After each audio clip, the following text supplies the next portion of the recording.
The Sambazon morning update. Bom dia. Good morning from the shores of Peniche. Day number 2 of the MEO Pro Portugal presented by Rip Curl. And the warm-ups here have already been on fire on this chilly morning. Nat Young got one.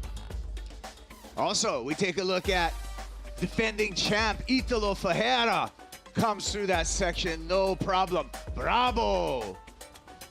Windy conditions churning sand spit coming up the face, and the warm-ups as we anticipate another day, day 2 of competition to get underway here in Peniche. And there's going to be a couple of victims too in the way of board breaks, a crunching beach break here at Super Tubos, and that's going to not be the last victim that we're going to see today as we glide by our beautiful site here for stop number 3 on the championship tour. I'm Kaipo Girl, joined by 2021 Big Wave Ride of the Year recipient Peter Mel on the call. Good morning. I mean, it looks unbelievable out there. I mean, what a difference a day makes. 12 hours, you've got north winds blowing straight offshore out there. It's pumping. The swell is very big. It's going to be a challenging day. I'm excited to see what's going to happen today. Buckle your seatbelts. It's on.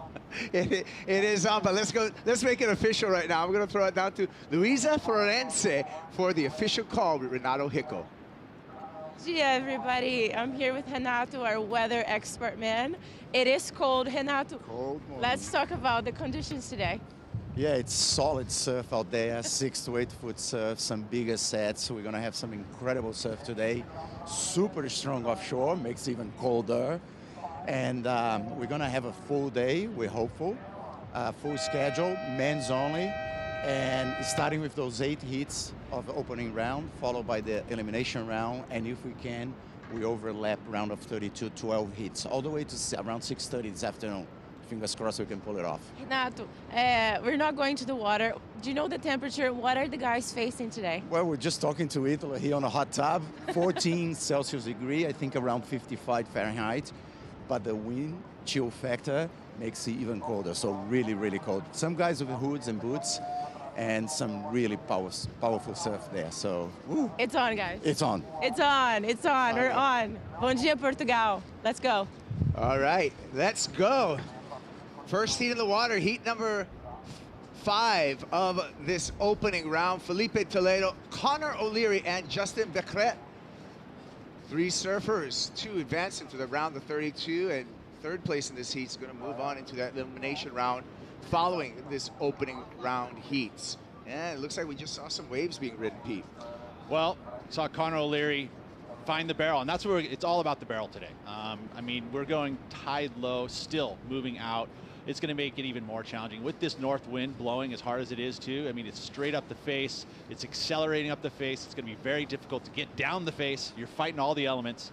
So you get in and get into a moment, it's going to be a really brilliant moment.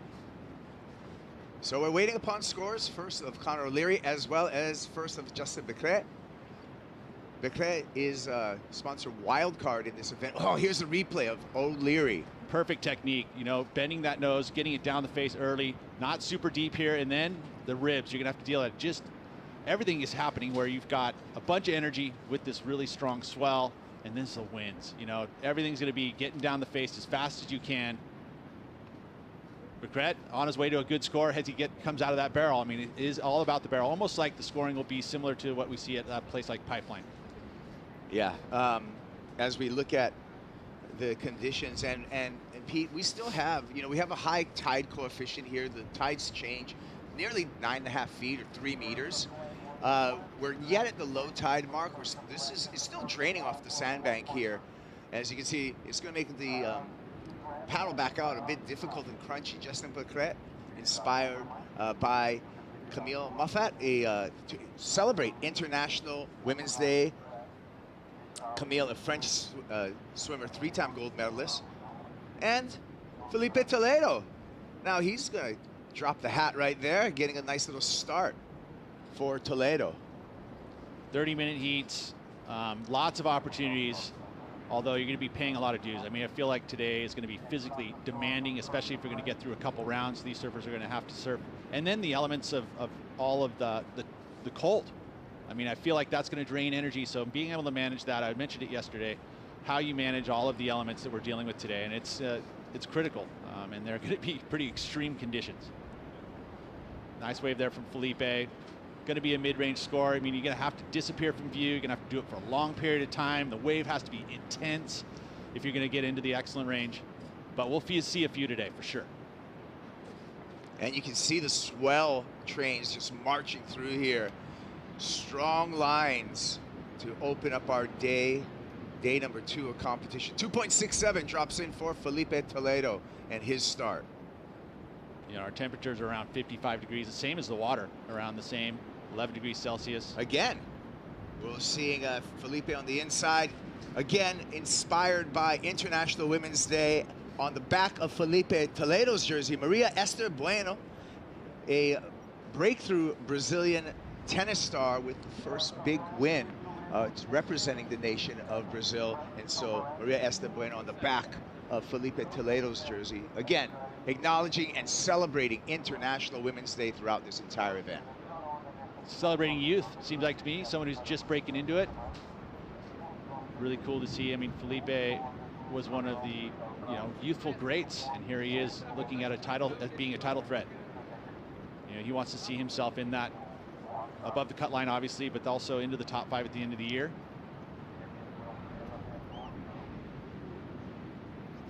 This lineup is going to be a bit of a challenge today, especially when you've got the low tides, trying to find that place where the water's going to be nice and clean. It's going to have a bit of a shoulder on it. So there'll be a lot of closeouts. And those beach break surfers like Felipe, growing up on those beach breaks of Brazil, they learn how to surf in between the rips. Right. Yeah, to your point, Peter, I think the art here at low tide at Super Tubos is finding those corners, finding waves that taper off and give you an opportunity for an entrance and, more importantly, an exit from the barrel, because it's going to be easy to get in all day long. The challenge is getting out. Conor O'Leary flying by there, and here's a pulled back shot of the beautiful beach and the powerful beach break, which is Super Tubos. Big takeoff area. I mean, it's a whole beach you can basically surf. So finding that little area. See, someone looks like quickly took off in that way, maybe just coming in. Yeah, so that was just a free surfer coming in off the corner, like you said, multiple peaks, and so it is going to be a bit of cat and mouse out there, and a little searching for, like you said, Peter, to work within the rips and find those corners. Well, you can see it; they're pretty distinct. The water is discolored. It's it's irritated a bit. You just got to stay out of those zones and move into the clean, smoother, darker water, and then you hope that a big peak comes your way. Oh, dropping into that one, and that looked like it was Justin. And he did everything he could to be underneath that thing and still pin dropped. A little bit of tombstoning by the board. You can see him just finally popping up, illustrating the power of this beach break. Pete, this place packs a punch. Oh, no, 100%. You talk to anybody who surfs out here, you pay a lot to get your, one glory 3-second ride. I mean, he did everything he could to be underneath it, and still just so late. Although that wave did have opportunity there. If he was able to get underneath that thing and get spit out, it did have an exit. That's what he was looking for. So he was in the right spot. Just couldn't get down the face with all this wind. Here we go on the paddle here. Looks like Conor O'Leary identifies the left, positions himself, takes a look there, and decides not to go, not seeing some potential in there. Wow. You remember seeing like pipe heats. There'll be heats like this where, it's gnarly pipe, and you're just going to see wipeouts and takeoffs, and so there'll be low scoring heats. And sometimes only one wave will count in a 30-minute heat. Italo Ferreira, he's setting the bar so far in this opening round. Closing heat yesterday, heat number 4 of the opening round, 2-wave total for Ferreira, 16.17. So still in great form over here at Super Tubos. Italo Ferreira, a 2-time champ, and so it looks like he's the man to beat here. Interesting in the locker room, right? The locker room's there, but you're all against each other, similar to, oh, look at this. Justin Becret grabs the rail, lets go of it to get a pump in, but no exit. Basically in there, you're all tight quarters, with your competitors. Double up here for Conor O'Leary. O'Leary on a tapered shoulder, and again, just searching for completion. There's the legendary stories of Rafa Nadal in the tennis locker rooms. Yeah. And how he would just do his warm-ups in front of the whole crew in there and just put on a show. And everybody, like your competitor, as a competitor, you watch, you see someone like if you're intense inside of one of those, locker rooms, and put on a bit of a show, it'd be kind of cool. No, you can. I mean, And that's the whole premise of the Art of War by Sun Tzu, is sometimes you can dispose of your adversary even before you get to the battlefield. Ponder that, Pete. I am. I'm taking a good, deep think about that. It's true. 21 mental minutes. warfare. Yeah, It is. Hey, no friends with the jerseys on. 21 minutes on the countdown here, in a low-scoring affair so far. No one breaking the 3 range, but as Peter Mel alluded to, it is going to be one of those touch-and-go type of mornings. Low tide, lots of swell, and really going to have to mine for those diamonds in a rush. And strategically, you would have to understand that. And sometimes you'll sacrifice maybe a size of the wave because it has a tapered shoulder to be able to get a completed ride. You know what's special is we're celebrating International Women's Day, and all of the jerseys have women that have inspired our surfers. And we talked about Felipe Toledo. We'll get back to that just because Justin Briquet, well, we can keep on talking about that now. another wave for Justin Briquet and incompletion. But we talked about Justin's inspiration.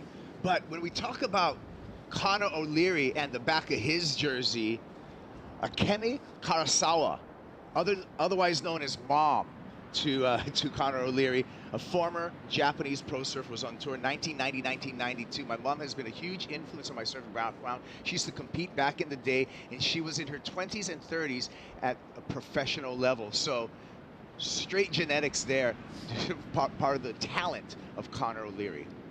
Really cool. You know, mom's DNA, dad has created a pro surfer that is suited to these conditions. So let's see if he can find that bit of a corner. He did look at that and identify one that had maybe a moment. It was going to have a little double up, but it didn't just shut down on him. Here's a wipeout. Again, look at it. The air gets underneath your board. All of a sudden, it shifts that extra inch underneath your feet, those few centimeters. All of a sudden, your foot lands on the rail. It's going to be like that all day long. Just airdrops into the abyss.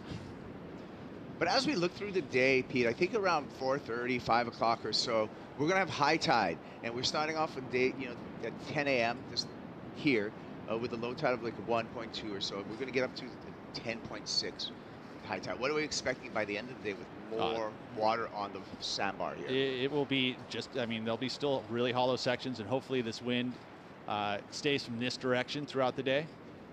But it is definitely going to be more makeable waves. There'll be more opportunities. We saw it last night. Same thing, as the wind kind of shifted a little bit and lightened.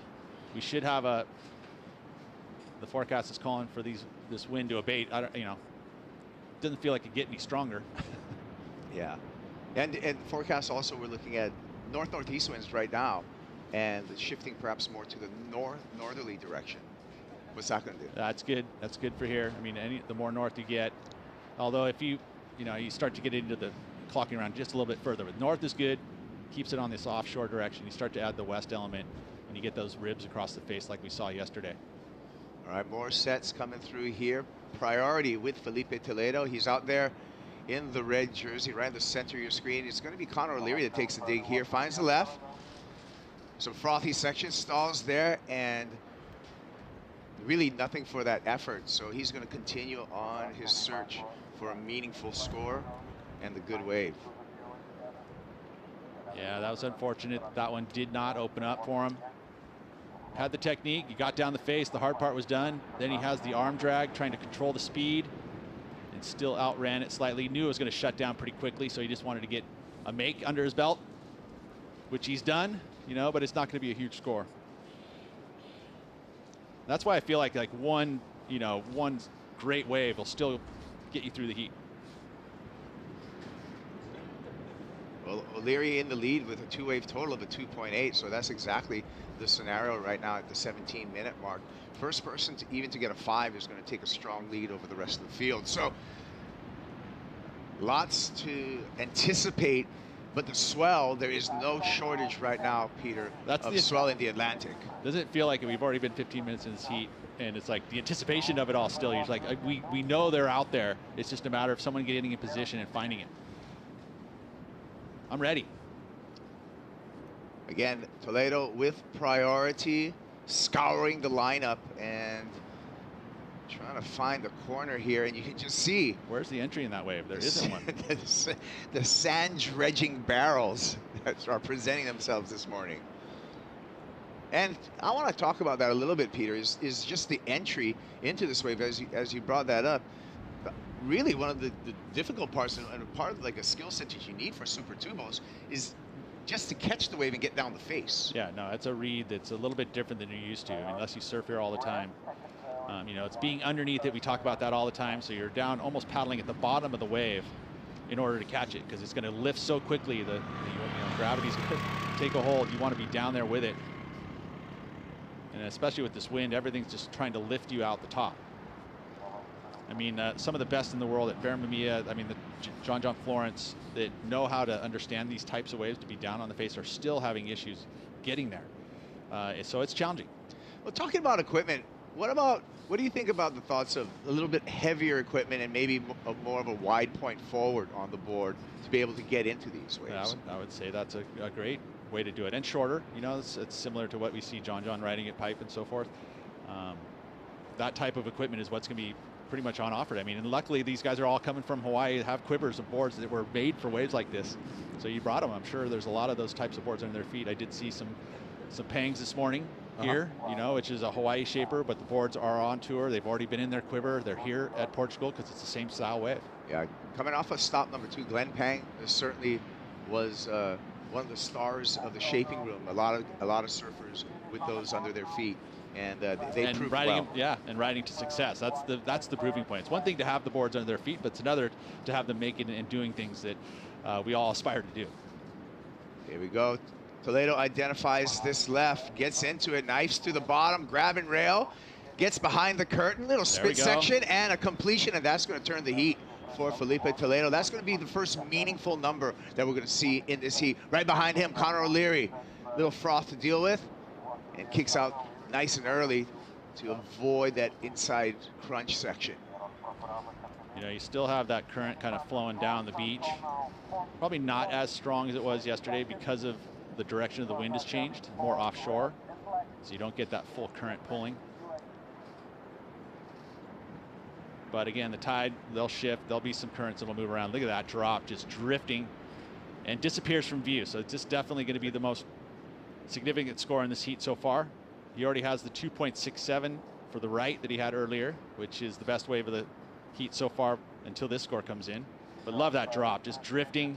It actually put him in position to be in the barrel after that because it slowed him down. Don't know if it was fully intentional, but a lot of the times, you know, barrel riding is about the feel. O'Leary again.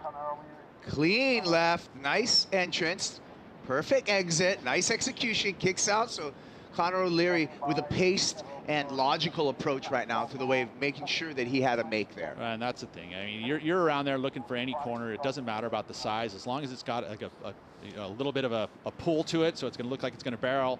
You know, even the size a little bit smaller, as long as you're going to get around the corner, get that barrel and get out of it. Good job there. All right, well, we're waiting for some scores. We're going to take a break while we wait for those scores. When we return, we'll have those scores and more here at the MEO Pro Portugal, presented by Rip Curl.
Attention left, second of left, last of left, Felipe Toledo, support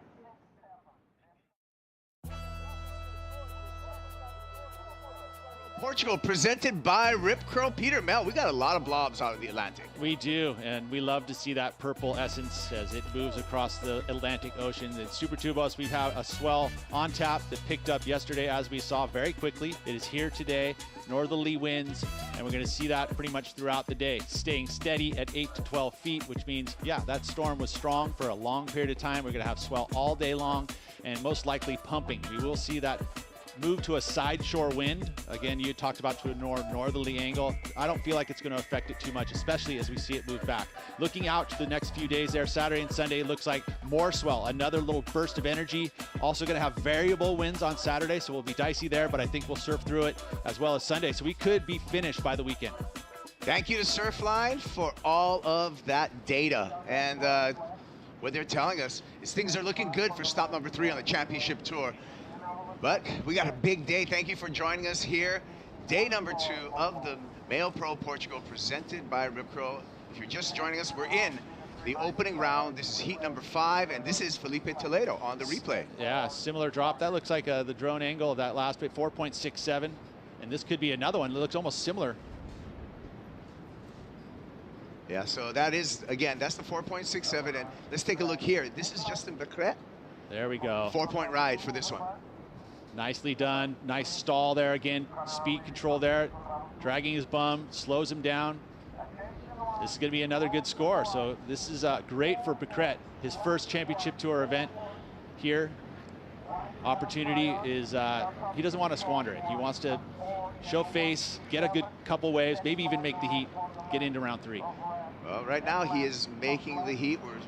Judges wants a couple of scores, one for Felipe Toledo, one for Conor O'Leary to really set the situation. Justin Becret with priority. He's in the white jersey, 20-year-old surfer out of France who has been given his sponsor's wild card into this event. So a big opportunity, Peter, for a young surfer. Oh, it's the best thing ever. You know, if you reflect on any of those moments in your life where you had your first man-on-man heat, or this is a big moment for him.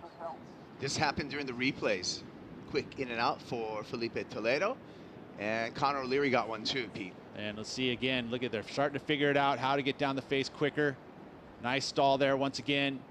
The one thing Conor has been finding though is just he needs to get deep. He has to disappear from view to get that score numbers up. You know, his last wave there was a 2.43, and the judge is taking note. You got to get deep if you're going to get the number for a barrel ride. So those 2 waves on the replay, we're still waiting for those scores, and that will set the situation. We're at the 8-minute and 40-second mark in this heat number 5 of the opening round. Yeah, you think about today and what we're trying to do goal-wise, get heats done. You know, going into overlapping heats in that round 32. Yeah. Kanoa Igarashi is getting ready. He's going to be up in heat number 6 with Callum Robson and Alfonso Atunes. Another big moment for a youngster. One of the European hopefuls. Young, into it for Portugal. So again, when we're talking about this opening round, it is heat number 5. We have a total of 12 heats into this opening round. Third place in all 12 of the heats will go into the elimination round. We have 4 heats of that elimination round. We're going to get through those and then potentially looking at overlapping the round of 32 and getting through that round. So that adds up, Peter Mel, into a ton of surfing today. It does, right? I mean, everyone's going to get a chance. There could be surfers that, I mean, there will be surfers that conceivably have to surf 3 heats today. And, you know, at a place like Super Tubos with the elements the way they are, that could be a challenge. You know, I feel like the cold, it zaps your energy.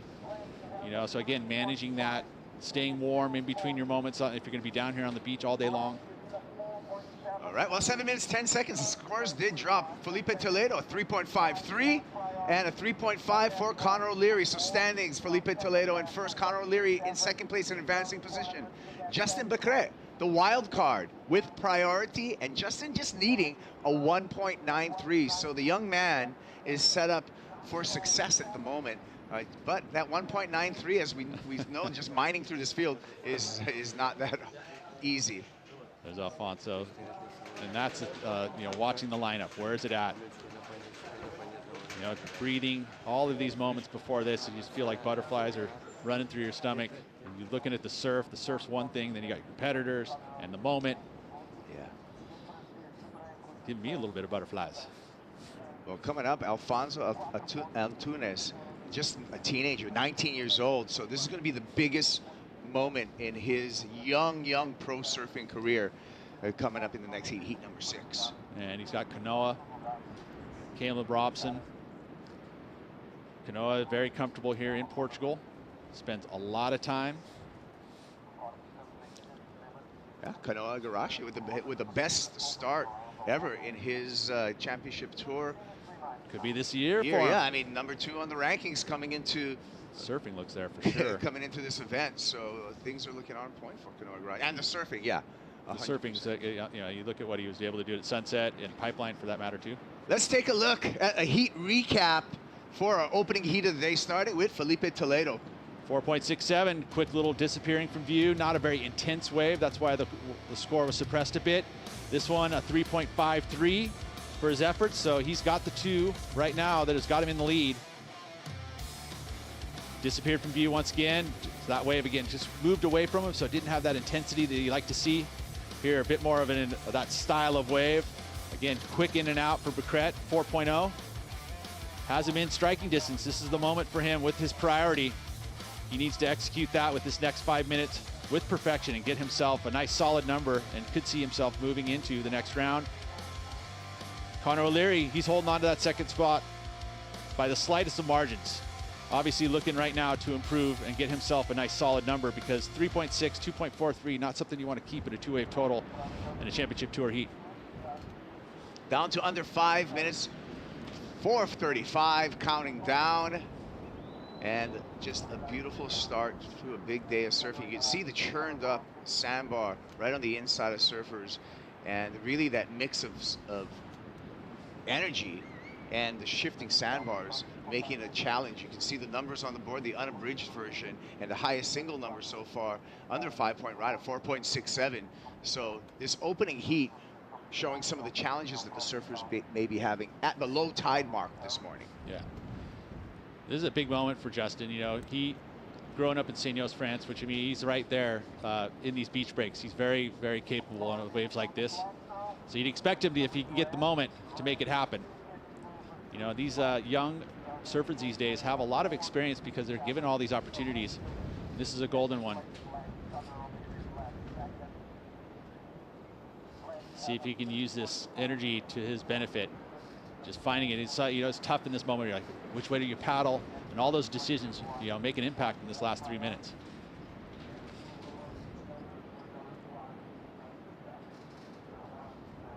Toledo in control of this heat. Second priority with the lead. Looking good. The 2015 champ out here, Felipe Toledo, had an assault on Super Tubos when we look back at 2015 and Toledo's victory here. So already he has good feelings at this particular venue. Oh, 100%. I mean, a lot of the Brazilians do. You look at all the winners here, there's a ton of success coming from Brazil, and a lot of it's the, you know, the comfort of your own language and the beach break style of waves, very similar to what they've grown up surfing as a young child. You know, you're going through those moments and you want to catch waves, you got to learn how to find and read beach breaks. So they're very comfortable, as you mentioned. Here we go. Justin stalls on a smaller wave, but wants to ensure an entry and an exit. Little grab rail down carve, kicks out. He's going to get that 1.93, but he is going to open himself up for a response from Conor O'Leary. So 1.93, I think he got that, Pete. Oh, he did. And, you know, it's a good move. You know, he saw that opportunity was going to give him an exit, knowing only needs a 2. So I like the idea that he pulled it off, and he's going to get a pretty good number just because he did. He was gone from view. It's not going to be a big, but it's definitely going to get the score, especially with the maneuver at the end.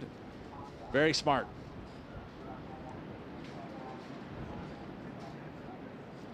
Looks like he's barely going to get it, but he's going to get it. He'll get the number, 2.23. He flips the heat. Conor O'Leary now needs a 2.74. O'Leary in the black jersey. Again, he needs a 2.74, and the pressure is going to be applied to the Australian right now. You can see him on your screen, paddling to the right of your screen in that black jersey, trying to position himself for some of these sets that are coming through. And it looks like there is going to be an opportunity for Conor O'Leary. However, he is behind the priority of Felipe Toledo. We'll see if Toledo lets O'Leary play through.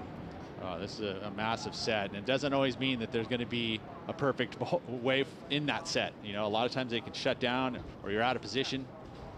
You know, down the beach, looks like Paquette's got himself a little bit of space. O'Leary looks interested, but Toledo uses his priority, drops through a draining section there, does everything he can just to keep his fins in the water.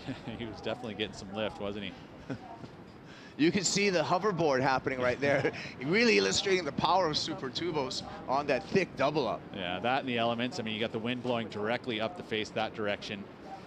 You know, you put a chattered face like that, all of a sudden there is a lot of air under your surfboard. You're gliding across just barely the board. There's probably less surface area touching the water than there is air. Yeah, most surfers have known that feeling of not being completely in control and just kind of hanging on to your board while it takes you for a ride. Down to 15 seconds, it's go time for O'Leary, and it looks like he's in the midst of a bunch of closeouts with 10 seconds remaining. Conor O'Leary needs to pull the trigger. Yeah, there's not enough time. And it does not look like it's going to happen. Horn sounds. It's going to be Felipe Toledo and Justin Paquette on to the round, the 32. We're going to see Conor O'Leary in that elimination round. We got more from Super Tubos when we return. Heat number 6 of the opening round will be in the water. Stick with us.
Uma boa solução aí é estás a acreditar com a família. Se vês as fotos ao já passa há 11 anos.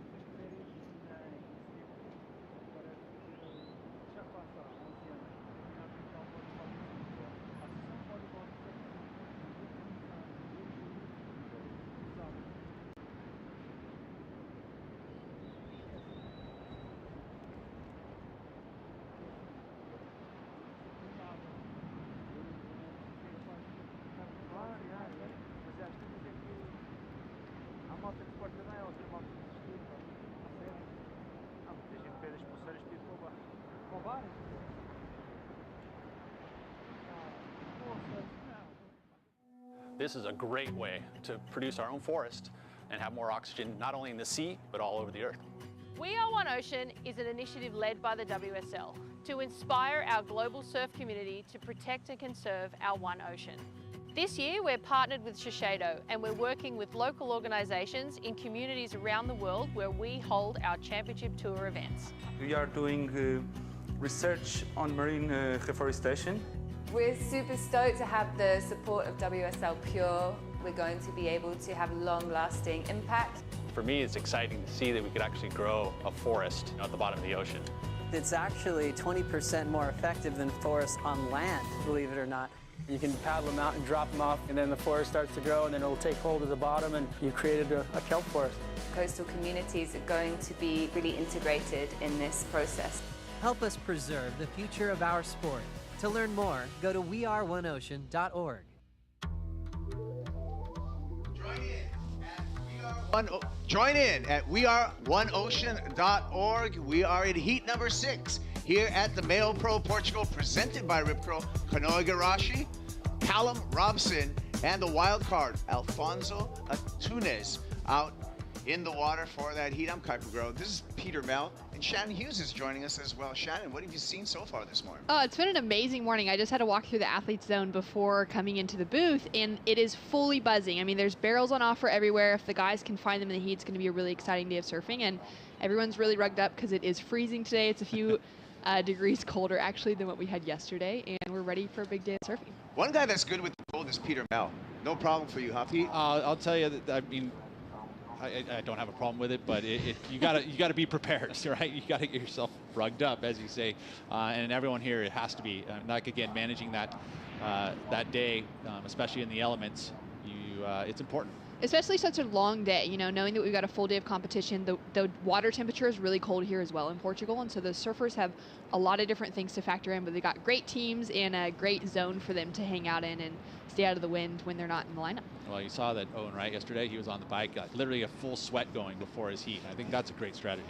Another theme that we had running throughout this event is our celebration of International Women's Day. All of our athletes with different names on the jerseys, and Kanoa Igarashi is one of them. We're going to touch on that a little bit later, because first off, we got right out of the water Felipe Toledo, the winner of the opening heat this morning, and he's with Luisa Florense. Hi guys, I just asked Felipe how he's doing, and he said, I am freezing. Felipe, how was in the water this first heat opening round to a wave that you know so well? Well, yeah, it was fun and challenging at the same time. The waves are super good, but it's going dead low tide right now, so it's really tricky to find a good barrel with an exit. So yeah, I tried my best to find the better waves, and I'm glad I could, you know, start with a 4.67 on the left and then back it up with a 3 something on the right, and then. But you're never really safe, you know, out here because it's too quick, you know, to get 2 waves back to back, and I was just trying to play with the priority strategy, and yeah, so everything worked out pretty good. You're carrying a very special name of a lady on your back, Maria Esther Bueno, super successful Brazilian player. So let's just talk about her and how she inspired you. Oh yeah, Maria Esther Bueno is such an inspiration for not just for me but the whole world, and especially on the tennis sport. She did amazing things, won a lot of events. The only, if I'm not wrong, South American of winning a Grand Slam. So yeah, really proud to have Bueno on my back and support her, and you know, try to inspire other people. Felipe, campeão de 2015 nessa onda, super tubos. O que você espera agora na próxima bateria? Eu acho que um pouco mais de oportunidade. O mar estava muito difícil. Eu consegui ali fazer 2 ondas medianas, mas foi o suficiente para passar a bateria. Hoje, né, qualquer onda acima de 3 pontos já vai ser uma onda muito boa. Então, tô amarradão de ter passado e agora focar para o próximo round. Se vê na próxima. Guys, I asked him what he expects for the next heat, and he said that, you know, he did 2 medium waves, and he just expects more opportunity on the next heat. So let's see. Obrigado, Luisa. It's so great to have her part of our commentary team and really getting some insight. And I liked a lot of the Brazilian surfers to be able to speak their native tongue in the post-heat interview and getting even more layers kind of peeled on our international athletes. Down to 23 minutes and 20 seconds. No waves ridden as of yet. We heard the inspiration from Felipe Toledo on the back of his jersey. Kanoa Igarashi on the back of his jersey, it also is inspired by a brilliant female athlete, Igarashi, with Naomi Osaka on the back of his jersey. And Naomi Osaka, of course, a lot of accolades in tennis, including the 2020 Sports Illustrated Sports Person of the Year. So quite an inspiration for Kanoa Igarashi to draw from, Shannon. Yeah, it's pretty amazing to see, even, you know, hearing how many tennis players actually are represented on the surfers' jerseys this week. And I feel like there's a little bit of that feeling of that sort of individual sport, right? And that we can relate to that as surfers that are competing. They're putting on their own jersey. They're competing against their friends you know, their enemies in the lineup, and to be able to draw from inspiration in a sport that has a lot of parallels to it's really incredible. And I love hearing that those surfers that are drawing inspiration as well from those women who have incredible backgrounds and have really achieved some great things in their sport. And talking about the inspiration of tennis in surfing, Peter, we can look at the history of actually professional surfing back to the IPS days, the International Pro Surfers, and onto the ASP. A lot of the formats that we developed in pro surfing, a lot of that kind of light bulb moments came from inspiration from tennis. Yeah, I mean, it came down to one-on-one competition. I mean, I think that's obviously the biggest part of it. The bracket system of how you break down a competition, very similar. You know, actually the other parity that's pretty close is that tennis was one of the first leagues to really go with equal pay, and sure enough, so did the WSL right out of the gates. That was pretty awesome, and there's a lot of parallels, which not only just the individual part of it, but also the sport. Yeah, it's amazing. We've seen Billie Jean King on the back of a couple of jerseys, and Ash Barty on a couple of the women as well.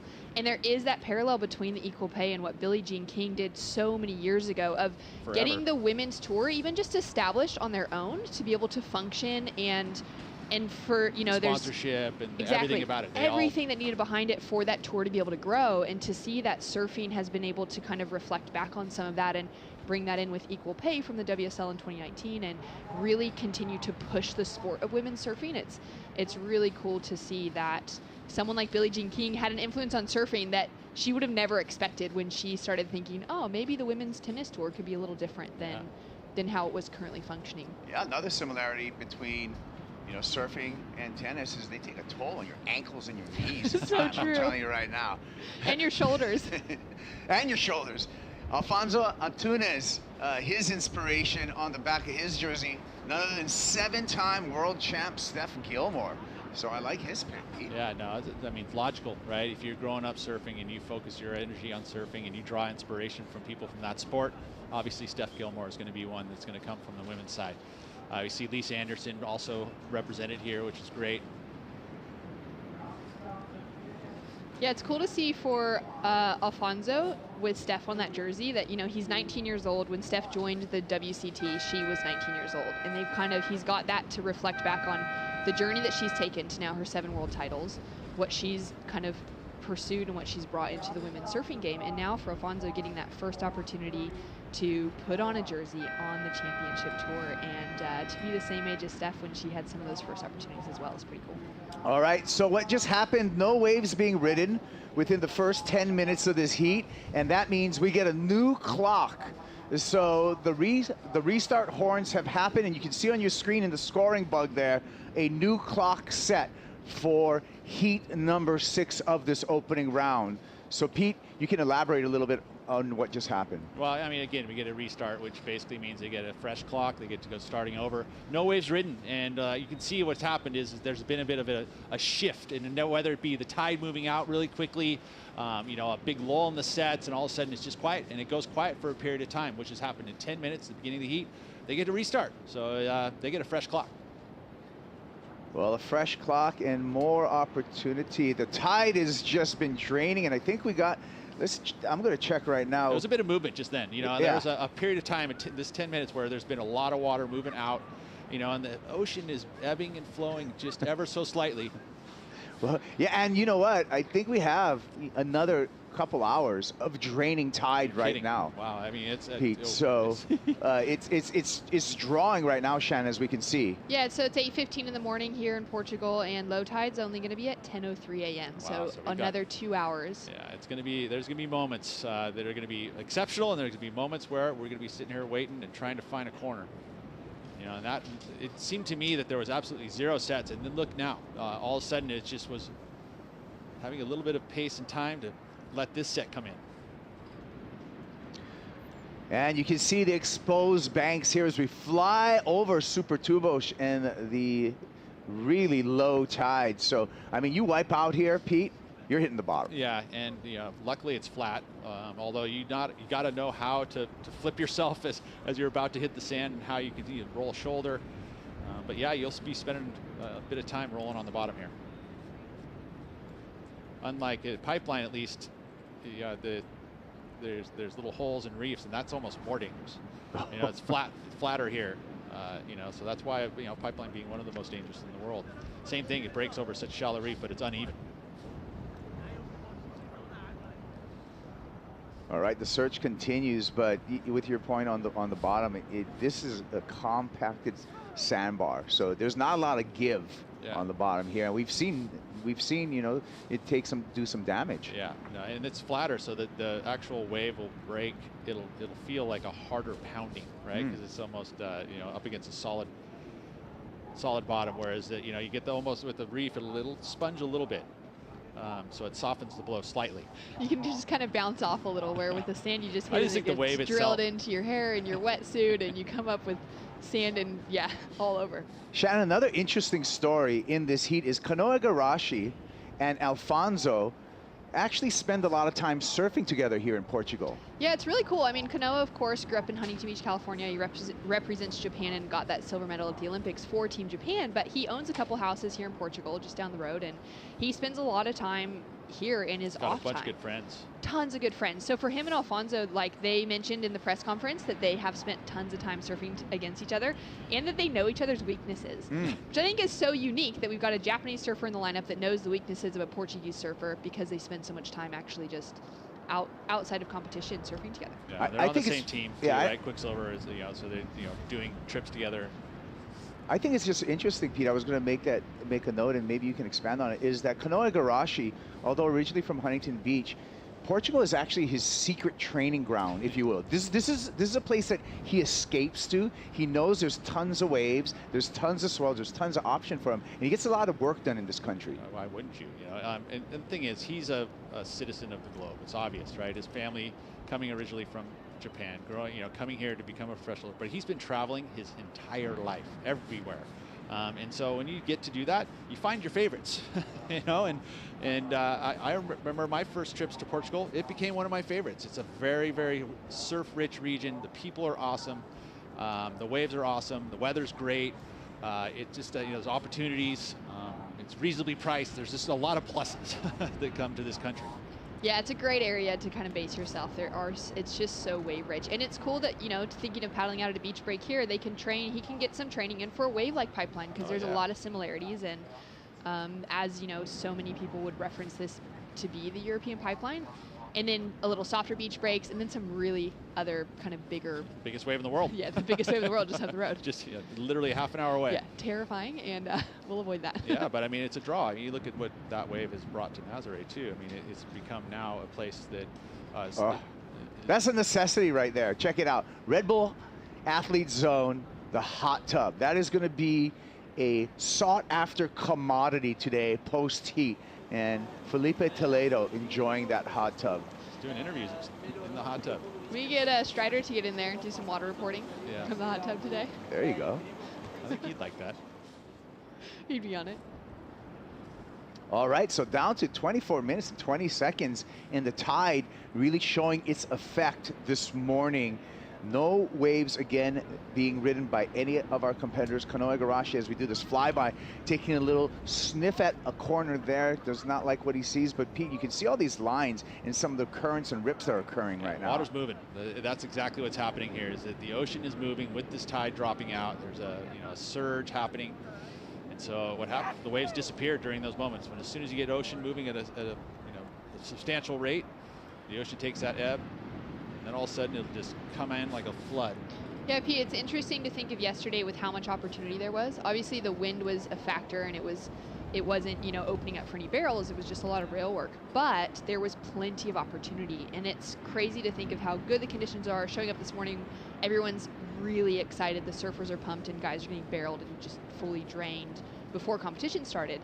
But I imagine that shift in mindset in a heat would be so different today compared to just the amount of waves on offer, smaller, windier conditions, but the opportunity, and there's got to be a pretty big strategy shift. There is, you know, and I think we saw it in that last heat. You know, the scoring rides were kind of smaller inside waves that had opportunity with that corner on it. And right now with the tide dropping out, there's just less of those options. Well, we've talked about Kanoa in this heat. We've talked about Alfonso. We haven't mentioned a lot about an exciting rookie in this heat, Callum Robson, just 21 years old from Evans Head, Australia, really has made a name for himself in just the last couple of years in professional surfing, coming through that Challenger Series with a lot of confidence and putting his name on the board for a surfer, Shannon, that really wasn't a household name to pro surfing fans. Yeah, well, it's pretty crazy. Like, even pre-Challenger Series last year, when the QS was running through Australia and the regional QS had kind of, things had started changing over the last year, he wasn't really even in the running for things, and then he ended up walking away with a huge win at the Oakberry Tweed Coast Pro, which was a QS 5000. And that was, he's a phenomenal surfer, clearly deserves to be here on the championship tour. But that was kind of a spark of like, oh, now he's in for the Challenger Series, because at that stage, that was the last event of the regional QS in Australia. He wasn't even going to qualify for the Challenger Series. And then he walked away with a quarterfinal finish in Huntington Beach for the CS. And that was a huge moment for him to realize he could qualify. Yeah, that's when he came onto my radar, and I think his journey is similar to a Morgan Siblick, if you would, because Morgan came really unheralded onto the championship tour, but once he got here, he did some damage. And speaking of Callum Robson, he's going to get the first wave in this matchup. This right-hander, Robson, another section there, and some travel time in the barrel. He'll get some credit. I think he should get some credit, because that was cool. That was, he thought he was going to come out, but it just shut down at the very end. Yeah, Callum Robson, just as we're talking about, he's flying under the radar type of talent right there. That was a big drop and some good negotiation to make it as far as he did. We had a lot of success out of that Challenger Series, right, from the U.S. Open through Europe. Watching surfers kind of come into their own in a very short period of time, which really were a lot of the points were given to get onto this championship tour for this year. Jackson Baker, another one of those, Nat Young got back on. Watch this great technique here as he sits behind it, and he stayed low in the barrel, which I think is a great way to do it. It just didn't give him an exit. It didn't have that doggy door and just swallowed him up. But 2.17 for his efforts. Wow, that was a hard-earned 2.17 for Callum Robson. That's good. It's good to know that there is, some bigger opportunity, because that seemed like a slightly more solid barrel than what we saw the guys go for that held open a little bit longer from the first heat of the morning. All right, well, let's check into the Red Bull Athlete Zone with Paul Evans. Paul, you there? Yeah, thanks, Copo. I think it's fair to say in the Red Bull Athlete Zone, the energy has ramped up considerably since yesterday, and that's basically because of the swell and the movement in here. When we get sets coming, everyone's running to the glass, so it's kind of mimicking the energy from the ocean. I think what we saw in that first heat, the sets may be the ones to kind of avoid. Seems like the scores are coming on the inside. That's just because the tide is so low and still getting lower, but I think later on this afternoon could be amazing. All right, so thanks, Paul. Hey, Paul, I got a question for you. Oh, well, we'll get back to Paul. Now, Paul, this low tide really is going to be a challenge. We got a draining low tide this morning. With the personality out here at Super Tubos, how do you find success with very little water on the sandbar? I think it's going to be a case of finding those corners, the proverbial corners, and they're quite elusive as well, particularly when we got a tide this low, but also the swell's really long. And yeah, as a result of that, basically we're getting long lines coming in there, sort of joining up on the low tide. We do favour that mid to high at Super Tubos, and this afternoon, presuming that the wind stays like this, nice and offshore, should get those beautiful triangles. I'm really looking forward to it. All right, well, thank you, Paul Evans, and he's got a lot of history here in Europe, and I love the insight right there from the Red Bull Athlete Zone, Peter. Gotta love it. I didn't see a lot of action though going on in there. Right, I didn't see anybody doing any warm-up. It was pretty quiet. So yeah, I think everyone again is just kind of staying warm, and then once their heat gets there, they'll get in their suits and start warming up. Yeah, imagine as well a few of those wetsuits would be wet from yesterday's free surfs, and that's the last thing you want on a day like this is to have your couple of wetsuits too wet to put on too early before your heats. Any wetsuit drying techniques, Peter? Because you live in a wetsuit. Yeah, throw it in the dryer. Go to your local laundromat, use 75 cents and cook that thing. Okay, but we're going to say right now that's going to void all of your manufacturer warranties right there. I got to just clarify that one. Yeah. I saw Courtney Conlock put on her Instagram the other day, before we kind of all got here and got started. She had her wetsuit hanging on like a coat rack in front of an open oven. Yeah, no, why not? To get a little, cook it up, get it heated. Got to find it. Again, that voids the warranty too. But I will say that any technique out of the heat rate, out of the actual oven, but just there with the oven door open. That was funny. I actually saw a guy driving down the road the other day, and he had his lumber rack, and he had a suit drying off of the front lumber rack right behind his cab on the freeway. And I'm like, I wonder if that actually worked. And he was drying his suit driving down the freeway, no worries, and it wasn't flying off. Wow. I was like, that's a pretty good tip. I used to put it on the front of my bumper. I had like the full little, bull bumper on my truck. Drive that thing down, driving around the road. You see him hanging off your mirror. Any way to dry a wetsuit before that next session. Of course, Rip Curl has the world's fastest drying wetsuit, so you don't have to worry about that. It is, yeah, the Flash Bomb.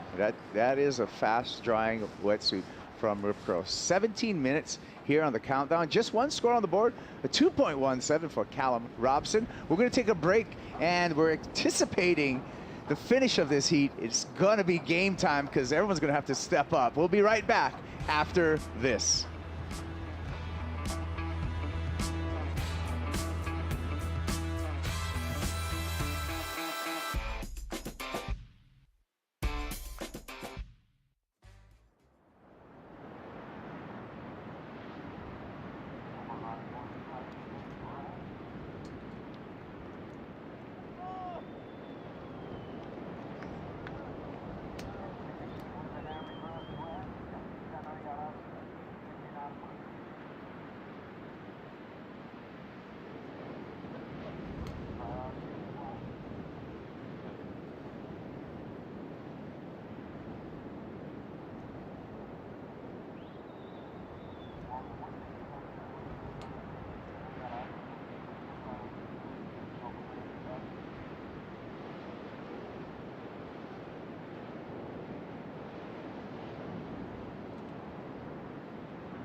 To live action, it looks like it's Callum Robson taking a look at this one, drops in on the backhand, pulls in, has to give way to Kanoa Igarashi with priority. Igarashi getting the corner, getting a little bit behind the curtain, and exclamation mark with a nice backhand air reverse there. So nice start, smart surfing by Kanoa Igarashi. So we'll see what number starts to percolate for the surfer representing Japan. A 5.5 checks in for Igarashi on that effort. Best wave of the day almost there, right? So it's like nice work from Kanoa, utilizing that priority, so important. And poor Callum, he was in a good position for this one too. You saw Kanoa take off, he had to bail out, and there's Kanoa, slides right into the pocket. You wonder if Callum would have had enough speed to get through that one, but you don't know, but it didn't matter because Kanoa took it. And then here, that little exclamation point. Nice little punt. I call that a reverse, but I'm going to go full rotation with that one once I saw it on the replay. Nice lock in. Kanoa on fire this year, by the way. Really coming into his own. Yeah, Shannon, Kanoa Igarashi, best start of the season so far. Number 2 on the leaderboard at the moment. Yeah, it's amazing. I mean, coming off of that final finish at Sunset, going down to Barramia, but at the moment, it's kind of crazy to look at that in the rankings because Felipe, kind of thinking of the pack that you'd be expecting to be in that top 5 right now, battling for, the world title towards the end of the year.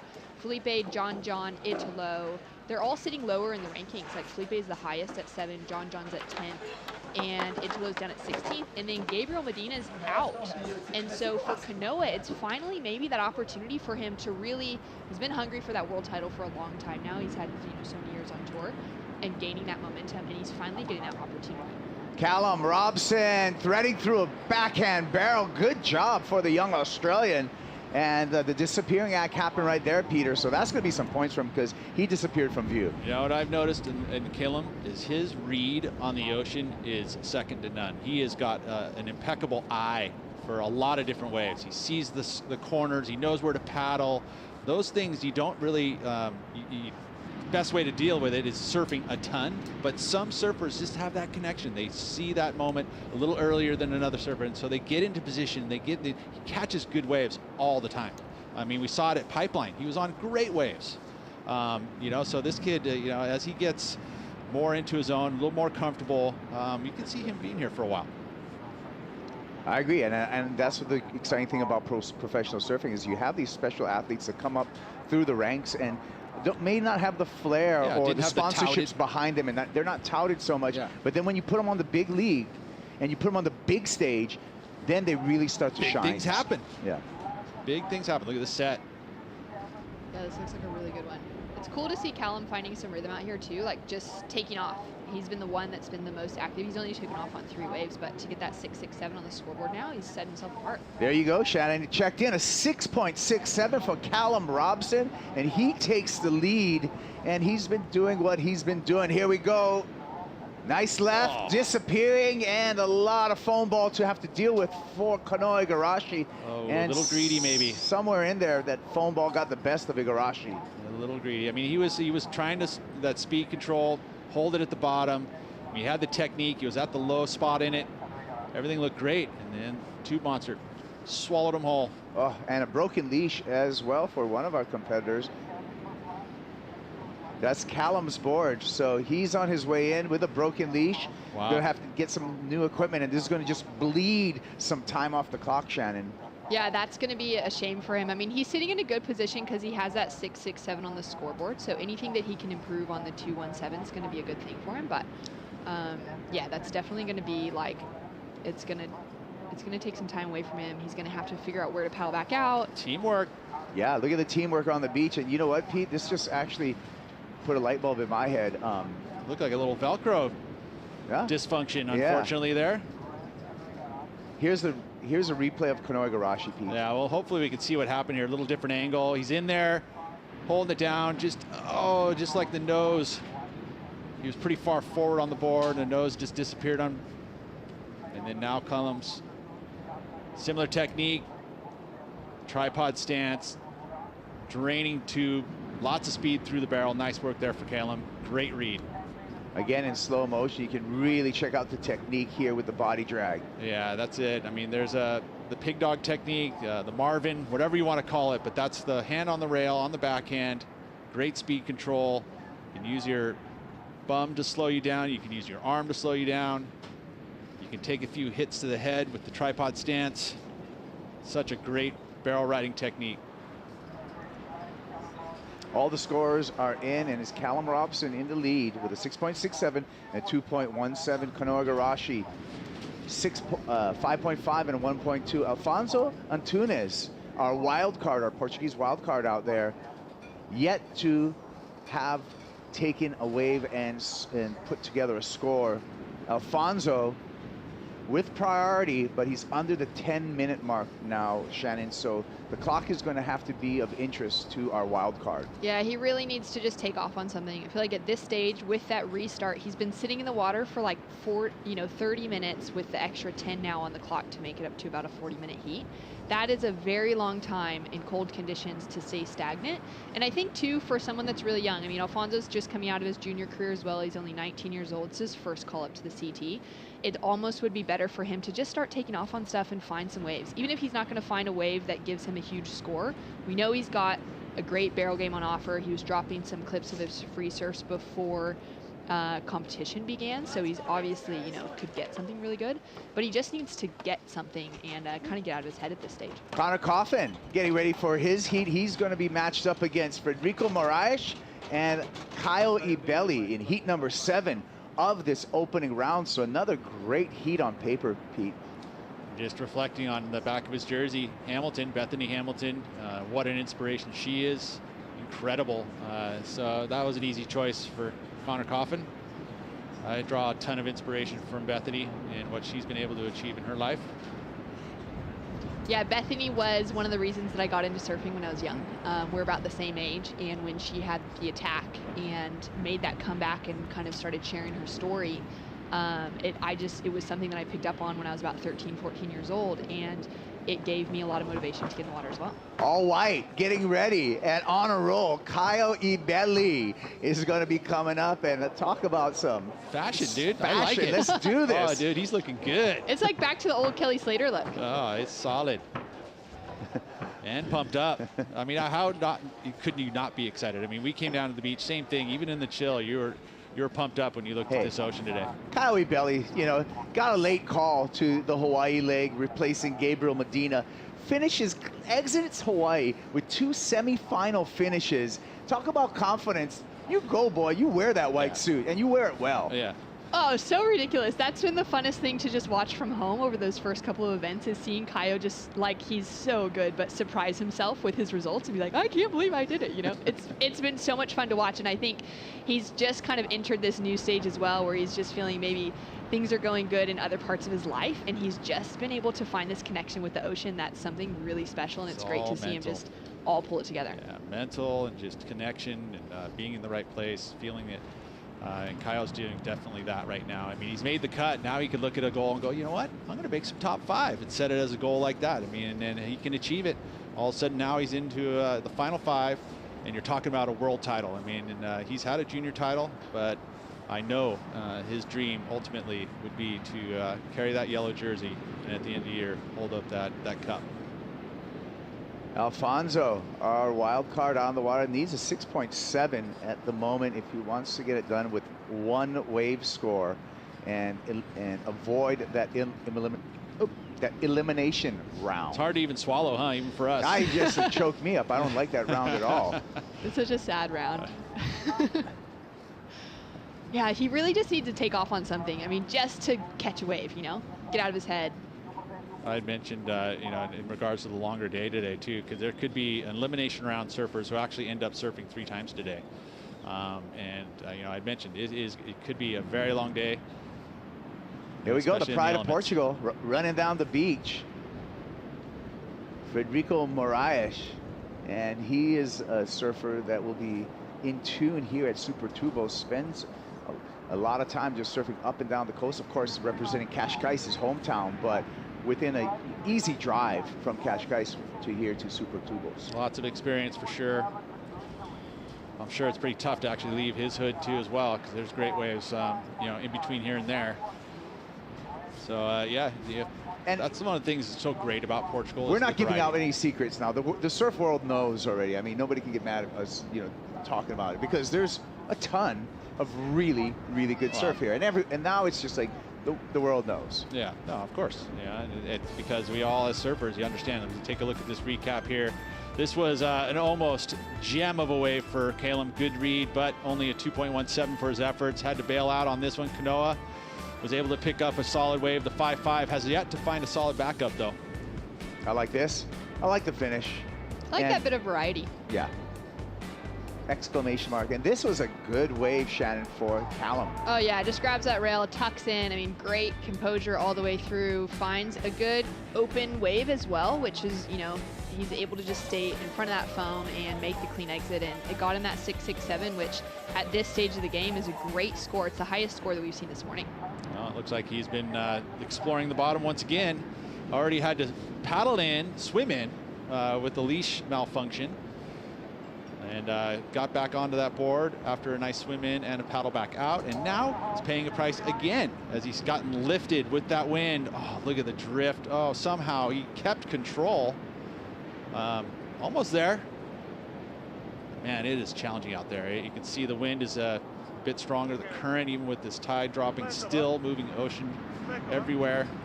You're constantly having to move around. I mean, it feels like you can't sit still. Even an adjustment in the paddle out here. Looked like they were ready to paddle out a second ago.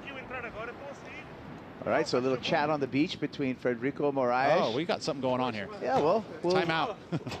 Well, we're going to wait to make that official, Pete, but we do see... That's a pretty good clue. Yeah. I like to wait for the official word, though, but it does look like we have our competitors moving back into the Red Bull athlete zone. And so maybe they feel something that we have yet to announce. We're down to 3 minutes and 25 seconds for the heat in the water, and Alfonso still needs to get a wave. If he wants to do it in a single wave, he needs a 6.7, which would be the highest single wave score of this heat. We know it's possible because nearing that mark, Callum Robson got a 6.67, Shannon, so they're out there. There are some scores on offer, but it's clearly slow. They had that restart at the beginning as well, so I'm curious to see kind of what that decision is. I mean, we're at what time is it right now? still, we got another hour till low, dead low. Yeah, low tide's at 10:05. It's only 8:40 a.m. So yeah, so hour and a half. Yeah, so yeah, okay. So it is challenging out there. I'll say that. But we saw a couple waves. So see what the call is. 2 minutes and 35 seconds, and Alfonso's got to keep his head up. He's got priority. He can get this number out there in the white jersey. He's only chasing a 6.7, which he gets a good barrel. Well, yeah, it's possible. Find something. At this point, that's what it's going to be. It's going to be one single good wave. Yeah. That'll turn it for him. I mean, you look at the last heat, 6.23 was able to get second place. So it's definitely achievable. At this point, though, finding that gem. Jumbled waters as we fly over, and you can see all the different rips coming through the face. Kanoa Igarashi, no problem, in and out. So Igarashi now has his backup score. He's going to ditch that 1.2, and Alfonso is going to need a much bigger score in this final 1 minute and 40 seconds. He's going to need a high 8 to 9 now. So yeah, Altunis, unfortunately, there should have been on that wave. But again, just a bit out of position. Kanoa there. Yeah, Kanoa was just right in the perfect spot, right on the peak, able to duck in early. Pretty nice barrel there for Kanoa. You know, not the biggest of waves, but definitely deep. Had a period of time behind the curtain. Look Nice for work. that finishing section as well. Oh, when things are going right for you, they're going right. Great technique again with that arm on the rail, able to control everything, the speed. Even using his elbow to just get into that wave and slow himself down a little. A 3.83 for Igarashi. Callum Robson just going to take this right in, and he is all but guaranteed a spot in the round of 32, along with Kanoa Igarashi, who did take the lead off of Callum Robson with that last wave. The wild card is going to go out sitting on his board, it looks like, unless he gets into a wave in these last 25 seconds. Well, he'll get a second chance, but I would say at this point, you'd love to at least ride a wave in the heat. Then again, got to just learn how to wash off a heat like that. Instantaneously go back into that elimination round and blow minds. Oh, wow, look at the water just sucking out. It is challenging out there. So watch again. You see he's hula hooping there, trying to drive through that wave, knowing it was going to shut down pretty darn quickly. Kanoa Igarashi taking the win. Callum Robson, the rookie, putting on another great performance, avoiding that elimination round. We're going to see the wild card, Alfonso Antunes, in that elimination round. And we got an update from the beach with Luisa. We're live here with Renato. Renato, the conditions a little challenging right now. Surf is always a surprise box. So Mother Nature is on command, and as conditions deteriorate big time, especially with this dropping tide, we knew it was going to be a challenge to go through. Low tide always is here at Super Tubo, so we're going to put the event on hold. 11:50 is the next call for a possible 12:02 start. So stay tuned, don't go anywhere. We're going to get back. okay, that's it, guys. We'll get back to you. All right, well, there you go. So we're going to wait for Super Tubos to clean up here. The event is on hold. Next call will be 11:50 here, and we'll come back from break with more updates from the MEO Pro Portugal, presented by Rip Curl. We're coming right around the corner with more updates. The event is on hold, but we're going to continue to monitor conditions throughout the day. We'll be right back.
competition. I gotta do what I gotta do.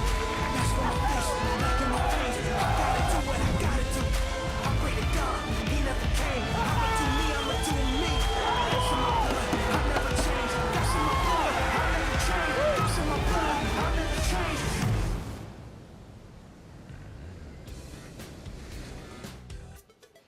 Welcome back to the MEO Pro Portugal, presented by Rip Curl. And we started off the day with a new swell, more swell energy in the Atlantic Ocean, and we were able to get a couple of heats done, and we put the event on hold for a moment. Watching the tides, I'm Kai Paguro. This is Peter Mel, and Shannon Hughes also joining me. And Pete, we've gone on hold right now because of this bottoming out tide.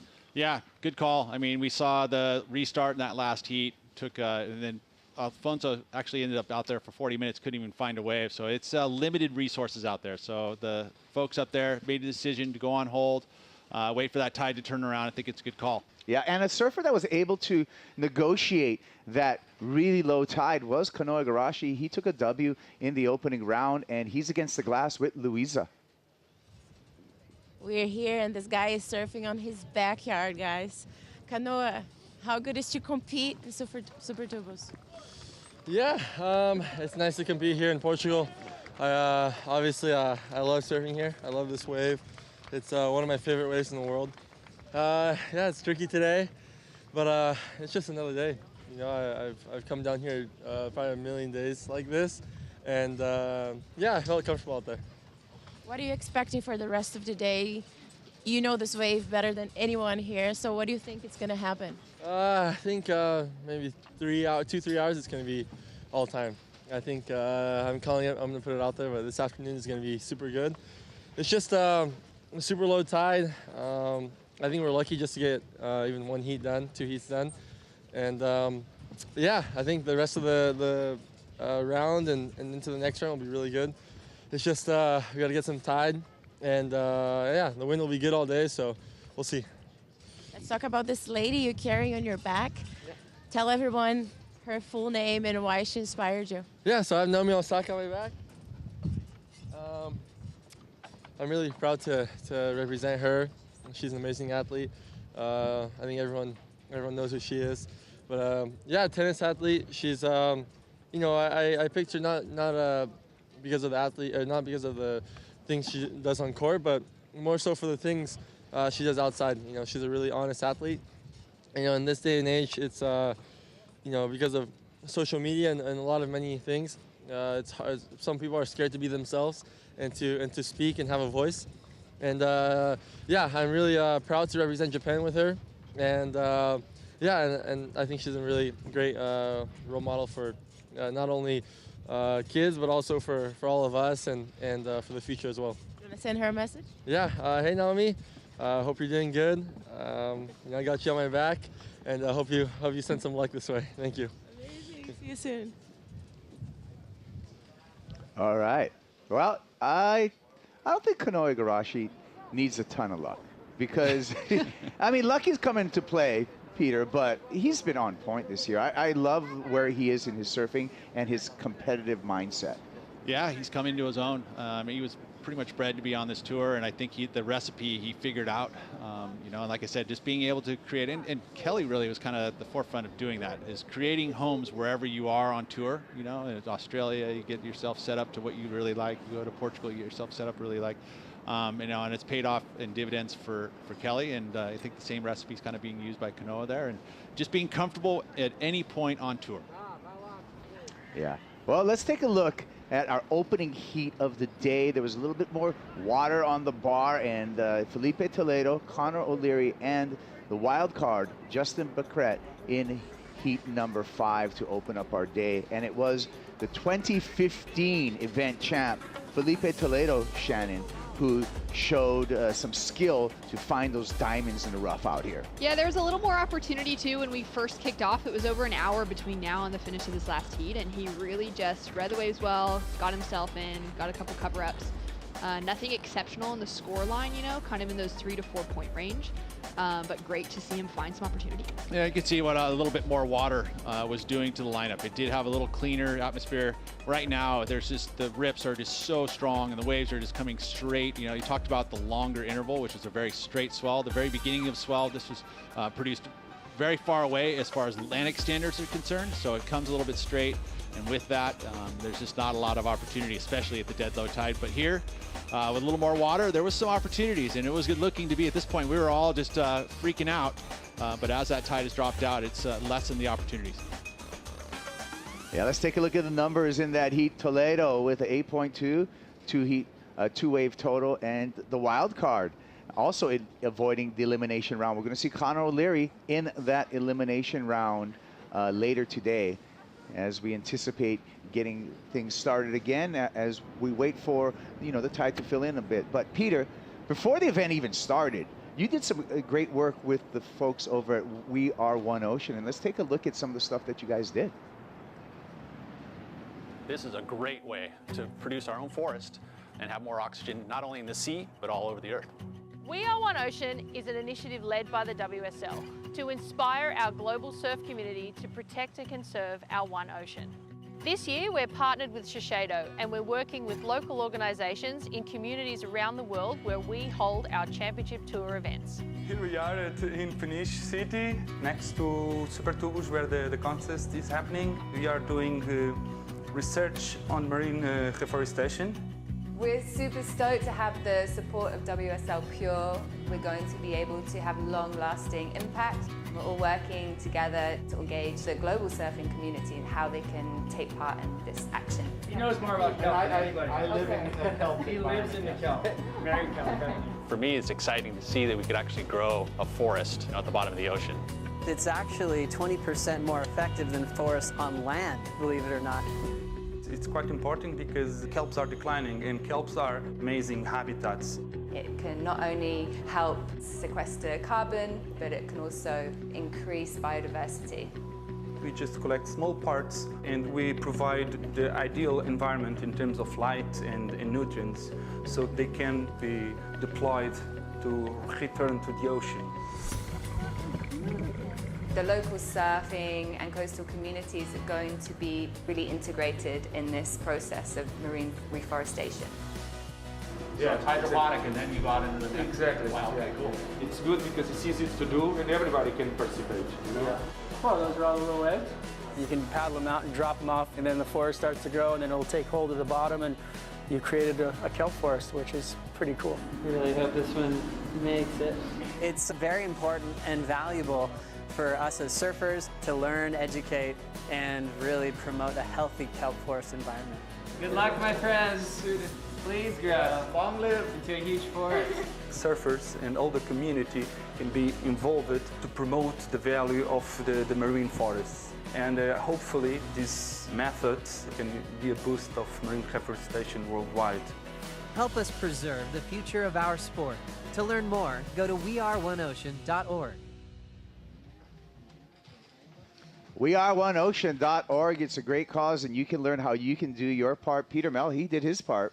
You know what? That was really interesting. Super cool. What they're doing over there is amazing. And think about how easy it is to grow a kelp forest. I mean, it's a great opportunity to help the earth, you know, get oxygen, and we all need oxygen.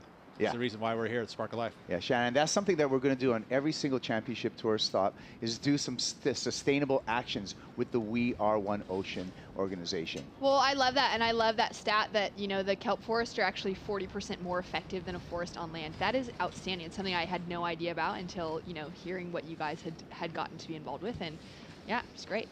More action for all of us. Yeah. Well, gang. We're going to take a break. Again, it's 9 o'clock local time here in Portugal. We're going to make another call at 11:50 for a possible 12 o'clock start. I think things are looking really good for us to get going again. While we're away, please enjoy this replay of the 2019 MEO Pro Portugal. We'll be back. See you at noon.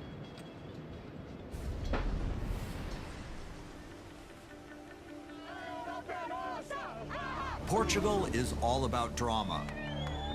World titles are won and dreams of titles lost. The name says it all, Super Tubos. Packs it nice and deep, it spits him out. Who will survive this bone-crushing wave? Oh, that was absolutely death-defying right there. And turn this pivotal championship tour event. A full rotation, tail-high punt. What a scenario in the world title race. WSL presents the MEO Rip Curl Pro, Portugal.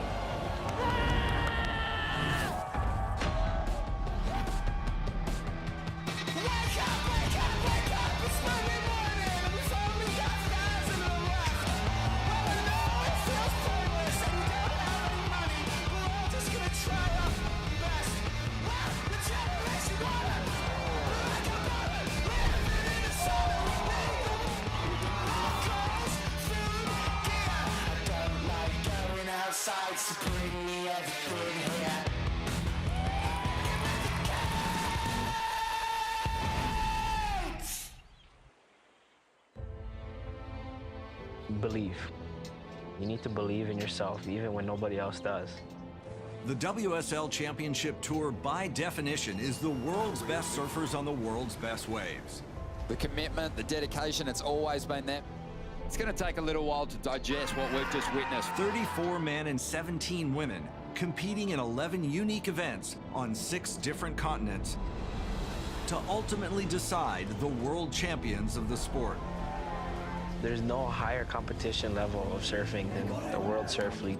There is a buzz in the air. Gabriel Medina fighting for a third world title. This event in Portugal is really important because it's about to finish and we're going to decide the world champion. Italo fighting for his first world title this year as he's the defending event champ. What an emotional win. On his 2 last events, all the things can change. These next 2 events are super important for him, especially if he wants to get his maiden world title. With only 2 stops remaining on the 2019 calendar, we journey to the western shores of Europe for the MEO Rip Curl Pro, Portugal.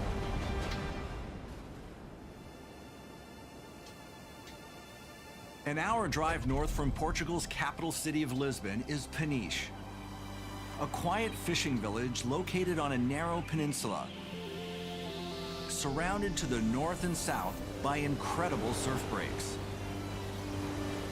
The most renowned surf spot in Peniche is Super Tubos. When you look at Super Tubos as a wave, it is a hard-breaking, shallow, awesome barrel. Very powerful. It's on a crazy sand bottom bank. We've seen injuries happen here. Guaranteed he connected with the bottom there. It's crazy. This is my favorite event of the year. The crowd, it brings the energy. You never know what to expect. You could get rights, lefts, small wave, big barrels. And that's why it's so difficult, that's why it's so tricky, and that's why in the past, only the best guys really did well here. Welcome to the jungle, baby! The MEO Rip Curl Pro is stop 10 of 11 on the WSL Championship Tour, and being so close to the end of the year, this event plays a pivotal role in deciding the world title.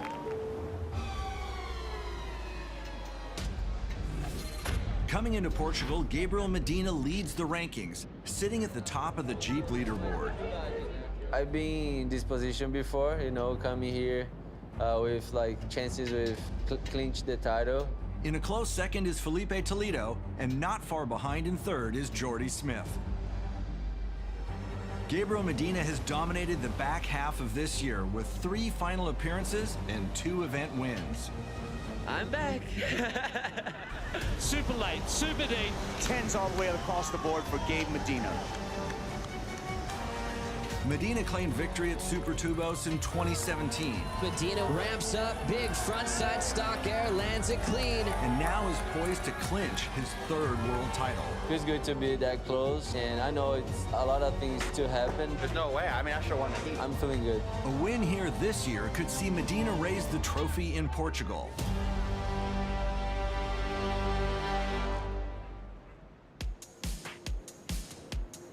Hello, everyone. Hello. Bom dia and welcome to Super Tubos here in Peniche, Portugal for stop number 9 of the World Surf League Championship Tour, the MEO Rip Curl Pro Portugal.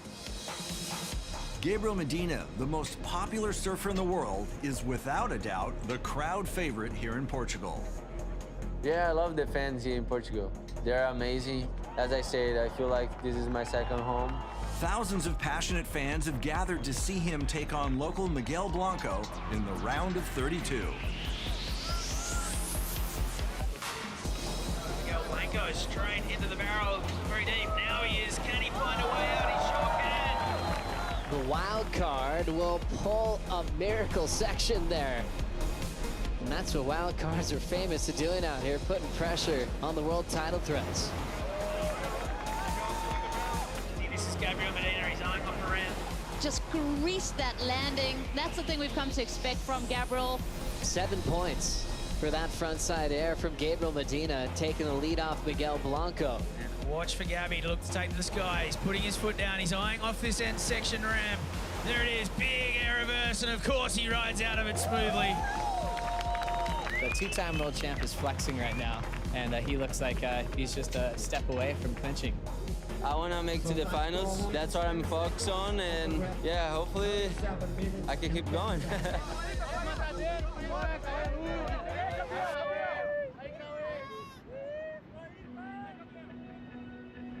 You're looking at a man who's as important as Muhammad Ali, as Tiger Woods. He's beat them all. Kelly Slater is the undisputed greatest surfer of all time, with a record 11 world titles spanning 3 decades of competition. Slater has 55 career victories at 23 different tour stops. All right. It's a real special time for me, to be honest. I'm stoked. We like seeing you, after all these wins, getting those time to actually really appreciate it and enjoy it. Yeah, I'm emotional. He has won everywhere, including the 2010 Rip Curl Pro Portugal. At age 47, Kelly is an icon to the sport. Look, if I'm 47 and make the top 5 or top 10, that's pretty good. But I've never liked pretty good.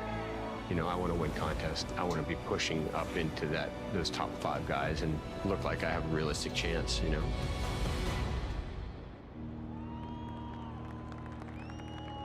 Thousands of noisy Portuguese supporters have turned up to see Kelly Slater take on Sebastian Zietz in the round of 32. Kelly Slater still the biggest draw in surfing, the greatest of all time. Kelly off the lip there. Speedline float into a crushing backhand snap. Another belt down the line. Kelly in sync. I feel like he's in incredible form. Uh-oh, here comes Slater. Big hook off the top, disappears for a moment. The whitewater goes complete. Kelly Slater, nice little hook. Forever young, Kelly Slater looking loose and in form in his heat. Look at the numbers, 783, 773.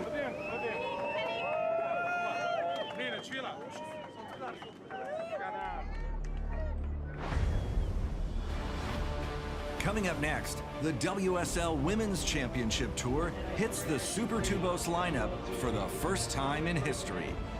This is a world title heat with ramifications like you wouldn't imagine. Here comes Carissa, pulls right in.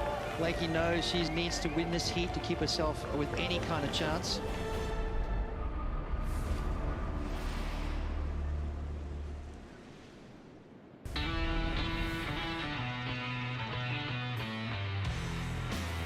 Welcome back to the MEO Rip Curl Pro Portugal. The WSL Championship Tour includes the top 17 women in the world, surfing for the world title of the sport. And this year marks the first time the women have competed in the challenging beach break at Super Tubos. We're the best surfers in the world, so we need to be in these conditions, improving ourselves. It makes you want to show up and you know, really do good work in this event in really good waves. So hopefully all the things come together.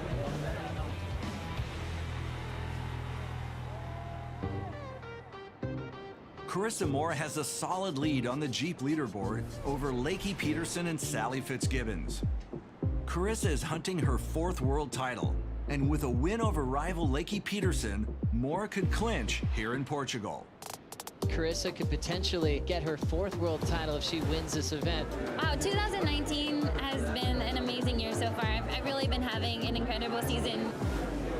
This title race has been extremely special for me. I think I'm just really enjoying the journey this year. Spending 3 years kind of not in the conversation of the title race has really gotten me to appreciate being in one. Carissa Moore is currently leading the progression of women's surfing. Moore has 2 big wins this year in Jeffreys Bay and most recently in France. Both of these wins have come in heavy, challenging conditions. Carissa Moore makes it. She looks like, to me, the strongest. She's carrying the most momentum and amazing barrel rider. I love to see her relaxed, but right now it feels like it's Carissa Moore's world title to lose. With her sights set on a 4th world title, all eyes are on Carissa Moore as she takes on Joanne Defay in the quarterfinals. Barreling conditions here at Super Tubos. Carissa Moore with a lot on the line today. This is a world title heat with ramifications like you wouldn't imagine. The backhand is so solid for Defay. Got a 3.0 start here, Potts. Yeah, watch out for this young lady. Defay is well aware of her role here to play world title spoiler. The 3-time world champ, current world #1, backside hack, nails it. Times the second turn through the backwash and stays on her feet. Total confidence in the approach for the Hawaiian. Looking pretty scary for her opponent, that's for sure. Here comes Carissa, pulls right in, under the hood. Moore makes it. Lays down the forehand cutty and jams the finishing move. Incredible ride for world #1. Trademark stuff from Carissa Moore. 9-3-3. 2 more heat wins needed for a 4th world title as Carissa moves on. With the win, Carissa advances to the semifinals. And now the pressure is on current world #2, Lakey Peterson. You got 35 minutes to like serve, finish waves. Lakey must defeat Nikki Van Dyke to keep her world title dreams alive. Lakey knows she needs to win this heat to keep herself with any kind of chance. Solid right-hander setting up for the Australian. Nikki Van Dyke throws down a solid top turn carve. 4.90 takes the lead off Peterson. Rolling in to this right-hander. Lakey off the bottom. Beautiful top turn. Driving into another big forehand hook. Peterson looking to finish strong and snaps it shut. 5.83 got her lead back. What a heat. Lakey off the bottom. Beautiful backhand carve. Lips there, she hits it hard off the top. World #2 picking off a gem of a left to allow her to really open up. More pressure on Nikki Van Dyke. And that was a serious nail in the coffin right there. Big sets approaching, Joe. Nikki with priority, this is it. She needs a 6.43. Can she pull a last-ditch effort? She's swinging. Beating a 6.43. It's a big closeout. She has to step off. And Lakey Peterson will get a shot at world #1, Carissa Moore, in the 2nd semifinal with the world title race on the line. This is why sports are so cool, and this is why I love it. And I ultimately just hope that we both get great waves and both surf really well, and but may the best women win. World #1 Carissa Moore will next surf head-to-head against Lakey Peterson in the semifinals. A win for Moore will give her enough points to clinch the 2019 world title. Lakey's only move is to defeat Moore.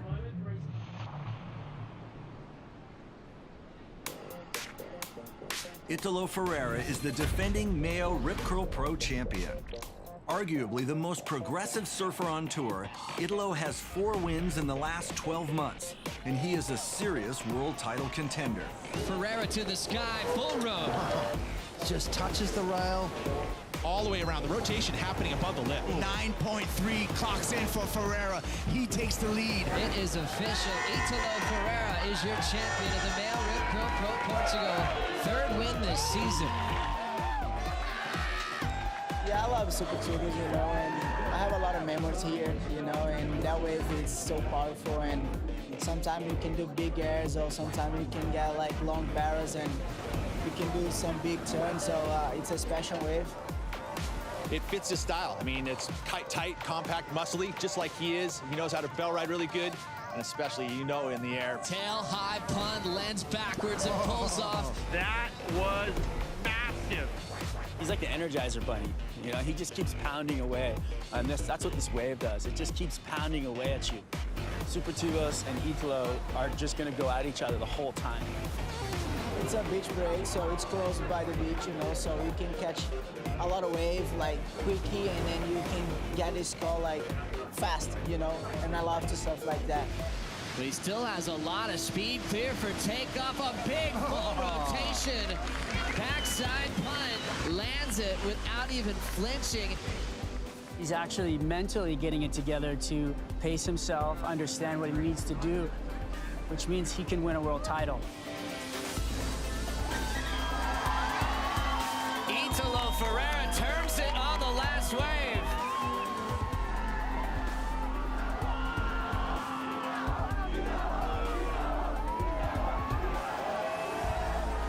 Can this guy go on and win himself a world title? And for me, the answer is yes. 2 last events, all the things can change, you know, and I'm here to do that, and I hope to get a good result here again. Italo Ferreira has made a huge statement this year that he's coming for the top guys in the world. He's officially arrived.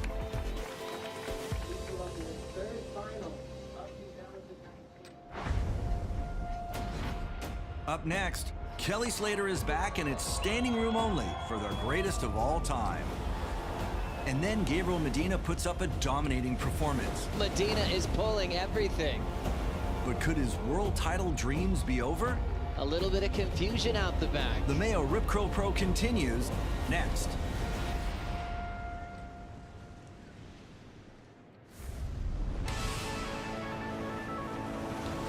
Welcome back to the MEO Rip Curl Pro. The coastline surrounding Peniche, Portugal, features stunning cliffs and rare geological formations. It's also home to some of Europe's best surf breaks and most consistent waves, making it a proving ground for the world's best.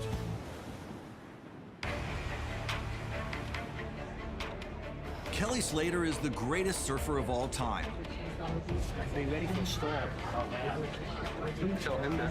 And as he prepares for another heat, a buzz of excitement fills the beach. Thousands of fans have gathered to cheer on the GOAT as he faces Kanoa Igarashi representing Japan. Kanoa is undefeated in head-to-head matchups against Slater, and ironically, Kelly is the underdog in this clash. Round of 16, heat number 4, winner goes to the quarterfinals. Kanoa Igarashi already has a number on the board, Pete. A 4.83, which is a solid number to get started. So Kelly down the beach, gets the first turn, nice little snap. So there's a combination of major moves, connection with the lip. This feels like to be the best wave for Kelly Slater. Now, Igarashi needing a 3.75 to take that lead from Kelly Slater. Throws the tail there. Layback hack to finish. 4.4 takes the lead over Slater. Igarashi takes to the air and pulls the board down underneath him. That was a difficult air reverse to complete.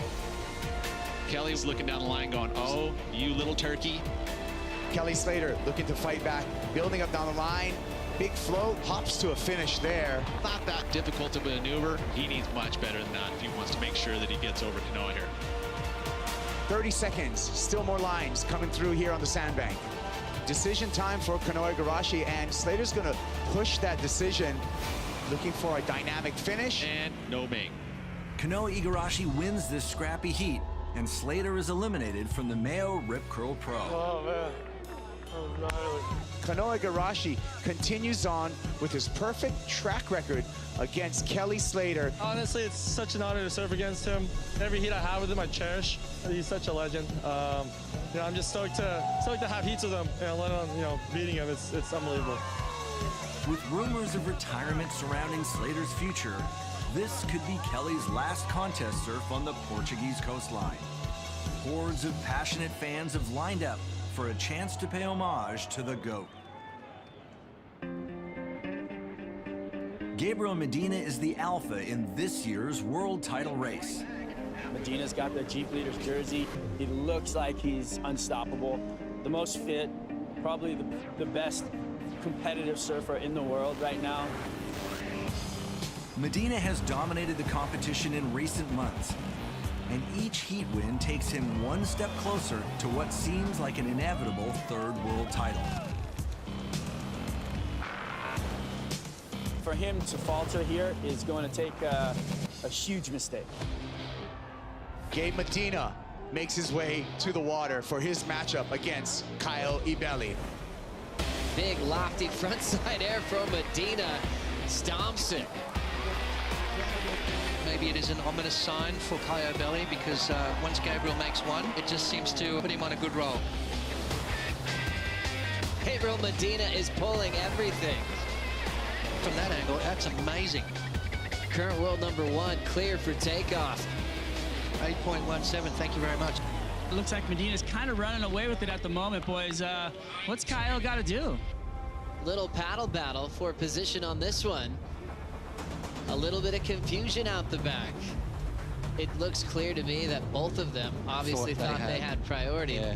An interference has been called. Interference has been called. Yellow on blue. He loses his one wave. So a bit of confusion out the back after Medina was just absolutely dominating. It was a world title moment that he was just so determined to win. Ends up playing defense when he shouldn't have, loses a whole wave with a priority mistake. With Kaio's combined total, he's still in second, so Ibelli's now only needing a 2.78. Kaio's gonna roll into this one. Off the bottom, quick forehand jam. Caio Ibelli turns the lead with a 3.10, and Gabriel Medina going down with a priority interference. Gabriel Medina after his heats and straight up the beach, straight up the stairs, dropped the board on the sand all the way up into the tower here to check out what happened. He wants to know why there was a flip of the priority. He wants to see the situation. Gabriel was saying he thought that for sure he got priority first. He got in the outside first. The judges are saying, and we checked the broadcast graphics, was showing blue the whole time. Was never in yellow. Kaya with the first priority in blue, chasing a 9.37 for the lead. And the priority judge understood that Kaya was in the lineup first, even though he was to the left of us, further down the beach. Gabriel Medina talked to the judges after, and the statement he made, think if you're in a court of law, said, "I didn't look at the priority disc." Case closed. That was one of the most radical mistakes of Medina's career, period. And only time will tell to see if that's going to cost him his season. Coming up, a world championship is on the line. #1 versus #2. World title race is hot as it could be right now. If Carissa Moore wins this heat, she will clinch her 4th world title. But Lakey Peterson stands in her way. The heat of the entire season is now in the lineup. It's drama versus dreams when the MEO Rip Curl Pro continues next. May the best woman win.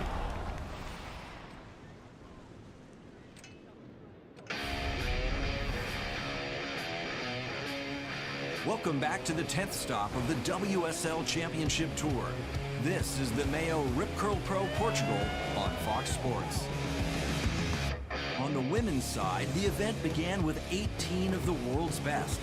And now as we begin the semifinals, 4 women remain.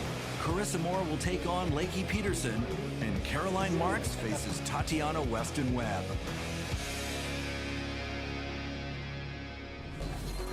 Lakey Peterson currently sits #2 in the rankings, and the Californian is a solid contender for this year's world title. 2019's been just really up and down. Lakey now trying to get into this heat, and that section's gonna send her over the falls. This is a heavy situation for last year's world title runner-up. She was so consistent through last season. Lakey exits the tube, goes looking for more. Hold on! Flicks into the reverse, hangs on to that maneuver, and she loves the feel of it. Let's hear it for your champion of the Freshwater Pro, presented by Outer Known, Lakey Peterson.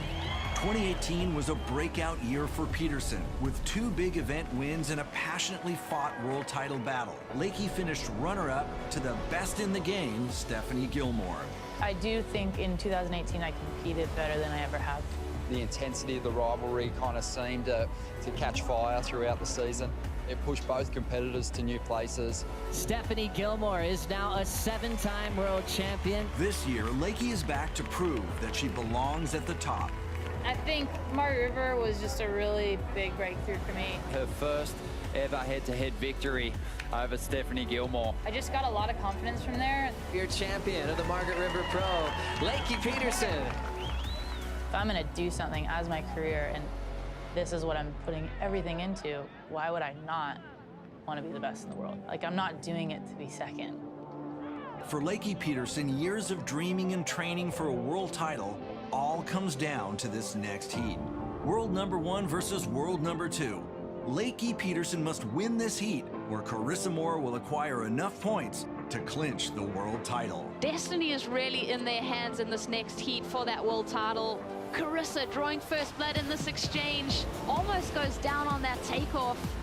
Well, just see the spray meet the sunshine there. So 2 moves from Carissa on a bigger set wave. Carissa Moore dropped in a 5.0 for her last ride. Lakey Peterson answering back. Powerful on the backhand, connects 2 turns together for that combination. I love the way that she just does a full rotation through her backhand maneuvers. And scores in an excellent ride of an 8.0 for last of Lakey Peterson. You can't help but get caught up in the emotion, and Carissa looking for that score. She's looking to clinch her 4th world title. Here she goes, grabbing that rail. Drops into the barrel. She's finding the tube time, unable to be spit out. That would have been a 10. Hands down, that would have been a 10 for Carissa. That knife edge of glory right there. She was so close to the exit on that. Lakey Peterson putting herself in position. Beautiful stretched out wall on her backhand. So impressed with her technique. Just stays out in front of it. Lakey Peterson drops in a 5.23. Wow, so much emotion. Carissa Moore goes down to Lakey Peterson. The world title race now goes to Maui. Lakey Peterson keeping her name in the mix. Lakey Peterson has forced Carissa Moore out of the event. Lakey is into the final and she will be gaining points, clawing closer to that dream of winning her first world title. Caroline Marks is also in the world title conversation. The 17-year-old from Florida sits 4th in the rankings. Fresh off a runner-up in France, Caroline is looking to one-up that result. This is Caroline utilizing her priority, goes into that long forehand swoop. Beautiful connection on this wave. She's got such a great read down the line. Good way to start the heat. I love the way she takes her time, just really placing the maneuvers so well. A couple of 6s takes Caroline Marks into the final. The men's quarterfinals kicked off in classic Super Tubos conditions. Jordy Smith, sitting in 3rd place in the rankings, is all business. Smith hunting, right-hander, good-looking wave. Quick snap, carrying a ton of speed, the big float, rides it as long as he possibly can. He finds the barrel, threads through a 2nd section, still traveling through the barrel, and Smith comes out. He had to pick up extra speed, which he did. He has played it perfectly. The wily veteran shakes off any world title pressure to defeat Kaloa Andino. Strategy for me, pretty much try to catch the 2 biggest waves. Italo Ferreira continues to amaze. Now ramp on the backhand for Italo, full rotation, stomps it again. The defending event champ takes to the sky, landing a full rotation aerial for a whopping 9.57, and he is again into the semifinals. Yeah, this is amazing, you know. There is a lot of wave, and the crowd is one of the best for sure. There is a lot of Brazilian and Portuguese guys, and thank you everyone for the support. The biggest matchup of the quarterfinals is Felipe Toledo versus Kanoa Igarashi. Toledo sits number 2 in the rankings, and with Medina, the Jeep leader, out of the competition, a win here will see Felipe jump to number 1. And Felipe Toledo is going to pull the trigger. Toledo, big float to begin, comes around this section. Nice snap on the backhand, gets back up in the lip twice. I think the judges are going to like that for sure. For Toledo, a 6.83. Kanoa Igarashi up and riding. Nice backhand barrel for Kanoa Igarashi. Beautiful technique to find a deep little barrel, spit out, smashes the lip. Could go excellent. It did. 8.67 checks in for Kanoa Igarashi.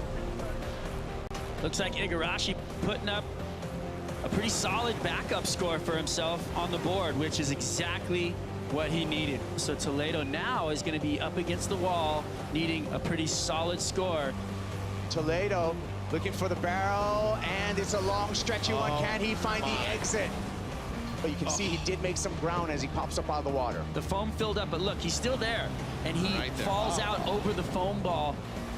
And the horn's going to sound. Toledo's going to go down in the quarterfinal.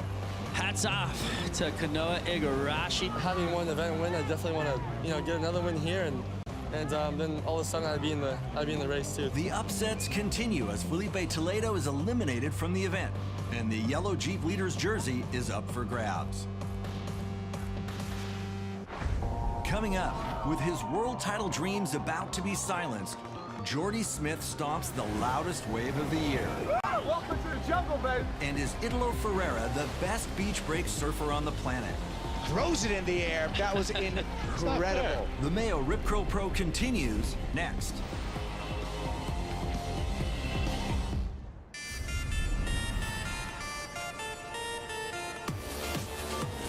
Welcome back to the MEO Rip Curl Pro Portugal. Jordy Smith is a constant contender here in the powerful beach break at Super Tubos.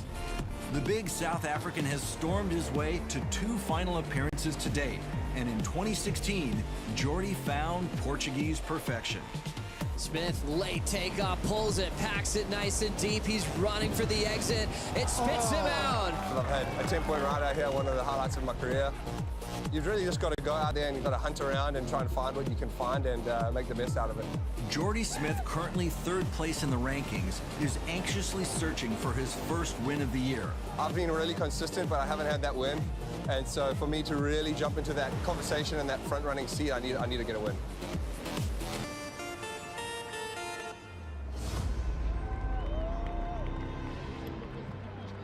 We're down to the final 4. For the title, it's all about Jordy Smith. He's always been a guy that's supposed to win a world title. It's never been more clear than now. If he can win this contest, he could be #1 in the world heading into pipeline. He's got to get past Kanoa first, though, in the semifinals. The world title race heating up. Igarashi goes for the corrupt flip, pulls it down.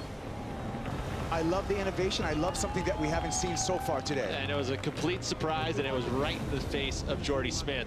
Advantage, Kanoa Igarashi, first exchange. Jordy Smith right behind him. Fin release on the backhand hook. Back up for that backhand floater. Puts it down. Jordy in the lead. And he's up and riding, going straight into the barrel.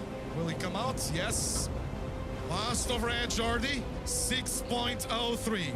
Kanoa needing 6.7 for the lead. Jordy Smith and Kanoa Igarashi fighting for a place in the final. Kanoa Igarashi on the backhand, big snap on the backhand. Long bottom turn, gets back up in the lip again, throws the fins out the back for the finish. Bigger wave, bigger sections, and there's the number. 6.83, Igarashi to the lead. He is never gonna bow down. This is getting tight for Jordy Smith. Jordy Smith looking for a 6.17 to take that lead and make his way into the final. Here goes Jordy Smith. Finds a right. Looking down the line, needs something big. Looks for the ramp, launches. Big full rotation air, puts it down. Mackerel. That was incredible. That was it. 9.33, Jordy Smith takes the lead, 40 seconds remaining. This is huge for Jordy. He's in the finals, and the world title is coming closer and closer. Oh, welcome to the jungle, baby. Jordy was down, and it's just one of those ultimately clutch moments where he had to lay everything on the line, and you can see as soon as he stuck that thing, he just roared. That was a career-defining wave right there. That could be the difference between winning the world title and not.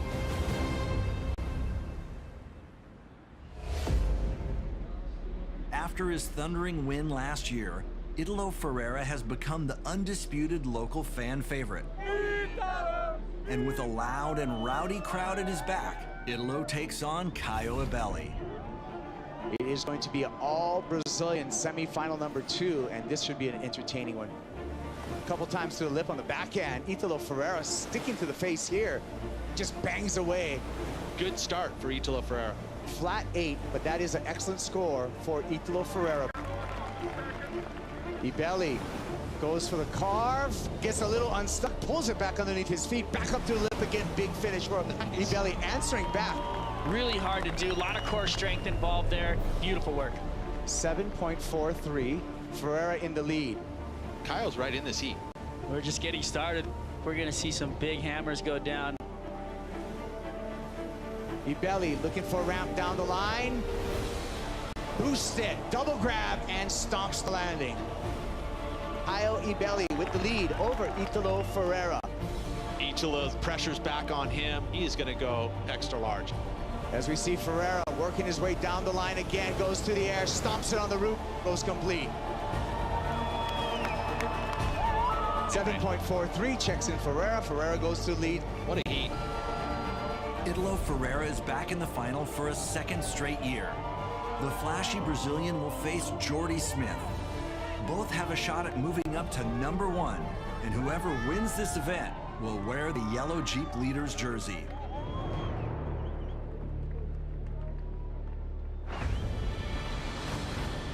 Up next, with world titles on the line, it's a cutthroat finish. Caroline Marks looks to spoil Lakey Peterson's dream run. Caroline Marks feeling it here in the final. And then it's Brazil versus South Africa in a battle for the men's Jeep Leaders jersey. Pressure's been applied to Jordy. The MEO Rip Curl Pro Finals are next.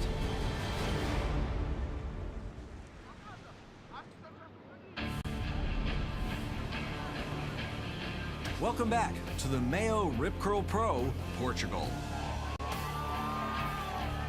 This is the 10th stop of the WSL Championship Tour, surfing's elite series that determines both the men's and women's world champions of the sport.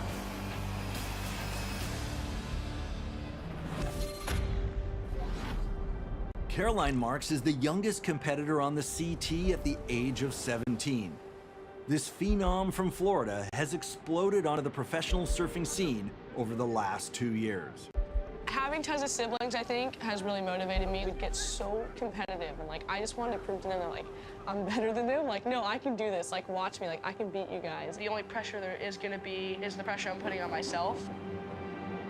What's the point unless if you want to be #1? It's special when you see a surfer come on tour and change pro surfing. That's going to be Caroline Marks' role. Caroline Marks is the future of women's surfing. She's the new Carissa Moore, Stephanie Gilmore. For the younger generation, under her to look up and go, I can do it. I can be one of the best in the world.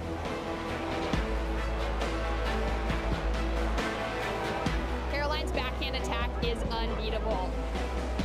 Youngest surfer to qualify in her rookie year last season. She's just got a rare confidence. She's an unbelievable competitor and maybe the best backhand surfer we've ever seen on the CT. In her rookie season, Caroline Marks claimed Rookie of the Year honours. She was so strong at a lot of different venues throughout the season, and I think she's come into this year a better surfer. And even at 17 years of age, I think she's ready to make a charge for a world title.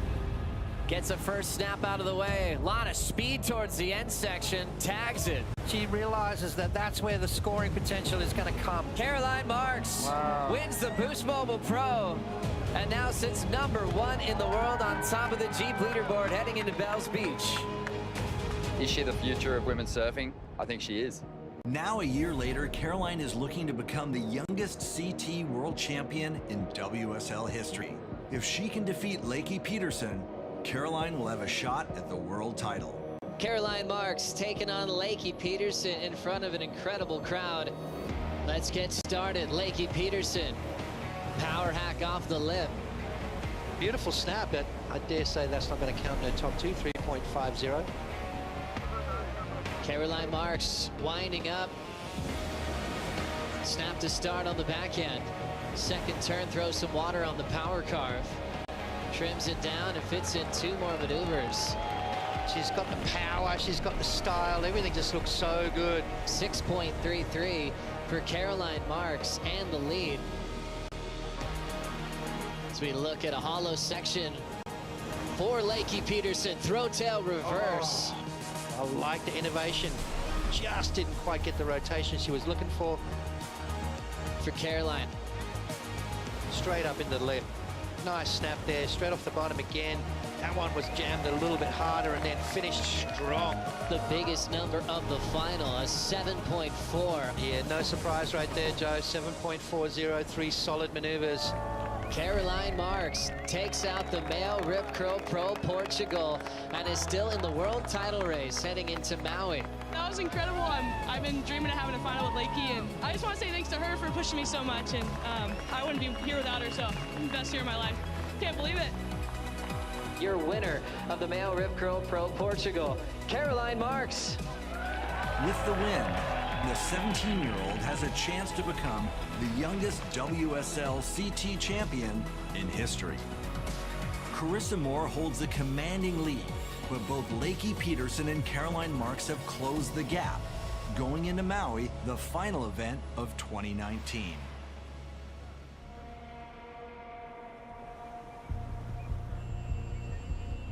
It's time for the finals here at the MEO Rip Curl Pro Portugal. Jordy Smith versus Italo Ferreira.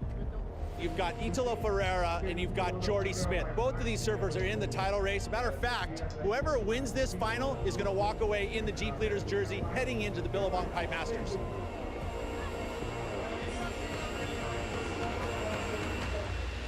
As we look at a running right for Italo Ferreira, as we have a full rotation, already thrown down by Italo. My goodness. Absolutely perfect rotation. What a landing there from Italo Ferreira. A 10-point ride for Italo.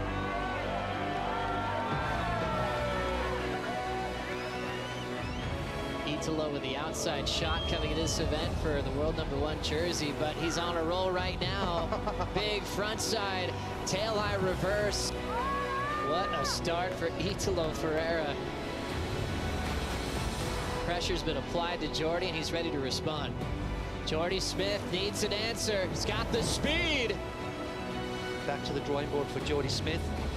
Italo Ferreira winding up and going for the barrel. He gets it. Italo in complete control. Jordy in an 18.44 combination. And with 5 seconds to go, he is officially world #1 heading into pipeline. Wow, what a performance.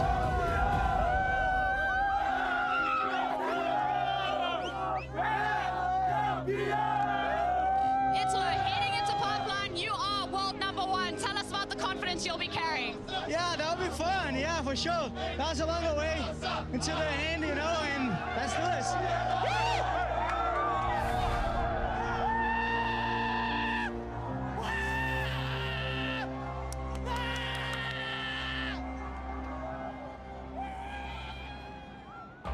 The men's world title race is absolutely the closest one in years. 5 surfers sit almost equal in points, and all have a legitimate shot at seizing the 2019 championship. Italo leads with yellow on his back. #1 in the world heading into pipeline. As we know, Medina's the guy to beat at Pike. He'll be defending his event title. Next time on WSL Presents, the 2019 World Champions of Surfing will be crowned in Hawaii.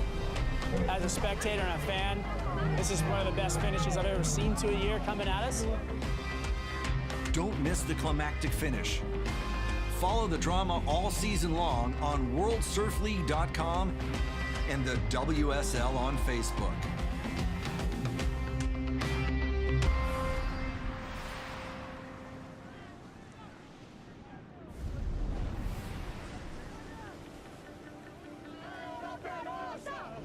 Portugal is all about drama. World titles are won and dreams of titles lost. The name says it all, Super Tubos. Packs it nice and deep. It spits him out. Who will survive this bone-crushing wave? Oh, that was absolutely death-defying right there. And turn this pivotal championship tour event. A full rotation, tail-high punt. What a scenario in the world title race. WSL presents the MEO Rip Curl Pro Portugal.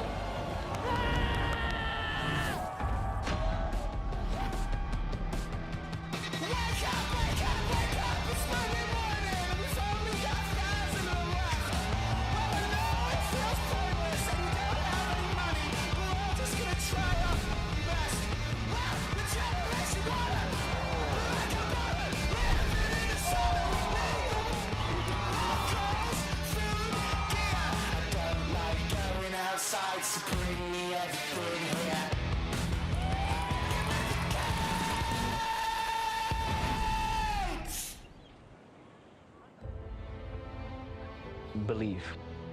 You need to believe in yourself, even when nobody else does. The WSL Championship Tour, by definition, is the world's best surfers on the world's best waves. The commitment, the dedication, it's always been there. It's going to take a little while to digest what we've just witnessed. 34 men and 17 women competing in 11 unique events on 6 different continents to ultimately decide the world champions of the sport. There's no higher competition level of surfing than the World Surf League. There is a buzz in the air. Gabriel Medina fighting for a 3rd world title. This event in Portugal is really important because it's about to finish and we're going to decide the world champion. Italo fighting for his 1st world title this year as he's the defending event champ.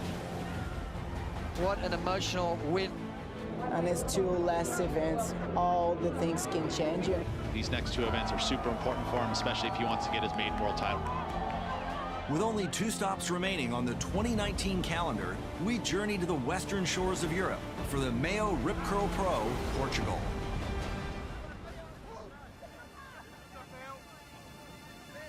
An hour drive north from Portugal's capital city of Lisbon is Peniche, a quiet fishing village located on a narrow peninsula, surrounded to the north and south by incredible surf breaks. The most renowned surf spot in Peniche is Super Tubos.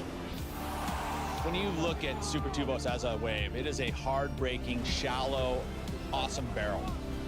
It's very powerful. It's on a crazy sand bottom bank. We've seen injuries happen here. Guaranteed he connected with the bottom there. It's crazy. This is my favorite event of the year. The crowd, it brings the energy. You never know what to expect. You could get rights, lefts, small wave, big barrels. And that's why it's so difficult, that's why it's so tricky, and that's why in the past, only the best guys really did well here. Welcome to the jungle, baby!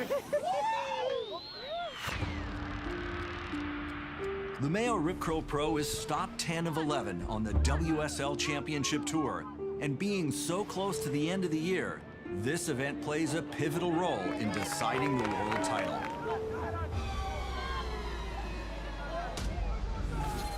Coming into Portugal, Gabriel Medina leads the rankings, sitting at the top of the Jeep leaderboard.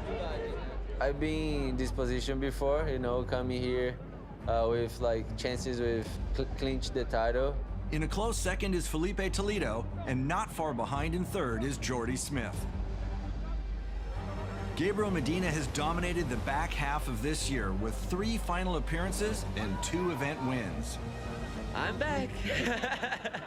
Super late, super deep. 10s all the way across the board for Gabe Medina. Medina claimed victory at Super Tubos in 2017. Medina ramps up, big frontside stock air, lands it clean. And now is poised to clinch his 3rd world title. Feels good to be that close, and I know it's a lot of things to happen. There's no way, I mean, I sure want to keep. I'm feeling good. A win here this year could see Medina raise the trophy in Portugal.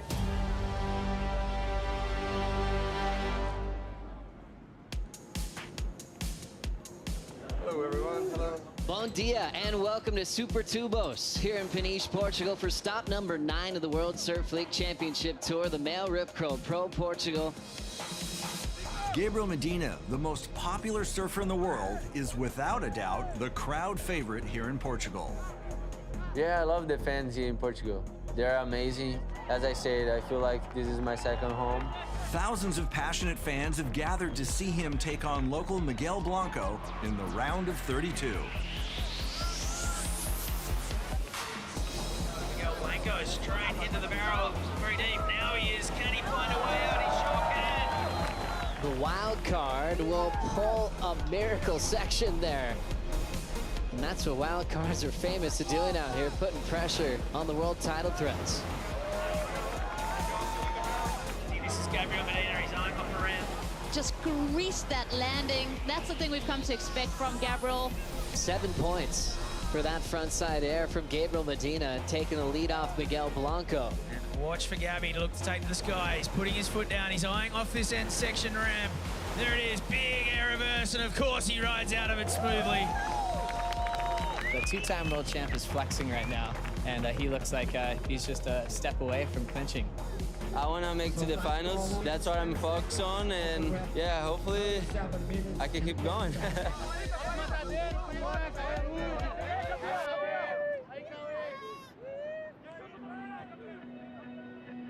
You're looking at a man who's as important as Muhammad Ali, as Tiger Woods. He's beat them all. Kelly Slater is the undisputed greatest surfer of all time, with a record 11 world titles spanning 3 decades of competition. Slater has 55 career victories at 23 different tour stops. All right. It's a real special time for me, to be honest. I'm stoked. We like seeing you, after all these wins, getting those time to actually really appreciate it and enjoy it. Yeah, I'm emotional. He has won everywhere, including the 2010 Rip Curl Pro Portugal. At age 47, Kelly is an icon to the sport. Look, if I'm 47 and make the top 5 or top 10, that's pretty good. But I've never liked pretty good. You know, I want to win contests. I want to be pushing up into those top 5 guys and look like I have a realistic chance, you know.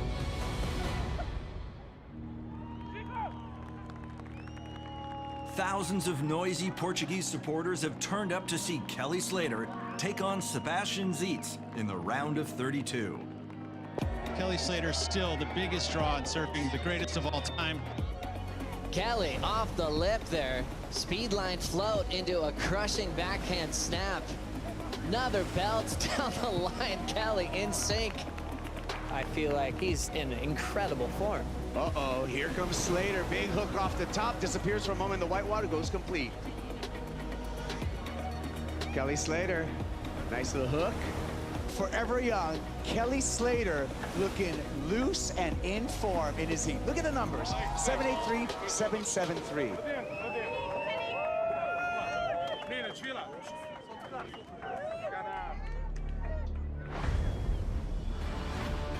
Coming up next, the WSL Women's Championship Tour hits the Super Tubos lineup for the first time in history. This is a world title heat with ramifications like you wouldn't imagine. Here comes Carissa, pulls right in. Lakey knows she needs to win this heat to keep herself with any kind of chance.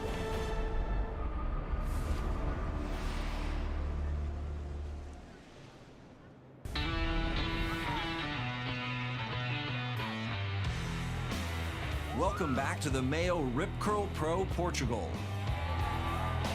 The WSL Championship Tour includes the top 17 women in the world, surfing for the world title of the sport. And this year marks the first time the women have competed in the challenging beach break at Super Tubos. We're the best surfers in the world, so we need to be in these conditions, improving ourselves. It makes you want to show up and you know, really do good work in this event in really good waves. So hopefully all the things come together.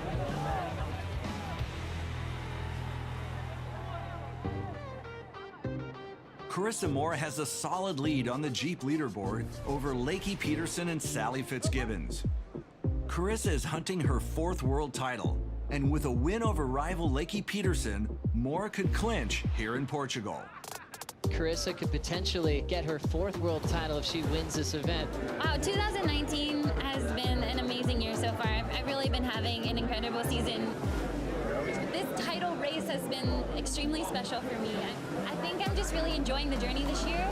Spending 3 years kind of not in the conversation of the title race has really gotten me to appreciate being in one. Carissa Moore is currently leading the progression of women's surfing. Moore has 2 big wins this year in Jeffreys Bay and most recently in France. Both of these wins have come in heavy, challenging conditions. Carissa Moore makes it. She looks like, to me, the strongest. She's carrying the most momentum and amazing barrel rider. I love to see her relaxed, but right now it feels like it's Carissa Moore's world title to lose. With her sights set on a 4th world title, all eyes are on Carissa Moore as she takes on Joanne Defay in the quarterfinals. Barreling conditions here at Super Tubos. Carissa Moore with a lot on the line today. This is a world title heat with ramifications like you wouldn't imagine. The backhand is so solid for DeFay. Got a 3.0 start here, Potts. Yeah, watch out for this young lady. DeFay's well aware of her role here to play world title spoiler. The three-time world champ, current world #1, backside hack, nails it. Times the second turn through the backwash and stays on her feet. Total confidence in the approach for the Hawaiian. Looking pretty scary for her opponent, that's for sure. Here comes Carissa, pulls right in, under the hood. Moore makes it. Lays down the forehand cutty and jams the finishing move. Incredible ride for world #1. Trademark stuff from Carissa Moore. 9-3-3. 2 more heat wins needed for a 4th world title as Carissa moves on. With the win, Carissa advances to the semifinals. And now the pressure is on current world #2, Lakey Peterson. You got 35 minutes to like serve finish waves. Lakey must defeat Nikki Van Dyke to keep her world title dreams alive. Lakey knows she needs to win this heat to keep herself with any kind of chance. Solid right-hander setting up for the Australian. Nikki Van Dyke throws down a solid top turn carve. 4.90 takes the lead off Peterson. Rolling in to this right-hander. Lakey off the bottom. Beautiful top turn. Driving into another big forehand hook. Peterson looking to finish strong and snaps it shut. 5.83 got her lead back. What a heat. Lakey off the bottom. Beautiful backhand carve. Lips there, she hits it hard off the top. World #2 picking off a gem of a left to allow her to really open up. More pressure on Nikki Van Dyke. And that was a serious nail in the coffin right there. Big sets approaching, Joe. Nikki with priority, this is it. She needs a 6.43. Can she pull a last-ditch effort? She's swinging. Beating a 6.43. It's a big closeout. She has to step off. And Lakey Peterson will get a shot at world #1, Carissa Moore, in the 2nd semifinal with the world title race on the line. This is why sports are so cool, and this is why I love it. And I ultimately just hope that we both get great waves and both surf really well, and may the best woman win. World #1 Carissa Moore will next surf head-to-head against Lakey Peterson in the semifinals. A win for Moore will give her enough points to clinch the 2019 world title. Lakey's only move is to defeat Moore.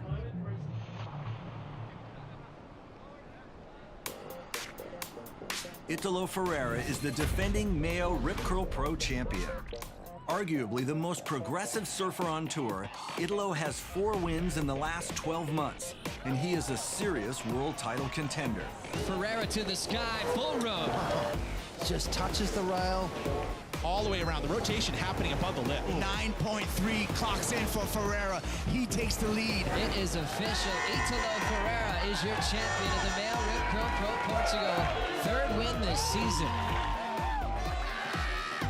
Yeah, I love Super Tugas, you know, and I have a lot of memories here, you know, and that wave is so powerful, and sometimes we can do big airs, or sometimes we can get like long barrels, and we can do some big turns, so it's a special wave. It fits his style. I mean, it's tight, compact, muscly, just like he is. He knows how to bell ride really good, and especially, in the air. Tail high punt, lands backwards and pulls off. That was massive. He's like the Energizer Bunny. You know, he just keeps pounding away. And that's what this wave does. It just keeps pounding away at you. Super Tubos and Italo are just going to go at each other the whole time. It's a beach break, so it's close by the beach, you know, so you can catch a lot of wave, like, quickly, and then you can get this score, like, fast, you know, and I love to surf like that. But he still has a lot of speed, clear for takeoff, a big full rotation. Backside punt, lands it without even flinching. He's actually mentally getting it together to pace himself, understand what he needs to do, which means he can win a world title. Italo Ferreira turns it on the last wave.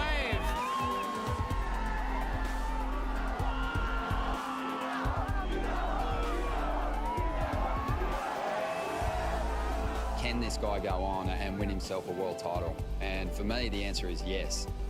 2 last events, all the things can change, you know, and I'm here to do that, and I hope to get a good result here again.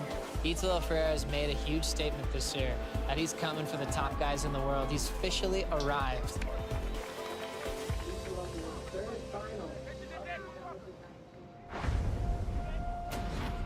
Up next, Kelly Slater is back, and it's standing room only for the greatest of all time. And then Gabriel Medina puts up a dominating performance. Medina is pulling everything. But could his world title dreams be over? A little bit of confusion out the back. The MEO Rip Curl Pro continues next.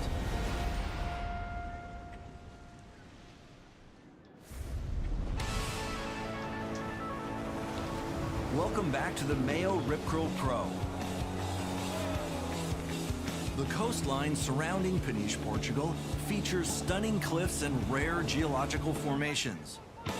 It's also home to some of Europe's best surf breaks and most consistent waves, making it a proving ground for the world's best.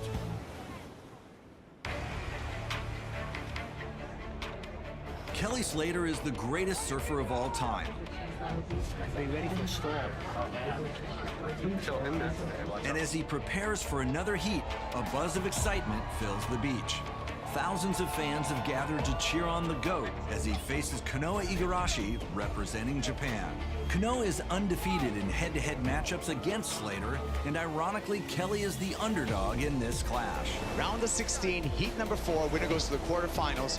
Kanoa Igarashi already has a number on the board, Pete. A 4.83, which is a solid number to get started. So Kelly down the beach, gets the first turn, nice little snap. So there's combination of major moves, connection with the lip. This feels like to be the best way for Kelly Slater. Now, Igarashi needing a 3.75 to take that lead from Kelly Slater. Throws the tail there. Layback hack to finish. 4.4 takes the lead over Slater. Igarashi takes to the air and pulls the board down underneath him. That was a difficult air reverse to complete. Kelly's looking down the line going, oh, you little turkey. Kelly Slater looking to fight back, building up down the line. Big float, hops to a finish there. Not that difficult to maneuver. He needs much better than that if he wants to make sure that he gets over Kanoa here. 30 seconds, still more lines coming through here on the sandbank. Decision time for Kanoa Igarashi, and Slater's gonna push that decision, looking for a dynamic finish. And no make. Kanoa Igarashi wins this scrappy heat, and Slater is eliminated from the MEO Rip Curl Pro. Oh, man. Kanoa Igarashi continues on with his perfect track record against Kelly Slater. Honestly, it's such an honor to surf against him. Every heat I have with him, I cherish. He's such a legend. You know, I'm just stoked to have heats with him, and let alone, you know, beating him. It's unbelievable. With rumors of retirement surrounding Slater's future, this could be Kelly's last contest surf on the Portuguese coastline. Hordes of passionate fans have lined up for a chance to pay homage to the GOAT. Gabriel Medina is the alpha in this year's world title race. Medina's got the Jeep Leaders jersey. He looks like he's unstoppable. The most fit, probably the best competitive surfer in the world right now. Medina has dominated the competition in recent months, and each heat win takes him one step closer to what seems like an inevitable third world title. For him to falter here is going to take a huge mistake. Gabe Medina makes his way to the water for his matchup against Kyle Ibelli. Big lofty frontside air from Medina. Stomps it. Maybe it is an ominous sign for Kyle Ibelli, because once Gabriel makes one, it just seems to put him on a good roll. Gabriel Medina is pulling everything. From that angle, that's amazing. Current world #1, clear for takeoff. 8.17, thank you very much. It looks like Medina's kind of running away with it at the moment, boys. What's Kyle got to do? Little paddle battle for position on this one. A little bit of confusion out the back. It looks clear to me that both of them obviously thought they had priority. Yeah. An interference has been called. Interference has been called. Yellow on blue. He loses his one wave. So a bit of confusion out the back after Medina was just absolutely dominating. It was a world title moment that he was just so determined to win. And ends up playing defense when he shouldn't have, loses a whole wave of the priority mistake. With Kaio's combined total, he's still in second, so Ibelli now only needing a 2.78. Kaio's gonna roll into this one. Off the bottom, quick forehand jam. Caio Ibelli turns the lead with a 3.10, and Gabriel Medina going down with the priority interference. Gabriel Medina after his heats and straight up the beach, straight up the stairs, dropped the board on the sand, all the way up into the tower here to check out what happened. He wants to know why there was a flip of the priority. He wants to see the situation. Gabriel was saying he thought that for sure he got priority first. He got in the outside first. The judges are saying, and we checked the broadcast graphics, was showing blue the whole time. Was never in yellow. Caio with the first priority in blue, chasing a 9.37 for the lead. And the priority judge understood that Caio was in the lineup first, even though he was to the left of us, further down the beach. Gabriel Medina talked to the judges after, and the statement he made, think if you're in a court of law, said, "I didn't look at the priority disc." Case closed. That was one of the most radical mistakes of Medina's career, period. And only time will tell to see if that's going to cost him his season. Coming up, a world championship is on the line. Number 1 versus number 2. World title race is hot as it could be right now. If Carissa Moore wins this heat, she will clinch her 4th world title, but Lakey Peterson stands in her way. The heat of the entire season is now in the lineup. It's drama versus dreams when the MEO Rip Curl Pro continues next. May the best women win.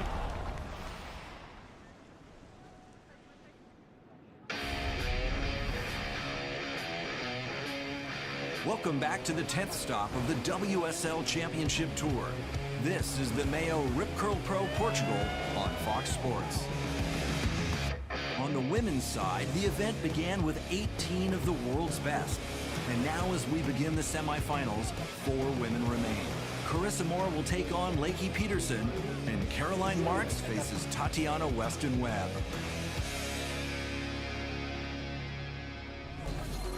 Lakey Peterson currently sits number 2 in the rankings, and the Californian is a solid contender for this year's world title. 2019's been just really up and down. Lakey now trying to get into this heat, and that section's gonna send her over the falls. This is a heavy situation for last year's world title runner-up. She was so consistent through last season. Lakey exits the tube, goes looking for more. Hold on! Flips into the reverse, hangs on to that maneuver. And she loves the feel of it. Let's hear it for your champion of the Freshwater Pro, presented by Outerknown, Lakey Peterson. 2018 was a breakout year for Peterson, with 2 big event wins and a passionately fought world title battle. Lakey finished runner-up to the best in the game, Stephanie Gilmore. I do think in 2018 I competed better than I ever have. The intensity of the rivalry kind of seemed to catch fire throughout the season. It pushed both competitors to new places. Stephanie Gilmore is now a 7-time world champion. This year, Lakey is back to prove that she belongs at the top. I think Margaret River was just a really big breakthrough for me. Her first ever head-to-head victory over Stephanie Gilmore. I just got a lot of confidence from there. Your champion of the Margaret River Pro, Lakey Peterson. If I'm gonna do something as my career and this is what I'm putting everything into, why would I not want to be the best in the world? Like, I'm not doing it to be second. For Lakey Peterson, years of dreaming and training for a world title all comes down to this next heat. World number 1 versus world number 2. Lakey Peterson must win this heat, where Carissa Moore will acquire enough points to clinch the world title. Destiny is really in their hands in this next heat for that world title. Carissa drawing first blood in this exchange, almost goes down on that takeoff. Well, just see the spray meet the sunshine there. So 2 moves from Carissa on a bigger set wave.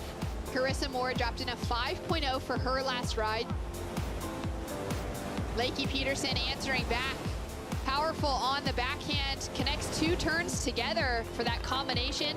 I love the way that she just does a full rotation through her backhand maneuvers. And scores in an excellent ride of an 8.0 for last of Lakey Peterson. You can't help but get caught up in the emotion, and Carissa looking for that score. She's looking to clinch her 4th world title. Here she goes, grabbing that rail, drops into the barrel. She's finding the tube time, unable to be spit out. That would have been a 10. Hands down, that would have been a 10 for Carissa. That knife edge of glory right there. She was so close to the exit on that. Lakey Peterson putting herself in position.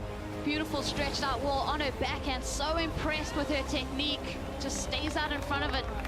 Lakey Peterson drops in a 5.23. Wow, so much emotion. Carissa Moore goes down to Lakey Peterson. The world title race now goes to Maui. Lakey Peterson keeping her name in the mix. Lakey Peterson has forced Carissa Moore out of the event. Lakey is into the final and she will be gaining points, clawing closer to that dream of winning her first world title. Caroline Marks is also in the world title conversation. The 17-year-old from Florida sits 4th in the rankings. Fresh off a runner-up in France, Caroline is looking to one-up that result. This is Caroline utilizing her priority, goes into that long forehand swoop. Beautiful connection on this wave. She's got such a great read down the line. Good way to start the heat. I love the way she takes her time, just really placing the maneuvers so well. A couple of 6s takes Caroline Marks into the final. The men's quarterfinals kicked off in classic Super Tubos conditions. Jordy Smith, sitting in 3rd place in the rankings, is all business. Smith hunting, right-hander, good-looking wave. Quick snap, carrying a ton of speed, the big float, rides it as long as he possibly can. He finds the barrel, threads through a 2nd section, still traveling through the barrel, and Smith comes out. He had to pick up extra speed, which he did. He has played it perfectly. The wily veteran shakes off any world title pressure to defeat Kaloe Andino. Strategy for me, pretty much try to catch the 2 biggest waves. Italo Ferreira continues to amaze. Now ramp on the backhand for Italo. Full rotation, stomps it again. The defending event champ takes to the sky, landing a full rotation aerial for a whopping 9.57. And he is again into the semifinals. Yeah, this is amazing, you know. There is a lot of wave, and the crowd is one of the best for sure. There is a lot of Brazilian and Portuguese guys, and thank you everyone for the support. The biggest matchup of the quarterfinals is Felipe Toledo versus Kanoa Igarashi. Toledo sits number 2 in the rankings, and with Medina, the Jeep leader, out of the competition, a win here will see Felipe jump to number 1. And Felipe Toledo is going to pull the trigger. Toledo, big float to begin, comes around this section. Nice snap on the backhand, gets back up in the lip twice. I think the judges are going to like that for sure. For Toledo, a 6.83. Kanoa Igarashi up and riding. Nice backhand barrel for Kanoa Igarashi. Beautiful technique to find a deep little barrel, spit out, smashes the lip. Could go excellent.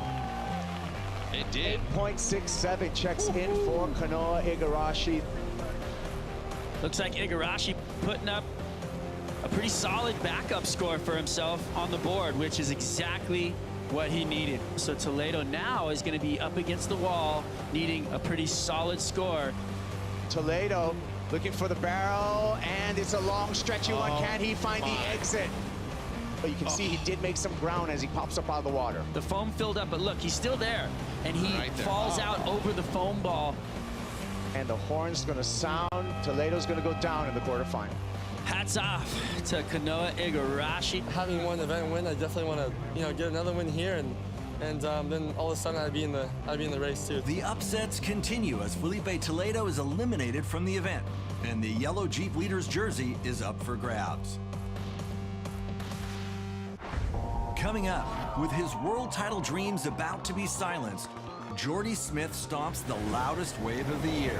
Welcome to the jungle, baby. And is Italo Ferreira the best beach break surfer on the planet?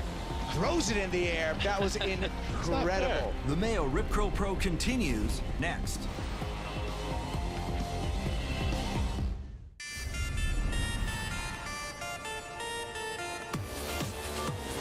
Welcome back to the MEO Rip Curl Pro Portugal. Jordy Smith is a constant contender here in the powerful beach break at Super Tubos. The big South African has stormed his way to 2 final appearances to date, and in 2016, Jordy found Portuguese perfection. Smith, late takeoff, pulls it, packs it nice and deep. He's running for the exit. It spits him out. I've had a 10-point ride out here, one of the highlights of my career. You've really just got to go out there and you've got to hunt around and try and find what you can find and make the best out of it. Jordy Smith, currently 3rd place in the rankings, is anxiously searching for his first win of the year. I've been really consistent, but I haven't had that win. And so for me to really jump into that conversation and that front-running seat, I need to get a win.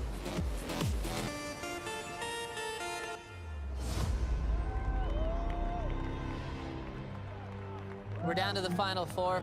For the title, it's all about Jordy Smith. He's always been a guy that's supposed to win a world title.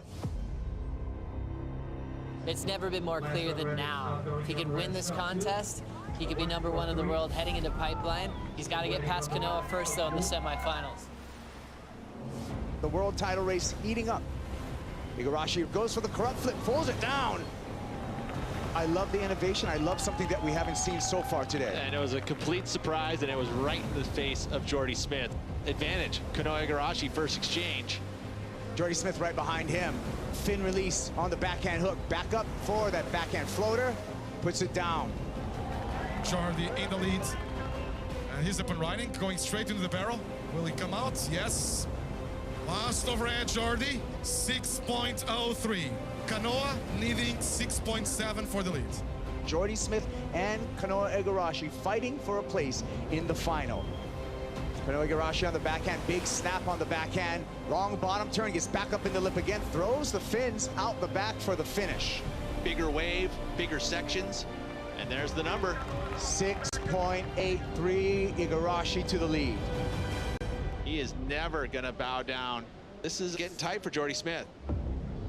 Jordy Smith looking for a 6.17 to take that lead and make his way into the final.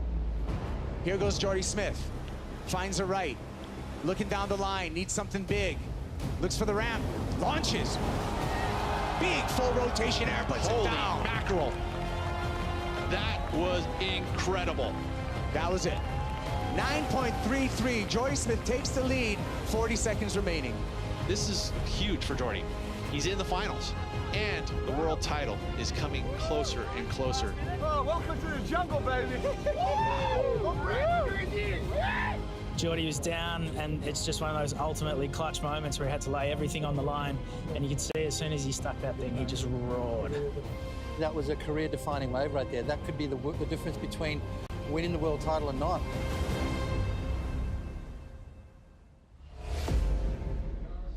After his thundering win last year, Italo Ferreira has become the undisputed local fan favorite.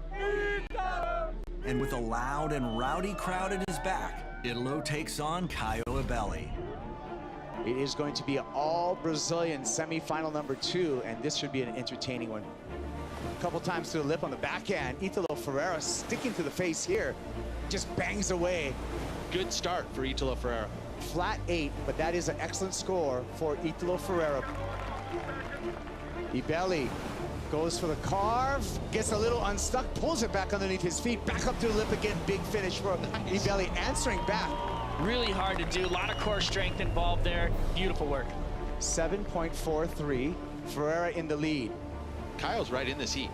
We're just getting started. We're gonna see some big hammers go down. Ibelli looking for a ramp down the line. Boosts it, double grab, and stomps the landing. Caio Ibelli with the lead over Italo Ferreira. Italo's pressure's back on him. He is gonna go extra large. As we see Ferreira working his way down the line again, goes to the air, stomps it on the roof, goes complete. 7.43, checks in Ferreira. Ferreira goes to the lead. What a heat. Italo Ferreira is back in the final for a second straight year. The flashy Brazilian will face Jordy Smith. Both have a shot at moving up to #1, and whoever wins this event will wear the yellow Jeep Leaders jersey.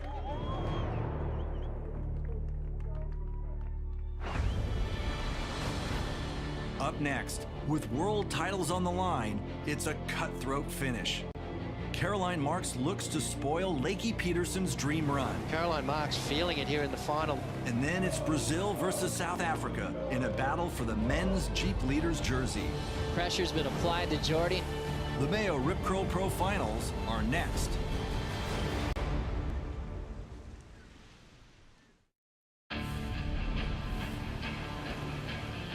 Welcome back to the MEO Rip Curl Pro, Portugal. This is the 10th stop of the WSL Championship Tour, surfing's elite series that determines both the men's and women's world champions of the sport.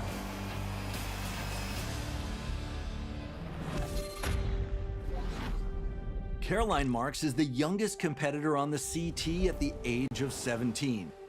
This phenom from Florida has exploded onto the professional surfing scene over the last 2 years. Having tons of siblings, I think, has really motivated me. We get so competitive, and like, I just wanted to prove to them that, like, I'm better than them. Like, no, I can do this. Like, watch me. Like, I can beat you guys. The only pressure there is going to be is the pressure I'm putting on myself. What's the point unless if you want to be number one? It's special when you see a surfer come on tour and change pro surfing. That's going to be Caroline Marks' role. Caroline Marks is the future of women's surfing. She's the new Carissa Moore, Stephanie Gilmore. For the younger generation under her to look up and go, I can do it. I can be one of the best in the world.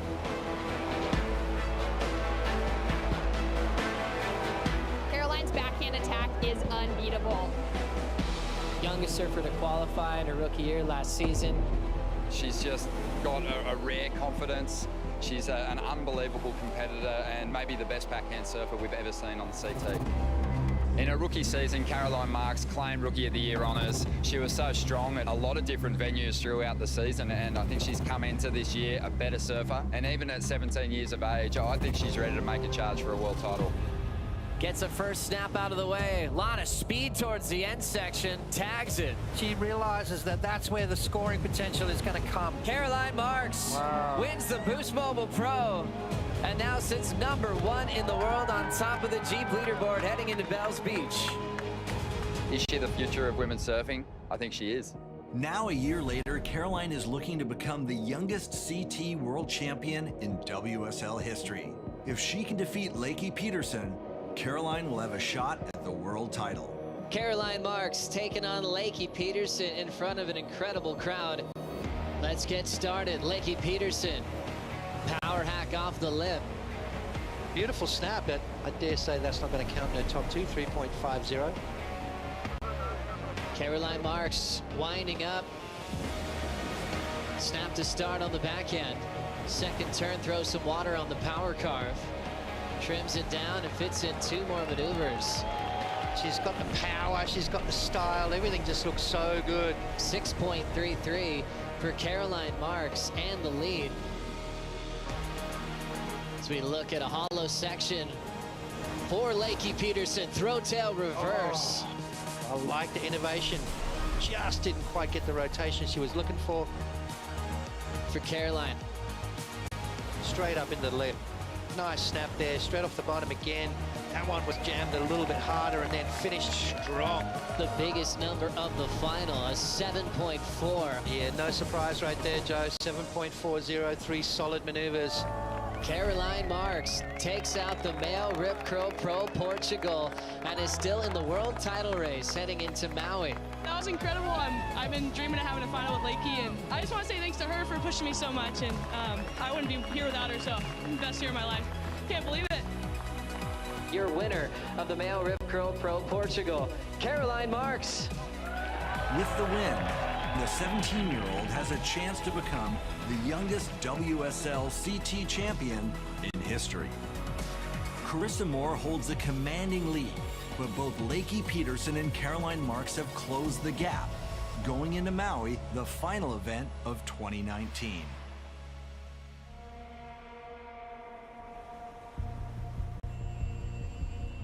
It's time for the finals here at the MEO Rip Curl Pro Portugal. Jordy Smith versus Italo Ferreira.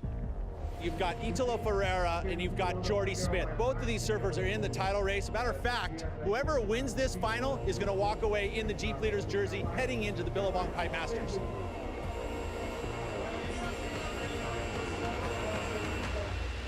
As we look at a running right for Italo Ferreira, as we have a full rotation, already thrown down by Italo. My goodness. Absolutely perfect rotation. What a landing there from Italo Ferreira. A 10-point ride for Italo.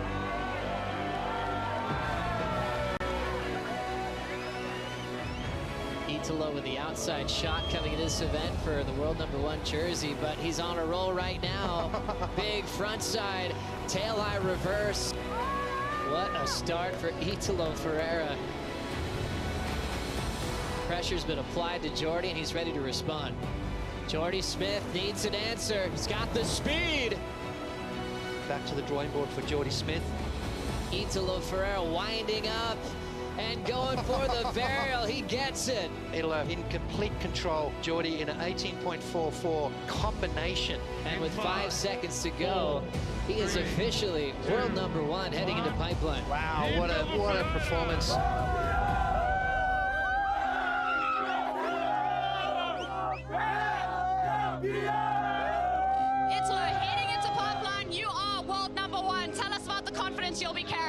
Yeah, that would be fun. Yeah, for sure. That was a long way until the end, you know, and let's do this.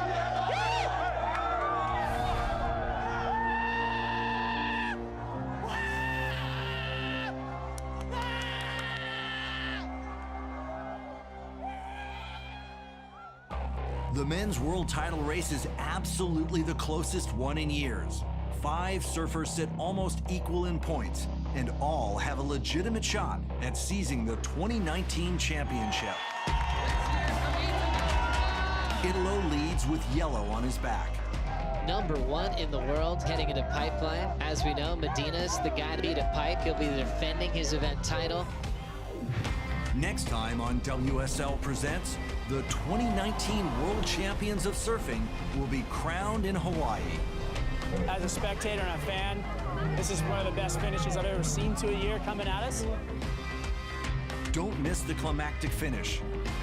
Follow the drama all season long on WorldSurfLeague.com and the WSL on Facebook.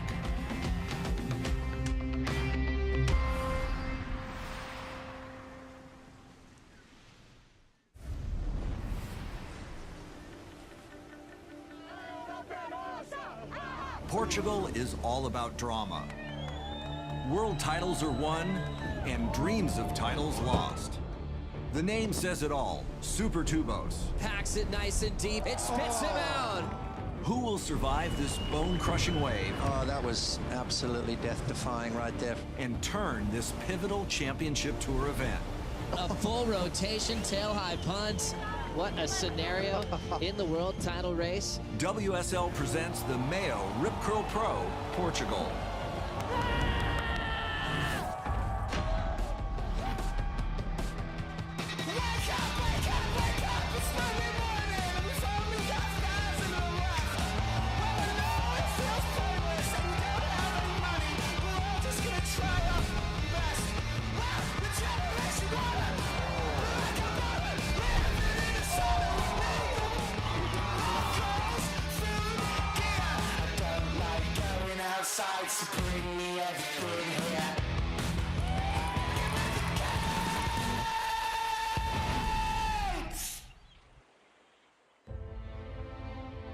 Believe. You need to believe in yourself, even when nobody else does. The WSL Championship Tour, by definition, is the world's best surfers on the world's best waves. The commitment, the dedication, it's always been there. It's going to take a little while to digest what we've just witnessed. 34 men and 17 women competing in 11 unique events on 6 different continents to ultimately decide the world champions of the sport. There's no higher competition level of surfing than the World Surf League. There is a buzz in the air. Gabriel Medina fighting for a 3rd world title. This event in Portugal is really important because it's about to finish and we're gonna decide the world champion. Italo fighting for his first world title this year as he's the defending event champ. What an emotional win. On his 2 last events, all the things can change. These next 2 events are super important for him, especially if he wants to get his maiden world title. With only 2 stops remaining on the 2019 calendar, we journey to the western shores of Europe for the MEO Rip Curl Pro, Portugal.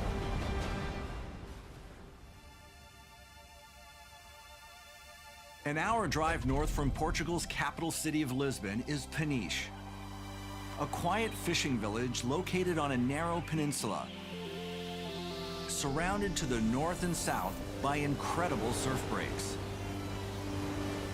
The most renowned surf spot in Peniche is Super Tubos.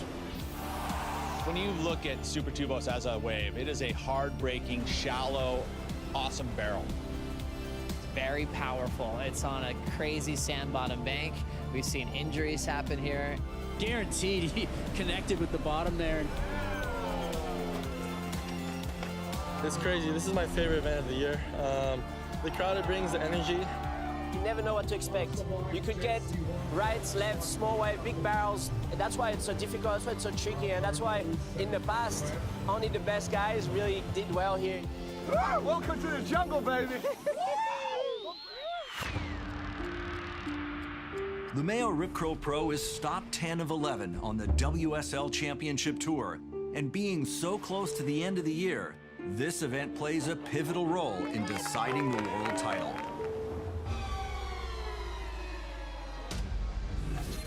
Coming into Portugal, Gabriel Medina leads the rankings, sitting at the top of the Jeep leaderboard.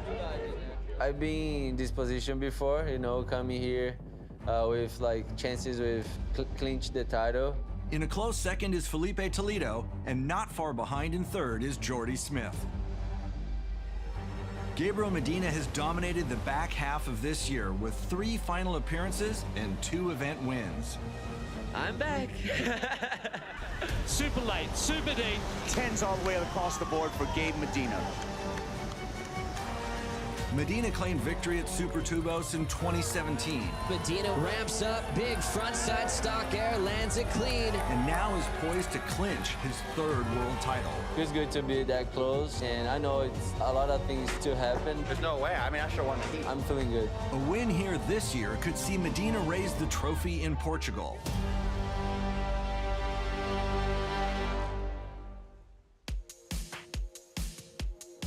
Hello, everyone. Hello. Bon dia and welcome to Super Tubos here in Peniche, Portugal for stop number 9 of the World Surf League Championship Tour, the MEO Rip Curl Pro Portugal. Gabriel Medina, the most popular surfer in the world, is without a doubt the crowd favorite here in Portugal. Yeah, I love the fans here in Portugal. They're amazing. As I said, I feel like this is my second home. Thousands of passionate fans have gathered to see him take on local Miguel Blanco in the round of 32. Miguel Blanco straight into the barrel, very deep. Now he is. Can he find a way out? He sure can. The wild card will pull a miracle section there. And that's what wild cards are famous for doing out here, putting pressure on the world title threats. This is Gabriel Medina, he's eyeing off the ramp. Just greased that landing. That's the thing we've come to expect from Gabriel. 7 points for that frontside air from Gabriel Medina, taking the lead off Miguel Blanco. And watch for Gabby to look to take to the sky. He's putting his foot down, he's eyeing off this end section ramp. There it is, big air reverse, and of course he rides out of it smoothly. The 2-time world champ is flexing right now, and he looks like he's just a step away from clinching. I want to make to the finals. That's what I'm focused on, and yeah, hopefully I can keep going.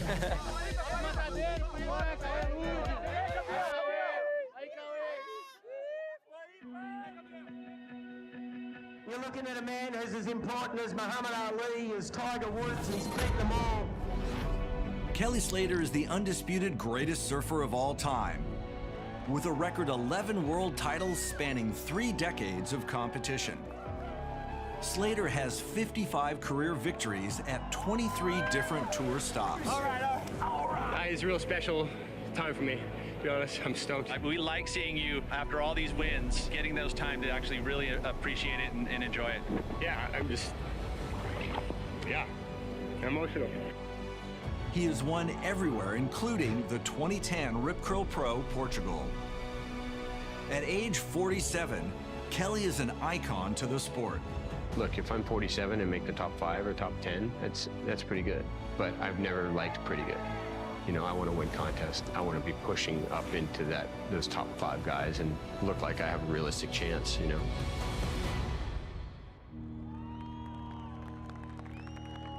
Thousands of noisy Portuguese supporters have turned up to see Kelly Slater take on Sebastian Zietz in the round of 32.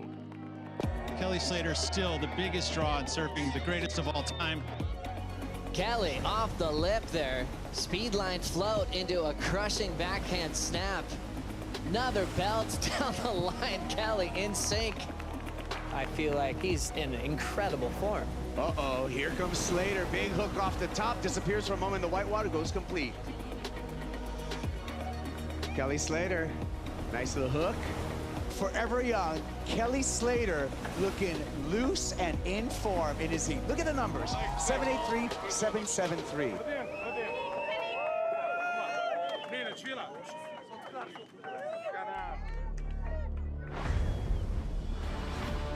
Coming up next, the WSL Women's Championship Tour hits the Super Tubos lineup for the first time in history.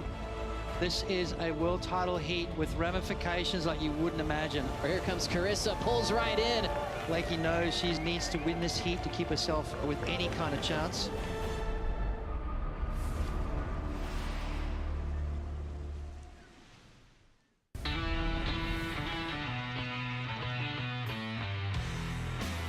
Welcome back to the MEO Rip Curl Pro Portugal. The WSL Championship Tour includes the top 17 women in the world, surfing for the world title of the sport. And this year marks the first time the women have competed in the challenging beach break at Super Tubos. We're the best surfers in the world, so we need to be in these conditions, improving ourselves. It makes you want to show up and you know, really do good work in this event in really good waves. So hopefully all the things come together.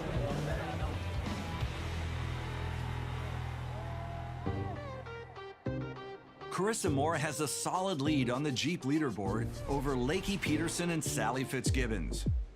Carissa is hunting her 4th world title, and with a win over rival Lakey Peterson, Moore could clinch here in Portugal. Carissa could potentially get her 4th world title if she wins this event. Wow, 2019 has been an amazing year so far. I've really been having an incredible season. This title race has been extremely special for me. I think I'm just really enjoying the journey this year. Spending 3 years kind of not in the conversation of the title race has really gotten me to appreciate being in one. Carissa Moore is currently leading the progression of women's surfing. Moore has 2 big wins this year in Jeffreys Bay and most recently in France. Both of these wins have come in heavy, challenging conditions. Carissa Moore makes it. She looks like, to me, the strongest. She's carrying the most momentum and amazing barrel rider. I love to see her relaxed, but right now it feels like it's Carissa Moore's world title to lose.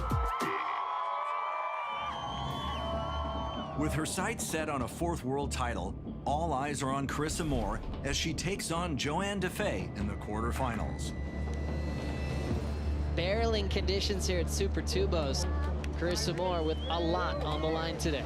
This is a world title heat with ramifications like you wouldn't imagine. The backhand is so solid for Defay. Got a 3.0 start here, Potts. Yeah, watch out for this young lady. Defay's well aware of her role here to play world title spoiler. The 3-time world champ, current world #1, backside hack, nails it. Times the 2nd turn through the backwash and stays on her feet. Total confidence in the approach from the Hawaiian. Looking pretty scary for her opponent, that's for sure. Here comes Carissa, pulls right in, under the hood. Moore makes it. Lays down the forehand cutty and jams the finishing move. Incredible ride for world #1. Trademark stuff from Carissa Moore. 933. 2 more heat wins needed for a 4th world title as Carissa moves on. With the win, Carissa advances to the semifinals. And now the pressure is on current world number 2, Lakey Peterson. You got 35 minutes to like serve, finish waves. Lakey must defeat Nikki Van Dyke to keep her world title dreams alive. Lakey knows she needs to win this heat to keep herself with any kind of chance. Solid right-hander setting up for the Australian. Nikki Van Dyke throws down a solid top turn carve. 4.90 takes the lead off Peterson. Rolling in to this right-hander. Lakey off the bottom. Beautiful top turn. Driving into another big forehand hook. Peterson looking to finish strong and snaps it shut. 5.83 got her lead back. What a heat. Lakey off the bottom. Beautiful backhand carve. Lips there, she hits it hard off the top. World number 2 picking off a gem of a left to allow her to really open up. More pressure on Nikki Van Dyke. And that was a serious nail in the coffin right there. Big sets approaching, Joe. Nikki with priority. This is it. She needs a 6.43. Can she pull a last-ditch effort? She's swinging. Beating a 6.43. It's a big closeout. She has to step off. And Lakey Peterson will get a shot at world number 1, Carissa Moore, in the second semifinal with the world title race on the line. This is why sports are so cool, and this is why I love it. And I ultimately just hope that we both get great waves and both surf really well, and may the best woman win. World number 1 Carissa Moore will next surf head-to-head against Lakey Peterson in the semifinals. A win for Moore will give her enough points to clinch the 2019 world title. Lakey's only move is to defeat Moore.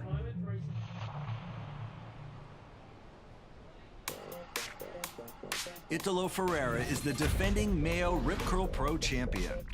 Arguably the most progressive surfer on tour, Italo has 4 wins in the last 12 months, and he is a serious world title contender.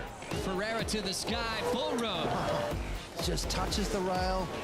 All the way around, the rotation happening above the lip. 9.3 clocks in for Ferreira. He takes the lead. It is official. Italo Ferreira is your champion of the MEO Rip Curl Pro Portugal.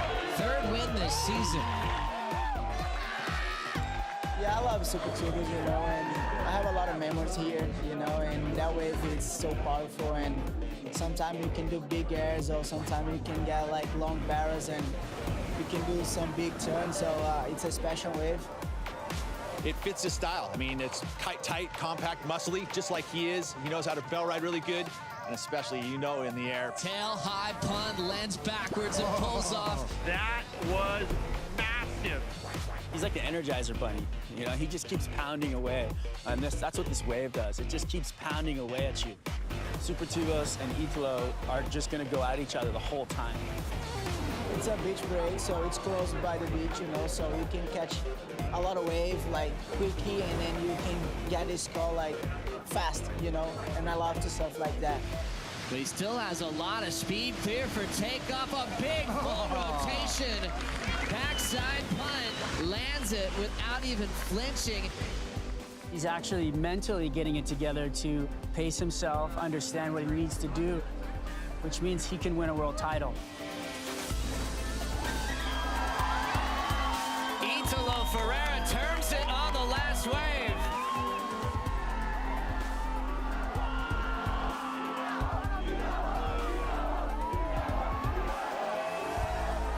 Can this guy go on and win himself a world title? And for me, the answer is yes.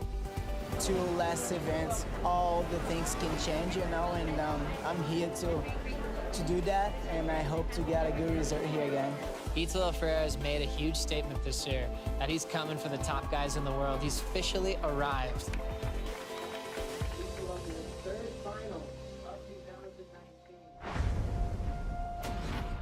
Up next, Kelly Slater is back, and it's standing room only for the greatest of all time. And then Gabriel Medina puts up a dominating performance. Medina is pulling everything. But could his world title dreams be over? A little bit of confusion out the back. The MEO Rip Curl Pro continues next.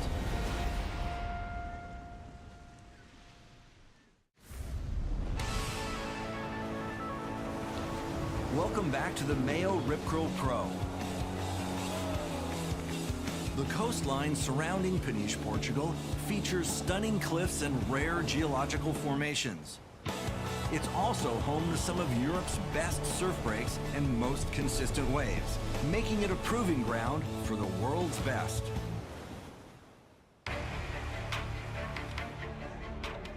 Kelly Slater is the greatest surfer of all time. And as he prepares for another heat, a buzz of excitement fills the beach. Thousands of fans have gathered to cheer on the GOAT as he faces Kanoa Igarashi representing Japan. Kanoa is undefeated in head-to-head matchups against Slater, and ironically, Kelly is the underdog in this clash. Round of 16, heat number 4, winner goes to the quarterfinals. Kanoa Igarashi already has a number on the board, Pete. A 4.83, which is a solid number to get started.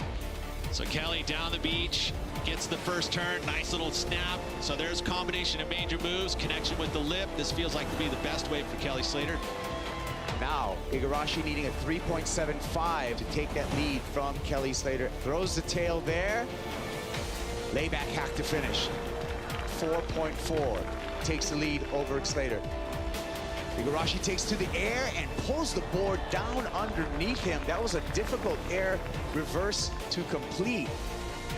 Kelly's looking down the line going, oh, you little turkey. Kelly Slater looking to fight back, building up down the line. Big float, hops to a finish there. Not that difficult to maneuver. He needs much better than that if he wants to make sure that he gets over Kanoa here.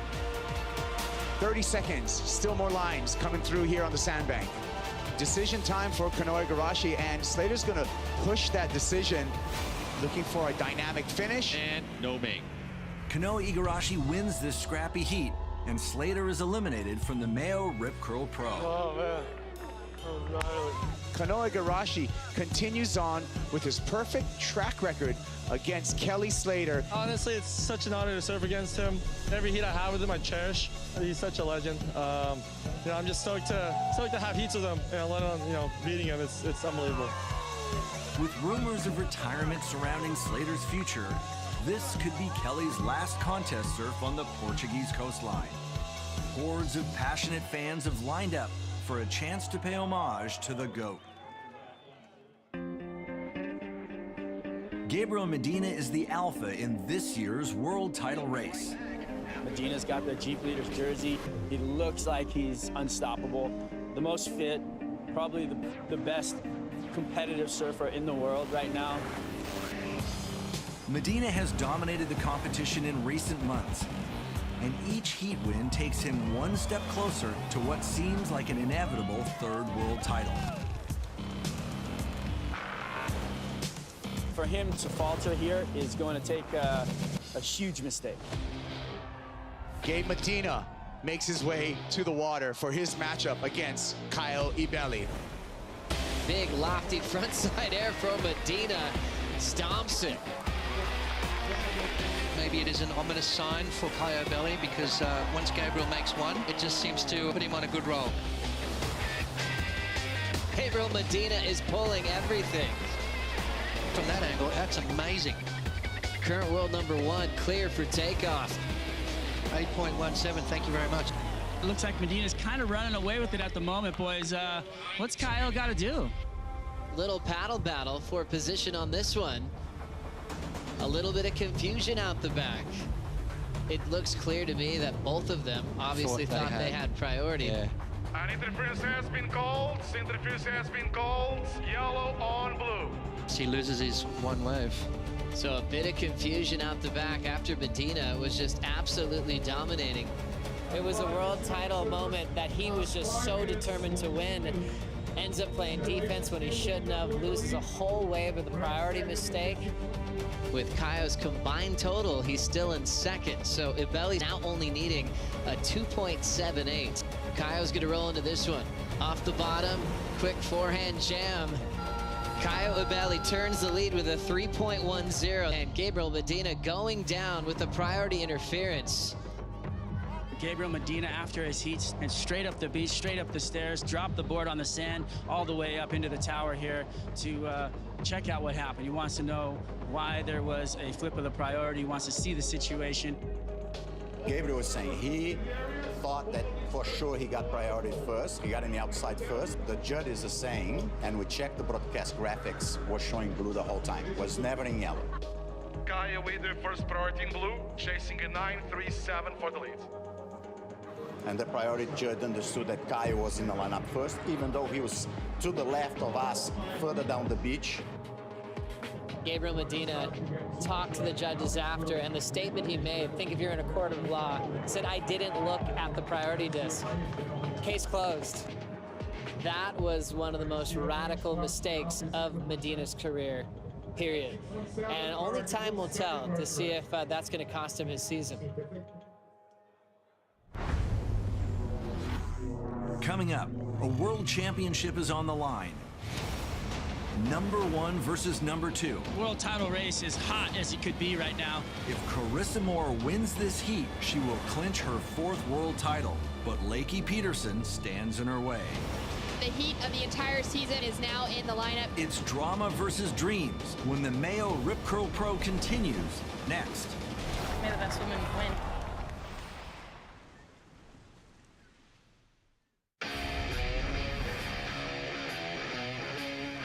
Welcome back to the 10th stop of the WSL Championship Tour. This is the MEO Rip Curl Pro Portugal on Fox Sports. On the women's side, the event began with 18 of the world's best.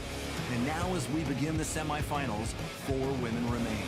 Carissa Moore will take on Lakey Peterson, and Caroline Marks faces Tatiana Weston-Webb.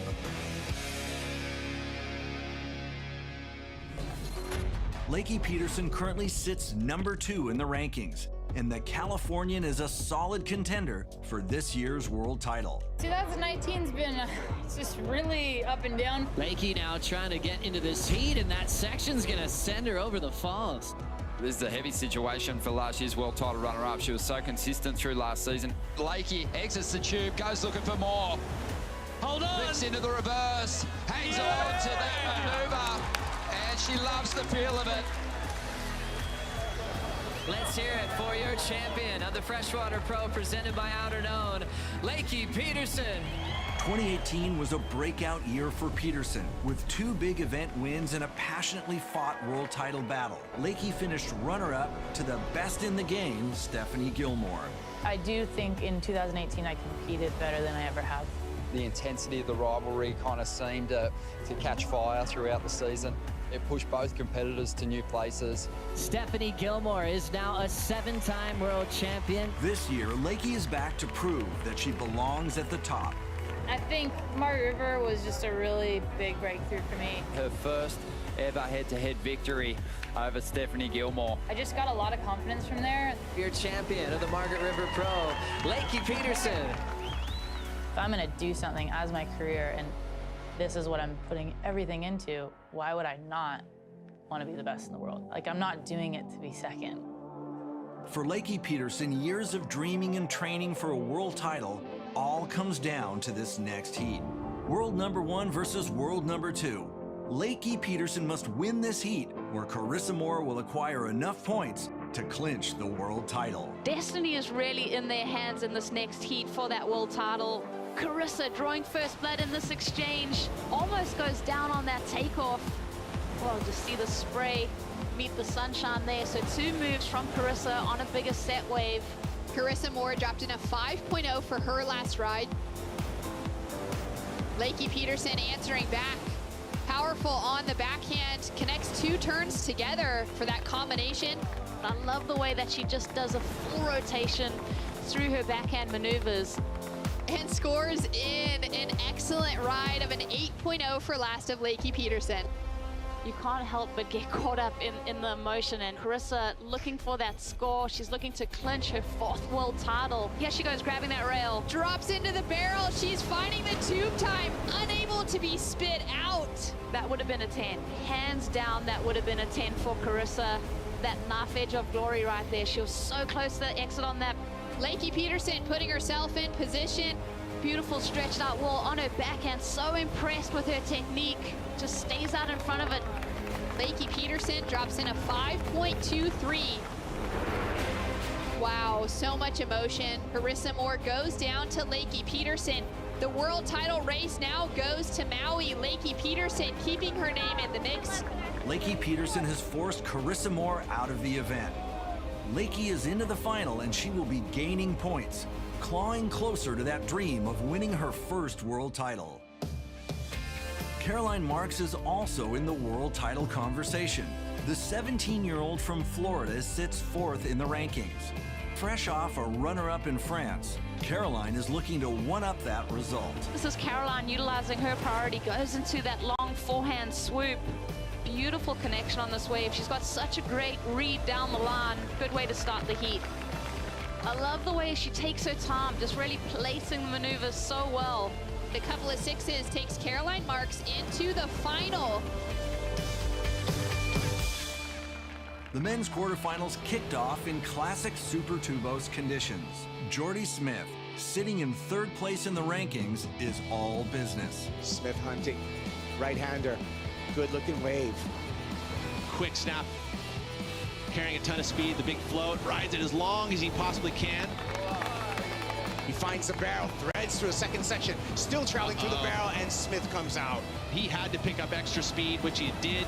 He has played it perfectly. The wily veteran shakes off any world title pressure to defeat Kanoa Igarashi.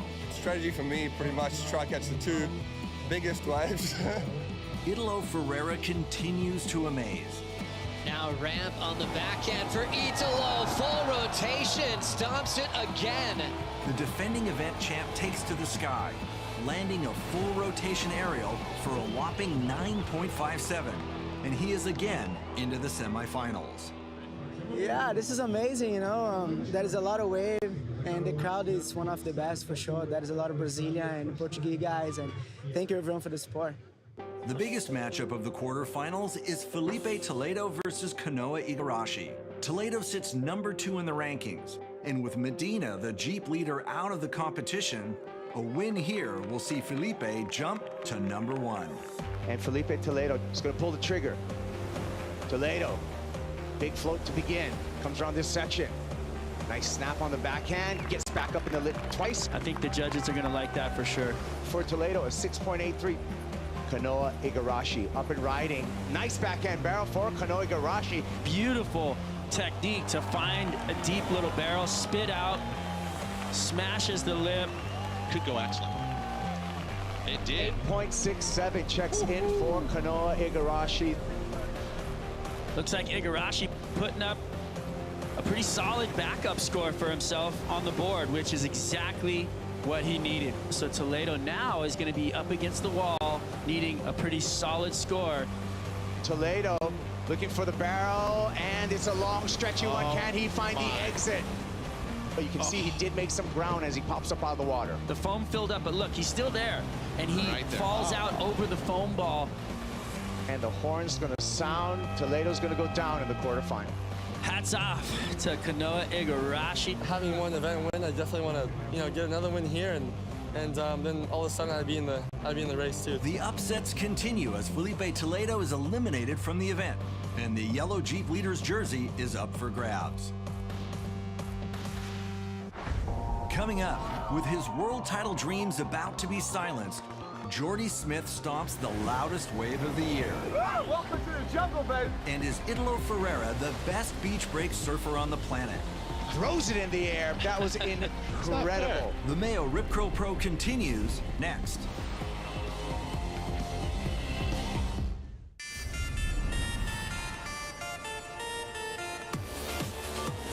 Welcome back to the MEO Rip Curl Pro Portugal. Jordy Smith is a constant contender here in the powerful beach break at Super Tubos. The big South African has stormed his way to 2 final appearances to date, and in 2016, Jordy found Portuguese perfection. Smith, late takeoff, pulls it, packs it nice and deep. He's running for the exit. It spits him out. I've had a 10-point ride out here, one of the highlights of my career. You've really just got to go out there and you've got to hunt around and try and find what you can find and make the best out of it. Jordy Smith, currently 3rd place in the rankings, is anxiously searching for his first win of the year. I've been really consistent, but I haven't had that win. And so for me to really jump into that conversation and that front-running seat, I need to get a win.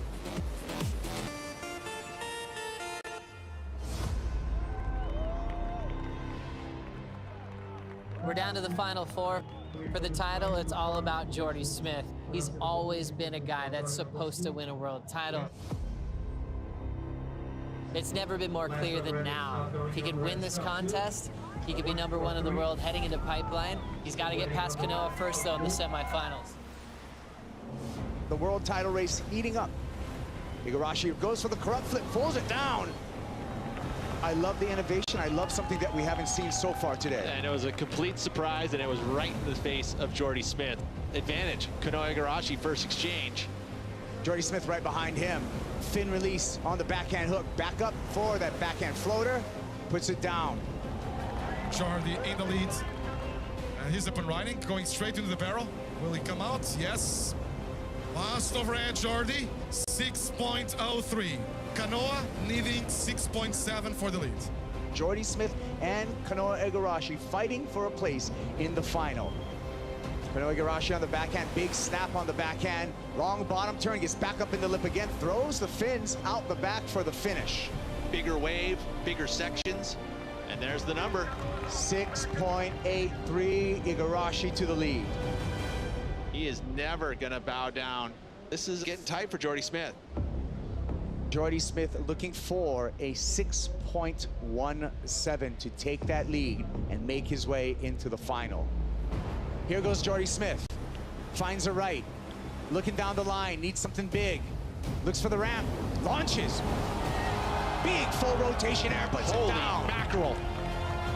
That was incredible. That was it. 9.33, Jordy Smith takes the lead, 40 seconds remaining. This is huge for Jordy. He's in the finals, and the world title is coming closer and closer. Oh, welcome to the jungle, baby. Jordy was down, and it's just one of those ultimately clutch moments where he had to lay everything on the line, and you could see as soon as he stuck that thing, he just roared. That was a career-defining wave right there. That could be the difference between winning the world title and not.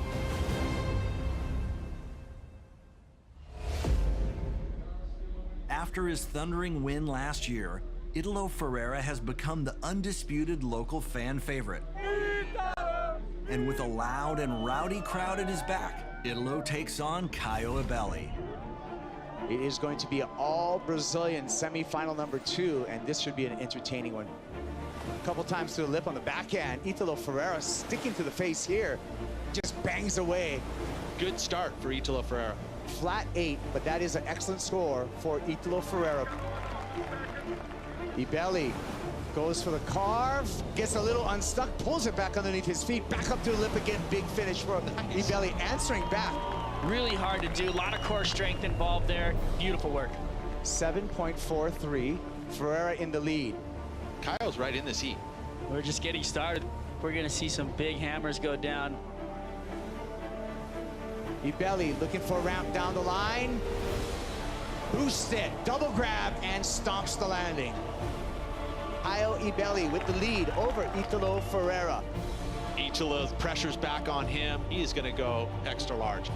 As we see Ferreira working his way down the line again, goes to the air, stomps it on the roof, goes complete. 7.43, checks in Ferreira. Ferreira goes to the lead. What a heat. Italo Ferreira is back in the final for a second straight year. The flashy Brazilian will face Jordy Smith.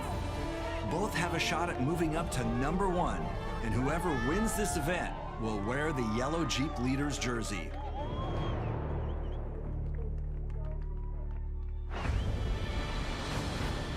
Up next, with world titles on the line, it's a cutthroat finish. Caroline Marks looks to spoil Lakey Peterson's dream run. Caroline Marks feeling it here in the final. And then it's Brazil versus South Africa in a battle for the men's Jeep Leaders jersey. Pressure's been applied to Jordy. The MEO Rip Curl Pro Finals are next.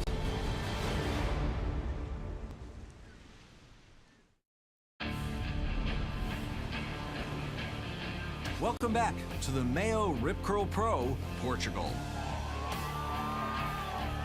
This is the 10th stop of the WSL Championship Tour, surfing's elite series that determines both the men's and women's world champions of the sport.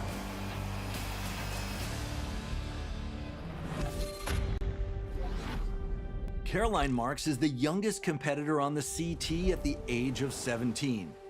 This phenom from Florida has exploded onto the professional surfing scene over the last 2 years. Having tons of siblings, I think, has really motivated me. We'd get so competitive, and like, I just wanted to prove to them that, like, I'm better than them. Like, no, I can do this. Like, watch me. Like, I can beat you guys. The only pressure there is gonna be is the pressure I'm putting on myself. What's the point unless if you want to be number one? It's special when you see a surfer come on tour and change pro surfing. That's going to be Caroline Marks' role. Caroline Marks is the future of women's surfing. She's the new Carissa Moore, Stephanie Gilmore for the younger generation, under her to look up and go, I can do it. I can be one of the best in the world.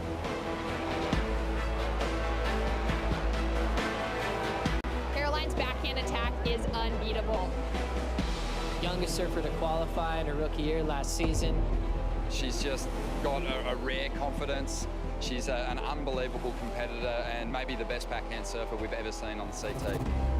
In her rookie season, Caroline Marks claimed Rookie of the Year honours. She was so strong at a lot of different venues throughout the season, and I think she's come into this year a better surfer. And even at 17 years of age, I think she's ready to make a charge for a world title.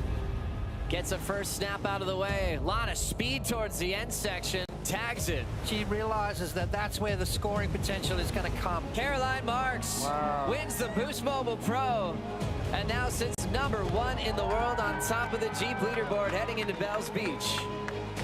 Is she the future of women's surfing? I think she is.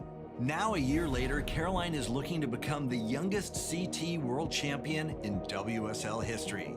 If she can defeat Lakey Peterson, Caroline will have a shot at the world title. Caroline Marks taking on Lakey Peterson in front of an incredible crowd. Let's get started. Lakey Peterson, power hack off the lip. Beautiful snap, but I dare say that's not going to count in her top two, 3.50. Caroline Marks winding up. Snap to start on the backhand. Second turn, throws some water on the power carve. Trims it down and fits in 2 more maneuvers. She's got the power, she's got the style, everything just looks so good. 6.33 for Caroline Marks and the lead. As we look at a hollow section for Lakey Peterson, throw tail reverse. I like the innovation, just didn't quite get the rotation she was looking for. For Caroline. Straight up in the lip. Nice snap there, straight off the bottom again. That one was jammed a little bit harder and then finished strong. The biggest number of the final, a 7.4. Yeah, no surprise right there, Joe. 7.40, 3 solid maneuvers. Caroline Marks takes out the MEO Rip Curl Pro Portugal and is still in the world title race heading into Maui. That was incredible. I've been dreaming of having a final with Lakey, and I just want to say thanks to her for pushing me so much, and I wouldn't be here without her, so best year of my life. Can't believe it. Your winner of the MEO Rip Curl Pro Portugal, Caroline Marks. With the win, the 17-year-old has a chance to become the youngest WSL CT champion in history. Carissa Moore holds a commanding lead, but both Lakey Peterson and Caroline Marks have closed the gap, going into Maui, the final event of 2019.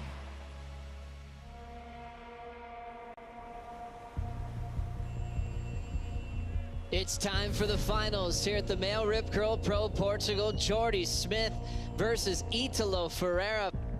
You've got Italo Ferreira and you've got Jordy Smith. Both of these surfers are in the title race. Matter of fact, whoever wins this final is going to walk away in the Jeep Leaders jersey heading into the Billabong Pipe Masters.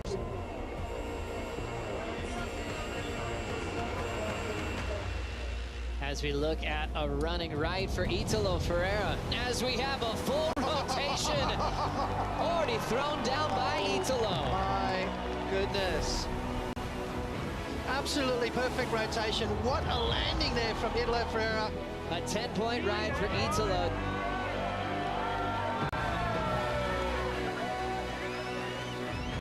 Italo with the outside shot coming into this event for the world #1 jersey, but he's on a roll right now. Big front side, tail high reverse. What a start for Italo Ferreira. Pressure's been applied to Jordy and he's ready to respond. Jordy Smith needs an answer. He's got the speed. Back to the drawing board for Jordy Smith. Italo Ferreira winding up and going for the barrel. He gets it. Italo in complete control. Jordy in an 18.44 combination. And with 5 seconds to go, he is officially world number 1 heading into pipeline. Wow, what a performance.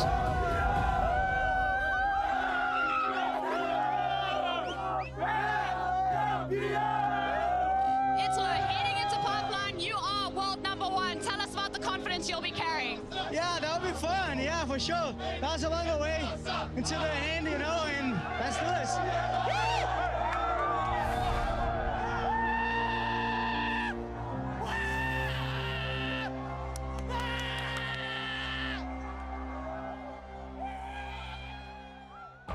The men's world title race is absolutely the closest one in years. 5 surfers sit almost equal in points, and all have a legitimate shot at seizing the 2019 championship. Italo leads with yellow on his back. Number 1 in the world heading into pipeline. As we know, Medina's the guy to beat at pipe. He'll be defending his event title. Next time on WSL Presents, the 2019 World Champions of Surfing will be crowned in Hawaii. As a spectator and a fan, this is one of the best finishes I've ever seen to a year coming at us. Don't miss the climactic finish. Follow the drama all season long on WorldSurfLeague.com and the WSL on Facebook.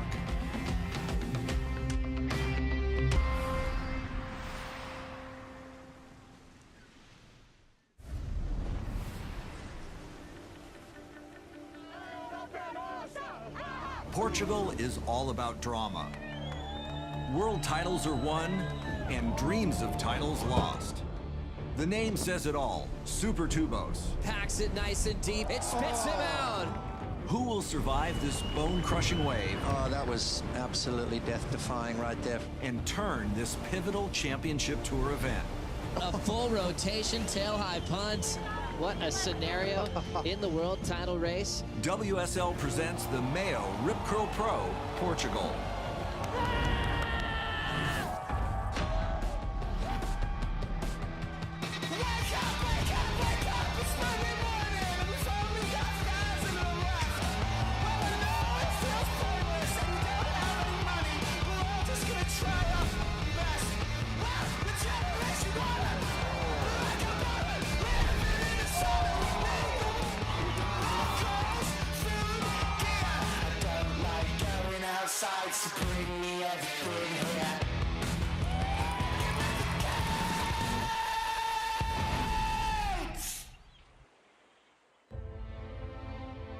Believe.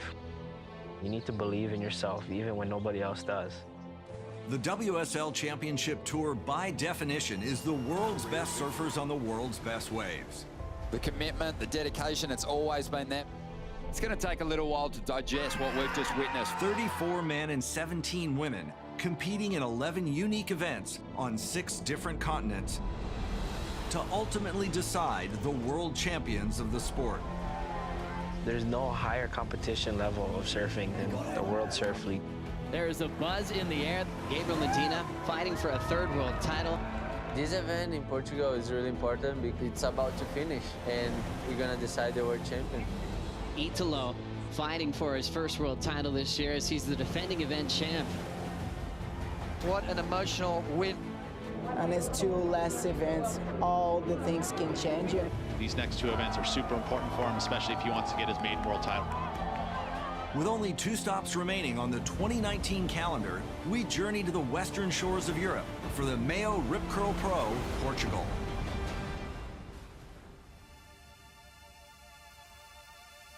An hour drive north from Portugal's capital city of Lisbon is Peniche, a quiet fishing village located on a narrow peninsula, surrounded to the north and south by incredible surf breaks.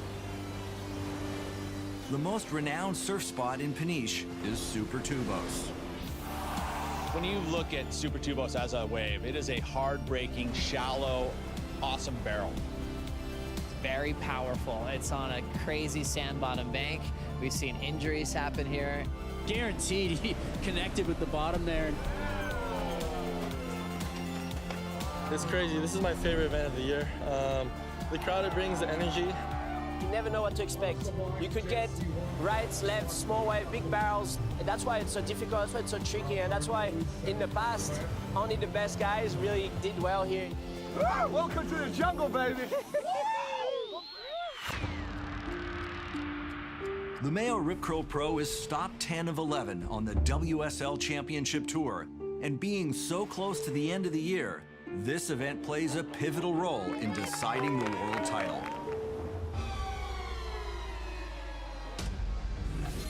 Coming into Portugal, Gabriel Medina leads the rankings, sitting at the top of the Jeep leaderboard. I've been in this position before, you know, coming here with like chances with clinch the title. In a close second is Felipe Toledo, and not far behind in third is Jordy Smith. Gabriel Medina has dominated the back half of this year with 3 final appearances and 2 event wins. I'm back. Super late, super deep. 10s all the way across the board for Gabe Medina. Medina claimed victory at Super Tubos in 2017. Medina ramps up, big frontside stock air, lands it clean. And now is poised to clinch his 3rd world title. Feels good to be that close, and I know it's a lot of things to happen. There's no way. I mean, I sure want to heat. I'm feeling good. A win here this year could see Medina raise the trophy in Portugal.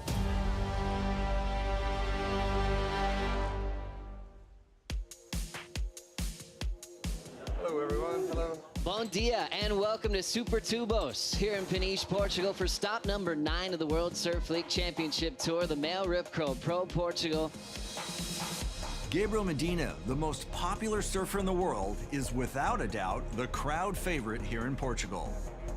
Yeah, I love the fans here in Portugal. They're amazing. As I said, I feel like this is my second home. Thousands of passionate fans have gathered to see him take on local Miguel Blanco in the round of 32.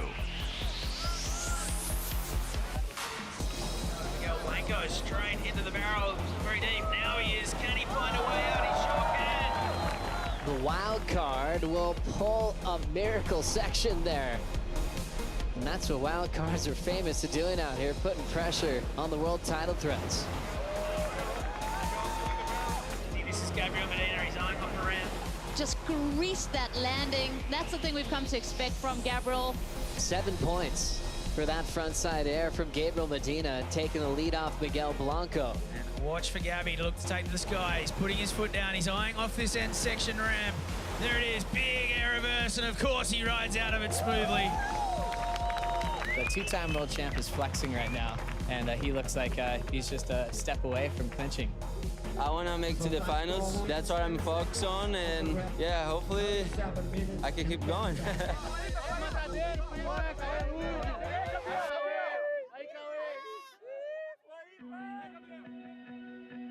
You're looking at a man who's as important as Muhammad Ali, as Tiger Woods. He's beat them all.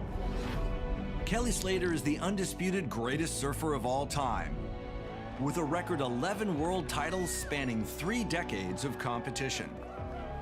Slater has 55 career victories at 23 different tour stops. All right. It's a real special time for me, to be honest. I'm stoked. We like seeing you after all these wins, getting those time to actually really appreciate it and enjoy it.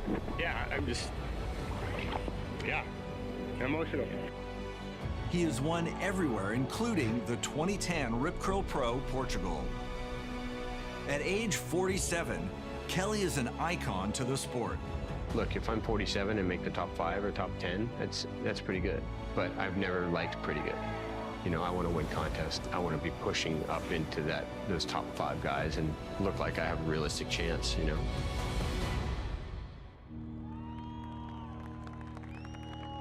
Thousands of noisy Portuguese supporters have turned up to see Kelly Slater take on Sebastian Zietz in the round of 32.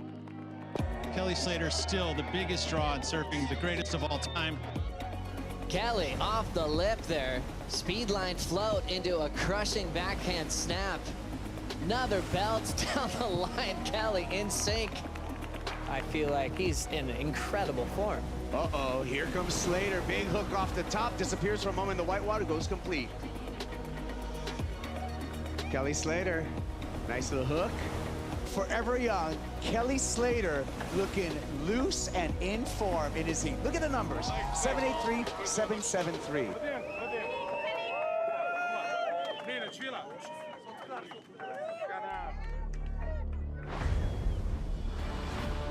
Coming up next, the WSL Women's Championship Tour hits the Super Tubos lineup for the first time in history. This is a world title heat with ramifications like you wouldn't imagine. Here comes Carissa, pulls right in. Lakey knows she needs to win this heat to keep herself with any kind of chance.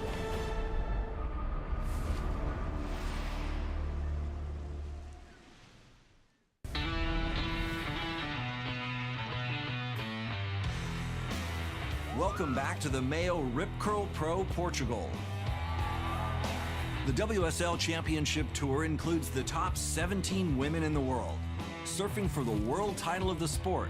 And this year marks the first time the women have competed in the challenging beach break at Super Tubos.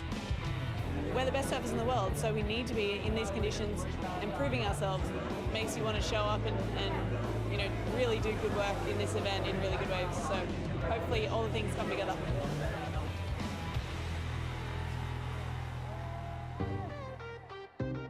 Carissa Moore has a solid lead on the Jeep leaderboard over Lakey Peterson and Sally Fitzgibbons.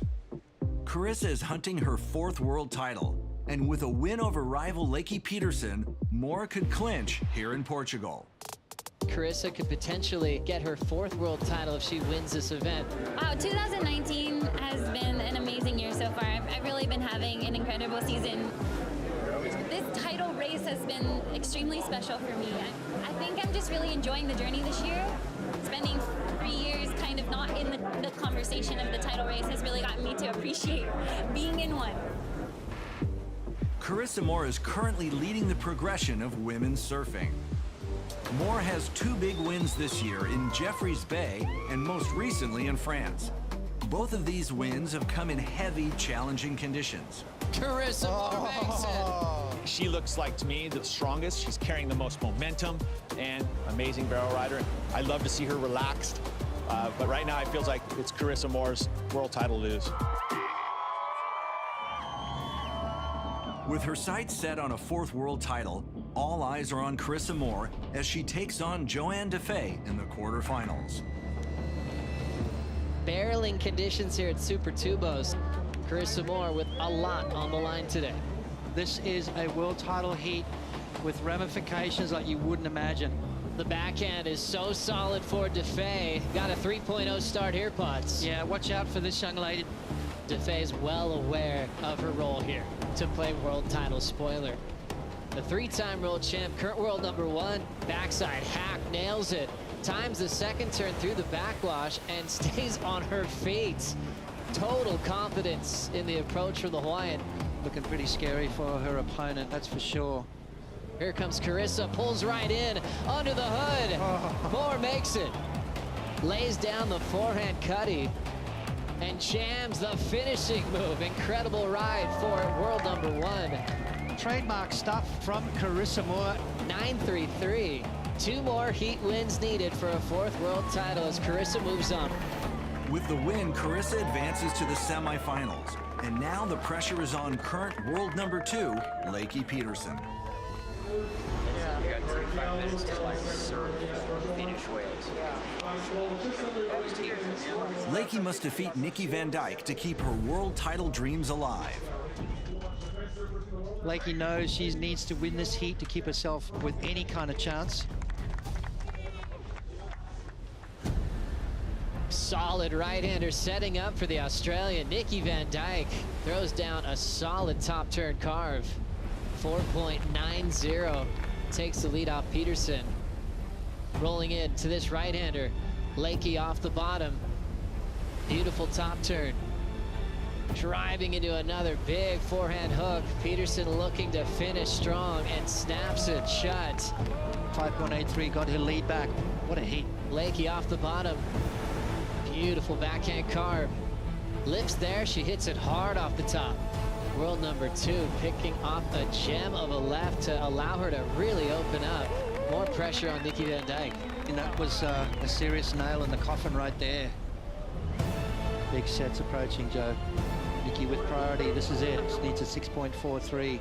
Can she pull a last-ditch effort? She's swinging. Beating a 6.43. It's a big closeout. She has to step off. And Lakey Peterson will get a shot at world number 1, Carissa Moore, in the second semifinal with the world title race on the line. This is why sports are so cool, and this is why I love it. And I ultimately just hope that we both get great waves and both surf really well, and may the best woman win. World number 1 Carissa Moore will next surf head-to-head against Lakey Peterson in the semifinals. A win for Moore will give her enough points to clinch the 2019 world title. Lakey's only move is to defeat Moore.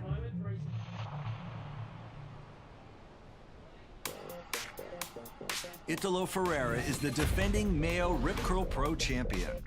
Arguably the most progressive surfer on tour, Italo has 4 wins in the last 12 months, and he is a serious world title contender. Ferreira to the sky, full row. Just touches the rail. All the way around, the rotation happening above the lip. 9.3 clocks in for Ferreira. He takes the lead. It is official. Italo Ferreira is your champion of the MEO Rip Curl Pro Portugal. 3rd win this season. Yeah, I love Super Tubers, and I have a lot of memories here, and that wave is so powerful, and sometimes you can do big airs, or sometimes you can get long barrels, and you can do some big turns, so it's a special wave. It fits his style. I mean, it's tight, compact, muscly, just like he is. He knows how to bell ride really good, and especially, in the air. Tail high pun, lands backwards and pulls off. That was massive. He's like the Energizer Bunny. He just keeps pounding away. And that's what this wave does. It just keeps pounding away at you. Super Tubos and Italo are just going to go at each other the whole time. It's a beach break, so it's close by the beach, so you can catch a lot of wave, quickly, and then you can get this call, fast, and I love to stuff like that. But he still has a lot of speed, clear for takeoff, a big full rotation. Backside punt, lands it without even flinching. He's actually mentally getting it together to pace himself, understand what he needs to do, which means he can win a world title. Italo Ferreira turns it on the last wave.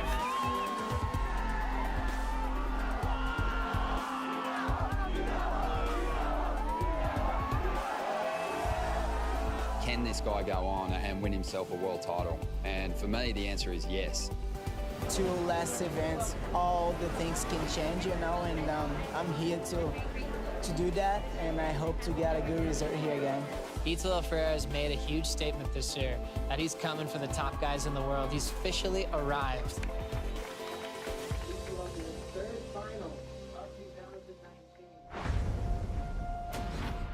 Up next, Kelly Slater is back, and it's standing room only for the greatest of all time. And then Gabriel Medina puts up a dominating performance. Medina is pulling everything. But could his world title dreams be over? A little bit of confusion out the back. The MEO Rip Curl Pro continues next.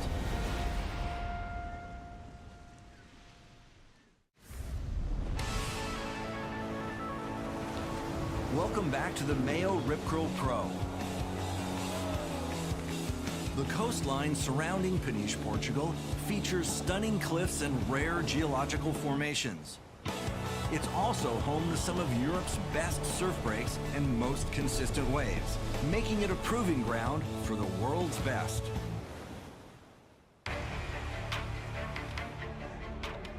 Kelly Slater is the greatest surfer of all time. Be ready for storm. Tell him that. And as he prepares for another heat, a buzz of excitement fills the beach. thousands of fans have gathered to cheer on the GOAT as he faces Kanoa Igarashi representing Japan. Kanoa is undefeated in head-to-head matchups against Slater, and ironically, Kelly is the underdog in this clash. Round of 16, heat number 4, winner goes to the quarterfinals. Kanoa Igarashi already has a number on the board, Pete. A 4.83, which is a solid number to get started. So Kelly down the beach, gets the first turn, nice little snap. So there's a combination of major moves, connection with the lip. This feels like to be the best way for Kelly Slater. Now, Igarashi needing a 3.75 to take that lead from Kelly Slater. Throws the tail there. Layback hack to finish.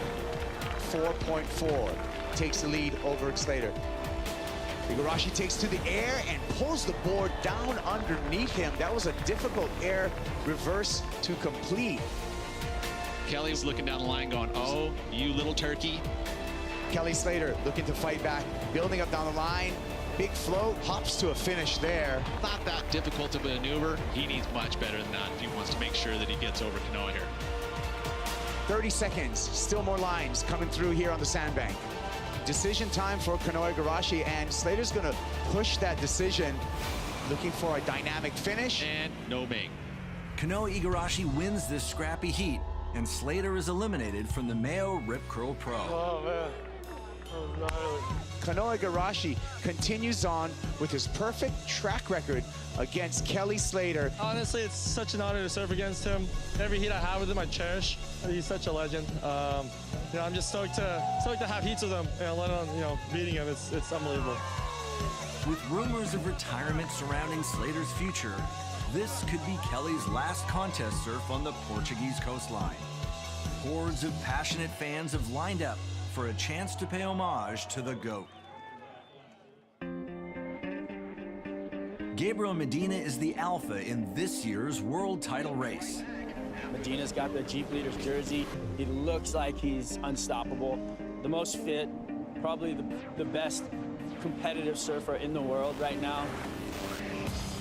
Medina has dominated the competition in recent months, and each heat win takes him one step closer to what seems like an inevitable third world title.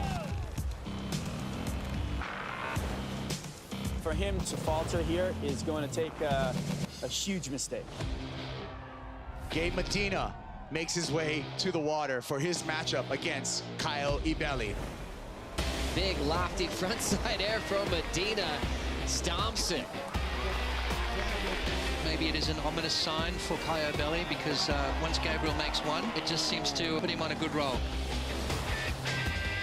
Gabriel Medina is pulling everything.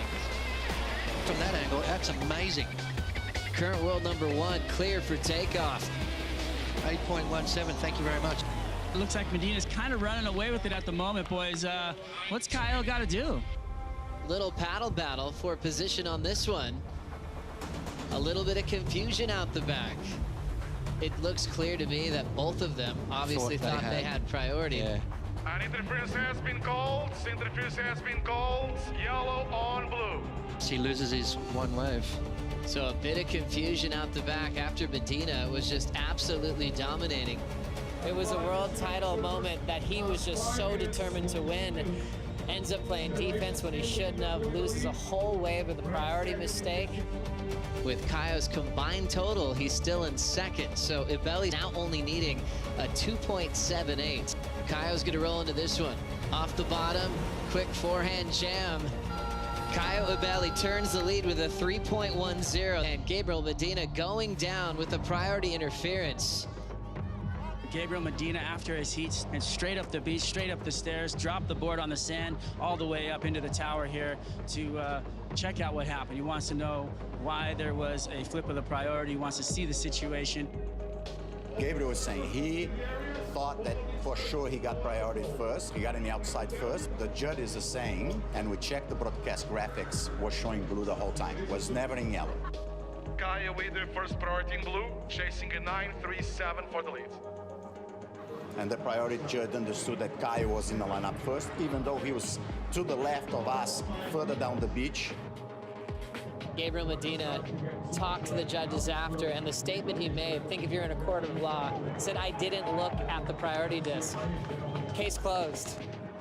That was one of the most radical mistakes of Medina's career, period. And only time will tell to see if that's going to cost him his season. Coming up, a world championship is on the line. Number 1 versus number 2. World title race is hot as it could be right now. If Carissa Moore wins this heat, she will clinch her 4th world title. But Lakey Peterson stands in her way. The heat of the entire season is now in the lineup. It's drama versus dreams when the MEO Rip Curl Pro continues next. May the best woman win.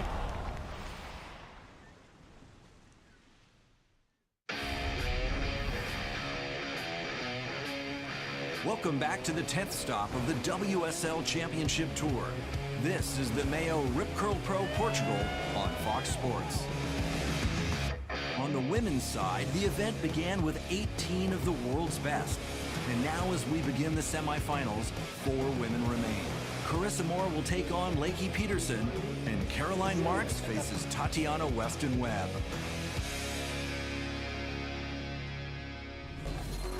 Lakey Peterson currently sits number 2 in the rankings, and the Californian is a solid contender for this year's world title. 2019's been just really up and down. Lakey now trying to get into this heat, and that section's going to send her over the falls.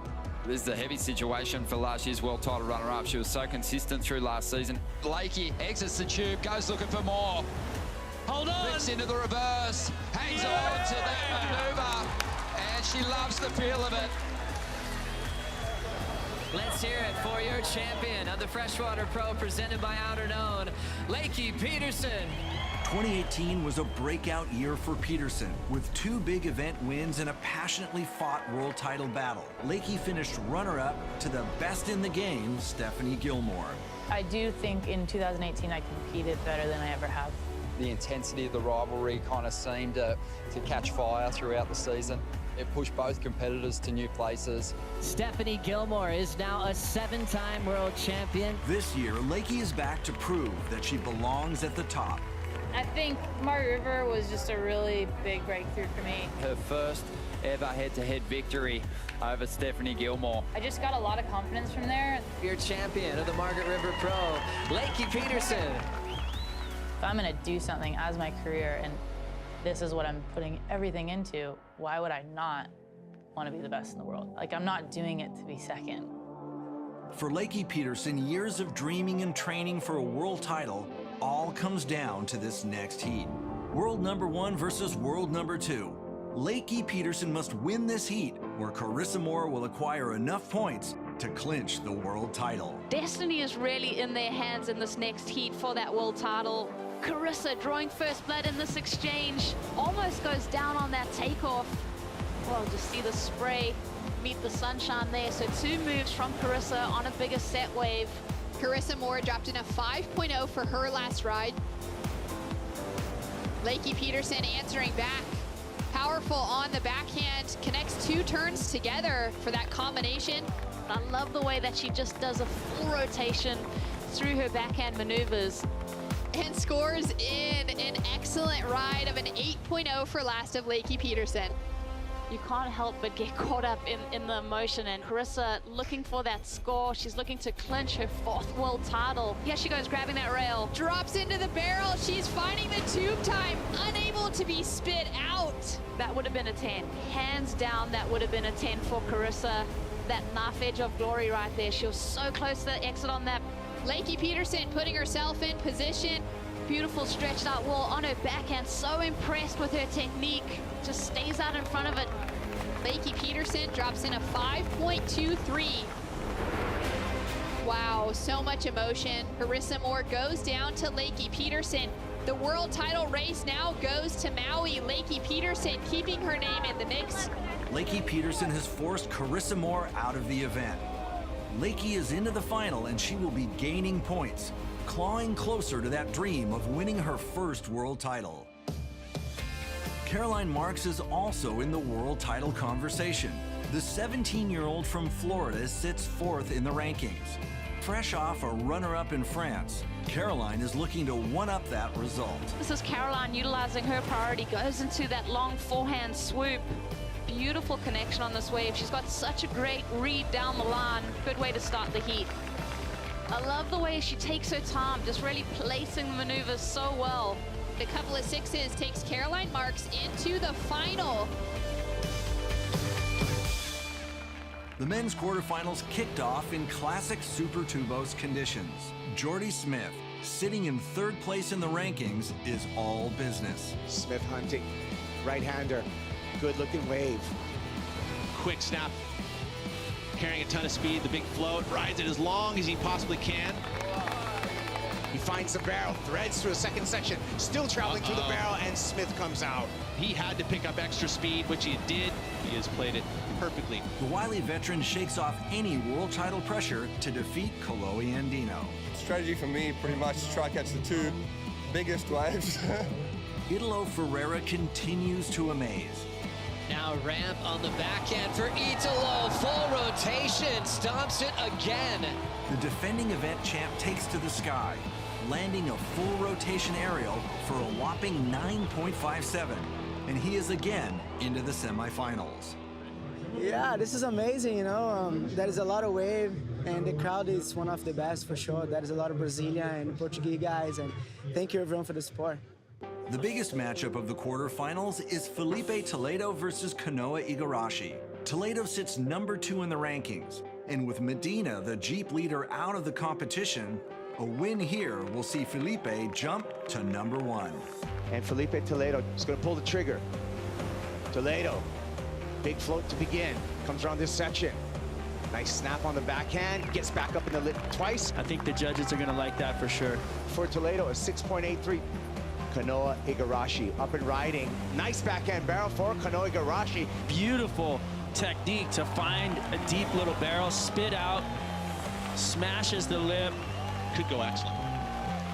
It did. 8.67 checks in for Kanoa Igarashi. Looks like Igarashi putting up a pretty solid backup score for himself on the board, which is exactly what he needed. So Toledo now is going to be up against the wall, needing a pretty solid score. Toledo looking for the barrel, and it's a long, stretchy one. Can he find the exit? But you can see he did make some ground as he pops up out of the water. The foam filled up, but look, he's still there, and he falls out over the foam ball. And the horn's going to sound. Toledo's going to go down in the quarterfinal.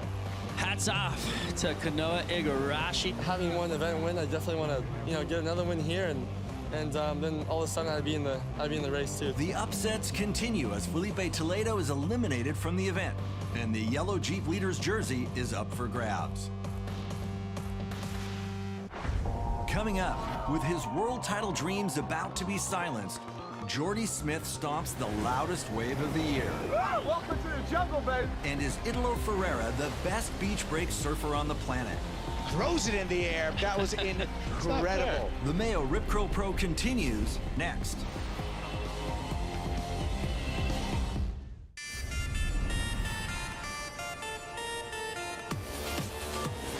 Welcome back to the MEO Rip Curl Pro Portugal. Jordy Smith is a constant contender here in the powerful beach break at Super Tubos. The big South African has stormed his way to 2 final appearances to date, and in 2016, Jordy found Portuguese perfection.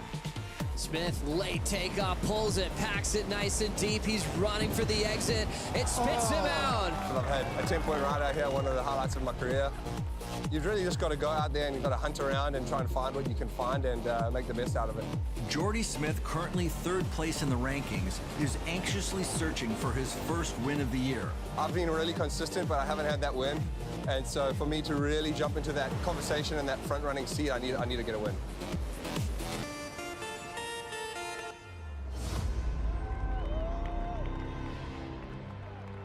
We're down to the final 4.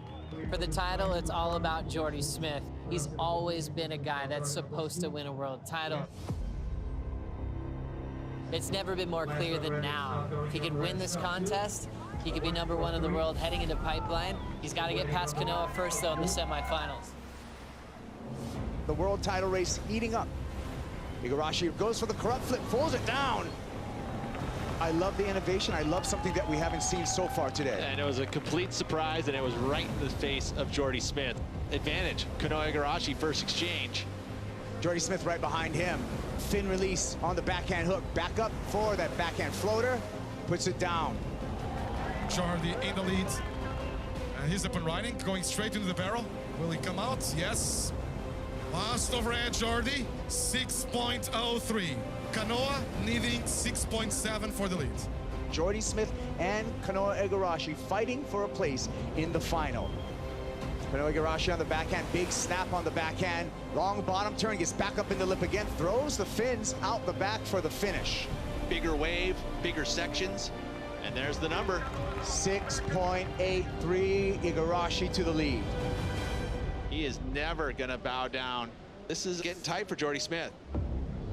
Jordy Smith looking for a 6.17 to take that lead and make his way into the final.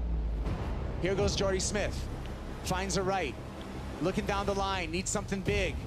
Looks for the ramp, launches. Big full rotation air, puts it down. Mackerel. That was incredible. That was it. 9.33, Jordy Smith takes the lead, 40 seconds remaining. This is huge for Jordy. He's in the finals, and the world title is coming closer and closer. Oh, welcome to the jungle, baby. Jordy was down, and it's just one of those ultimately clutch moments where he had to lay everything on the line, and you can see as soon as he stuck that thing, he just roared. That was a career-defining wave right there. That could be the difference between winning the world title and not.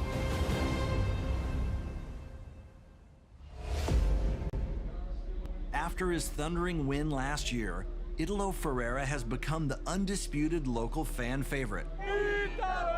And with a loud and rowdy crowd at his back, Italo takes on Caio Ibelli. It is going to be an all-Brazilian semifinal number 2, and this should be an entertaining one. A couple times to the lip on the backhand. Italo Ferreira sticking to the face here, just bangs away. Good start for Italo Ferreira. Flat 8, but that is an excellent score for Italo Ferreira. Ibelli goes for the carve, gets a little unstuck, pulls it back underneath his feet, back up to the lip again. Big finish for Ibelli, answering back. Really hard to do, a lot of core strength involved there. Beautiful work. 7.43, Ferreira in the lead. Kyle's right in this heat. We're just getting started. We're gonna see some big hammers go down. Ibelli looking for a ramp down the line. Boosts it, double grab, and stomps the landing. Caio Ibelli with the lead over Italo Ferreira. Italo's pressure's back on him. He is gonna go extra large. As we see Ferreira working his way down the line again, goes to the air, stomps it on the roof, goes complete. 7.43, checks in Ferreira. Ferreira goes to the lead. What a heat. Italo Ferreira is back in the final for a second straight year. The flashy Brazilian will face Jordy Smith. Both have a shot at moving up to number 1, and whoever wins this event will wear the yellow Jeep Leaders jersey.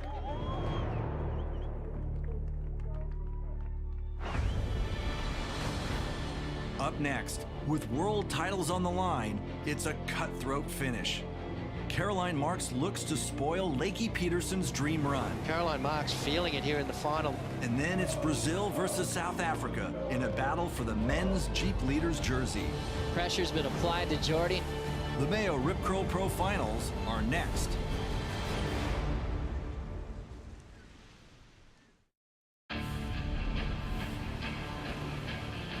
Welcome back to the MEO Rip Curl Pro, Portugal.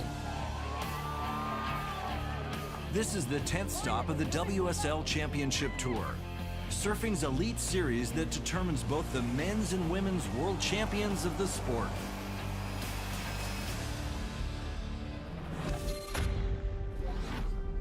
Caroline Marks is the youngest competitor on the CT at the age of 17. This phenom from Florida has exploded onto the professional surfing scene over the last 2 years. Having tons of siblings, I think, has really motivated me to get so competitive. And, I just wanted to prove to them that, I'm better than them. No, I can do this. Watch me. I can beat you guys. The only pressure there is going to be is the pressure I'm putting on myself. what's the point unless if you want to be number one? It's special when you see a surfer come on tour and change pro surfing. That's going to be Caroline Marks' role. Caroline Marks is the future of women's surfing. She's the new Carissa Moore, Stephanie Gilmore for the younger generation under her to look up and go, I can do it. I can be one of the best in the world.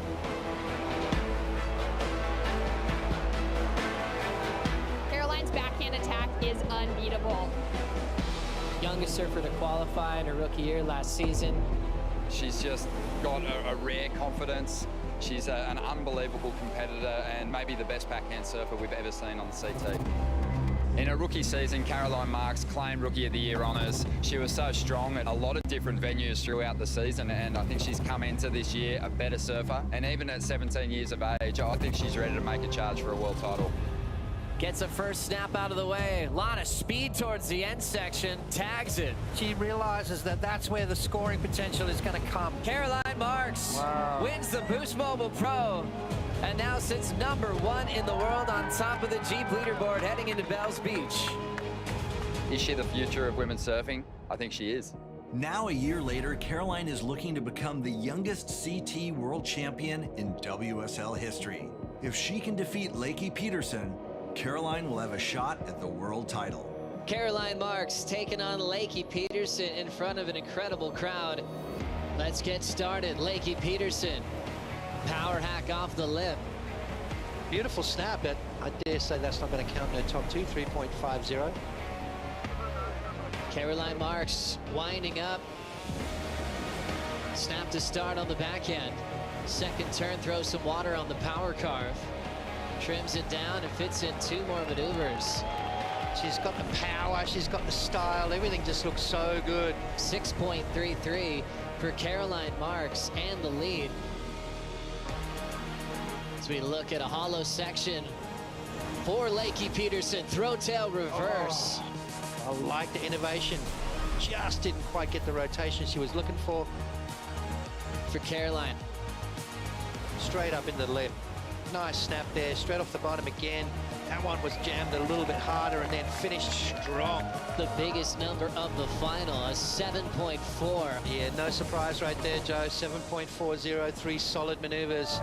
Caroline Marks takes out the MEO Rip Curl Pro Portugal and is still in the world title race heading into Maui. That was incredible. I've been dreaming of having a final with Lakey, and I just want to say thanks to her for pushing me so much, and I wouldn't be here without her, so the best year of my life. Can't believe it. Your winner of the MEO Rip Curl Pro Portugal, Caroline Marks. With the win, the 17-year-old has a chance to become the youngest WSL CT champion in history. Carissa Moore holds a commanding lead, but both Lakey Peterson and Caroline Marks have closed the gap, going into Maui, the final event of 2019.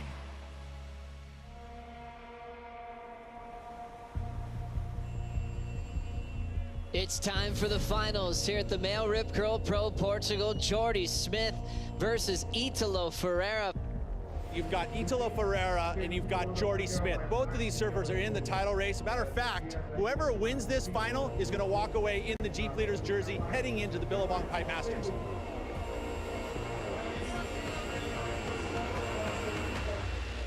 As we look at a running right for Italo Ferreira, as we have a full rotation, already thrown down by Italo. My goodness. Absolutely perfect rotation. What a landing there from Italo Ferreira. A 10-point ride for Italo.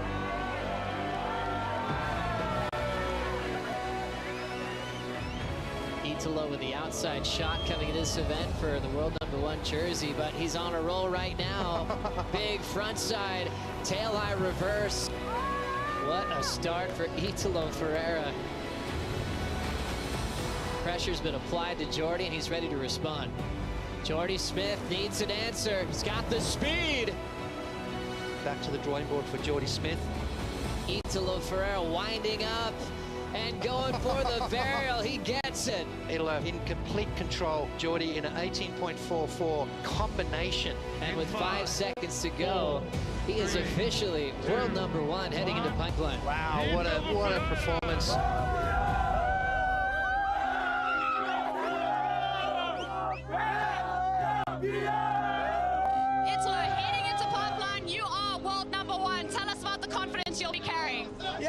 fun, yeah, for sure. That was a long way until the end, you know, and let's do this.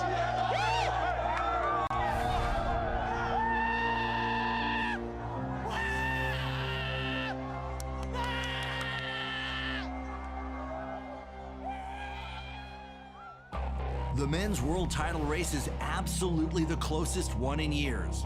5 surfers sit almost equal in points, and all have a legitimate shot at seizing the 2019 championship. Italo leads with yellow on his back. #1 in the world heading into pipeline. As we know, Medina's the guy to beat a pipe. He'll be defending his event title. Next time on WSL Presents, the 2019 World Champions of Surfing will be crowned in Hawaii. As a spectator and a fan, this is one of the best finishes I've ever seen to a year coming at us. Don't miss the climactic finish. Follow the drama all season long on WorldSurfLeague.com and the WSL on Facebook.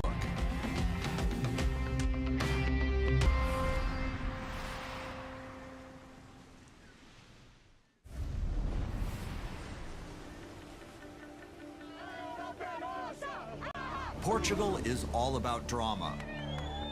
World titles are won and dreams of titles lost.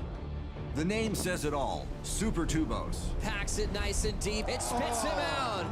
Who will survive this bone-crushing wave? Oh, that was absolutely death-defying right there. And turn this pivotal championship tour event. A full rotation, tail-high punt. What a scenario in the world title race. WSL presents the MEO Rip Curl Pro, Portugal.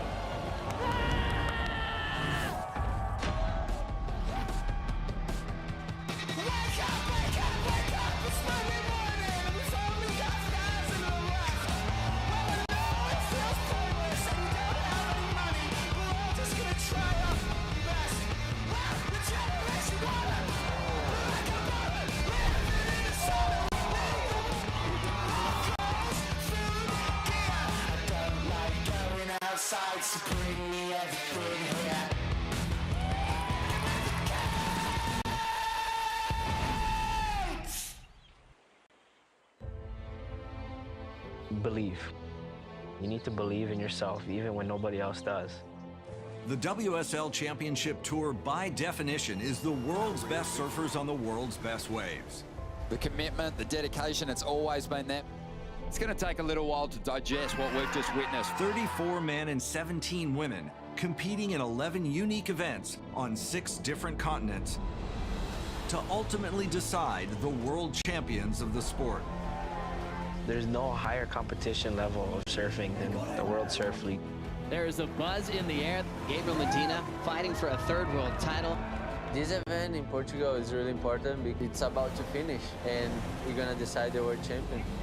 Italo fighting for his 1st world title this year as he's the defending event champ. What an emotional win. On his 2 last events, all the things can change.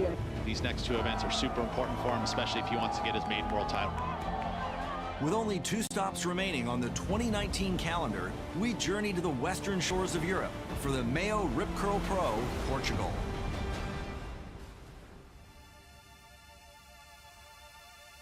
An hour drive north from Portugal's capital city of Lisbon is Peniche, a quiet fishing village located on a narrow peninsula, surrounded to the north and south by incredible surf breaks. The most renowned surf spot in Peniche is Super Tubos. When you look at Super Tubos as a wave, it is a hard-breaking, shallow, awesome barrel. Very powerful. It's on a crazy sand bottom bank. We've seen injuries happen here. Guaranteed he connected with the bottom there. It's crazy. This is my favorite event of the year. The crowd, it brings the energy. You never know what to expect. You could get rights, lefts, small wave, big barrels. And that's why it's so difficult, that's why it's so tricky, and that's why in the past, only the best guys really did well here. Welcome to the jungle, baby. The MEO Rip Curl Pro is stop 10 of 11 on the WSL Championship Tour, and being so close to the end of the year, This event plays a pivotal role in deciding the world title.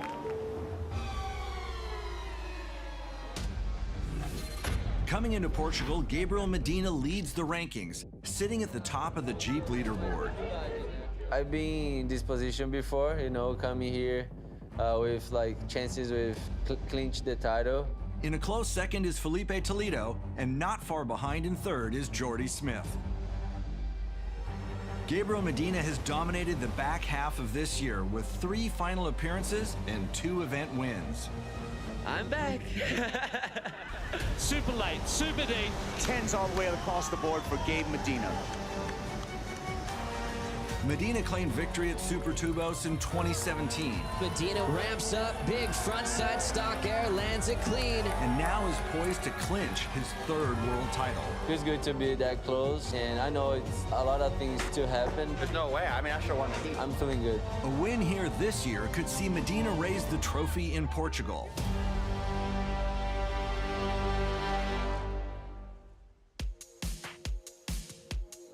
Hello, everyone. Hello. Bom dia and welcome to Super Tubos here in Peniche, Portugal for stop number 9 of the World Surf League Championship Tour, the MEO Rip Curl Pro Portugal. Gabriel Medina, the most popular surfer in the world, is without a doubt the crowd favorite here in Portugal. Yeah, I love the fans here in Portugal. They're amazing. As I said, I feel like this is my second home. Thousands of passionate fans have gathered to see him take on local Miguel Blanco in the round of 32. Miguel Blanco is straight into the barrel, very deep. Now he is. Can he find a way out? He sure can. The wild card will pull a miracle section there. And that's what wild cards are famous for doing out here, putting pressure on the world title threats. This is Gabriel Medina, he's eyeing off the ramp. Just greased that landing. That's the thing we've come to expect from Gabriel. 7 points for that frontside air from Gabriel Medina, taking the lead off Miguel Blanco. And watch for Gabby to look to take to the sky. He's putting his foot down, he's eyeing off this end section ramp. There it is, big air reverse, and of course he rides out of it smoothly. The 2-time world champ is flexing right now, and he looks like he's just a step away from clinching. I want to make to the finals. That's what I'm focused on, and yeah, hopefully I can keep going.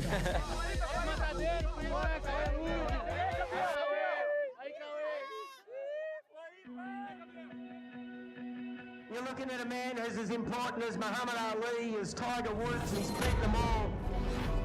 Kelly Slater is the undisputed greatest surfer of all time, with a record 11 world titles spanning 3 decades of competition. Slater has 55 career victories at 23 different tour stops. All right. It's a real special time for me, to be honest. I'm stoked. We like seeing you, after all these wins, getting those time to actually really appreciate it and enjoy it. Yeah, I'm emotional. He has won everywhere, including the 2010 Rip Curl Pro Portugal. At age 47, Kelly is an icon to the sport. Look, if I'm 47 and make the top 5 or top 10, that's pretty good. But I've never liked pretty good. You know, I want to win contests. I want to be pushing up into those top 5 guys and look like I have a realistic chance, you know.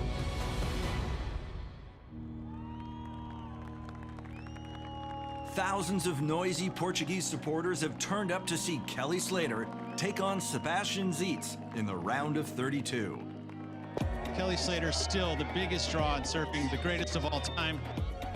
Kelly off the lip there. Speedline float into a crushing backhand snap. Another belt down the line. Kelly in sync. I feel like he's in incredible form. Uh-oh, here comes Slater. Big hook off the top, disappears for a moment. The whitewater goes complete. Kelly Slater, nice little hook. Forever young, Kelly Slater looking loose and in form in his heat. Look at the numbers, 783, 773.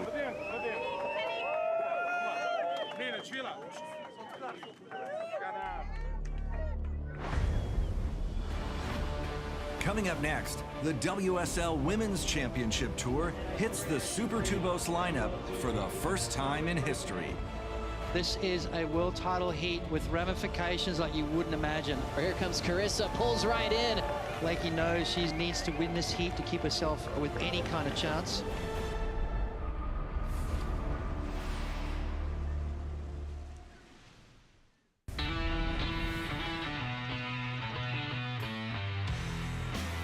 Welcome back to the MEO Rip Curl Pro Portugal.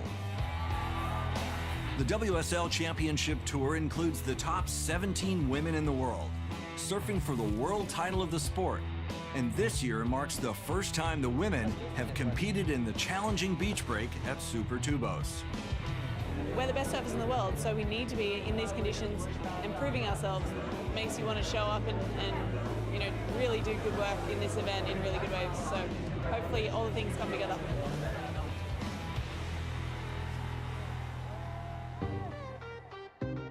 Carissa Moore has a solid lead on the Jeep leaderboard over Lakey Peterson and Sally Fitzgibbons. Carissa is hunting her 4th world title, and with a win over rival Lakey Peterson, Moore could clinch here in Portugal. Carissa could potentially get her 4th world title if she wins this event. 2019 has been an amazing year so far. I've really been having an incredible season. This title race has been extremely special for me. I think I'm just really enjoying the journey this year. Spending 3 years kind of not in the conversation of the title race has really gotten me to appreciate being in one. Carissa Moore is currently leading the progression of women's surfing. Moore has 2 big wins this year in Jeffreys Bay and most recently in France. Both of these wins have come in heavy, challenging conditions. Carissa Moore makes it. She looks like, to me, the strongest. She's carrying the most momentum and amazing barrel rider. I love to see her relaxed, but right now it feels like it's Carissa Moore's world title to lose. With her sights set on a 4th world title, all eyes are on Carissa Moore as she takes on Joanne Defay in the quarterfinals. Barreling conditions here at Super Tubos. Carissa Moore with a lot on the line today. This is a world title heat with ramifications like you wouldn't imagine. The backhand is so solid for Defay. Got a 3.0 start here, Potts. Yeah, watch out for this young lady. Defay is well aware of her role here to play world title spoiler. The 3-time world champ, current world #1, backside hack, nails it. Times the 2nd turn through the backwash and stays on her feet. Total confidence in the approach for the Hawaiian. Looking pretty scary for her opponent, that's for sure. Here comes Carissa, pulls right in, under the hood. Moore makes it. Lays down the forehand cutty and jams the finishing move. Incredible ride for world #1. Trademark stuff from Carissa Moore. 9.33. 2 more heat wins needed for a 4th world title as Carissa moves on. With the win, Carissa advances to the semifinals. And now the pressure is on current world #2, Lakey Peterson. You got 35 minutes to like serve finish whales. Lakey must defeat Nikki Van Dyke to keep her world title dreams alive. Lakey knows she needs to win this heat to keep herself with any kind of chance. Solid right-hander setting up for the Australian. Nikki Van Dyke throws down a solid top turn carve. 4.90 takes the lead off Peterson. Rolling in to this right-hander. Lakey off the bottom. Beautiful top turn. Driving into another big forehand hook. Peterson looking to finish strong and snaps it shut. 5.83 got her lead back. What a heat. Lakey off the bottom. Beautiful backhand carve. Lifts there, she hits it hard off the top. World #2 picking off a gem of a left to allow her to really open up. More pressure on Nikki Van Dyke. And that was a serious nail in the coffin right there. Big sets approaching, Joe. Nikki with priority, this is it. She needs a 6.43. Can she pull a last-ditch effort? She's swinging. Beating a 6.43. It's a big closeout. She has to step off. And Lakey Peterson will get a shot at world number 1, Carissa Moore in the second semifinal with the world title race on the line. This is why sports are so cool, and this is why I love it. And I ultimately just hope that we both get great waves and both surf really well, and may the best women win. World number 1 Carissa Moore will next surf head-to-head against Lakey Peterson in the semifinals. A win for Moore will give her enough points to clinch the 2019 world title. Lakey's only move is to defeat Moore.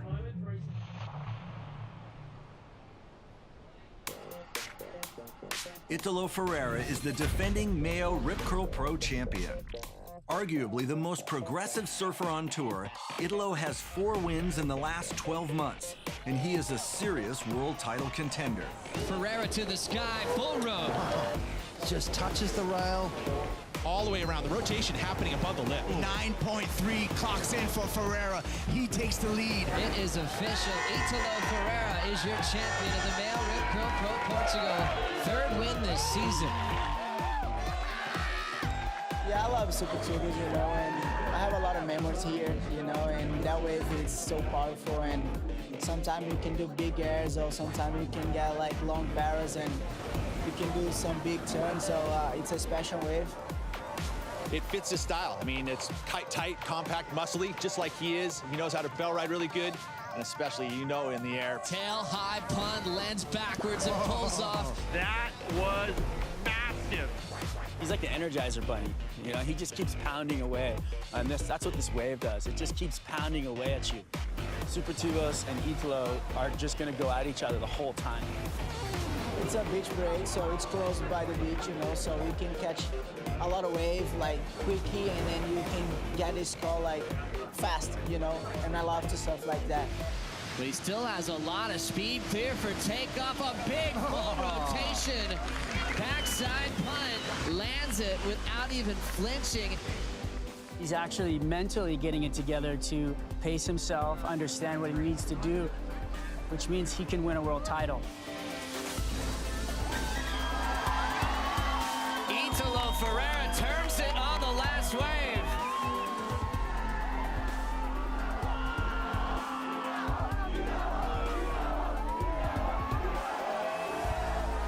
Can this guy go on and win himself a world title? And for me, the answer is yes.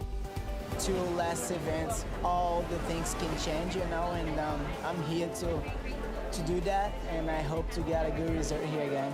Italo Ferreira has made a huge statement this year that he's coming for the top guys in the world. He's officially arrived.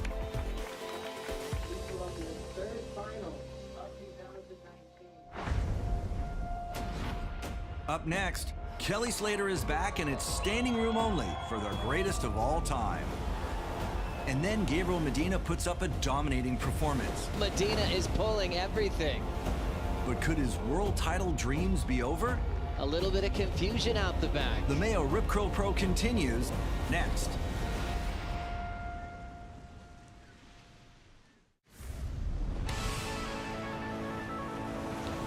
Welcome back to the MEO Rip Curl Pro. The coastline surrounding Peniche, Portugal, features stunning cliffs and rare geological formations. It's also home to some of Europe's best surf breaks and most consistent waves, making it a proving ground for the world's best.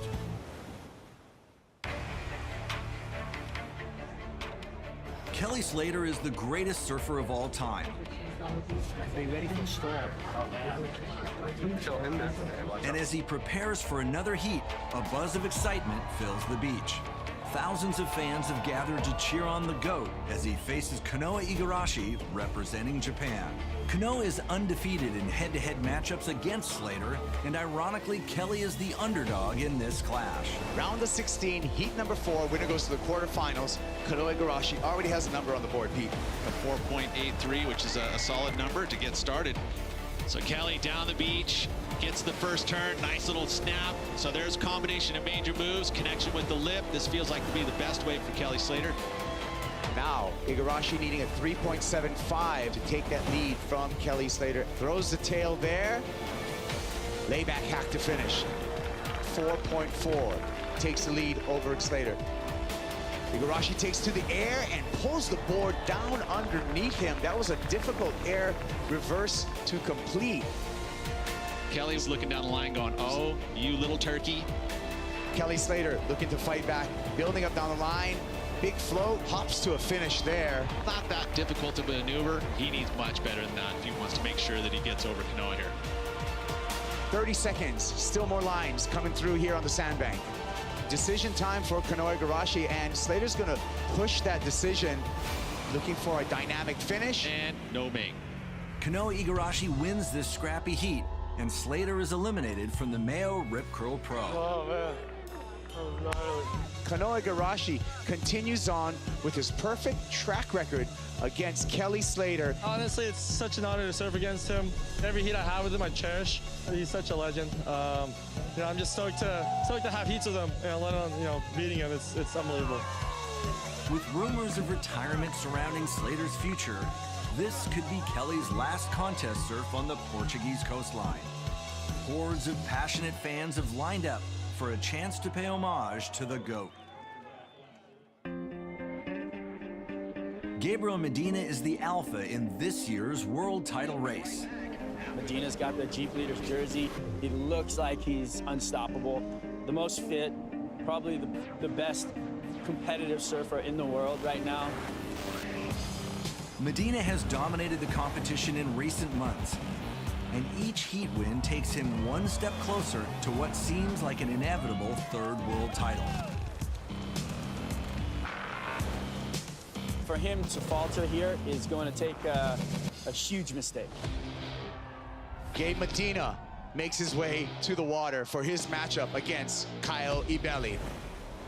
Big lofty frontside air from Medina, stomps it. Maybe it is an ominous sign for Kyle Ibelli, because once Gabriel makes one, it just seems to put him on a good roll. Gabriel Medina is pulling everything. From that angle, that's amazing. Current world #1, clear for takeoff. 8.17, thank you very much. It looks like Medina's kind of running away with it at the moment, boys. What's Kyle got to do? Little paddle battle for position on this one. A little bit of confusion out the back. It looks clear to me that both of them obviously thought they had priority. Yeah. An interference has been called. Interference has been called. Yellow on blue. He loses his one wave. So a bit of confusion out the back after Medina was just absolutely dominating. It was a world title moment that he was just so determined to win. Ends up playing defense when he shouldn't have, loses a whole wave with a priority mistake. With Kayo's combined total, he's still in second, so Ibelli now only needing a 2.78. Kayo's gonna roll into this one. Off the bottom, quick forehand jam. Kayo Ibelli turns the lead with a 3.10, and Gabriel Medina going down with a priority interference. Gabriel Medina after his heats and straight up the beach, straight up the stairs, dropped the board on the sand all the way up into the tower here to check out what happened. He wants to know why there was a flip of the priority. He wants to see the situation. Gabriel was saying he thought that for sure he got priority first. He got in the outside first. The judges are saying, and we checked the broadcast graphics, was showing blue the whole time. Was never in yellow. Kaya with the first priority in blue, chasing a 9.37 for the lead. And the priority judge understood that Kyle was in the lineup first, even though he was to the left of us, further down the beach. Gabriel Medina talked to the judges after, and the statement he made, think if you're in a court of law, said, "I didn't look at the priority disc." Case closed. That was one of the most radical mistakes of Medina's career, period. And only time will tell to see if that's going to cost him his season. Coming up, a world championship is on the line. #1 versus #2. World title race is hot as it could be right now. If Carissa Moore wins this heat, she will clinch her 4th world title, but Lakey Peterson stands in her way. The heat of the entire season is now in the lineup. It's drama versus dreams when the MEO Rip Curl Pro continues next. May the best women win.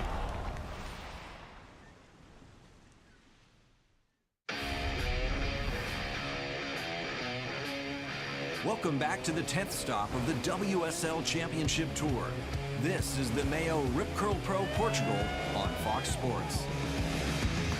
On the women's side, the event began with 18 of the world's best. And now as we begin the semifinals, 4 women remain. Carissa Moore will take on Lakey Peterson, and Caroline Marks faces Tatiana Weston-Webb.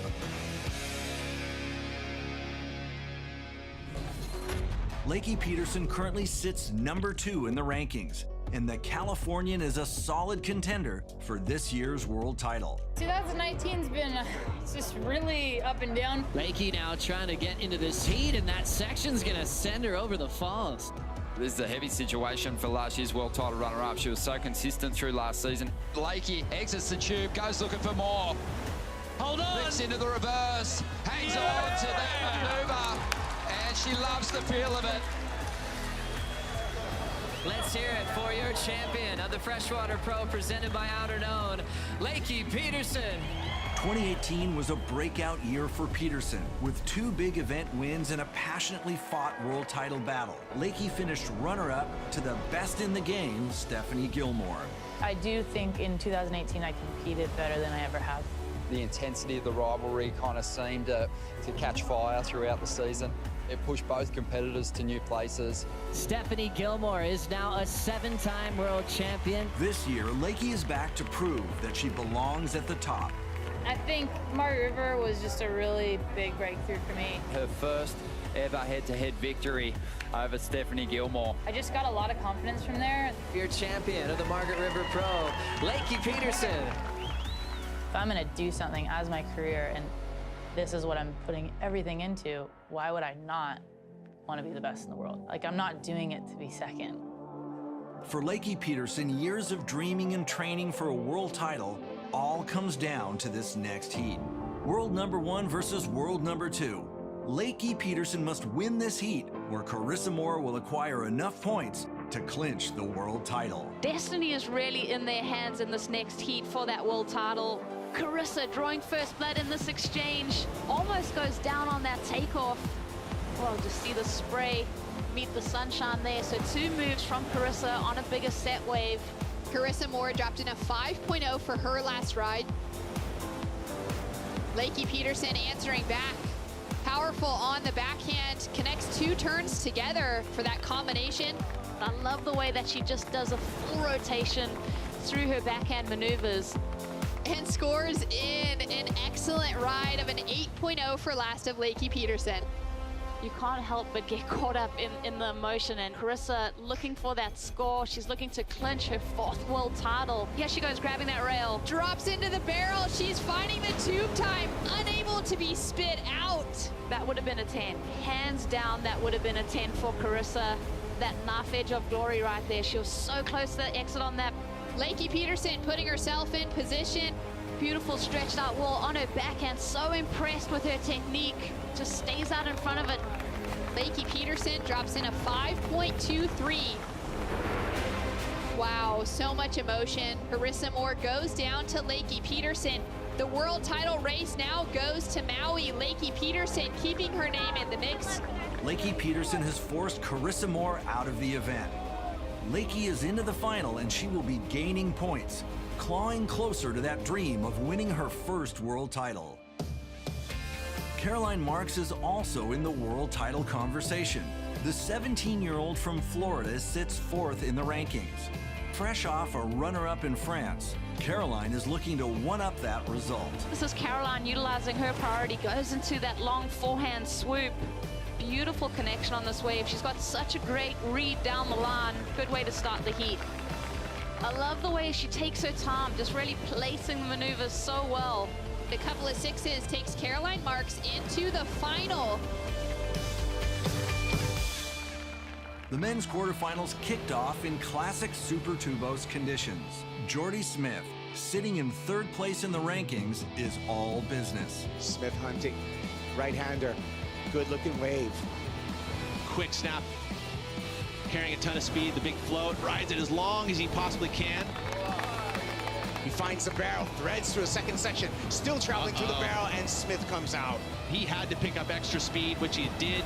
He has played it perfectly. The wily veteran shakes off any world title pressure to defeat Kanoa Igarashi. Strategy for me, pretty much try to catch the two biggest waves.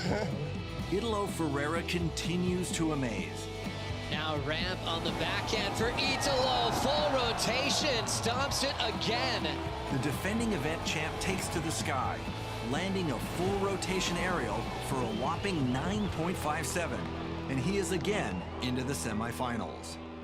Yeah, this is amazing, you know. There is a lot of wave, and the crowd is one of the best for sure. There is a lot of Brazilian and Portuguese guys, and thank you everyone for the support. The biggest matchup of the quarterfinals is Felipe Toledo versus Kanoa Igarashi. Toledo sits #2 in the rankings, and with Medina, the Jeep leader, out of the competition, a win here will see Felipe jump to #1. And Felipe Toledo is going to pull the trigger. Toledo, big float to begin, comes around this section. Nice snap on the backhand, gets back up in the lip twice. I think the judges are going to like that for sure. For Toledo, a 6.83.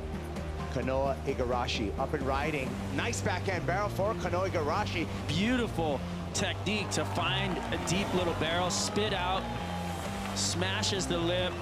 Could go excellent. It did. 8.67 checks in for Kanoa Igarashi.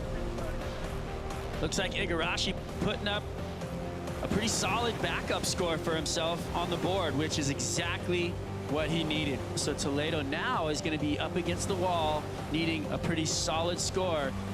Toledo looking for the barrel, and it's a long, stretchy one. Can he find the exit? But you can see he did make some ground as he pops up out of the water. The foam filled up, but look, he's still there, and he falls out over the foam ball.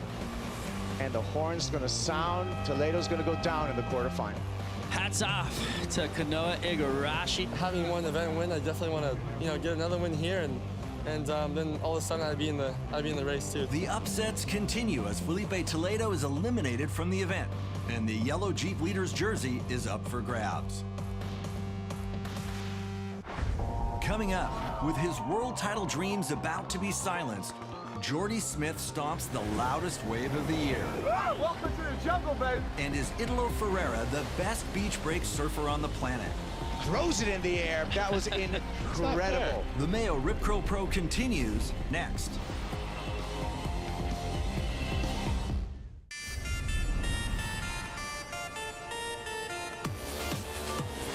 Welcome back to the MEO Rip Curl Pro Portugal. Jordy Smith is a constant contender here in the powerful beach break at Super Tubos. The big South African has stormed his way to 2 final appearances to date, and in 2016, Jordy found Portuguese perfection. Smith, late takeoff, pulls it, packs it nice and deep. He's running for the exit. It spits him out. I've had a 10-point ride out here, one of the highlights of my career. You've really just got to go out there and you've got to hunt around and try and find what you can find and make the best out of it. Jordy Smith, currently 3rd place in the rankings, is anxiously searching for his first win of the year. I've been really consistent, but I haven't had that win. And so for me to really jump into that conversation and that front-running seat, I need to get a win.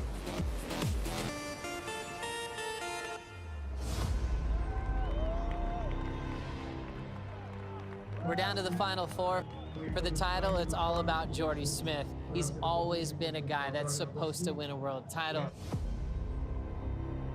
It's never been more clear than now. If he can win this contest, he could be #1 in the world heading into pipeline. He's got to get past Kanoa first, though, in the semifinals. The world title race heating up. Igarashi goes for the corrupt flip, pulls it down. I love the innovation. I love something that we haven't seen so far today. And it was a complete surprise, and it was right in the face of Jordy Smith. Advantage, Kanoa Igarashi first exchange. Jordy Smith right behind him.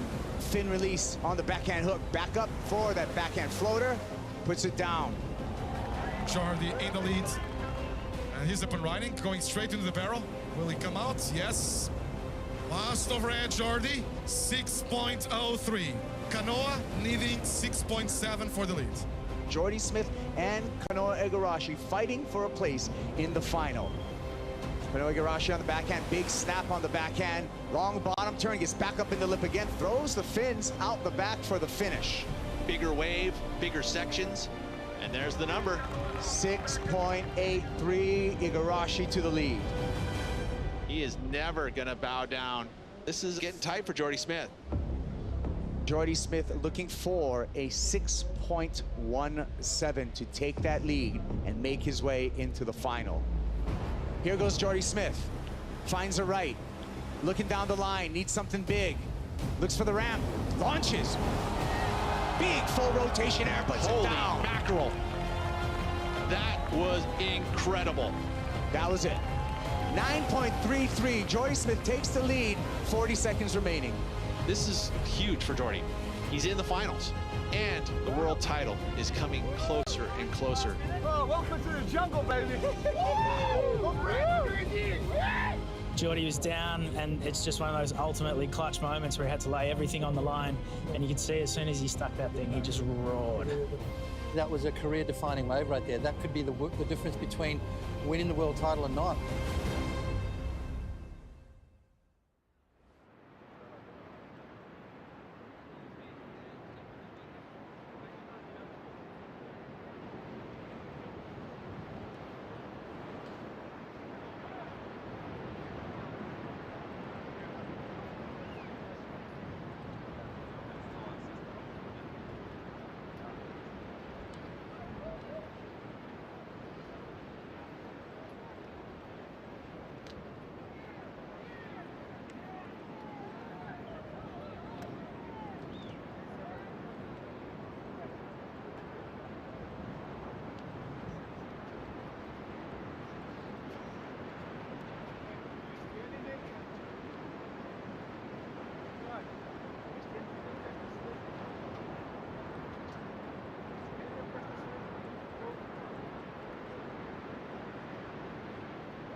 Either rise or you fall. I'm on a mission, bringing my dreams to fruition. I ain't playing at all. Bring out the body bags, I'm about to kill them, deliver them to the mortician. I gotta do what I gotta do.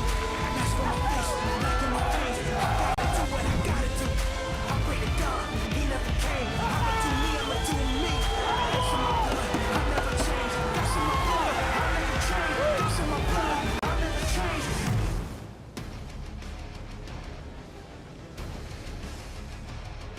Good afternoon and welcome back to Super Tubos here in Peniche, Portugal for the MEO Pro Portugal presented by Rip Curl, the third stop of the World Surf League Championship Tour. After a couple of incredible events in Hawaii, we wind up here in Europe at an incredible wave called Super Tubes. Joe Turpel with Paul Evans for the call this afternoon. Paul, how you feeling? I'm feeling pretty good. There's a bit of a breeze blowing, but the swell is still on the cook, and I'm waiting for Super Tubes to turn on. Let's now get the official word on the rest of the afternoon. Stradwa Zalewski is with Renato Hickel. Renato, we have been on hold, but now it looks like we're getting things underway. What's the play for the rest of the day? We're on. So we lost the opportunity to do that 12 hits overlapping, but we're confident we're going to finish this round, opening round of the men, and do the 4 hits of elimination round. We have a massive swell pushing back in. 2.5 hours after low tide, and conditions should improve. Really testing conditions for the surface. Strong, stiff cross-shore winds, but a good spectacle on the way. A spectacle for sure. What about no jet ski assist on their own power to get in and out? No, we deal with the WSL head judge on a jet ski assistance, and this place is really dangerous, and it's really quick for the surface to pedal back up. on the tide push out, so we're not going to use them. They will be in the water for safety, but not for assistance. All right, thank you very much, Renato. Can't wait to see the rest of the day. As you heard, it's big and heavy. Can't wait. Good news, Strider. Thank you so much. We are on, so we won't get into that overlap, but we will finish the opening round and the elimination round. That's still the goal for the day as we count them in. There's the official start of the opening round, heat number 7. Conor Coffin from the USA, Frederico Miraj from right here in Portugal, and Kanoa Igarashi all the way from Sao Paulo, Brazil. Looking for a jump start in this contest to skip the elimination round. To get there, you have to be in the top 2 of this heat to avoid that early round loss, a 33rd, which gives you basically no points on the leaderboard.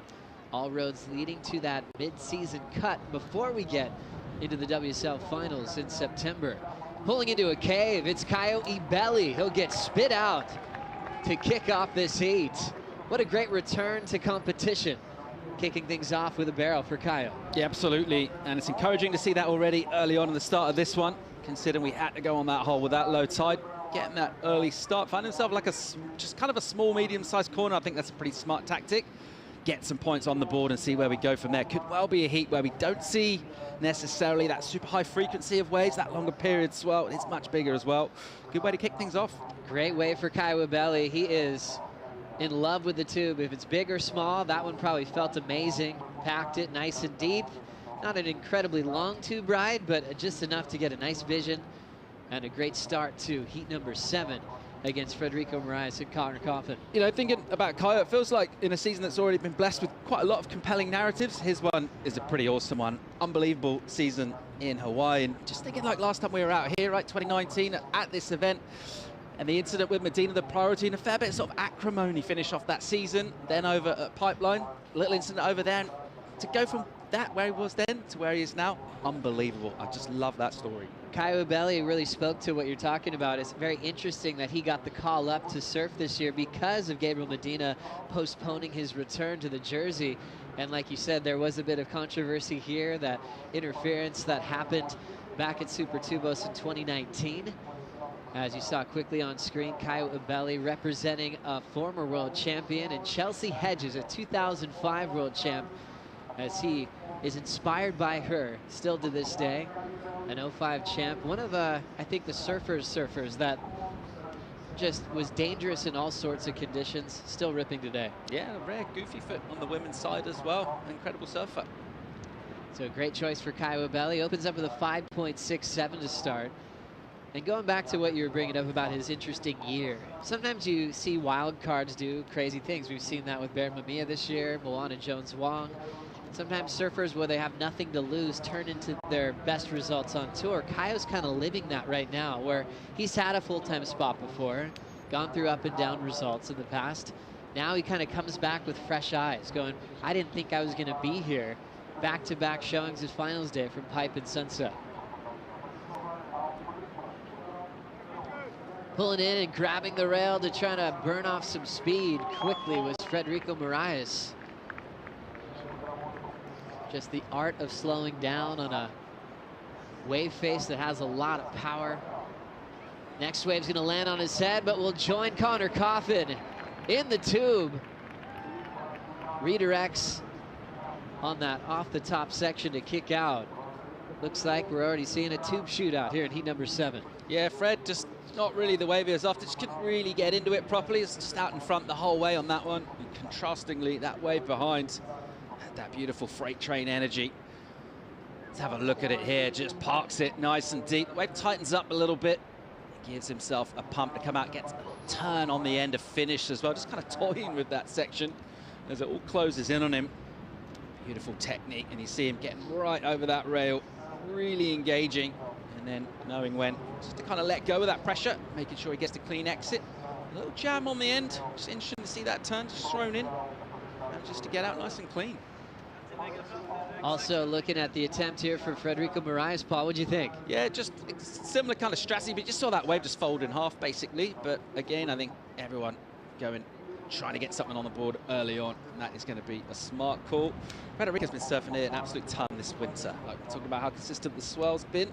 Back when we had the Nazare Challenge back in December from last year. There was a run of swell down here. This bank was lined up pretty well, and he's been surfing it pretty much since this season, like coming into the end of this winter as well. And it's just, the bank's just got better and better with the swell. So he would put in a lot of water time at this wave.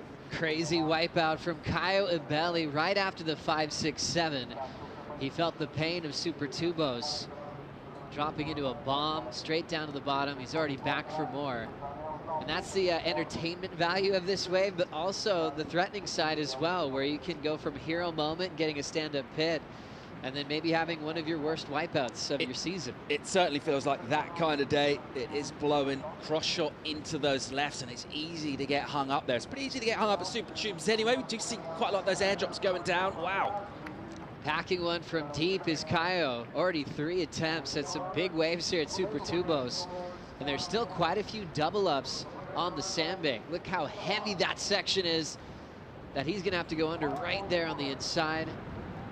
Frederico as well, having to deal with a ton of power here in the Atlantic. Yeah, absolutely. And we're pretty much bang on mid-tide, but it's sort of breaking in a low tide spot still, and that's basically because of the longer period. It's because it's pretty solid as well, and that particular part of the beach is really flat. You see some of that white water just kind of surge up the beach, and the whole thing will drain again. It's got that kind of shelf to it at the moment, and we're going to see, I think, a fair few incompletions as well. Tide will be rising till about 4 o'clock this afternoon, where we'll see the peak towards the end of the day. Call is to finish the opening round, get into the elimination round. We had hopes of getting into the round of 32, so you'll still have some time to make those last-minute changes to your fantasy team. For Kanoa Igarashi, he was responsible for keeping Conor Coffin out of finals day at Sunset Beach, somewhere where he was expected to be, especially after last year finishing 4th in the world, his personal best finish to date in his career.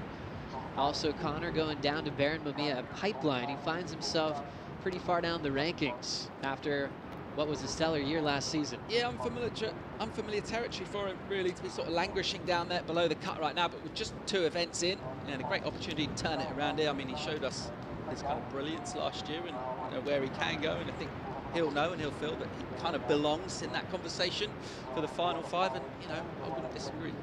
As we check out the rankings, you can notice the cut line, which we'll be really focusing on heading into Margaret River, which is that final spot before you get a chance to serve G-Land.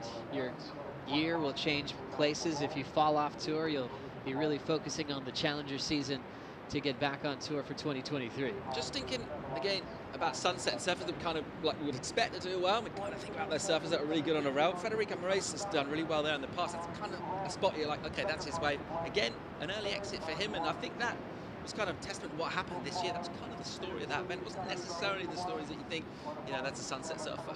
And you look at events like that for the Freddie, for Conor Coffin, for Jordy Smith, when they're in a title race, you're thinking they're almost in a must-win situation. When they go to a pet event, they're expected to perform. They might have to move out of their comfort zone at a different spot to pick up all those points they missed out on. Kanoa Igarashi trying to slam on the brakes, not afraid of a wipeout. He'll eject again. 4th ride in this matchup in heat number 7. And Kyo still a wild card. Still quite a few injuries on tour on the men's side. And sitting inside that top 5 picture, his best start of his career on the championship tour.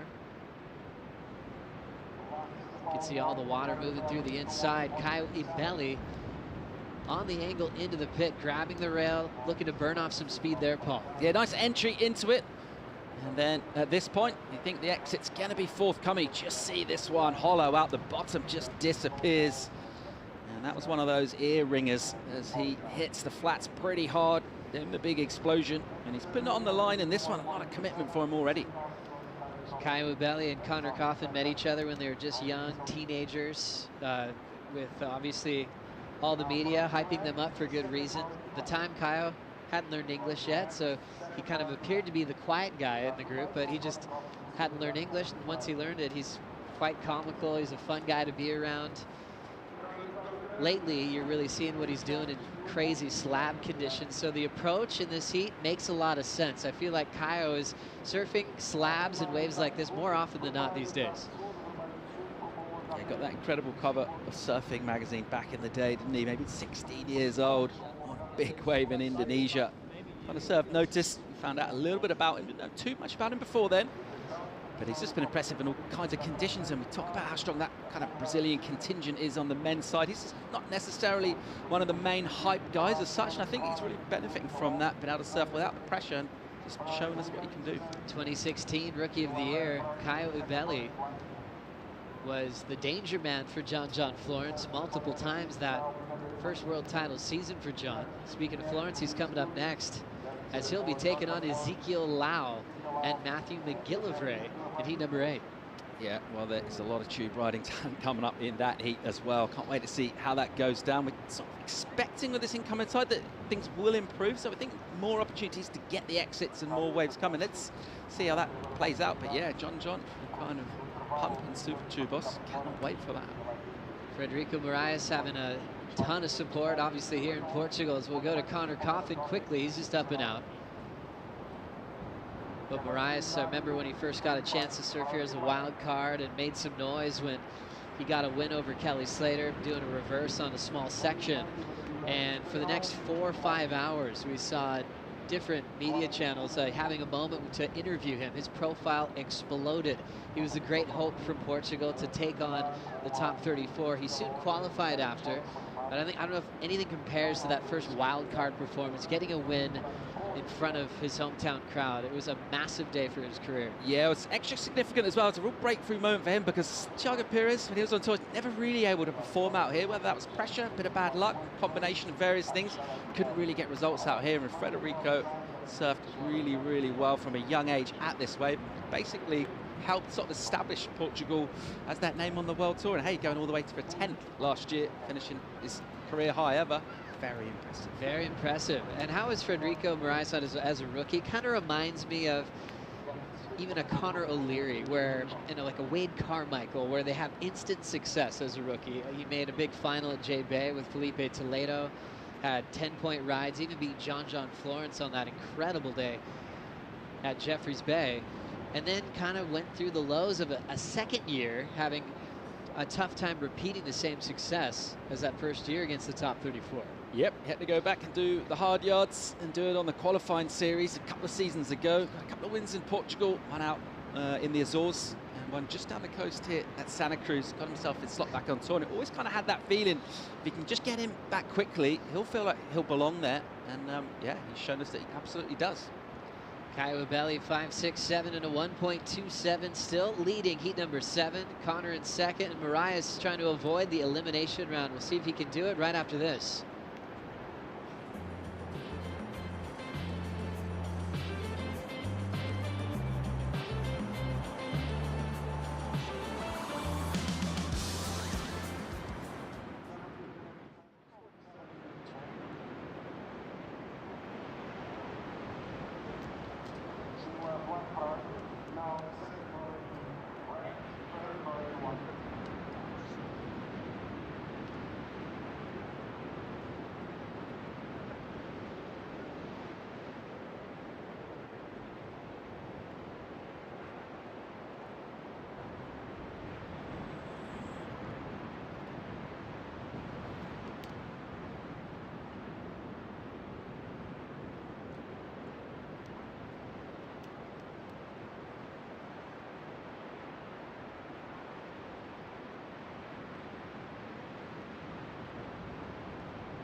Thanks for being with us here at stop number 3. John Florence preparing for a big heat coming up next against Ezekiel Lau and Matthew McGillivray. 2016, he was able to clinch his first world title here in Portugal. Ended up getting a big win here as well. He already clinched and then enjoyed the final with Conor Coffin. Conor that year played spoiler for the world title race where he knocked out Jordy Smith in the semifinals. Almost thought, hey, is John gonna kind of let Conor take the win for being world title spoiler? That was not the case. John did about 10 alley-oops in that final and was celebrating his very first championship. Incredible looking back. Yeah, absolutely. What an event that was. Feels like quite a long time ago now. 2016. Wow. I guess quite a lot's happened in the world since then, Joe. Certainly has. I mean, that year was significant for so many reasons. For John winning the Eddie event, winning in small beach break conditions in Brazil soon after, and then taking on that first title, now multiple-time world champ. For Conor, though, it was a huge result. He made a championship tour final for the first time. And you look at that format of what we experienced in surfing for several years of sometimes two surfers going for the world title at the end of the year. We're not even surfing against each other. That's all changed now with the Rip Curl WSL Finals that Conor was a part of last season. Coffin finishing on a heavy section. Nice, smooth, stylish rail work down the line. And he will be looking for just a 195 for a lead change. We'll see that happen there. Couple of quick turns. It's been a good 10 or 12 minutes since he rode a wave. That's just his third wave that he surfed in this heat. So just keen to catch something. Ideally, obviously, you want to get yourself in the tube here, but just find yourself a little corner. Getting 2 hits in on the end. Just trying to throw something up by way of a backup score. Such a great backhand attack. I think you think of Conor, you think of long right-hand point breaks at first. Kind of underrated in the barrel as well. He spent a lot of time at pipeline and cloud break. The whole package. He had to really react quickly to that last section with all that backwash moving into the open face. Yeah, I think we think about different surfers and their sort of skill sets and what sort of venues they would suit, but I guess one of the other stories as well is just how sort of well-rounded and versatile everyone is, and the age of like kind of the specialist feels like maybe something that's in the past. It feels like pretty much everybody's dangerous at any venue these days. It's a really good topic, because sometimes you're like, okay, what events did they qualify on? Where did they have a series of beach breaks where they got their results, where they didn't have experience in big hollow tubes? Speaking of hollow tubes, Frederico Miraj just trying to slow himself down. He's getting shot out of a cannon on the takeoff. Another barrel where he won't get many points for, but he's certainly getting the most energy from the crowd every time he stands up. Let's have another look. Again, just not a super cooperative section. It's a little bit of cover. I think the crowd will consider him deeper in the tube than our judging panel will. Don't think that's going to be a huge number, Joe. What a feeling with all that speed. All he wanted to do was just slam on the brakes. Certain surfers will use their body effectively to push themselves into the wall. Frederico has had a couple of waves behind him now, so expect him to try to put himself a bit deeper on the next opportunity. I think Strider Wasilewski has found himself in the Red Bull Athlete Zone. Where are you at, Waz? We got backup boards. Here at Conor Coffin's locker, and we've got, you know, the jerseys, everything else, the wax. We're here in the Red Bull Athlete Zone. The backup wetsuit, we don't talk about that enough. And well, we're over here in the wetsuit dryer scene, and there it is. Conor's E7 flash bomb tech. This thing's got flex energy. The more you move, the faster this thing heats up, and it's the world's fastest drying wetsuit. So if he has to surf again today, he's gonna come and grab his backup wetsuit, and you know that. How good is that, Waz? Yeah, we need one of those dryer systems everywhere we go. Yeah, Strider, can you grab me and Joe a couple of mediums, mate? Strider having fun in the Red Bull Athlete Zone. How cool is that? Rip Curl making some incredible wetsuits. Conor Coffin proud to be nice and warm in the water now as a Rip Curl team rider. As you can see, this setup here at Super Tubos here in Peniche. Quite a bit of sand for the fans to come down here and watch the best surfers in the world. They're out here all day, even into the night when the surf got very consistent, really rippable. And Italo Ferreira certainly put on a show into the dark last night. Yeah, absolutely. This crowd, they loved watching Italo surf down the years. His performances super consistent. We talk about him winning those 2 events, but a real kind of crowd-pleasing performance from him last night, just ramping up that performance and energy and that excitement factor. That's what It's Like always brings. Really fun to see him watch this wave. Very different sort of conditions today, and look at that shot. It looks more kind of like beautiful, lined up super chews, but pretty windy still out the back, and it is challenging for our surfers. As we have Zeke Lau preparing for John Florence and Matthew McGillivray coming up next. Zeke equal 10th with John on the leaderboard, coming into stop number 3. Yeah, and he's lurking dangerously at an event like this. You know how dangerous he can be in Portugal. It was a big success across the Challenger Series. He put in a massive performance back in October last year, just down the coast in Ericeira. And it's a place, Portugal, where he's done good work in the past as well, down at Guincho, going for big results. He'll love Portugal, and I always think about surfers coming somewhere where they've done well in the past. I mean, they're already very confident athletes, but it doesn't help as well when you've got some nice little wins on your CV to boot.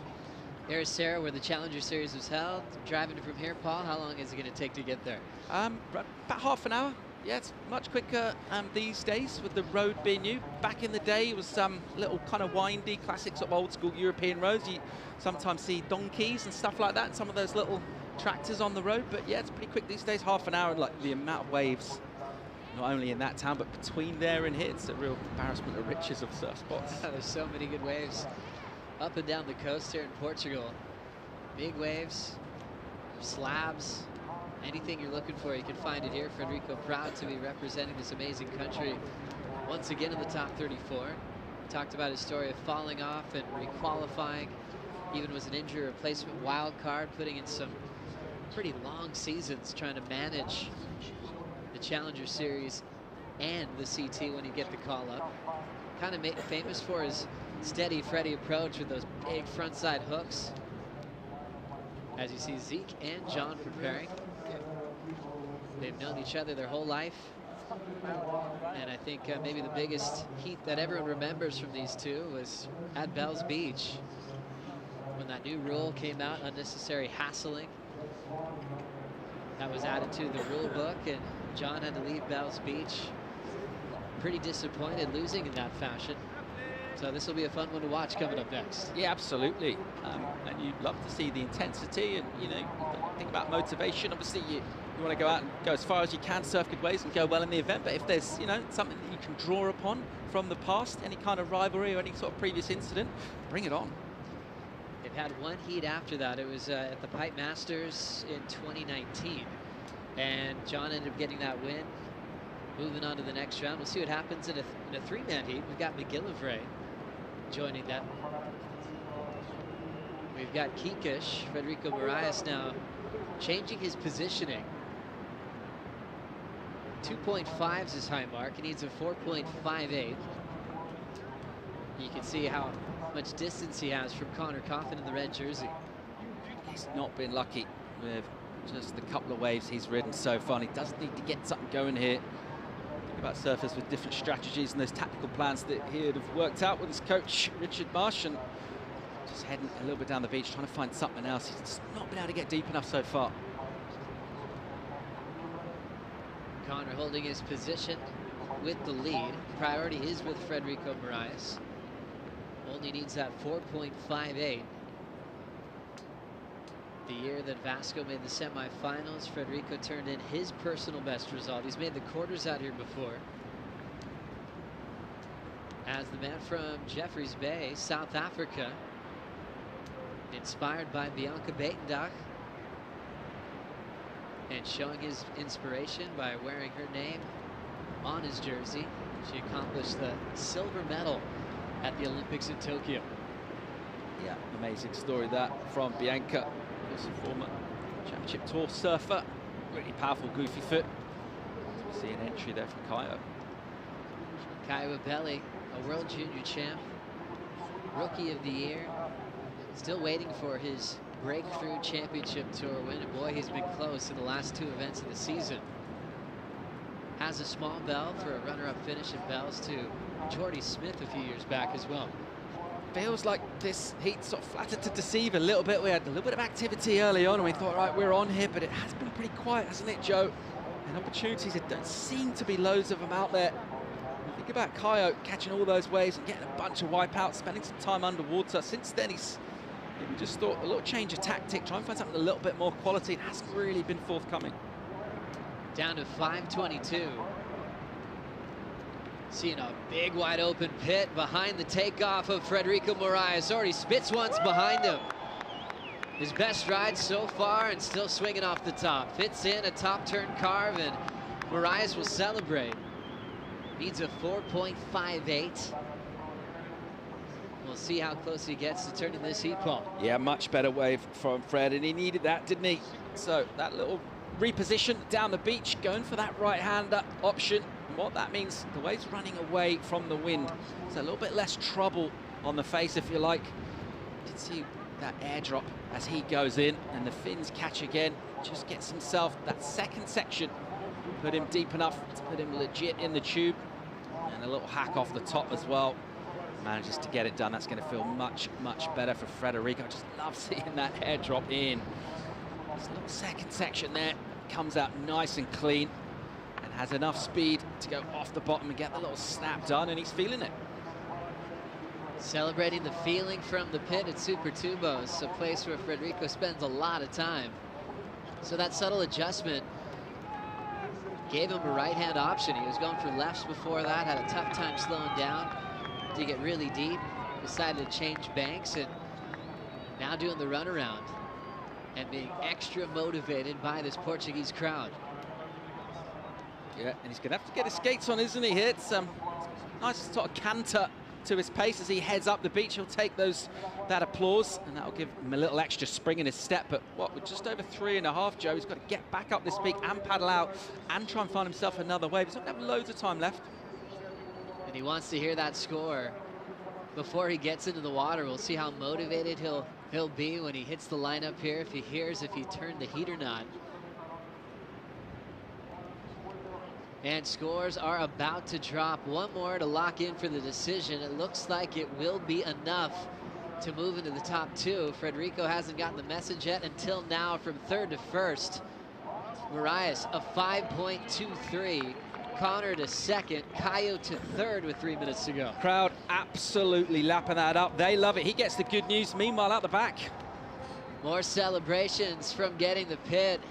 Kaio can't help but look up to the sky as he is so thankful to be on this amazing run in 2022. Conor's turn. Not letting him in the pit straight away. Falling on the foam climb. And he could be feeling extra vulnerable now. Kaio just got away where he made it. He only needed a 2 to take Conor's spot. We're probably going to see that happen. Coffin's going to be feeling the heat in a moment here. Yeah, not the wave at all that Conor Coffin wanted, and the number wasn't a big requirement. You see, that section just cooperates for him, and he celebrates that as he gets his kick out. So just able to get in. It's not a huge section. To slow himself down from the takeoff, just gets the cover, doesn't need a big number, doesn't need a huge score. It's not going to be a big one. It's very likely to be the number that he needs, though. Of course, third place is where you don't want to be. Just needs to get up into first or second to advance. You see that feeling of passion as Kaio kicks out there. And you know, he's gotten drained in much bigger sections before. It's a small, quick barrel. But right there, he's hoping that it's going to be just enough, and it is. A 2.53. When he was chasing a 2 for second, he'll go to the lead. Frederico drops to second. Conor needs a 2.74 with 90 seconds. Well, that's as big a claim you'll see for a 2, I reckon, on many days on tour. But hey, it's all about getting in that position. He's gone straight back to first. Conor Coffin now, he's in the danger zone here. Doesn't need that number. That last wave just really non-cooperative for Conor Coffin. Didn't have a tube on it, didn't really offer many sections for turns either.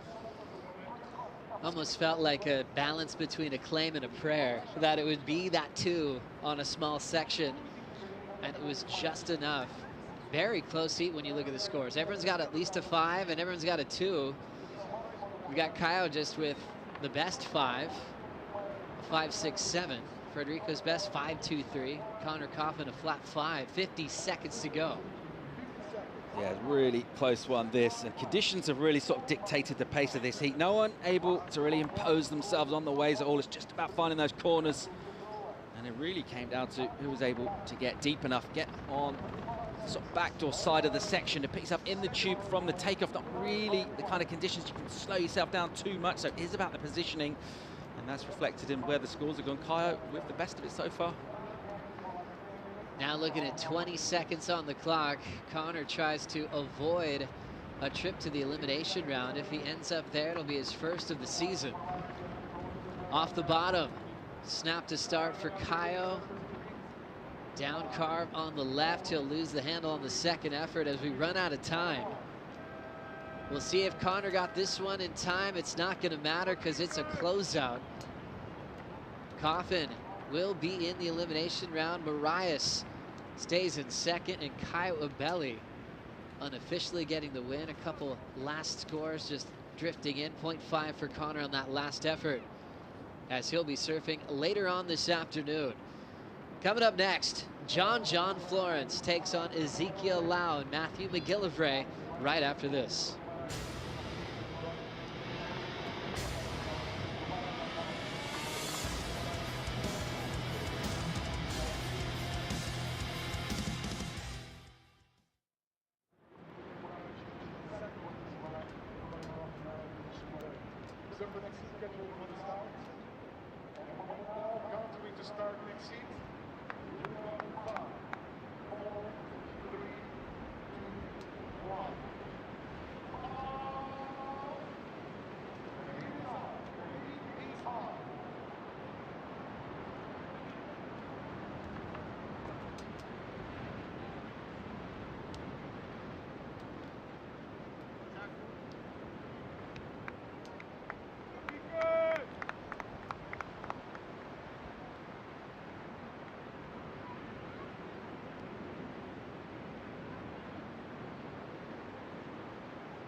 The MEO Pro Portugal, presented by Rip Curl, is brought to you by MEO, the official title partner of the MEO Pro Portugal, presented by Rip Curl. By Corona, this is living. By Visit Portugal, official tourism partner of the MEO Pro Portugal, presented by Rip Curl. And by EDP, official partner of the MEO Pro Portugal, presented by Rip Curl. John Florence, Ezekiel Lau, and Matthew McGillivray in the water now here in heat number 8 of the opening round here at stop number 3 of the season. Florence, a champ out here back in 2016 when he clinched that first world title, a moment that he will never forget. Zeke Lau back on tour after a brief hiatus, falling off tour just barely. As Kanoa Igarashi celebrating with a lovely crowd after a very clutch win. Went from third to first right at the end of that heat as he keeps his momentum hot this season. Quickly up and out is Matthew McGillivray trying to get a jump start on John and Zeke. Joe Turpel with Paul Evans and Big Wave Champ joining us. Guy who got the ride of the year, maybe of a lifetime, Peter Mel. Yeah, I would say a lifetime. I don't know if it's pretty good. There we go. As we see pulling in, nice positioning and just losing the handle is John Florence.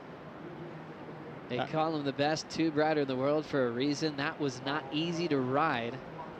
Looked like the bottom dropped out and took his board away from him right at that last stage. Pete, what'd you see here? Well, on a 6-0 Ghost, saw him walking around in the competitors area, asked him what he's going to ride. He said the 6-0, so he's on the Ghost. Maybe a little short. Could have used maybe the 6-2. Yeah, but no, I think he understands way better what he needs to ride out there. It is convex, and so the shorter boards fit right in there. And so a decent score at the buzzer disappears. It turns into a 2 for getting caught at the end of that tube ride. Well, the boys are paying some dues at this moment. This is why we came to Super Tubos, right? We love the jeopardy. We love these big challenging drops. We prefer if the wind was just clicking slightly more offshore, but even so, it is muscular out there, and it is challenging the best in the world. So a wipe out there for Ezekiel Lau, going for it. You can see just stacks of waves to the horizon. Always a welcoming sight, especially with that tide increasing. Pete, how have you seen the conditions change since we've gone back on this afternoon? Well, as soon as the heat started, that first one, you know, it actually lit up. You know, we saw some barrels being had. Before that, it was definitely, I mean, you could see him up and down the beach. As we see pulling in, McGillivray trying to really turn that end section into a keeper score, but that'll take him down. There wasn't a specific part of the beach that looked like, oh, there's the zone. It would be a wave over here, a wave over there. And even then, they still look sketchy, even though in your mind you make every wave. Sometimes, you know, the reality of it is that they're very challenging. But as soon as that, you know, there's just enough water now, corners are going to start happening, and I feel like the improvement's going to continue through the rest of the afternoon. One of those days where it was pretty easy for officials to get the contest on because there's no free surf happening. You know, a lot of times right before you get on, trying to clear the water, get the competitors in, nobody out. The tide was really bottomed out, and it was pretty wild out there. Not every venue you see that. Usually there's a crazy free surf happening. Here at Super Tubos, they're just waiting for action, maybe trying to save their boards, save themselves for game day. I was thinking maybe the Condor was going to paddle out. I was threatening. I was threatening, but then I actually took a realistic look at it and went, I'd probably get hurt. You wouldn't want to do that, just get hurt, break your board, whatever, you know. And I think that's a lot of why the guys aren't doing it, because it was kind of that situation. It's like your make to, you know, wipeout ratio is definitely more wipeouts than makes. John Florence representing Alex Florence for International Women's Day. His mother, that is incredible surfer, snowboarder, skateboarder, free falling into the pit. Florence, wow, standing tall, making it look so easy, getting the ride of the day.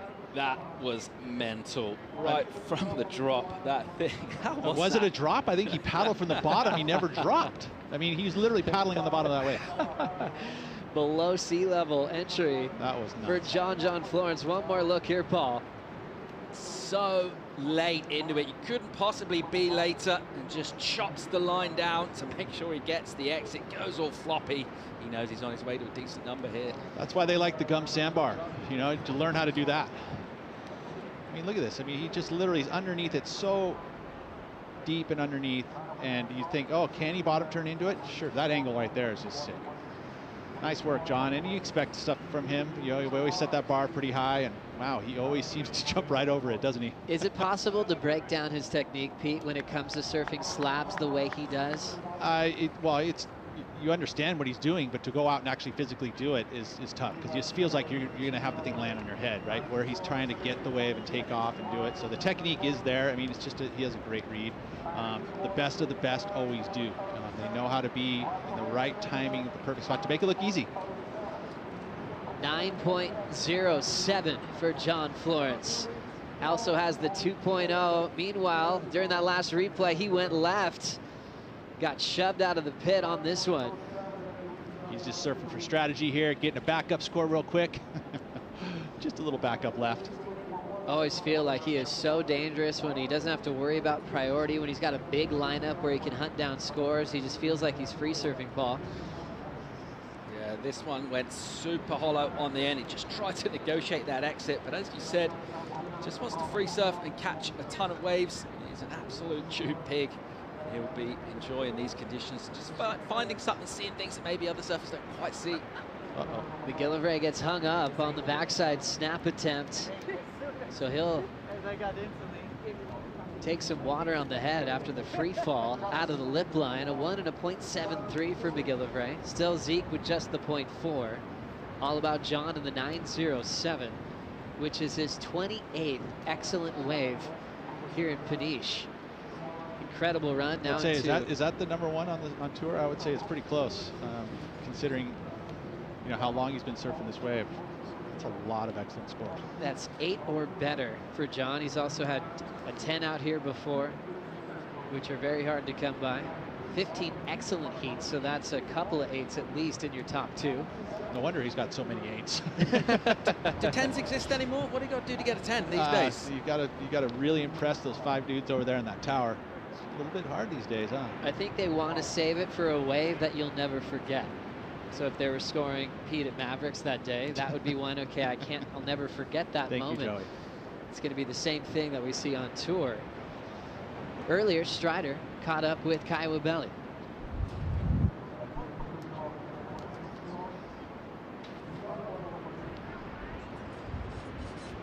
Thanks, guys. Yep, down here with Kaio. A heavy heat, a lot of water moving out there, and you seem to have to deal with a lot of it underwater. Yeah, for sure. Right before my heat, it was barely any wave rideable. So when I first got my 5.6, I was like, whoa. I started pretty ahead, but Conor also got a good one. And after, I think I did something first time in my career, like claiming a 2 points, but if that 2 point felt so good, and it came like in such a good time that I'm not really embarrassed of it. Maybe I am a little bit, but let's not focus on that. I love it, Kyle, but you know, the enthusiasm for making it through a heat, you obviously care about it, and it shows, and we love seeing that out of you. What about, you know, your surfboard equipment out there? What were you riding? Yeah, kind of like my equipment changed a lot since Hawaii. Like we were riding pretty much 6.8s and 6.6 last week, and it felt pretty weird in the matter of a week, like drop so much from a 6.8 to a 5.9. So my 5.11 feels like a 5.9 now, and I'm riding a little step up, a little bit more paddle because of the wetsuit. So yeah, it feels great. It's just I need to be in the right ways. And about, you know, it's International Women's Day coming up here. Who's the woman that inspires you? Chelsea Hedges. I don't know when she changed the name for Chelsea Jardson or something like that, before or after Hedges, but she was the first woman that I watch in surf movies that I'm like, whoa, she's really ahead of her time. And if she was on tour right now, she would probably like be fighting for world titles.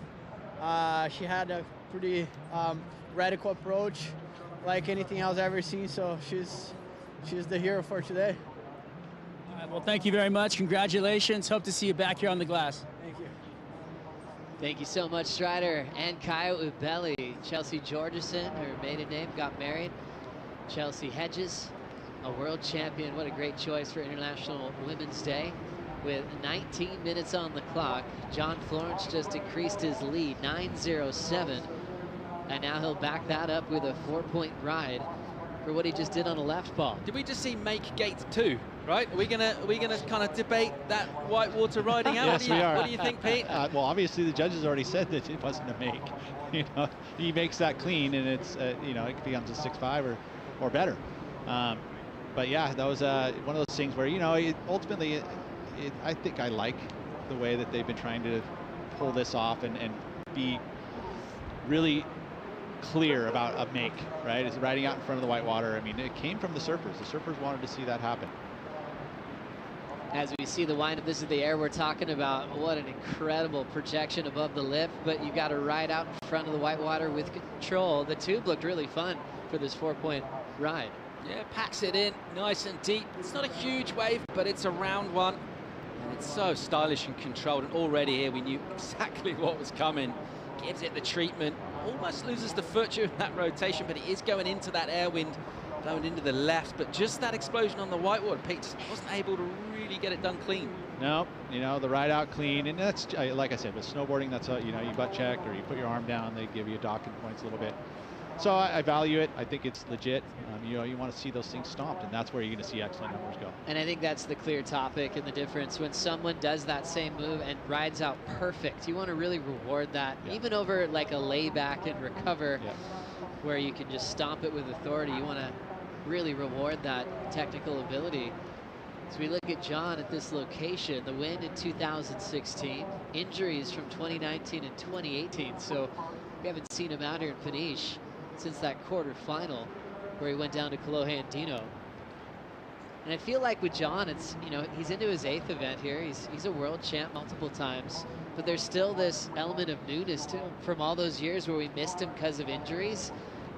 still like we have this feeling where we can't get enough of him. It still feels like he's beginning in a lot of ways, Paul. Yeah, definitely. I mean, he's just one of those surfers you want to see more, and sometimes, you know, when they're in certain form, you just wish they could be in every heat, right? There's a bunch of surfers like that on tour that we have, and he's definitely one of them. There's a couple of seasons off with injury. You always kind of wonder when people are going to come back. There's sort of different ways it can go with some of the sort of very most high-profile surfers, but can't wait to see what he does here. And those, you know, Hawaii, we all expect big stuff from him. Quite get the results that maybe a lot of people were hoping. He could go very deep in this event. Pete, is John the best surfer in the world? Yes, he is. I mean, it's because for me personally, when I think about that kind of stuff, I mean, all the aspects of surfing, he's won the Eddie, right? He's an accomplished big wave rider. We saw what he does on outer reefs. He's not afraid to do that. Pipeline, obviously one of the best tube riders in the world, Tahiti, and a small wave game too. You know, he's got this ability to all the different aerials go in different directions. He's very talented. So yeah, I would say he's the best in the world. Is he the best competitive surfer in the world? Oh, now you're challenging me. I would say that, I mean, his demeanor is there's you could put a bit more Italo and Gabe in John, and I think that yeah. So I would, as a best competitor, no, I don't think he is, and that's okay with me though. Loving the debate here as we look at this action continues. Zeke Lau muscles his way out of the right-hand pit. Remember, had the 0.4 a while ago. That was a free fall from the sky. Now gets his first completion. Wrapping turn for McGillivray. Looking for a finish. There's the combo. Nice vertical to clean that one up as we get to the halfway mark. When Zeke Lau is doing circles around John, you know, at Bell's, you remember that little moment? That was you know, a tactic that Zeke was using to kind of get into John's head, and it kind of worked at that moment. You know, he ended up taking that win in that heat. And I don't know that would have worked with a Gabriel Medina or an Italo in that kind of thing. So it's like, that's the competitive part of being able to block out someone trying to. It might not work because they might have already been paddling circles themselves. Yes. It's an interesting part of that game, and it's really cool to look back at those moments. First, let's see Zeke's tube. This thing shuts down, somehow got the exit. Yeah, he's been awfully quiet, hasn't he, since he went down pretty heavy at the beginning of this heat, and that'll feel much, much better for him. Really nice to get under the lip. It's smooth and clean. It just kind of disappears as it clamps. You had to work hard to get through all those, you know, chandeliers and whitewater and potholes. So to make that barrel, that was good. It was clean, and he needed it. There's so much that can happen in a tube that makes a surfer an incredible tube rider, and those changes of their line that they can make. That thing looked like it shut down completely, and Zeke knew how to get the completion, how important that would be to make this heat. Scores are in for Zeke. It's a 7-1-7, second best ride of the matchup. Florence still out front. Zeke now chasing the lead. McGillivray is waiting for his score to come through from the two-turn combos. He's trying to avoid the elimination round here in heat number 8. Back for more in Peniche right after this.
Minutes on the clock. John Florence in position, stalling on the takeoff. Big section lands on his head, and he almost rides away clean. Talking about a crazy low road exit with a ton of water on his back. He almost pulled off a miracle there. I'm thinking it's all that sailing experience. He was able to get all through that water. That was crazy. Think about just your ocean knowledge and how much John loves sailing. I remember stopping by where he was staying in Peniche. This must have been 2017. And it wasn't a bunch of surf magazines everywhere. It was all sailing magazines, sailing books. He was completely hooked. What did you see here, Pete? Well, I saw a nice late drop once again and somehow finds his way through basically an avalanche to come out the bottom of it. A water avalanche, and you know, didn't quite pull it off in order to get a good number. It only came in at a 2.37, so a throwaway score, but man, he is just like cat-like skills. So impressive. John Florence now seeing the last bit of Zeke Lau. We'll see what he had out the back there. On a roll after his 7.17, he's probably feeling really good. We'll see if he accomplished another barrel in the takeoff. Lau chasing a 5.91 to take the lead off Florence.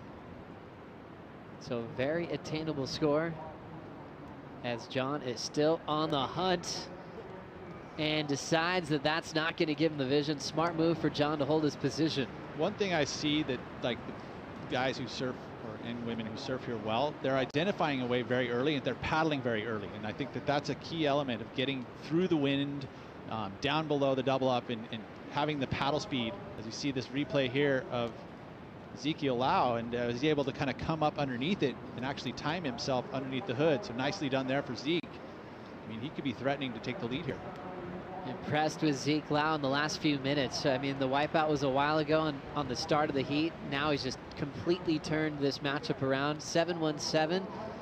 And now this wave, he's hoping for at least a 5.91. Definitely feels like he's got his eye in now, doesn't it, after that quiet start.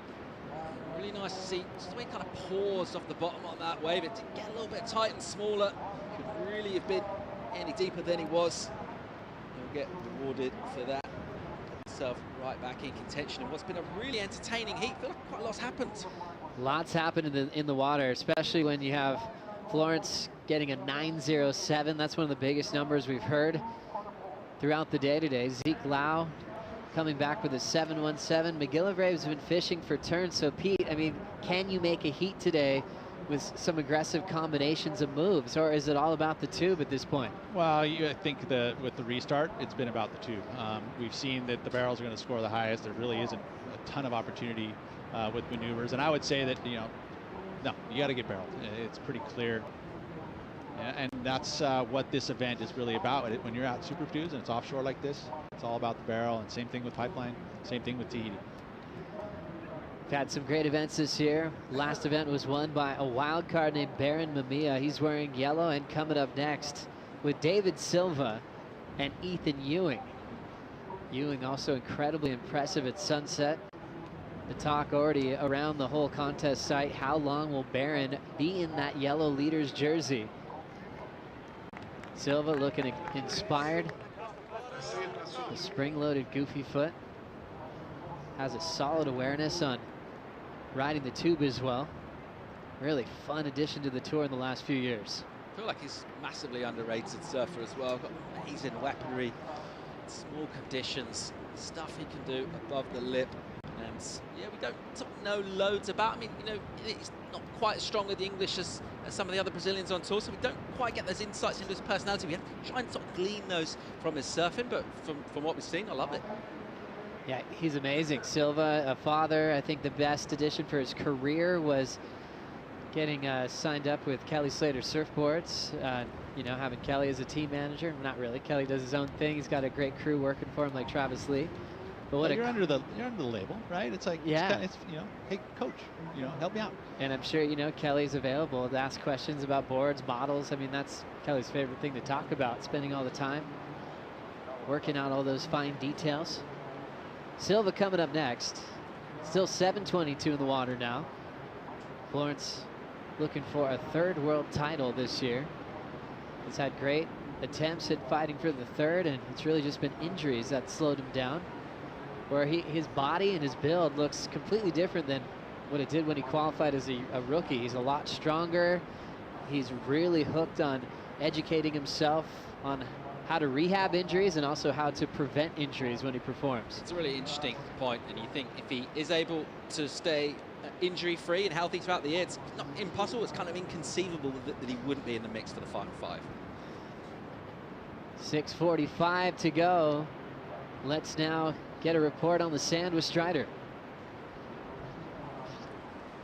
Thanks, guys. Yeah, down here on the beach right now, the tide is still rushing in. We have a huge tide, our coefficient they call it over here in Europe, so we get almost 10 feet of tide today. So as you can see, the sand's still exposed, but out there where it's breaking right now, it's only a couple feet deep right into the impact zone. This sand here is different. You know, you've got a really fine grain, so the sand doesn't move as fast as, say, in Hawaii. The bigger, kind of more rockier grain, it moves around a lot. Here, it's like falling on cement. So, you know, the sand here not moving very much. So if you get the sandbars, they stick around for a while. Obviously, huge swells will change that, but as the tide comes in, that sandbar will get covered up, and you'll see more and more waves breaking over it, and then it'll push this whole crowd back up another 30, 40 yards. As the tide comes in, it's going to push everybody back up there. So it's going to be fun to watch.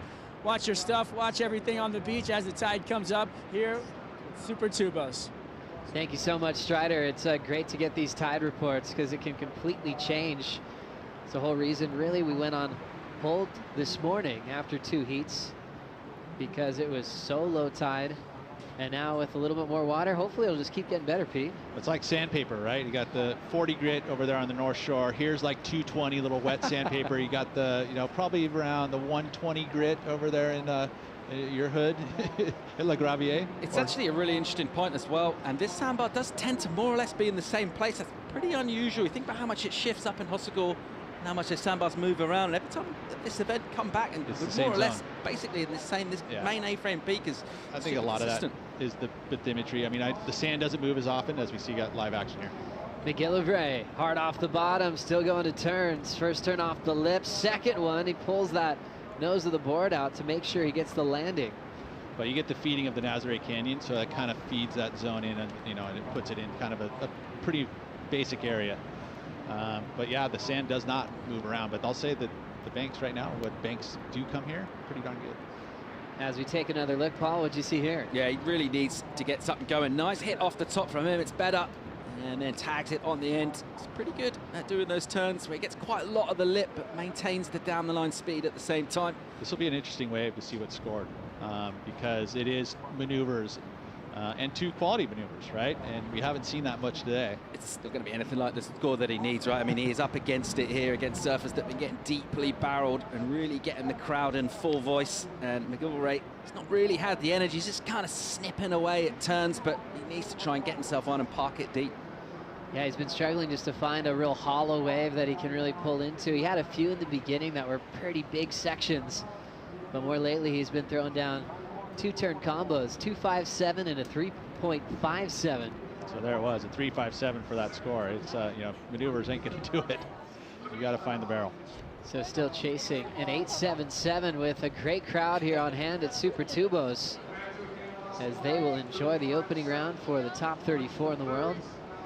Zeke Lau, remember, got the second tube after the 7.17, keeping him in second. Not quite the 5.91 for the lead change. But I know Zeke Lau very inspired for another chance to try to beat John Florence here. 3 minutes before we get to Ethan Ewing, David Silva, and Baron Mamiya. A lot of eyes on that heat, with a wild card from the North Shore now being #1 in the world. Zeke Lau was there for the celebration on the sand to cheer on Baron to that big event win. Baron calling that the best day of his life. And you've got to be thinking, looking at these conditions, it's going to favor the Hawaiians as well, right? There's a lot of places around the world with hollow waves, but it's not always perfect, is it, on the North Shore, as we might imagine. And particularly, you know, if you get a really strong trade, it's kind of blown in that similar sort of direction, particularly surfers like John, who will go out on those onshore lumpy days and find absolute nuggets and be thinking could be a very good day for the Hawaiians today. Well, especially when you saw the attempt from John going to the air. I mean, that's just that common wind, you know, when he's surfing at home, where he's going backside, launching huge airs. That's what he always is going for. Just a little chillier. Just, yeah, a lot colder, for sure. The Hawaiians have probably a little tougher time adjusting, but I mean, again, enough experience there that wetsuits are good enough now that you know, but there is definitely a bit more. You add weight, so your equipment could change slightly. You know, with the added weight of a wetsuit.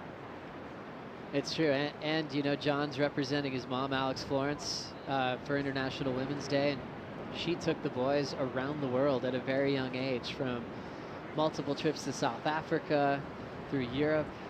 So they were getting used to the road at a very young age, and also wearing thicker wetsuits.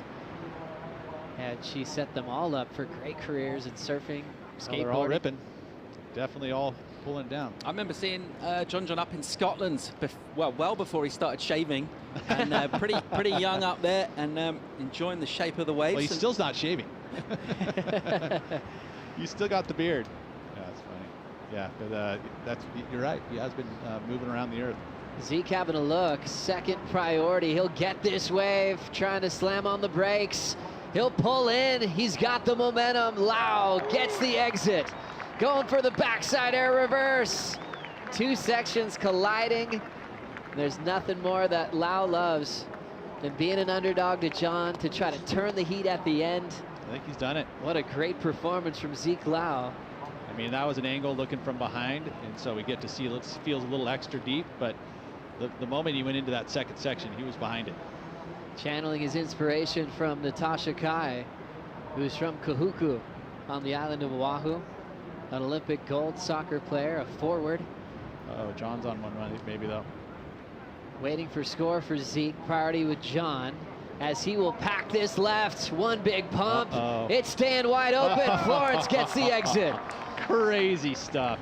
And he will style his way into the beach with 3 seconds left. Right when we thought Zeke was going to steal the win off John, Florence has the final say. Absolutely love that. Almost a slight element from here of one-upmanship. He gets a pretty good one, and then John says, oh yeah, and puts it deeper, travels a long, long way behind the section, comes out super clean. What an entertaining heat. As we look at Zeke Lau waiting for his score. Back to John's wave first, Pete. Just the first section. Look how perfect that wave is. It's the schoolbook style with the offshore winds like that. It was going right into the north winds. Really easy for John. Just all that technique. Cakewalk. Making it look so easy. What a way to finish. When John's getting barreled, he's incredibly happy, engaged with the matchup. And at this point, he was in second, chasing just a 4-range number. This will be an 8.5 to turn in yet another excellent heat here in Peniche. Completely disappeared, right? And when you do that, the judges are going to have to go right up that scale. Like, we couldn't see him for a good proportion of that ride. It was a really round section and a massive total, as you said. Yeah, very impressed with Florence and Zeke Lau. Zeke, right at the end, had an option to get the lead. He did get that, but there was one wave left and a little time for John to answer back. Really, really entertaining heat. We love that. As we see Zeke Lau just missing the reverse, but he was pumped at that point. He knew he had taken the lead. John and Zeke stay in the top two. McGillivray moves to the elimination round. Number 1 in the world, Baron Mamiya, coming up next. We'll bring in Shannon, Strider, and Kaipo for the call.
Pro Portugal, presented by Rip Curl, and John Florence just threw down some big numbers, exiting the water a 9.07.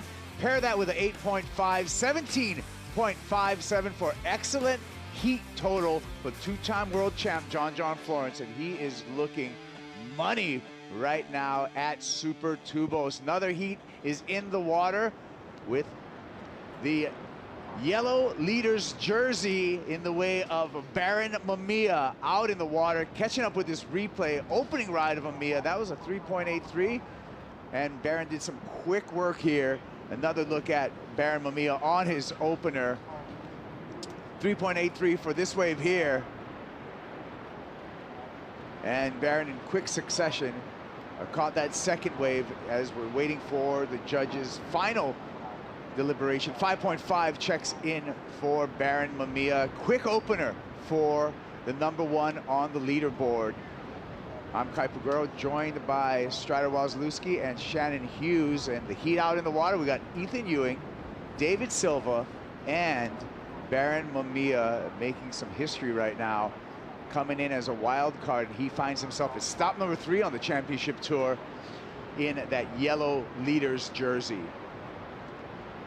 He's got to find a lot of inspiration too, watching John in that last heat, Ezekiel Lau, you know, Hawaiian surfers and how well they were surfing out there, and then seeing that and feeling the energy that rises up from that probably feels really good as, you know, a Hawaiian paddling out with that yellow jersey on his back. That must be another level of excitement.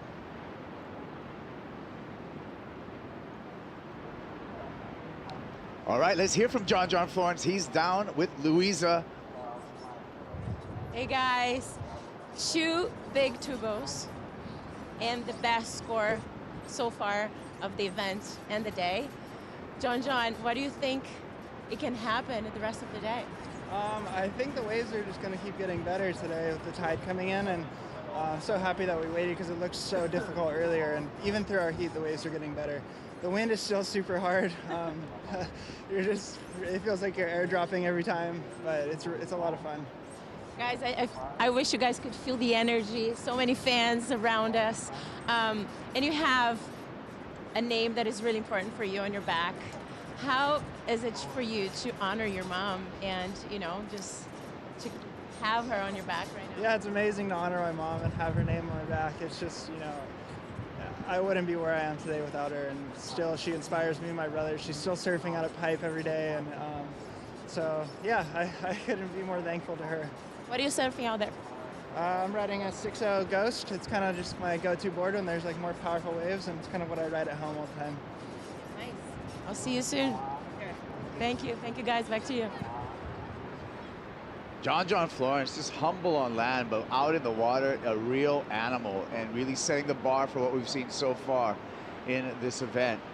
Waves continue to pump through. Conditions are improving as the tide is rising throughout the afternoon. We got a couple of other surfers out in the water. Ethan Ewing in the red jersey and David Silva out in the black jersey. Ethan had an incredible run at sunset and was definitely looking like he could be taking away a win. And his first final appearance on the championship tour, making it into the semis, was like his best result to date of his career. And then he came up against that in-form Kanoa and obviously didn't make it into the finals against Baron, who maybe was going to be unbeatable regardless. But it was really exciting to see Ethan finally find that rhythm and make it into finals day and into that conversation. Yeah, great to see him coming into this event at number 6 on that leaderboard, Shannon. Let's take another look here, Strider, of that 5.5 for Baron Mamiya. Yeah, beautiful stall straight off the bat into the barrel. So finding the cover right away. Nice open face turn right there. Baron, you know, no stranger to the barrel, obviously from Hawaii. Shifty conditions. He really enjoys this kind of surf, and I feel like we saw that from the other Hawaiian surfers already. So I can't wait to see Steph come out here as well. All right, so we'll be catching up with another wave for Baron Mamiya. Really quick start for the young Hawaiian, and an interesting story, getting a wild card into the opening event at Pipeline through his HIC performance. Here we go. Baron Mamiya chooses to go left this time, and yet another barrel for the young Hawaiian. So Not intimidated at all, Shannon, coming into this event. A big, big opportunity, and it looks like he is eager to keep that yellow leader's jersey on his back. Well, it's great to see him, you know, charging waves like this, just showing that backhand barrel knowledge, as we know of him, you know, having some success out of pipe as well. So he's looking good, and I just like to see that he's getting off to an early start, finding some waves. And now for him, I'm wondering, you know, being that he's kind of in that wild card position, his goal in life is to qualify for the championship tour, and he hasn't quite made it from a qualifications perspective, but now he's been given these opportunities, right? Just based off of injuries and what's happened in the men's side so far.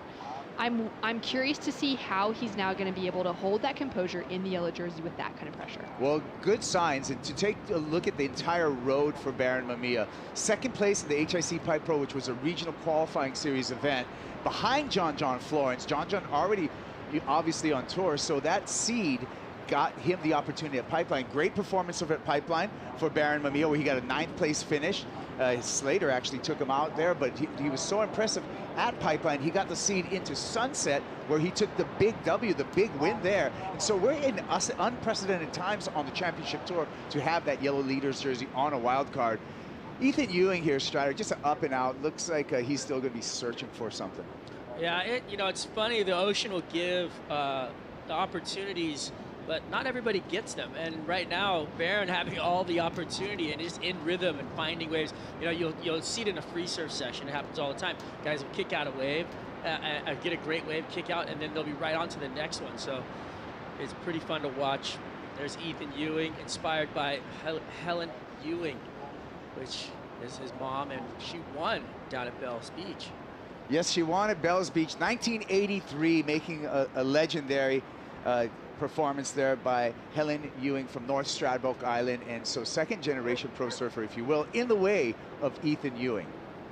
That's so cool. I love hearing that story, and Conor O'Leary as well. His mom was, you know, such a prominent figure within women's competitive surfing for a long time as well, and it's great to see now that their sons have grown up with that same energy and that same drive to compete, following in their mother's footsteps. Yeah, and mother's footsteps, father's footsteps. We're seeing generational pro surfers in the way of Seth Moniz, Kolohe Andino, as well as Ethan Ewing and Conor O'Leary. That tale continues to tell, as you know, the sport of surfing, Shannon, has evolved through many, many generations. Oh yeah, it continues to get handed down, and I think that this initiation to just honor women through, you know, International Women's Day coming up on March 8th, it's so cool specifically to hear those names of the moms that have inspired them. Like knowing that Ethan's mom won at Bells, we hear those stories so often of, you know, the guys that are coming up or the women that are coming up through the next generation whose fathers were on tour. And we hear that all the time, but to hear of surfers that have been inspired by their moms who have that competitive pedigree as well is really amazing.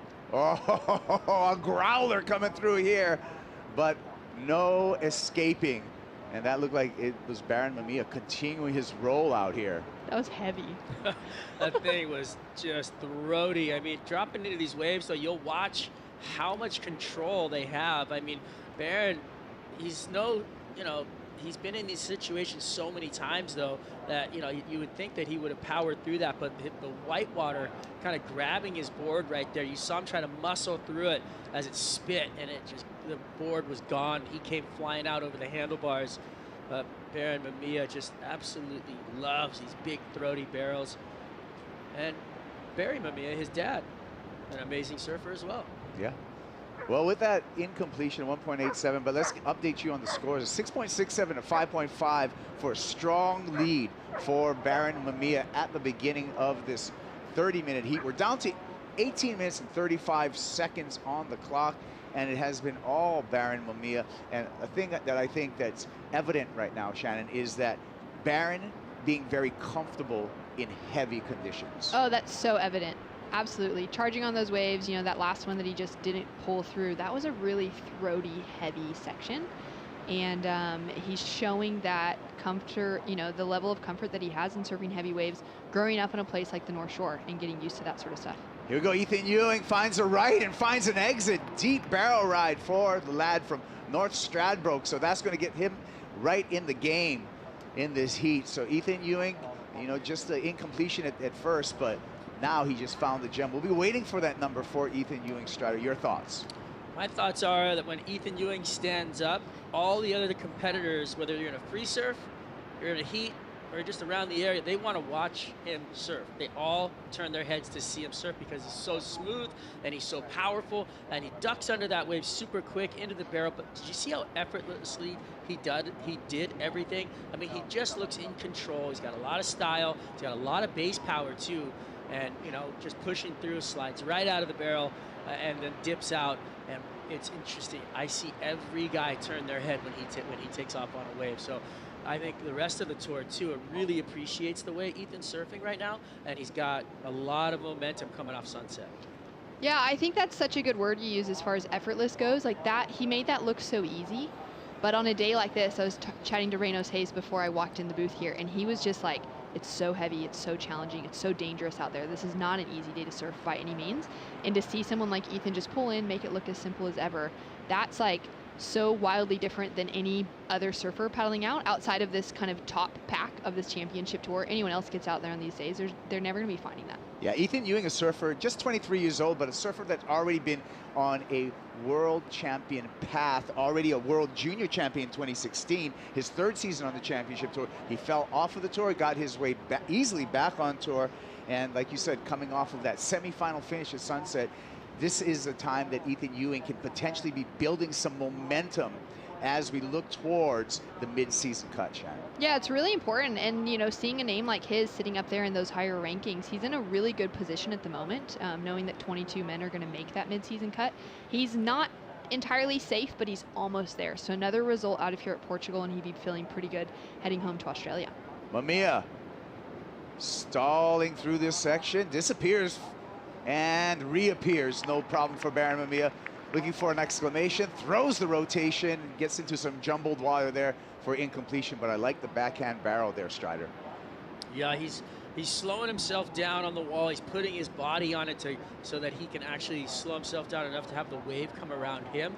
So I feel like that kind of represses the score just a bit, because when you have to slow down for it, that, you know, the judges really want to see you come flying through it. That said, beautiful work, great technique, and just comes unstuck right at the end there when he tries to bring the rail around. A little bit of whitewater catches it and pushes him off. But look at the way he's putting his body on the wall here and slowing himself down. He's been doing this his whole life at places like Pipeline, and Super Tubos, you know, has that same feel to it when it's this big and hollow. So he's very comfortable, obviously, in these conditions.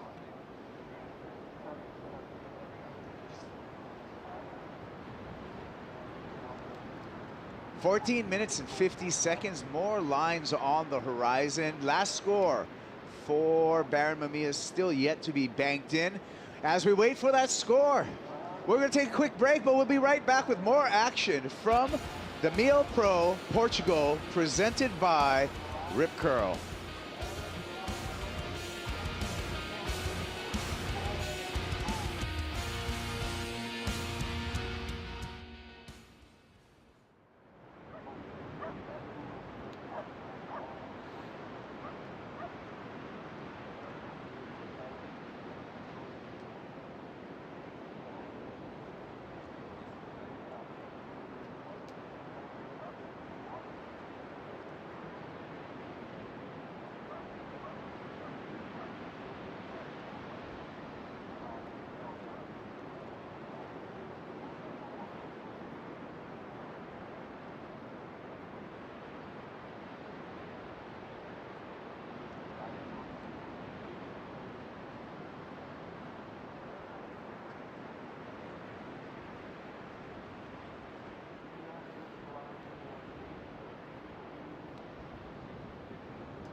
Back at the MEO Pro Portugal, presented by Rip Curl. We're in heat number 9 of the opening round, with Baron Mamiya out in the lead in that yellow leader's jersey. Ethan Ewing is banked a 6.27, so he's got his hat in the game. Here's our first look at David Silva, trying to stall for a barrel, a little bit of ahead of that, looking for the air now, and has to toss that one away. Kuiper along with Strider Wazalewski and Shannon Hughes talking you through all of this action. Wow, David finally got an opportunity and was looking kind of in between the barrel, or does he go to maneuvers, and finally decides, okay, I'm going to go to an air, but throws it up there. The wind's so strong that you really have to throw it up and out over the face a bit so that the board sticks to your feet, and it just kind of gets away from him there. So he's not going to be happy. Over half the heat gone.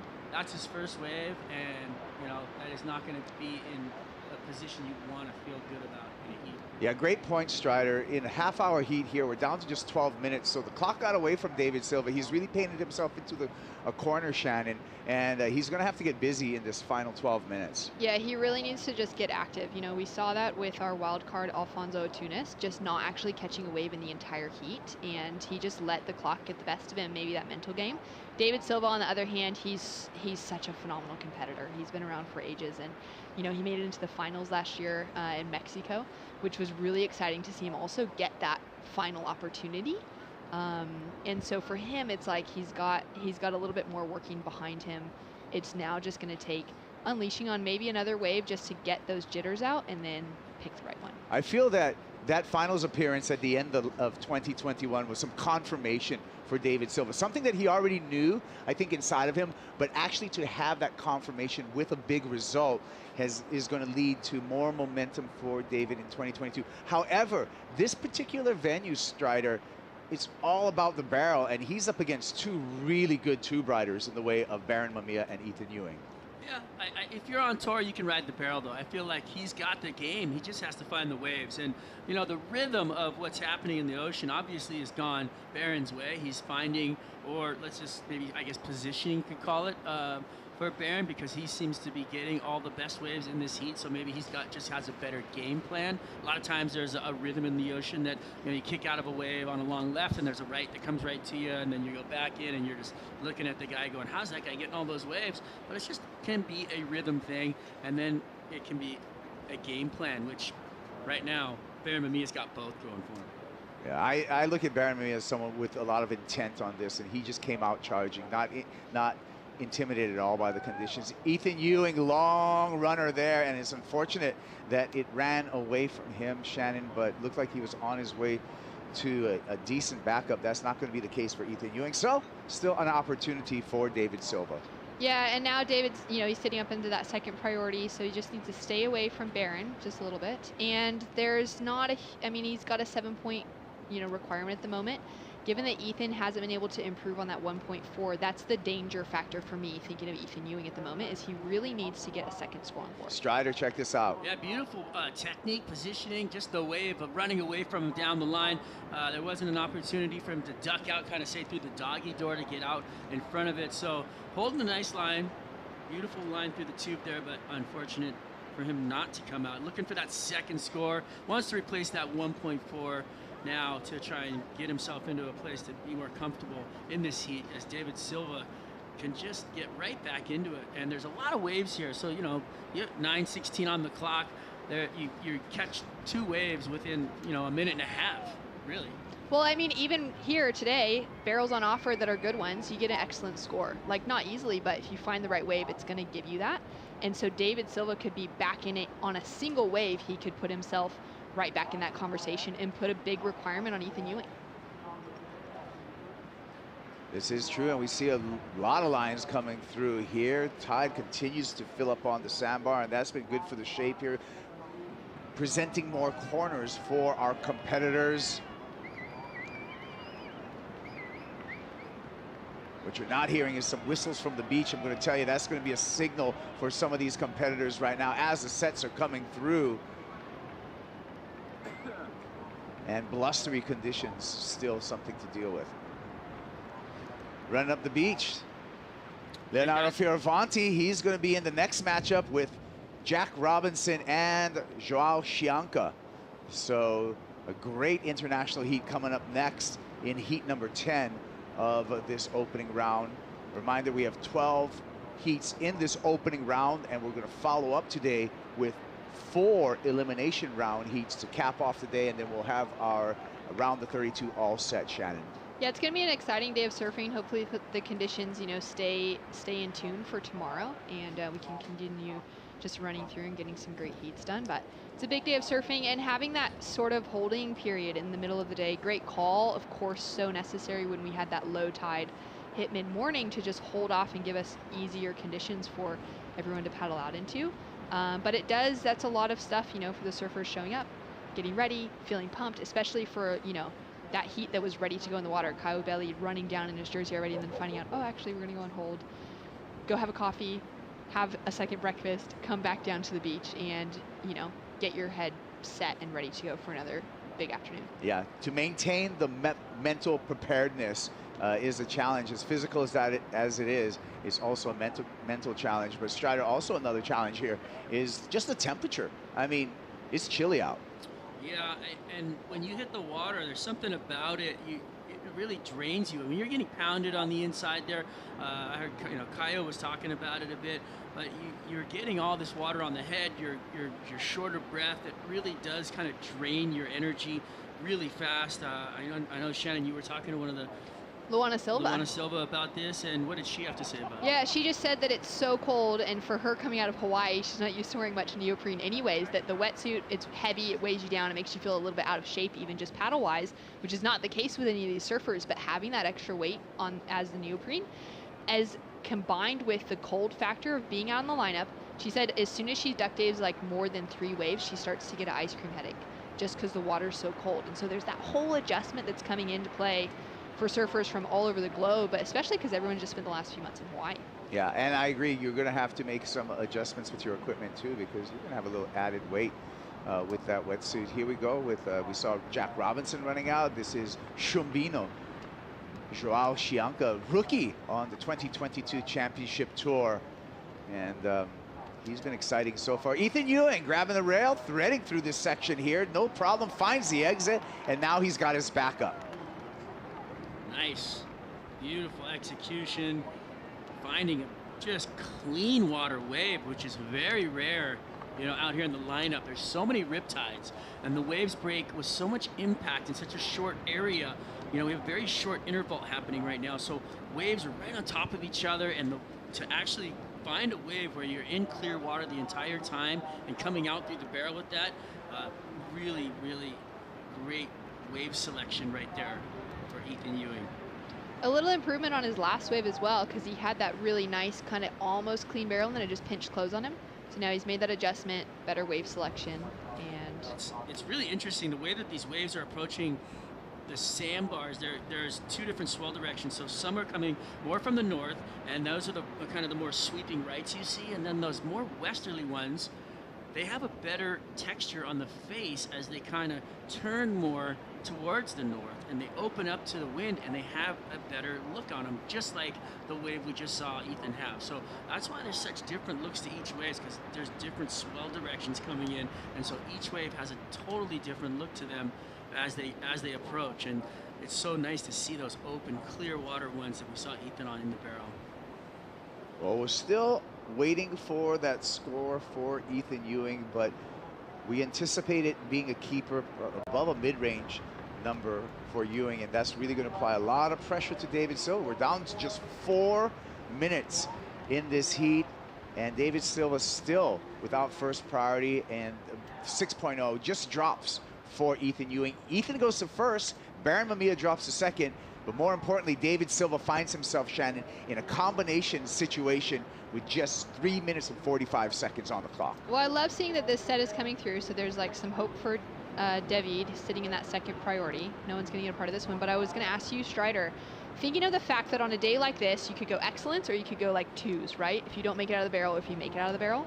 Do you think that plays into factor in someone like David's mind, knowing that he just waited because he's going to wait for the best wave that could give him a huge score straight away?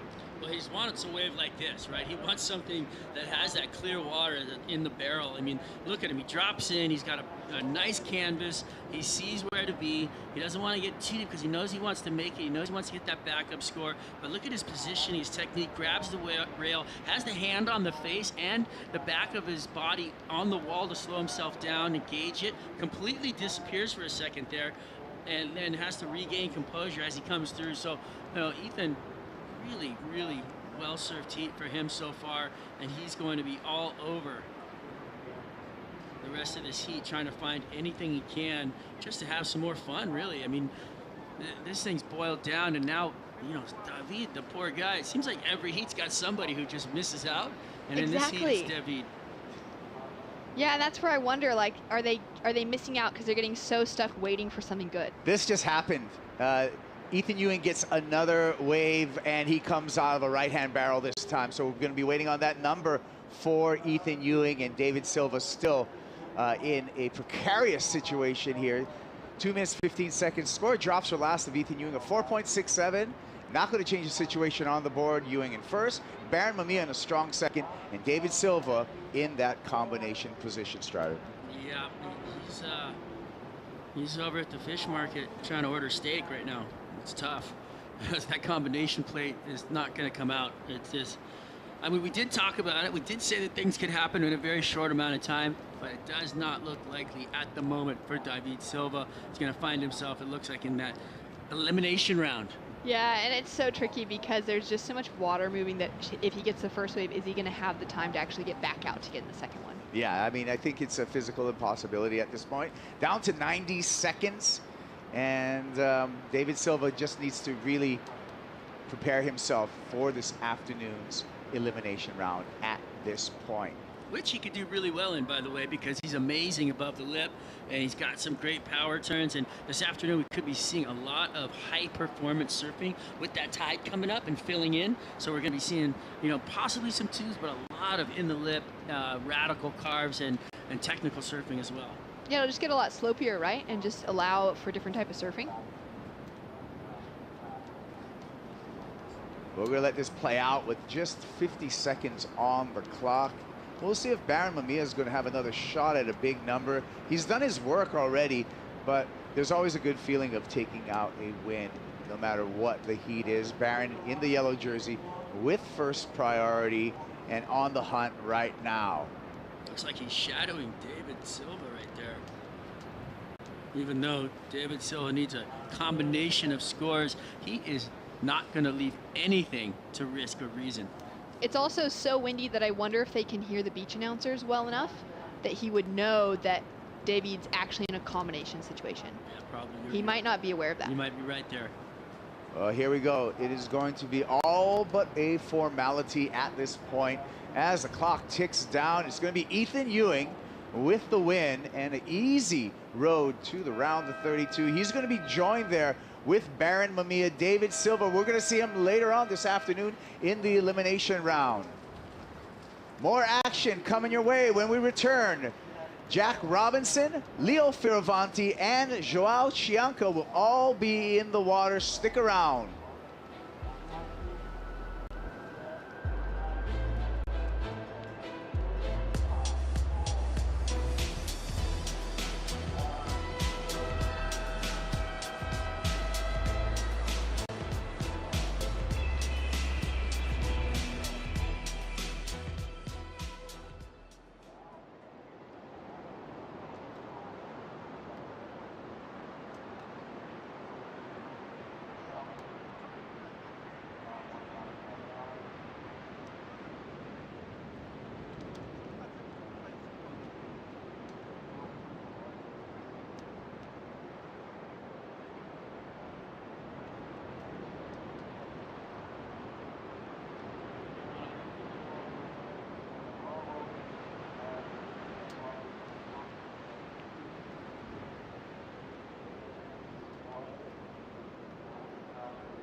Back at the MEO Pro Portugal, presented by Rip Curl. João Chianca finding a left and finding a barrel, looking for an exit, has to fight for it and gets it. So nice start for Chumbino in this Heat 10 of the opening round. He's joined by Leo Fioravanti, who's finding a right-hander, going to turns now. Fioravanti off the bottom. Another slash off the top for a two-turn combo for the start for the surfer representing Italy. Also out in the water is Jack Robinson. He's out there in the red jersey. Kaipagura along with Strider Wazalewski, talking your way through this heat number 10 of the opening round. Well, that was fun. I think it's going to be interesting. The playing field's changing fast, right? So the tide's coming up, and we just got to see two different approaches, one tube ride, and then another lip line attack from Leo. So Leo Fioravanti smashes off the top here, quick snap, kind of sets this one up where he goes vertical and comes away with a nice, strong opener. And then Joao with the tube time and pulls it up right under the lip and then has to fight his way to get out underneath that lip. So technical, really quick surfing right there. These two waves are going to be an illustration of the judging and the criteria set for today. 6.17 for the barrel for João Chianca. So we're going to see what the contrast is with the two turns from Leo Fioravanti and see how that factors in. As you see our players highlighted here on the bottom third of your screen. We're still waiting for that score for Leo Fioravanti. This is a great example of what the tour is going to look like down the line. You know, you got Jack Robinson, Leo Fioravanti, Joao Chianca, all young, super hungry surfers, international field, representing, you know, Australia, Italy, Brazil. Really, really good look into the future. And it's the next generation, if you would. You got Leo Fioravanti, 24 years old, Jack Robinson, 23 years old, and Joao Chianca, a mere 21 years old. So this is really the next generation of championship tour surfers out here. Jack Robinson celebrating International Women's Day 2022. We're paying tribute to Rose Namajunas, a two-time UFC strawweight champion in the way there. So Thug Rose represented on the back of Jack Robinson. Yeah, Barry Mamiya rocking that same representation.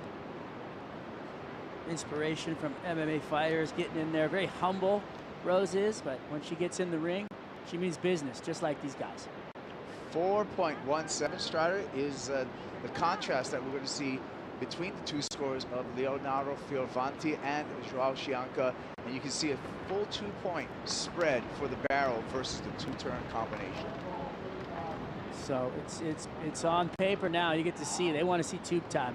That's what it's all about, as there's still some beautiful barrels on offer. As you saw that wave peel off right there on screen.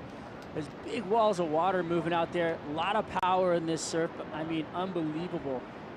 Got a surf in, you know, a few days ago. It was half this size, and I was getting thrashed around in the ocean. So you can imagine out there right now, it is very intense. Can be deceiving too when you look at a wave, all the pretty light and wind whipping off the lip and how just nice it looks. But then you get underneath one of those things, you will pay the price. Flying over, seeing the positioning between our surfers and a paddle. Red jersey with Jack Robinson holding priority, being patient for his beginning, knowing that he's already got some ground to make up in this 30-minute heat, as 6 minutes have already ticked off the clock.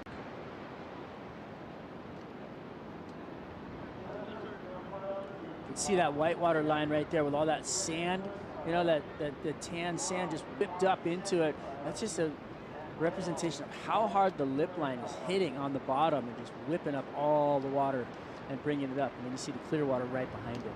Celebrating International Women's Day, and Leonardo Fioravanti paying tribute is his inspiration from Frederica Pellegrini. Frederica Pellegrini, an Italian swimmer and a gold medal winner in the 2008 Olympics, and that's his inspiration as we celebrate this International Women's Day, not just on March 8th, but throughout this entire event.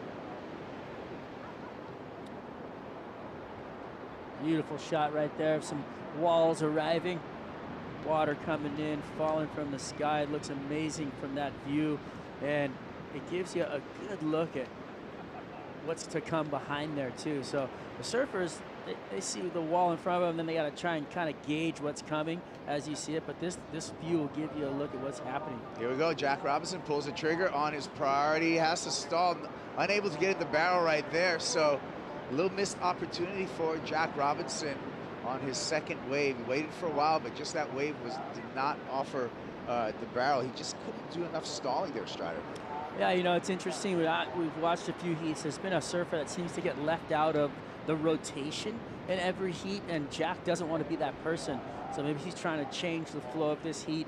He was sitting on, you know, a half a point before that wave. Wasn't really much, and so he wanted to put something up to change that vibe. And you see him here, he drops in, tries to stick to the wall, tries to slow himself down a bit, but also try to stay out in front just so he can make the wave and get out in front of the barrel. Kind of doesn't, he gets caught in between both of those on that wave and does not come up with a wave. Number really 1.7 for Jack Robinson, and Jack now going to have to continue to search. Now he's in the back of the line priority-wise. 21 minutes and 40 seconds on the countdown.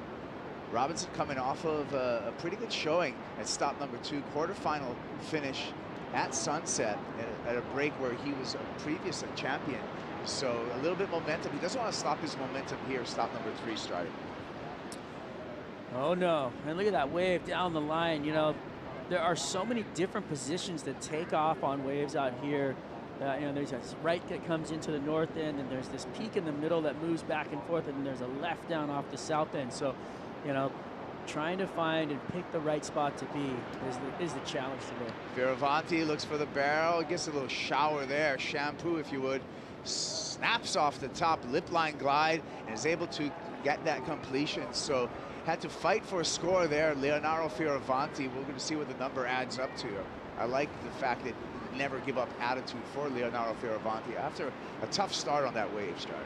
Yeah, well, it didn't offer what he wanted off the bat, which was that barrel, the tube time, and then he kind of went to the lip line and still fought to make that. So it's not going to be anything big, but it will put him in a position probably to, you know, be in the lead for the heat, which is a great place, good confidence booster. You hear those numbers, your opponents probably hear those numbers, and or just your place in the heat, and that gives you a comfort.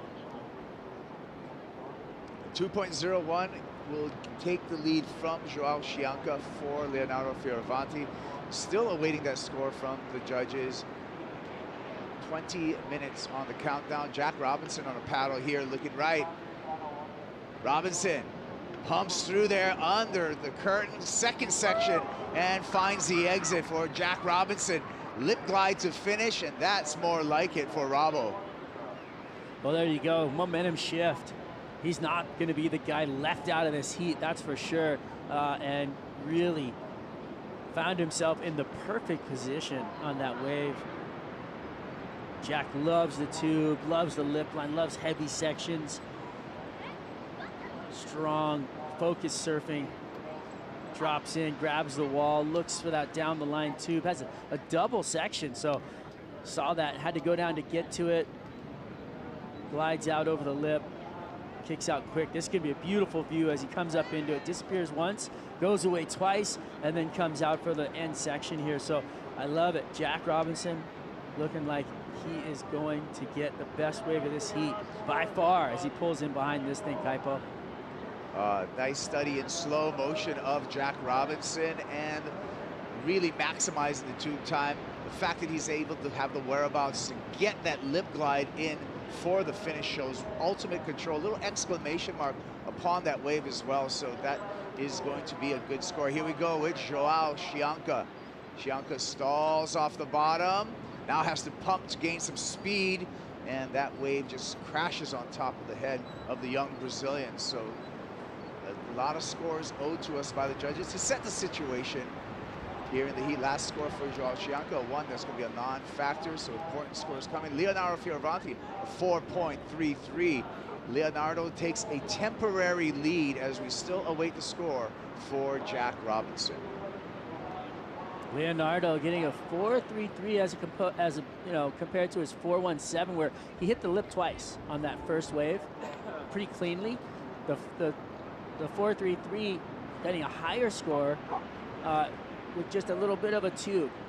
So they really are leaning on that barrel a lot more than they are the maneuvers right now. Big score anticipated for Jack Robinson.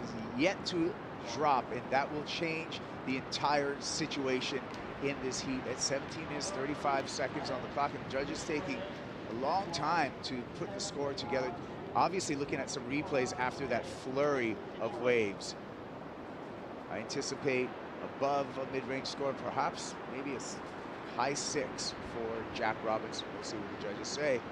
As you can see, our surfers and all the different peaks, Strider, you were talking about, zigzagging back and forth in the lineup on that search for a corner and a barrel. 6.6 for Jack Robinson, just drops in. Here we go, wind up for Joao Chianca, and just a gouge off the top. And that's going to be a nice backup for Joao. Yeah, the play, it's changing so much, and when you see the surfers going back and forth like that, there's so much decision time and things that you have to work on in a heat. It's unbelievable. Yeah, a lot to work on in the heat. Let's hear from Ethan Ewing, who actually read the water really well out there. He took a heat win, and we'll see him on to the round of 32. Louisa. Hi, guys. I'm so sorry. We're talking over here. He's freezing. There's a lot of energy going on the beach. What a heat, man. 1/10 and you made it. You're advancing for the round of 32. How are you feeling? Yeah, a little bit. I was really nervous during that heat. Took a long while to get a wave, and luckily I kind of got 2 mid scores and squeaked through. And yeah, missed that elimination round, which is scary, but yeah, stoked to make it. What do you think the conditions here could improve for you to ride a little higher? I think maybe just a little bit like peakier. There's a lot of closeouts right now, and maybe if the wind clocks around a bit more to the offshore, I think it could get really good, and there's enough swell on tap, so yeah, fingers crossed. Yeah, what are you riding over there? Let us know. A 6.2 DHD, and yeah, a little bit bigger just for paddle, but yeah. Ethan, a bit of an emotional question. You have your mom on your back, and I'm sure it feels very, very special. You have a bunch of memories you've shared with us about your memories being little and her pushing you on the waves. And how sick is that? She won bells in 1983, and now you're here. Yeah, it's super special for me. Helen, my mom, she taught me how to surf along with my dad, and she sadly passed away when I was like 6 years old. But yeah, always thinking of her and kind of bring her along with my own journey, and yeah, always thinking of her. Amazing, she has your back all the way. Congrats, we'll see you in the next heat. Back to you guys. All right, Ethan Ewing, and that was a touching moment. Gosh, I have to regather myself. But he's on to the round of 32 along with Baron Mamiya coming out of that heat number 9. Some numbers have dropped while we were in that interview, so Jack Robinson still needs a score, although he has a valuable 6.6. Live action here, and a runner for Joao Chianca, and Chumbinho does a good job. I'm going to count that as a completion for Joao Chianca, picking up some momentum through this heat. Joao showing posture and position and just kind of bending the wave around him. Here's live action too. Fioravanti drops into a little pocket ride, throws it to the sky, and is going to have to battle for a finish here and unable to ride in front of that whitewater for a completion. Watching these waves coming in, that wave Joao had, the waves are going off. It's firing out there. You know, the conditions are tricky. There is a lot of water movement and wind, but I mean, look at these waves. Leo Fioravanti sliding into that thing. Looks like he had a little bit of a difficult takeoff, but you know, throwing it into the wind, just inches away from completing that. And that takeoff right there was technical, right under the lip, pulls it up. Doesn't really get as deep as he wanted to, so he figures, okay, I'm just gonna go for it here on this end section. Offers up a big air. Beautiful rotation, comes up a little short though.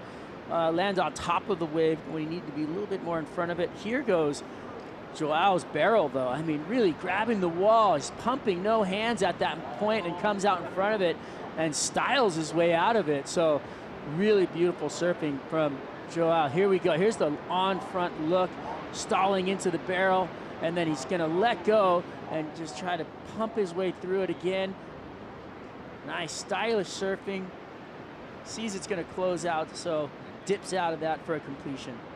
Yeah, and Strider, you will remember back to stop number 1 at Pipeline. Joao Chianca put on an incredible challenge to John Florence at Pipeline for that 9th place finish, where it was just a barrel fest. It was a tube duel, if you were, between Joao and John Florence. So already, you know, showing signals of brilliant surfing for just a young rookie on tour. I mean, you're challenging one of the best of all time in the barrel at Pipeline already as a rookie.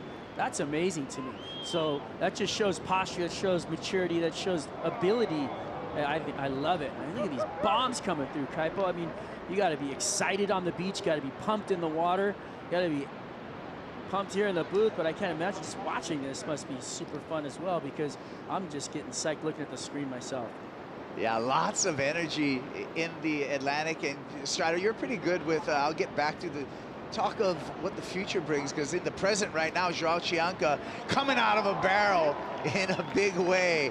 And we were just talking about just the potential and the tube maestro in the way of Joao Chianca. That was a technical, deep barrel ride, Strider. Well, we were talking about him challenging the best ever at Pipeline as a rookie, which means he's got pure confidence going into these heats.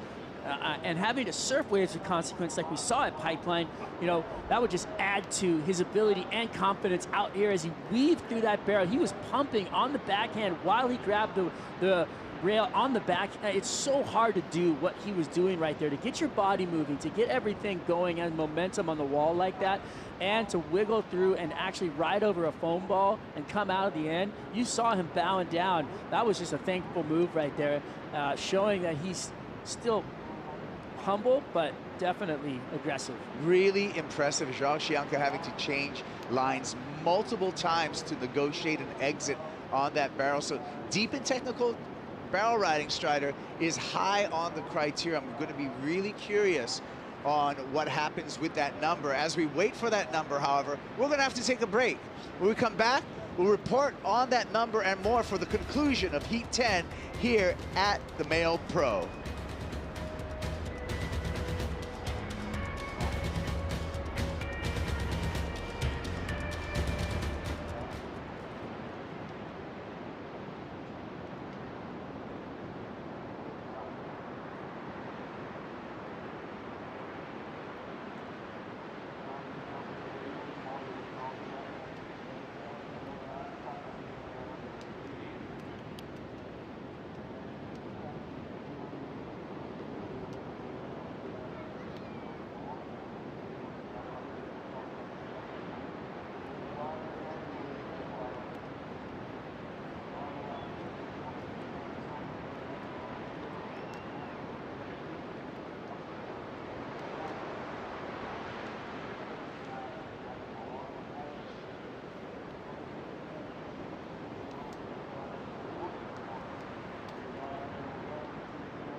Back at Championships Tour, stop number 3, and Jack Robinson dropping into this right-hander, kickstall into the barrel and finds an exit. Couple of carves here for Jack Robinson, and a tidy finish to wrap it all up for the exciting surfer from Western Australia, Kaipagura, and Strider Wazalewski on the call here. Opening round, heat number 10. And Joao Chianca, as we went to break, we're waiting for his number. He came up with an excellent wave score of an 8-point ride. Chianca out in the lead, but 2 scores owed to us by the judges. That last of Jack Robinson, as well as a wave for Leonardo Fioravanti. Here's a look at Leo's wave, Strider. Gets right under the hook. That thing was a heaver and pushes his way through. Doesn't come out with any maneuvers, but really technical surfing right there. Jack Robinson replay. kick stall into the barrel, finds himself disappeared, comes out through the curtain, so had to push his way through, and then goes to a couple of turns just to finish it off, package it up. Nothing dynamic there, so all the meat potatoes of that wave in the barrel, but this off the bottom kick stall into the barrel was pretty technical and risky to put himself that far back behind the lip as that thing shut down, having to push through. I've seen a lot of that with these surfers on the right-handers having to push through, like the lip line. It's really hard to do, really hard to actually come through that with control. So that ride that we saw for Jack Robinson earned him a 5-point ride. He's currently in second place and advancing position. Last ride for Leo Fioravanti, a 3.67. Leo now in that dreaded third place position, needing a 7.27, as Miguel Pupo, you saw him on screen running down through the beach. And right here, Morgan Siblick, who will be challenging Pupo along with Ryan Callanan, in heat number 11 of this opening round. A lot of people came to the beach this afternoon, Strider. It's Friday afternoon here in Portugal, and it seems like our beach crowd is packing the Super Tubos. And it's a really cool vantage point to be up on the stairs, look down that walkway, see all the fans along the fence, and kind of just get that vibe of your arena, so to speak. Wow, big wave right there for Chianca. But yeah, the vibe here on the beach, energetic, feeling good. Everybody's down here enjoying. You know, not only do you get to come to the beach, not only do you get to some vitamins. Oh, let's get to live action. That's Jack Robinson shooting through a barrel there, but that one just ran off really fast. But I love it that he just got into a speed stance there, Strider, trying to make that barrel. And that was a gnarly double up. All business. Look at how far he made it. Literally, what could have came out of that? We saw Chianca bail his board just in case. Didn't want to get in his way, so wanted to get underwater, kind of out of the way. And Bravo, that was, I can't wait to see the replay. Here we go. Drops in, grabs the rail. He's already positioning, looking down the line. Pumps once, pumps twice, then draws a line straight through it. He's still going right here, folks. He almost comes out of the end of this thing. Incredible right there. He gets tossed off. Chianca bailing his board right underneath the falling lip. Really heavy. And this was Chianca's wave that he went for. That was a big just closeout, but it might have looked good on the paddle. Yeah, straight hander for Joao, but impressive performance, impressive effort by Jack Robinson. However, without that completion, Strider, that was just a 2.4. Not going to factor into his score line. You know, there's places where you're just the heaviest twos of your life. Pipeline, Super Tubos, Teopu. I mean, you get a huge, incredible barrel, but you don't make it. Almost doesn't count. So Joao snuck this one on the paddle back out, a little tapered wall, and is able to find a little tube time and an exit, but that will not factor into his top two. So the situation remains, Joao Chianca in the lead, Jack Robinson in second place, Leonardo Fioravanti in the black jersey with priority, needs a 7.27, and here comes Leo.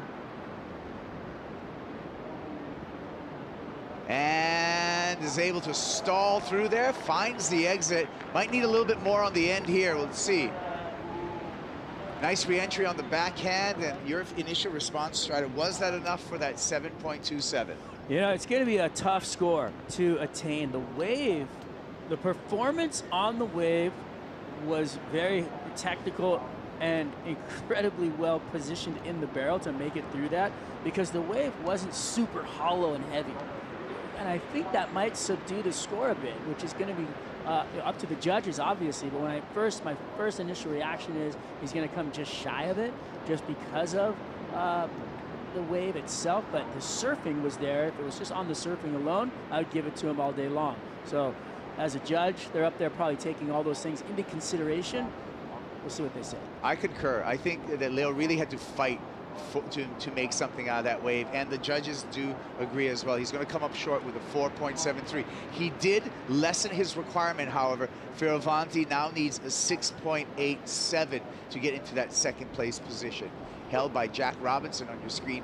Robinson with priority, so he's going to have to play his cards really smart in these final 3 minutes. And the fact is that, you know, these guys surfing for first and second place in these heats. Third place goes to the elimination round. It's just not where you want to be. You get dead last in the it's a throwaway. You're just like, you know, it shakes you to the core being in that elimination round, and then the pressure is there, and then if you lose, you get dead last in the event, not where you want to be. That's why it's so important to get first or second in this, skip that round, and get the momentum moving through. Yeah, 33rd will bring you a paltry 265 points. That's a throwaway all year long, and so you want to avoid those 33rds. Not even put yourself in that position to get one of those 33rds. Yeah, but don't be scared of the prize money either. It's not a bad payday coming through that on a 33rd. Yeah, but with that mid-year cut, we're really looking at, you get one throwaway, you count your other 4 results, and again, top 22 men will survive that mid-year cut after event number 5 at Margaret River. We're down to 2 minutes. Leo Fioravanti is in the back of the priority line, has to distance himself out, and it looks like he's done that at this pulled away shot, Strider.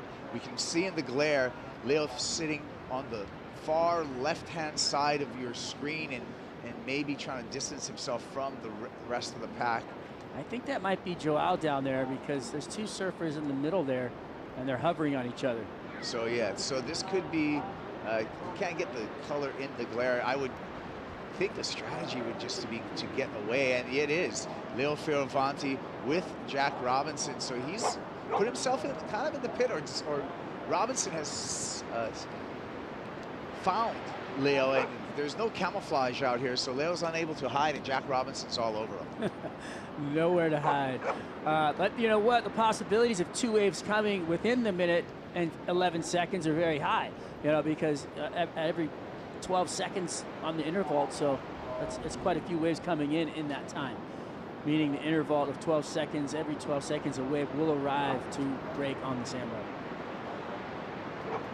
Well, with 50 seconds right now, you got 4 waves that are going to break with that math, and here's wave number 1. This is Joao Chianca, our heat leader, and this is going to just be a nice ride in for Joao, and he's going to just know that he skipped that elimination round. Real story, you can see out the back is the battle between Jack Robinson and Leo Fioravanti. Jack Robinson playing some defense and playing it well, because he's whittled his way down to 20 seconds on the clock, and it looks like there's going to be no opportunity for Leonardo Fioravanti. You know, nobody wants to win using tactics, but you're also not going to not use them in the end of a heat like this, because it's a competition and you are out there to do one thing and one thing only, and that's win. Yeah, I think it's a sign of respect that you know the skill of your competitors that high, that you want to play some defense. So there you go. There's the final results. Joao Chianca as well as Jack Robinson moving on into the round of 32. We're going to see Leo Fioravanti later this afternoon in the elimination round. We're moving on. Heat number 11 will be in the water when we return.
here at the MEO Pro Portugal, presented by Rip Curl. Morgan Siblick in the water now, taking on Miguel Pupo and Ryan Callanan.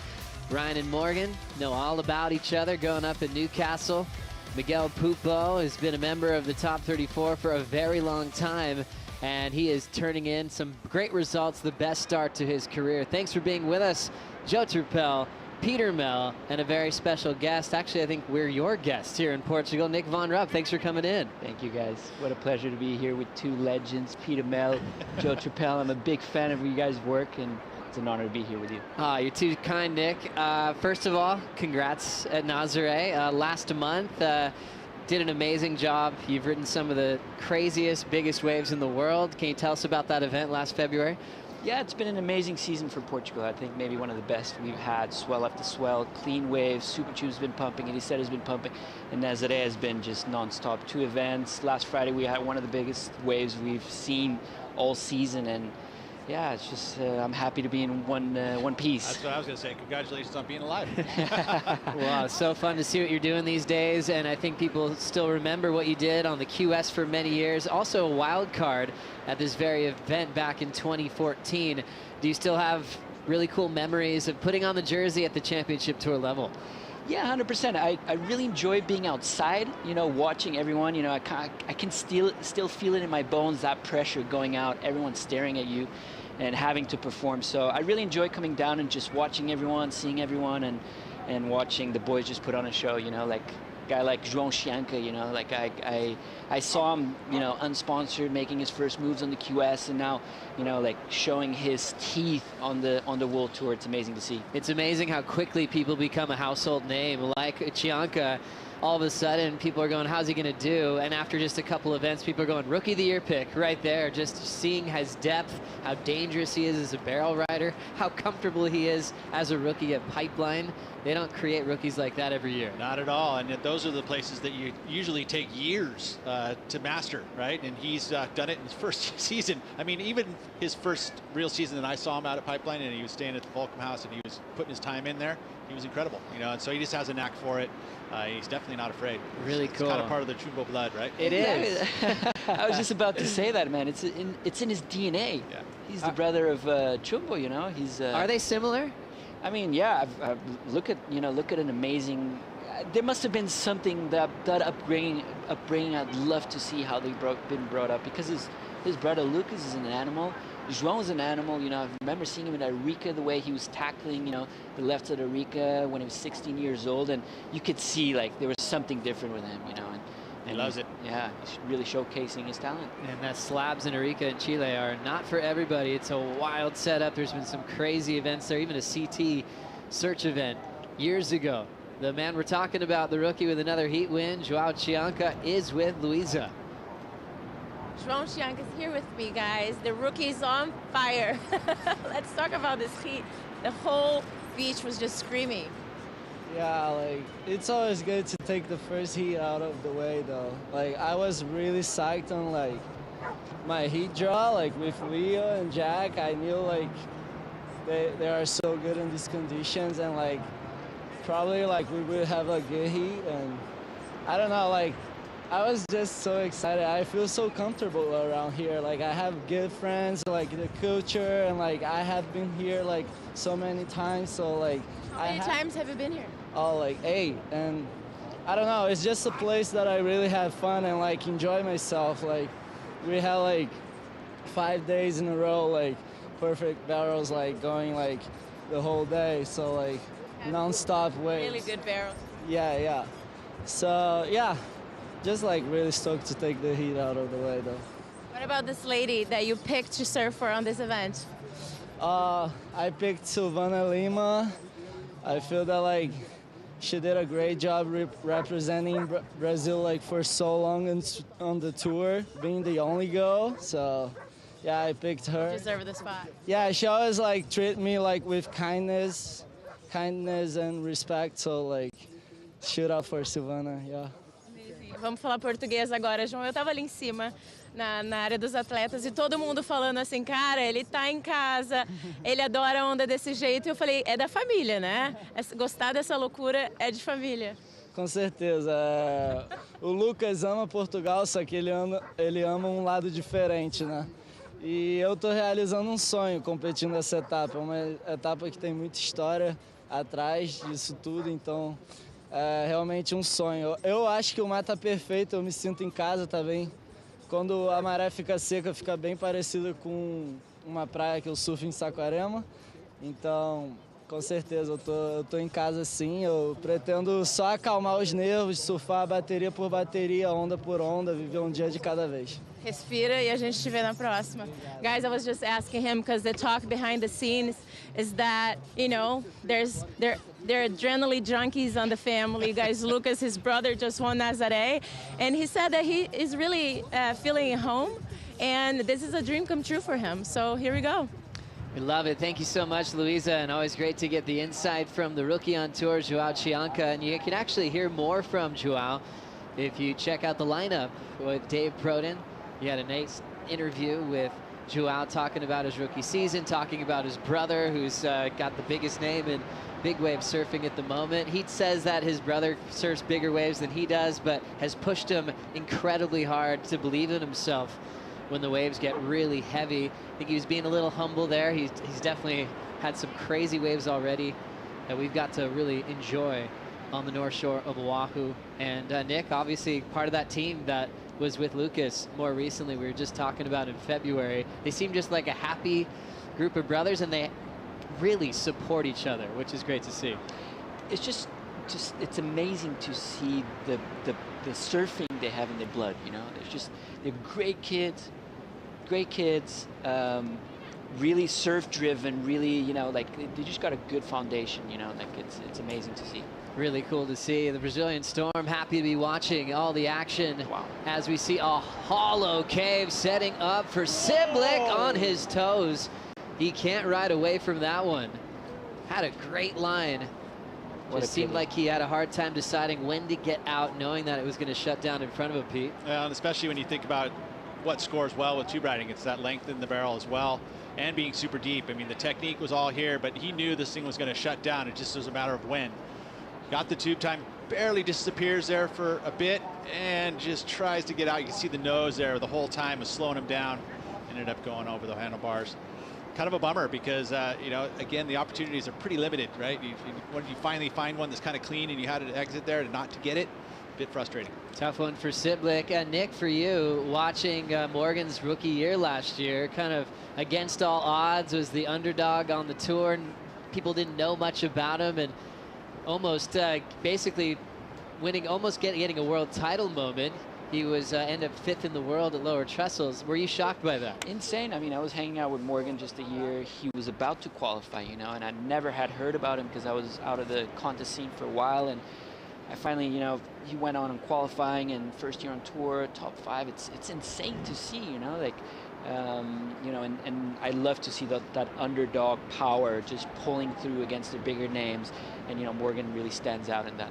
And one of the things I think with that success, in those first couple of events in that year, was the fact that he blew them away, right? It was surfing that you're just going, what? You could not believe how good it was, and it was literally, you know, no doubt about, he ripped his way to those results. It wasn't a gift. It was, you know, he didn't have the other surfers failing in front of him or anything like that. It was straight up ripping the entire time. Back-to-back wins over Florence in 2 consecutive events through the Aussie leg, finaling at Wanchama or Rottnest Island. What a year it was for Morgan Siblick. And then how do you come back and have that same type of success? We were talking about it with Frederico Miraj, Conor O'Leary, where they have these breakthrough rookie seasons, even Wade Carmichael, and then they had to go through that hard part of falling off tour, where maybe sometimes that success you could get comfort real quickly, and then you've got to connect it to a follow-up season as well, Nick. Yeah, well, exactly. I think that's it. You know, I had an amazing first season. Here we go. Who's that? Up and riding. Ooh, heavy wipeout. Sliding out for Ryan Callanan. Yeah, it's tough, you know, like when you have so much success right away off the bat. I think this year is really going to put him to test to see if he's able to keep up with that performance. You know, everyone knows his name. Everyone expects him to be in the final rounds of the contest, and let's see if he's really able to maintain that level. And I think he's been doing amazing, you know, like he's the man for the job, you know, so we'll see what happens in the next couple events. So Nick Von Rupp, you were born in Lisbon, is that right? I was born in a town just outside of Lisbon, Sintra. Yeah, exactly. Sintra. I've been there. Beautiful Yeah. castles. Popular destination to check out if you're a tourist. And what's it like being a local from that region? I mean, the great thing about Portugal, you know, and Lisbon is really the capital city of surfing of the world. You know, if you can think of the amount of waves we have on a very short radius of, you know, 100 kilometers, you know. You got Peniche, you got Nazaré, you got Ericeira, you got Costa de Caparica. And that's kind of like, you know, it turned out to be a product of my environment, you know. Like, there's so many good waves from slabs to point breaks to super tube barrels, you know. And it's so amazing to see the world finally realizing that. People coming here and saying, like, oh my God, Portugal's amazing. So that is so cool. And I know there's a bunch of spots you didn't name in that list. There's so many spots that you love to surf, slabs. You've kind of taken on this rad profile of a guy that really wants to part in huge waves, but still loving the ocean no matter what size it is. Watching live action real quick, we've got Ryan Cownan and Miguel Pupo, who's finishing on that inside ramp. Incomplete on the finish. But what a joy it is to watch Miguel Pupo. Great style. Amazing surfer. A whole package when it comes to tube riding, airs, and just looking good while doing it as well, Nick. I think looking at the forecast, I think that this is what it's really going to come down to. People are going to get barrels, but it's really going to come down to how you complete those waves, you know? And especially with this north wind, I think, you know, those surfers that are comfortable in the air going left, whether it's backside airs or frontside airs, those are the ones that are going to be succeeding through the rounds. You think you can do some airs going right? With this much wind going on the north?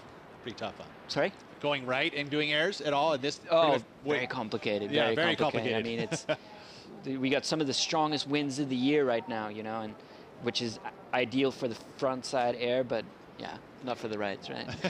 As we take another look at the approach from Pupo, Pete, what do you think? It's so steezy, right? That's the one thing that we love about Miguel Pupo is that everything he does, even from the drop to the tube riding to the airs, everything's always in the right place. You know, I wish he would have been able to really pull this one clean. You know, I don't think it was, you know, everything about the landing, everything was cool, but you got to ride out, and that's where the judges are going to dock you. It's basically all the work you do. It's just got to ride out of it clean in order to, like you mentioned, the completions are so important. Miguel is really that kind of surfer, you know, of my generation that started popping up with an amazing clean style, like Brazilian surfers that are resilient, that are amazing competitors, but, you know, are really focused on style. And Miguel is really in the front run when it comes down to that, you know. It's really beautiful to see so much flow, you know, and love his surfing. Oh, it's so great. Obviously, the big switch we had on the calendar, Nick, was moving this event from traditionally in October to what we have now in March. What are the main differences? Just the wave quality and the time of year? I mean, Portugal, I feel like Portugal can be the best trip of your life or the worst. You know, you never know what you're going to get. That's what it is about Portugal. I feel like, you know, March is a good time. We've had the most amazing winter the last couple of weeks. It's been offshore, clean conditions every day, and I mean, yeah, it just keeps on showing. You know, it doesn't stop. Even on an average day, it's still pumping out there. You know. As we see this peak just drain. No takers there. Pupo 193 on his last. This heat's about halfway through, but there's no real scores kept yet. Just ones for all three athletes heading into the halfway mark. Very interesting when you have a heat like this, when you know the heat previous 14.17 total for Chianca. What's happening out there, Pete? Well, it's an opportunity not completing their rides. I mean, there's been moments and then just not getting in the finish, and judges need you to finish these waves in order to throw numbers at it. So I still feel like there's lots of opportunities, and they're still in this 14 minutes. I mean, it goes through ebbs and flows. You see it at most spots that there'll be moments where tons of opportunity, and then there's moments where there isn't. I mean, we've had a couple restarts today, so we understand that. It's part of it. Our goal is to get to the elimination round before the day is complete. So one man we're anticipating to watch is the man they call the GOAT, Kelly Slater, coming up later on this afternoon. We'll be right back.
Presented by Rip Curl, and it's always a good opportunity to see where we are in the world, and no better person to take us through it than a local named Nick Von Rupp.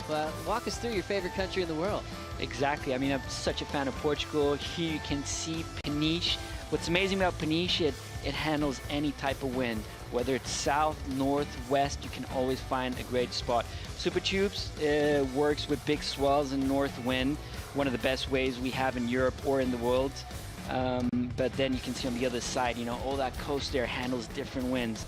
And what's amazing about Portugal and why, especially, you know, Nazaré, we have the Nazaré Canyon that, you know, you can picture it like the Grand Canyon, but deeper, you know. And Belgium, you know, it's an amazing beach break that handles a west swell with south wind, amazing beach breaks. We've seen some amazing free surf session over the years, you know, Pico Fabril, Pico de Monte, all those barrels you've seen. Kelly Slater do that huge air a couple years ago, that was over there.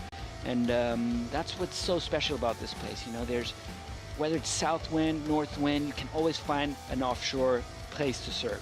Makes it so special and such a favorite for competitors, free surfers, people who learn to surf on the other side as well. There's so many surf camps around here in Peniche, and probably just like any dreamy destination, you know, during the pandemic, I'm sure there's a lot of people that have moved here, Nick. Is it that changed a lot, you know, just like a lot of popular places to live? Did you get a lot of newcomers to Portugal? Portugal is the perfect place to live, the worst place to work. Because it's always offshore. It's, you know, it's just an amazing... You never get your job. Exactly. It's just, you know, it's been this winter, it's been 20 degrees. We're in the middle of winter. It's people walking around in shorts, taking baths. So, I mean, all the people living in Germany and, you know, had that opportunity to come to Portugal and love and work from Portugal and really get fond of this Portuguese lifestyle, Portuguese winter. So the answer is yes. It looks like it got filled up. What a great place to be. 10:55 on the clock, enjoying our time with local Nick Von Rupp.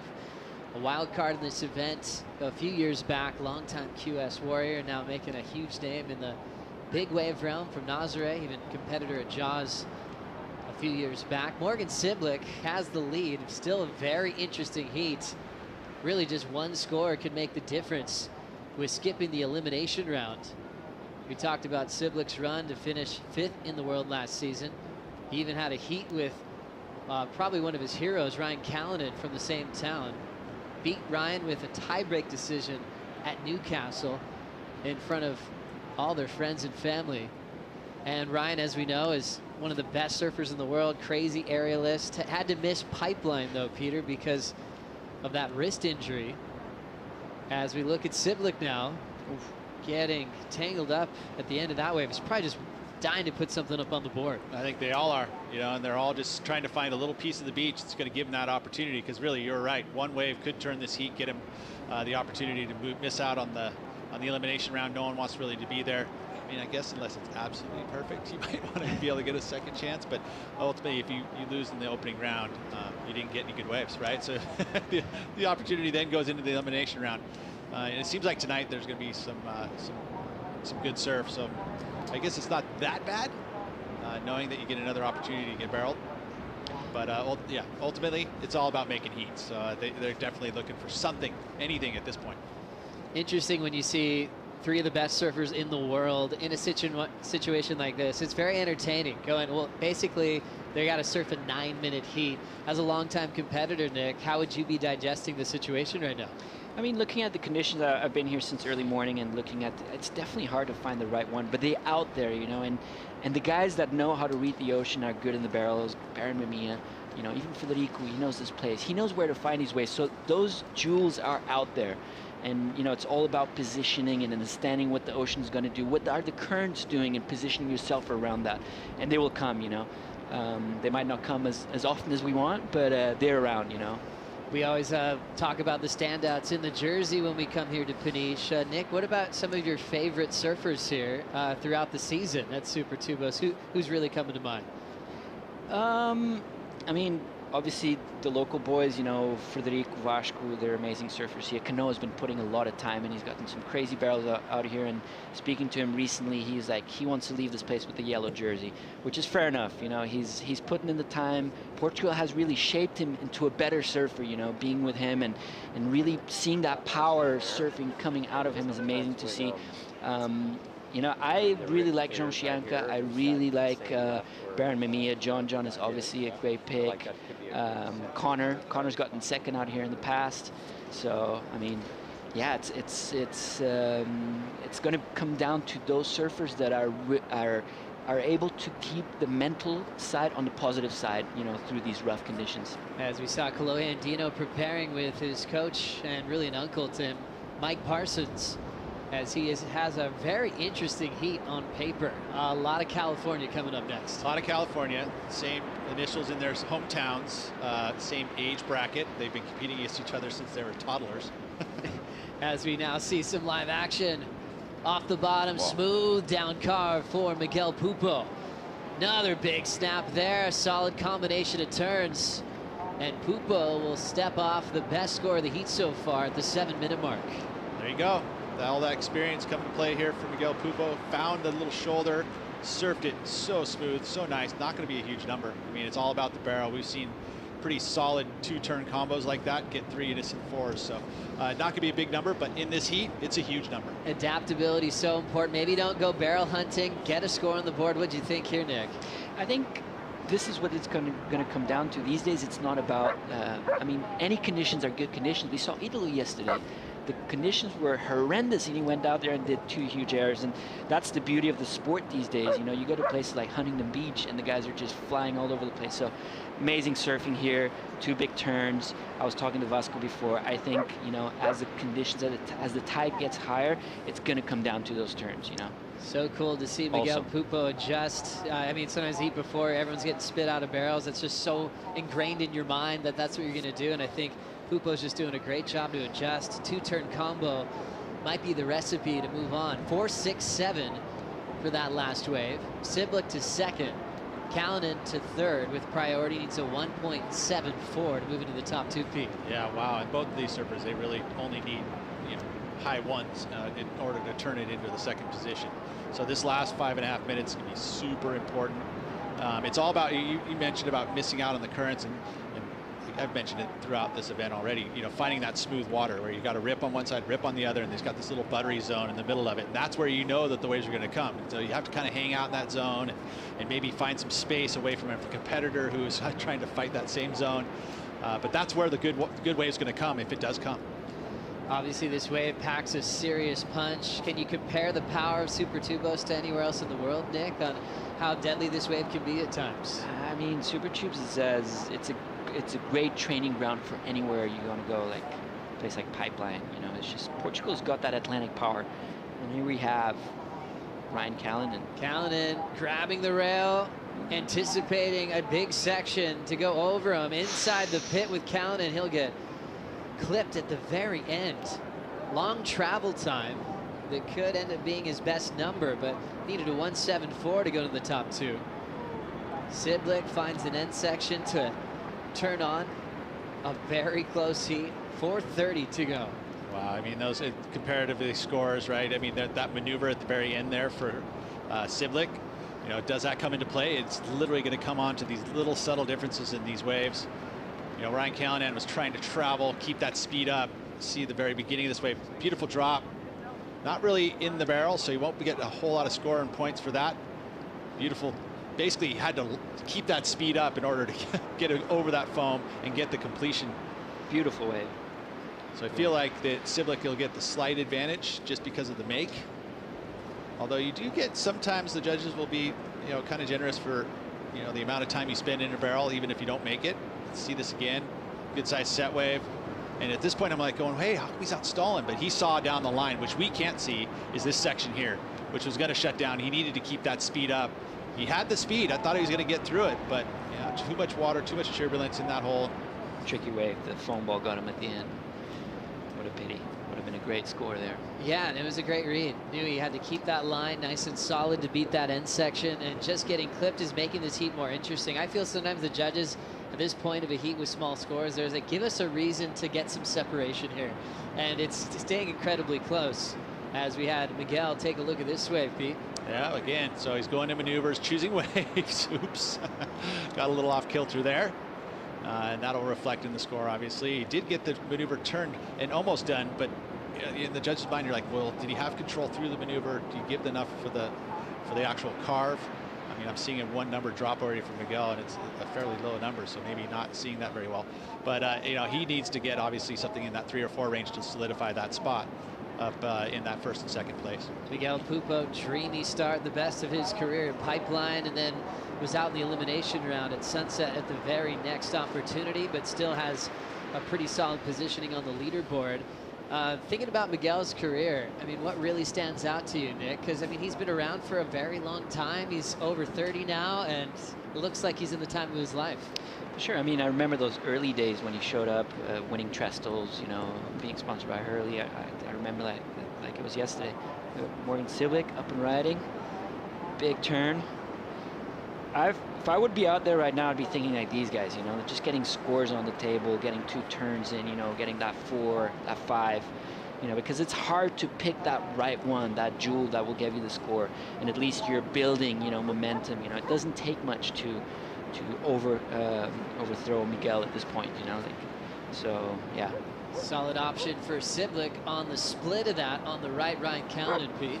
Comes around it and see, you know, again, I think he obviously is searching for the barrel, but now realizing this wave's not going to give him that, so he goes to turns, and he gets 2 turns. You know, this is where the selection at this last 5 minutes, all of a sudden it's like, hey, any opportunity to get a maneuver done or do any kind of real surfing besides, you know, a barrel, got to do it now. So both these surfers are you know, panicking in a way almost.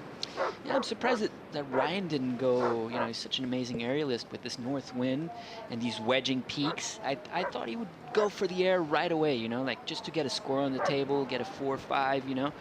But, you know, this is just the early rounds, you know, they definitely, you know, come in still strategizing out there, you know, trying to what works and what doesn't. That's a great call, Nick. Yeah, he has one of the best frontside airs. He actually had one of the biggest straight airs the other day in the warm-up. Backside snap off the top for Pupo, belting it with that finesse, and he floats the finish. What an impressive transition of maneuvers in a tight space. Pupo will get rid of a 193 there. We know Siblick's improving with his combination he just threw down. Very intense, 35 seconds remaining. Here we go. That's the thing, you know, like you see some turns, people doing 4s, and then you see a bomb like Morgan Ciblick, you know. So, you know, there's a big contrast between the common waves, and all of a sudden there's a jewel at the back. So you really have to balance it out of building your score, but also, you know, focusing on that bigger wave, which is going to give you something higher than a 5, you know. So, yeah, let's see what happens in the next heat. Callanan's calling it a day. We'll just wait for the numbers to come through. This was the last of Pupo, Peter. So Pupo needing, you know, something better than the 1.93 just to make sure that he's going to get himself into round 3, which I think he has done pretty easily as we hear the horn now.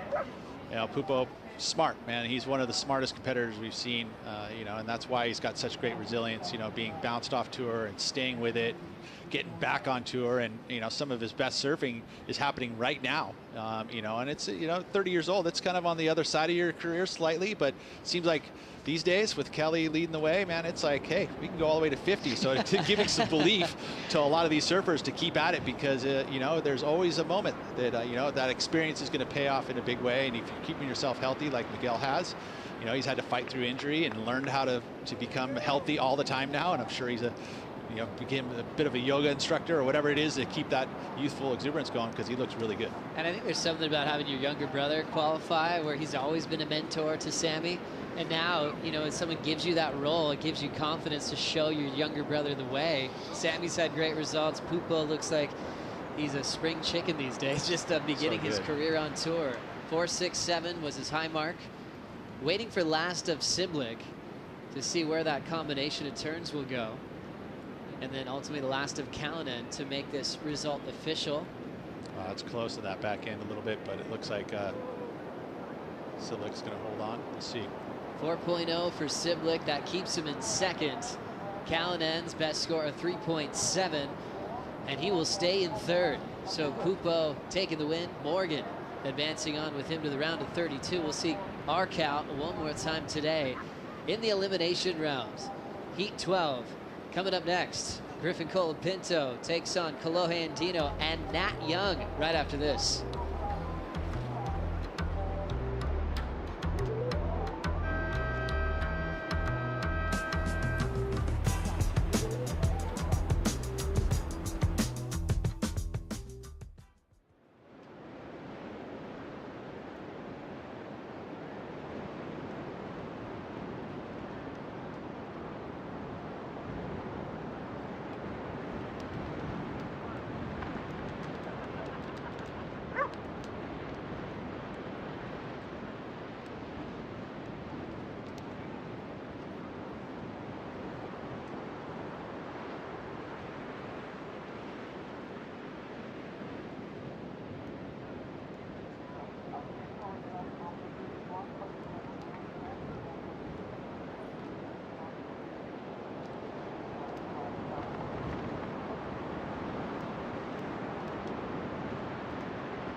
Miguel Pupo fresh off an opening round heat win over Morgan Siblick and Ryan Callanan. It was a scrappy affair. It was spitting tubes the heat before, and Miguel Pupo adjusted well to combo up some big turns on his forehand and backhand to go right into the round of 32.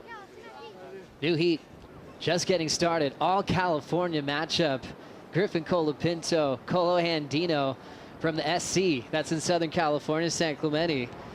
The SC that's in, well, technically the Central Coast, but a lot of people call Northern California. Nat Young, Santa Cruz, California, where Pete Mel is from.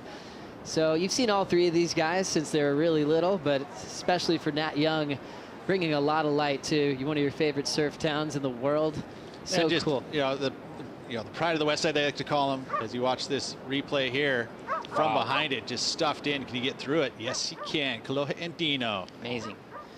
Something about Kalohe in Portugal, and I'd even say for France as well. The beach breaks on tour in Europe were his best results when he first qualified. And right behind him, Nat Young. Nick? Oof. Big turn. I love his surfing. So happy to see him back in tour. He's been, I spent quite a bit of time with Nat over the years, and just see his resilience, a powerhouse surfer, and see him qualify and staying on tour. And I'm really happy for him to see him back on tour. He deserves it. So true. Rookie of the year when he first qualified, and we certainly missed him on the top 34. Seeing these guys trying to get a quick start. Colapinto going down on that backhand 2 option. And Dino waiting for his first score along with Nat Young. Let's now break this one down. Griffin Colapinto, the young gun out of this 3-pack, had a mentor in Kalohe Andino and then started beating him in certain goals early. They both went to Hawaii that one year. Kalohe said, I want to win the Triple Crown. Then Griffin won it when he was kind of shadowing Kalohe through the Hawaiian season. Ooh, amazing. That was insane. And what a tube for Colapinto. Lovely to see his approach, coming from the whole air game. rail game, and then seeing him step it up at pipe, you know, going backdoor and turning, you know, wanting to be a great barrel surfer as well. You know, he really has, he's the full package. And to elaborate on that, it's not like you can go out and train in San Clemente for pipeline or for this beach break here or for a chopo. You need to go out and travel and go out and earn it. As we see the replay there, just beautiful technique. And that's where Griffin has spent the time. I mean, when he has opportunities, he'll go and he'll spend the time on the North Shore and just sit and park at the beach at Backdoor and Pipeline, and to get better and better, because he loves it, obviously. But it's going to help his tour rankings. You know, he's going to be able to surf well at Pipeline and Tahiti and some of these heavy breaks like this. And that was just a crazy drop. To be able to control it at the bottom there, he was blind. He was doing that all off field. We know how great the vision is. I don't think he got to enjoy that vision. No, he had water in his eyes. His hair was in his face. That was all on feel. Yeah, that was braille. Backside tube riding must be one of the greatest skills a surfer can have. You know, like you can really tell the difference for those that have put in their time of training backside tube riding and those who haven't. You know, and Griffin, look at that. I mean, that takeoff under the lip. You know, it's just as critical as it gets. So cool to watch. Let's now hear from Miguel Pupo, who's with Luisa on the sand. Miguel Pupo is here with me, guys. Miguel, it's a low-scoring heat overall, but you're advancing to the round of 32. And what's your point of view from the water for this heat? It's probably five times harder than you think, and there's a lot of wind. And I was trying to get barrel, and then I was like, oh, maybe I'll just go for turns and try to make the heat. And I wasn't really hearing the scores at the end, so I knew I need to change my 1.9. So I was like, I need to find a way right now, and I got a 3-point ride, so fun. When you say it was harder than we think, why is that? It's pretty bumpy. You know, it looks bumpy from here, but when you get in the water, it's way, way worse. And yeah, it's really hard to paddle to get into the wave. And once you get in, you try to figure out if it's going to be a barrel or turns, but yeah, happy to make it. Okay, but on to the next. You and Felipe Toledo chose Marister Bueno to surf for on this event. Why is that? Yeah, she was such an inspiration for us. You know, she's a 7-time Grand Slam winner, and she was #1 at 20 years old. So she died, unfortunately, but we represent her. You also play tennis? I do a lot at home. I play like 2 times a week, probably more than that. And when I'm, you know, have to compete, I don't play that much, but when I get home, I will. Amazing. Yeah. Agora em português. Bom, a gente está falando aqui que foi um score bem baixo, mas você passou de fase. Agora, o que você espera para a próxima bateria? Agora é adaptar, né? Eu sei que amanhã o mar vai baixar e o vento vai mudar, então a gente tem que adaptar a todas as condições e continuar surfando. E essa onda é a prima portuguesa de Maresias, que é a tua onda de casa, né? Tipo, isso te faz ficar mais confiante ali dentro d'água? Com certeza. Me ajuda a encontrar as ondas mais fáceis e agora é continuar surfando. Eu tenho surfado bem no free surf, não consegui mostrar muito na bateria, mas espero que na próxima. Beleza, a gente se vê na próxima. I was just asking them because his home break is Maresias, and I was just joking that this looks like his Portuguese cousin, you know, of the wave back in Brazil. And he said that he hoped to surf much better on the free surf. He's doing better than during the heats. But here we go. On to the next, guys. Obrigado, Luisa. Thank you so much. Yeah, great to have those comparisons from home. Maresias has some great barreling beach breaks that prepare you for a lot of venues like this. On the Dream Tour, this one's already kicked off with a bang. During the interview with Pupo, we saw Colapinto almost make a pretty big frontside cavern. 4.67 for Colapinto on the left that he opened up with. Nat Young just got a 4.10, and Andino now with a 5.67. This one's just heating up, Pete. It is, you know, and a lot of kind of similar scores for their high numbers. So this is going to be another tight one. This one, you know, again, low scoring affair, but still got 20 minutes, and look at this. Looks like we've got another one setting up for Kalohe, driving through this inside section on his backhand, and it'll shut down. Seems like the waves are getting better again, huh? It's like, you know, we had João Chianca's heat that was absolutely pumping, and then when it went to a low where it came down to turns, and this one it seems like there's a couple good barrels on hand again. You know, Kalohe's first one, and Griffin's was really good waves, you know. We still got 20 minutes on hold, so I think this is going to be a good one. We're still going to see some great rides. So cool as we celebrate International Women's Day. Kalohe Andino choosing a 5-time world champ and Olympic gold medalist Carissa Moore He was teammates with Carissa, representing USA in Japan, and they've known each other their whole lives. But I think it was a very special moment to come together as a team and really get to enjoy each other's company. He said Carissa is the best role model surfing has ever seen. What an amazing ambassador of the sport. Yeah, it's not the accolades only. I mean, yes, the accolades are incredible, but it really is about how she handles herself and uses her platform to be, you know, for good. It's literally everything she does. She's trying to support the youth.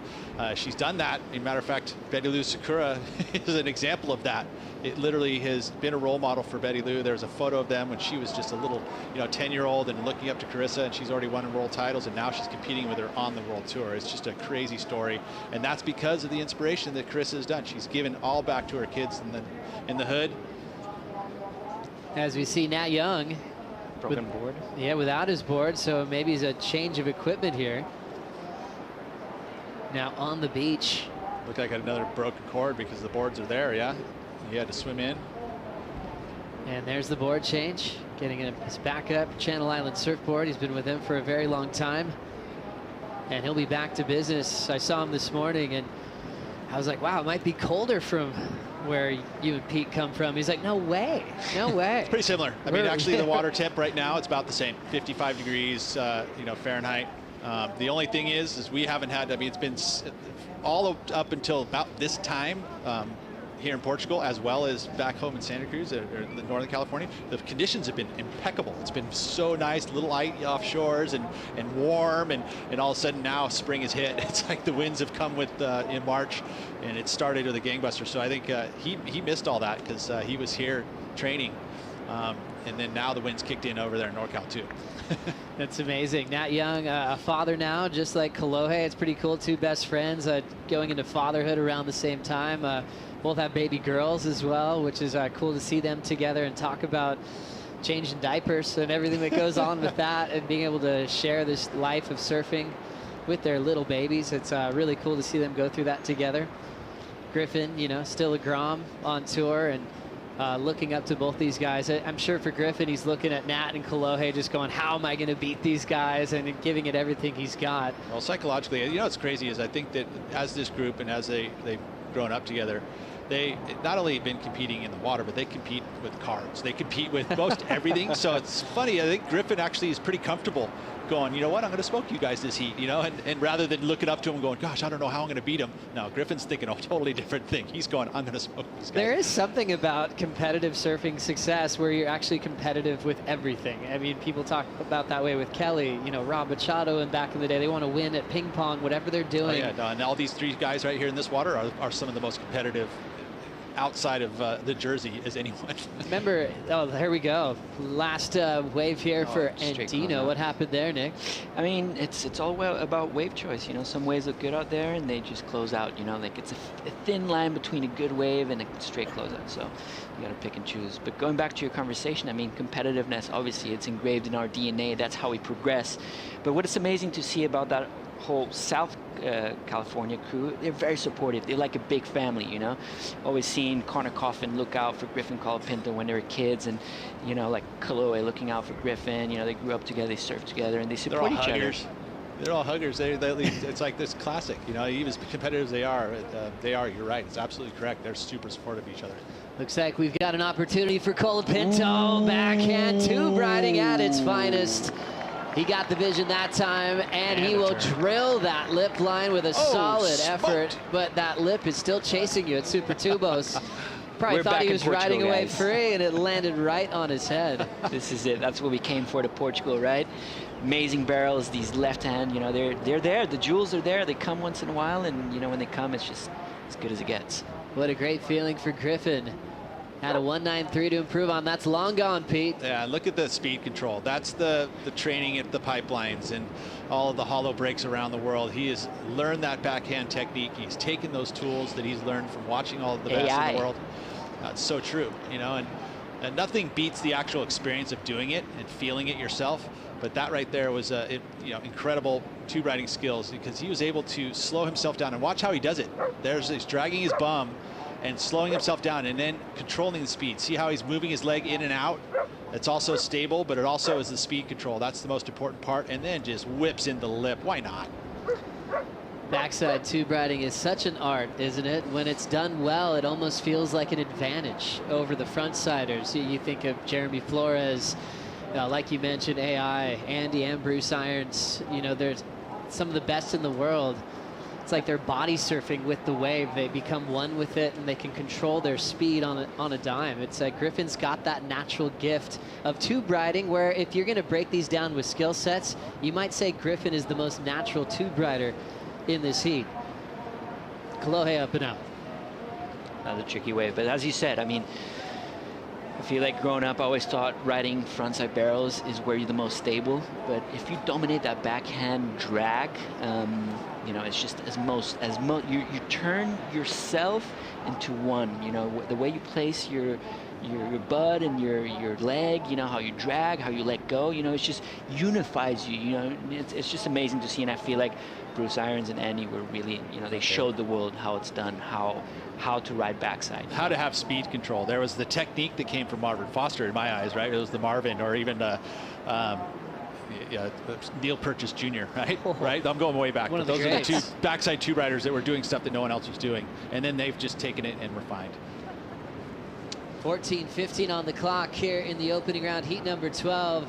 The Grom in the matchup. Griffin Colapinto has taken the lead with a 7 and a 4.67. We'll see how the back end of the heat ends up right after this.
Tarde. Good afternoon. You are watching heat number 12, all California matchup. Colapinto in the lead. Nat Young up and riding. Winding up for a huge top turn wrap. That was incredible how he maintained control off the high end of that section. Nat knows what he's doing. He's gotten second here in the past, right? That's like going around the corner on F1 with potholes. And somehow keeping control of your car. He did that well. That was a really impressive turn from Nat Young. Kolohe and Dino in the third spot. Colapinto trying to increase his total once again, going for broke. 4.67's his low score. Let's go back to Nat Young's wave, P. Well, we caught it after the fact, but that was from behind. Completely disappeared from view, and then the turn to add to it. This is an incredible heat. We've got each of these surfers picking up good waves. Kolohe was able to get the 5, 6, 7 early. We saw Griffin with the 7 now, and then Nat with a nice. Now it's going to come down to the backup scores. I mean, where do we put this score, especially when this turn, which was on edge? I mean, it carries a bunch of speed, carves it through, has to deal with the white water, somehow stayed balanced and kept his speed up. That was pretty incredible. Incredible.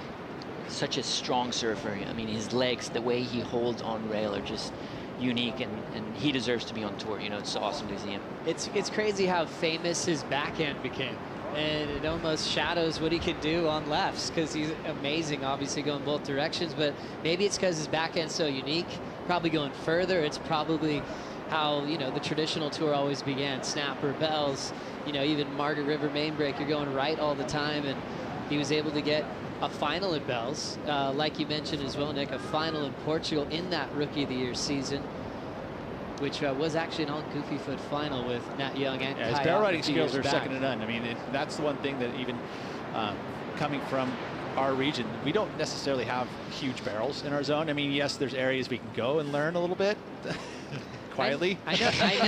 I see what you're doing, Pete. Yeah. But the reality is, I think, I mean, they're not this level of type of twos, right? I mean, it's not that square, scary drop, late drop stuff. He just innately figured that one out by just went to Hawaii. All of a sudden, he was surfing pipe good. I mean, I remember one of the first events there, he ended up getting a 10. You're just like, what? And he was, you know, pipeline is a scary wave. I mean, I can't.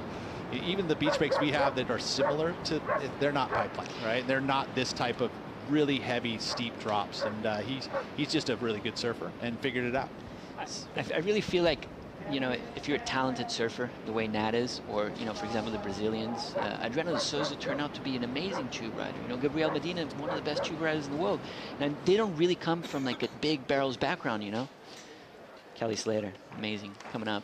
Well, and he had Which to earn kind of goes to your point as well, talking about Kelly. Yeah. Coming from Cocoa Beach, Florida. Yeah, no, he wasn't learning how to do pig dog drops in Cocoa Beach. Sorry, it just doesn't happen. And believe it or not, you know, in his book that he wrote with Jason Board, Pipe Dreams, he talks about having to get comfortable with big waves, being scared of them at first, and then obviously becoming the all-time great. As we look at Andino styling through that frontside power slash, he's trying to get at least a 2.10. We got to stand by, though. Nat's got a score coming in.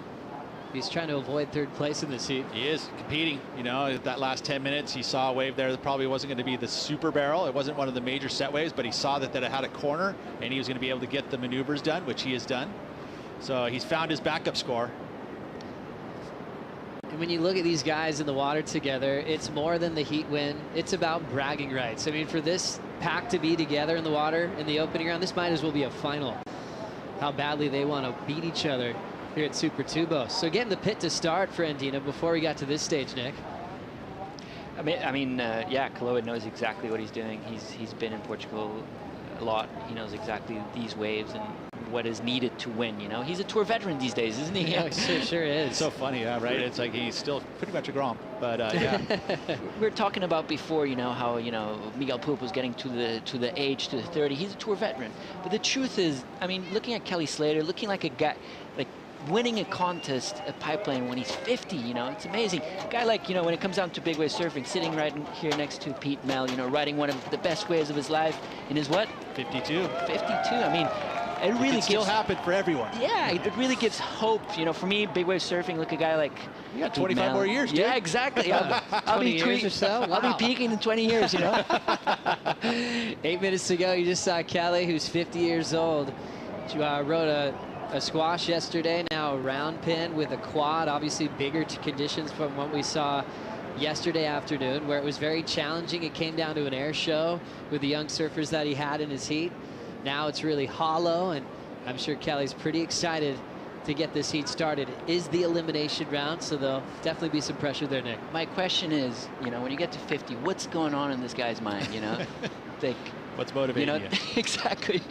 Does he want a title? Is he going for number 12? Is that it? He did say it, so why not? I mean, that's a goal that you can achieve, right? Totally. Like, it's incredible to think that he could win a world title at 50 years old. That's amazing. Right? I mean, if he gets himself some good breaks and gets through this heat. Also, Afonso Antunes getting another chance. It was really tough to see him not get a wave in the opening round, and now he's got an amazing opportunity to battle with Kelly coming up next, Nick. Yeah, I mean, it reminds me when I had my heat in 2014 with Kelly. You know, it's intimidating. You know, when you're out there with the GOAT, you know, you always looked up to him, and at least for my generation, you know, like for Afonso, it's the same. I mean, Kelly is Kelly, and going up against him is a huge honor and a great opportunity as well. So I'm sure he's looking at it. Afonso has a lot of experience here at Super Tubes. He lives just down the road. His dad competed against Kelly back in the day. So, I mean, that's so cool to see. His dad is on his corner coaching him, and he's out there. Yeah, that's right. His father won some heats as well against some of the best in the world. That's going to be a really fun one to watch, and really cool how you can relate to that feeling of putting a jersey on next to Kelly. And some people, it's hard to separate that, where it's like your all-time hero and you sit next to them in the water, and Kelly can sometimes take that to his advantage, which he's so good at. If he sees that you're looking up to him, he'll definitely end up winning that heat. We'll see what happens for Afonso coming up next. So cool to see Kelly involved, you know, so cool. I was so happy for him for winning that title at Pipe, you know, a week before his 50th birthday. You know, such a statement for the sport of surfing, you know. It's amazing to see. Well, over 15 years, you know, the last 15 years of Kelly's career, the questions came up, what are your plans this year? What are you going to do? You know, and those were fair questions at the time because sometimes he didn't know what he was going to do next. And now he already made the statement. He's going to every stop on tour this year. That's so cool. Got to wear the yellow jersey at Sunset Beach, and I think he wants it back, Pete. I would agree, you know, and I think that after yesterday, there's a mindset that he's going to have to change because I feel like he was a little bit, he didn't really necessarily want to surf yesterday from what we understand, and then going out there and then having the situation unfold the way it did, which, you know, finishing third and now being in the elimination round, there's a point to be proved here. I think this is going to be an exciting heat. I feel like he's going to be inspired, and hopefully the waves come. He's seen it before, you know. I mean, yesterday the conditions were tough. He's lost against Frederico round 2 a couple years ago in shitty conditions. He knows, you know, like, it's just, you know, like, that's not what Super Tubes is about. But, you know, this event has a schedule as well, and then, you know, conditions are not looking that great next week, and we got to make the most of this week. So that also implicates on running yesterday, you know. There's been some drama at this event, you know, especially where it was positioned in late October for so many years. It was usually the second to last event with a title on the line. Kelly's won this event. He was runner-up to Adriano de Souza, and maybe some of the dreamiest conditions we've had in Peniche for the contest. But he's also been completely upset, sometimes by the waves, where the ocean will just fall apart right before a key heat in round 2. That's happened a few times to Kelly at this venue. And some of those losses, he was showing up for his first surf 2 minutes before his heat started, where, you know, the ocean was a lot different from how it started off in the morning. Kelly's coming up next. Still 3:50 on the clock here. Colapinto still out in front in this California matchup. Nat Young needs a 4.57. He does have priority over third, which is Kolohe. So I'm sure Nat's playing games. He's not next to Kolohe now. He's probably trying to find him. Yeah. He's pretty close to Kolohe at the moment, I would imagine. This is probably the heat of the year for these guys. You know, it comes down to hometown hero, right? It's so true. And just bragging rights. I remember the heat with Leonardo Fioravanti and Zeke Lau. I asked Kanoa Igarashi because they were part of the same crew.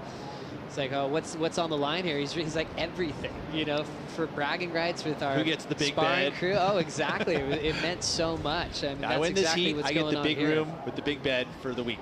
But that's what it takes to be successful, really. You know, like if you want to be a competitive surfer, you need to be competitive in that sense. You know, it comes down to small things, whether it's playing cards or it's, you know, a first round heat where there's nothing to lose, you know. So. It's interesting though that you think about when the best surfer in the world, and then, you know, you mentioned, like, you asked me that question, is John Florence the best surfer in the world? And I think he is, but he's the best competitor. He's not that competitive of a guy. It doesn't feel like. I mean, at least when I hang out with him, I don't see that. He just doesn't show it. He just doesn't show it. He's just keeping it. It's a humble brag. I think he's not a loud guy. He's not a brash guy. But I think he's got that sneaky competitive fire. He wants to get the best wave every day. He wants to, you know, get the best barrel, right? He wants to. But that's why it's fun, because it is debatable with him. He doesn't show you all of his cards. Maybe like a Medina, where you're like, he will win no matter what the cost is. Yeah. You see that like someone's fighting for a win like it's their last breath, you know, and I feel like you see that with the Italo, Medina, the way they compose themselves. With John, it's hard to get a read off him sometimes because he's so mellow and laid back. So true. There's a positive competitiveness and a negative competitiveness, you know, and you know, it depends on what side you're on, you know. I'm not going to say who's on which side, you know, let's put it this way. And sometimes it's just what drives you, isn't it? Yeah. You know? You need to be competitive to be successful. You really need to, so like, to you would progress. say that anybody on this tour is fairly competitive. If they've made it this far, guaranteed. No, they definitely want to win every heat. Yeah. There's no real apologizing for sitting on someone at the end of a heat anymore. They know it's how you play this game. But you know what's the funniest over the years, you know, traveling with Federico and with Washko, you know, like their competitive strategy really showcases in any sport they do. So, for example, playing tennis, you know, like Federico might have not been the most talented one, but his mind games, you know, we beating him 10-0, and all of a sudden he'd be able to, like, you know, like just beat us, you know. And it's getting in the headspace. A solid one setting up for Nat Young. There's that famous backhand hook. I love that. Drills it on a big section as he's trying to put Kolohe away here.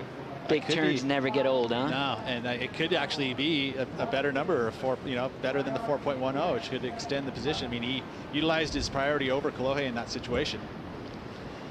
45 seconds on the clock. A big committed snap. This will be interesting for numbers. Last heat was all about turns, so they had their scale set. This one, we've seen a fair amount of tube rides as well. And then compared to a single maneuver hack that Nat Young just laid down, Pete, what do you think? Well, and this is a sizable wave, right? You're like, okay, what's he going to do here? And he just went straight up. I mean, that was a very solid backhand hook.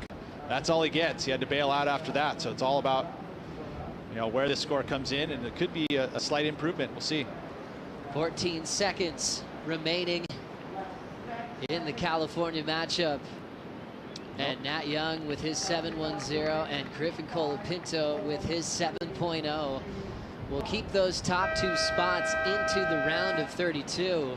And we'll get another shot to watch Kolohe and Dino surf in the elimination round. Just a matter of moments. Elimination round, heat number 1 coming up next, as we will thank Nick Von Rupp for his time, and he'll have a great afternoon. We'll see you right after this.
Portugal, a pumping Friday afternoon in Portugal. The world's best surfers on deck at Subatubos. Myself, Paul Evans, in the studio for the cool. Join me, the charismatic and ever insightful Strider Wazalewski. How you doing, bro? I'm good. How's your vibe? Oh my gosh, I'm going through the roof watching all this great surfing. The waves are pumping. It's just gotten better and better all day, and we're about to see the GOAT. We are about to see the GOAT. We just got a little pause while we work out this reseeding for the next round. So while the boffins crunch the numbers, we're going to go to a little package and find out more about the GOAT. Amazingly, this is his 29th championship tour season. All I can say is wow. He earned his place on a very short list of greats. Surfing's GOAT is one of the best athletes in the history of sport. You're looking at a man who's as important as Muhammad Ali, as Tiger Woods. He's beaten them all. You should compete and live like you have nothing to lose. That's the challenge for me. Kelly Slater is an incredible young kid from Florida who had dreams of being the greatest surfer in the world and used the most competitive nature that I've ever witnessed to achieve those dreams. He's an 11-time world champion. He's won every event on the schedule, holds every record in the sport. He continues to do mind-blowing surfing, but the truth of the matter is it's getting harder and harder for him to win.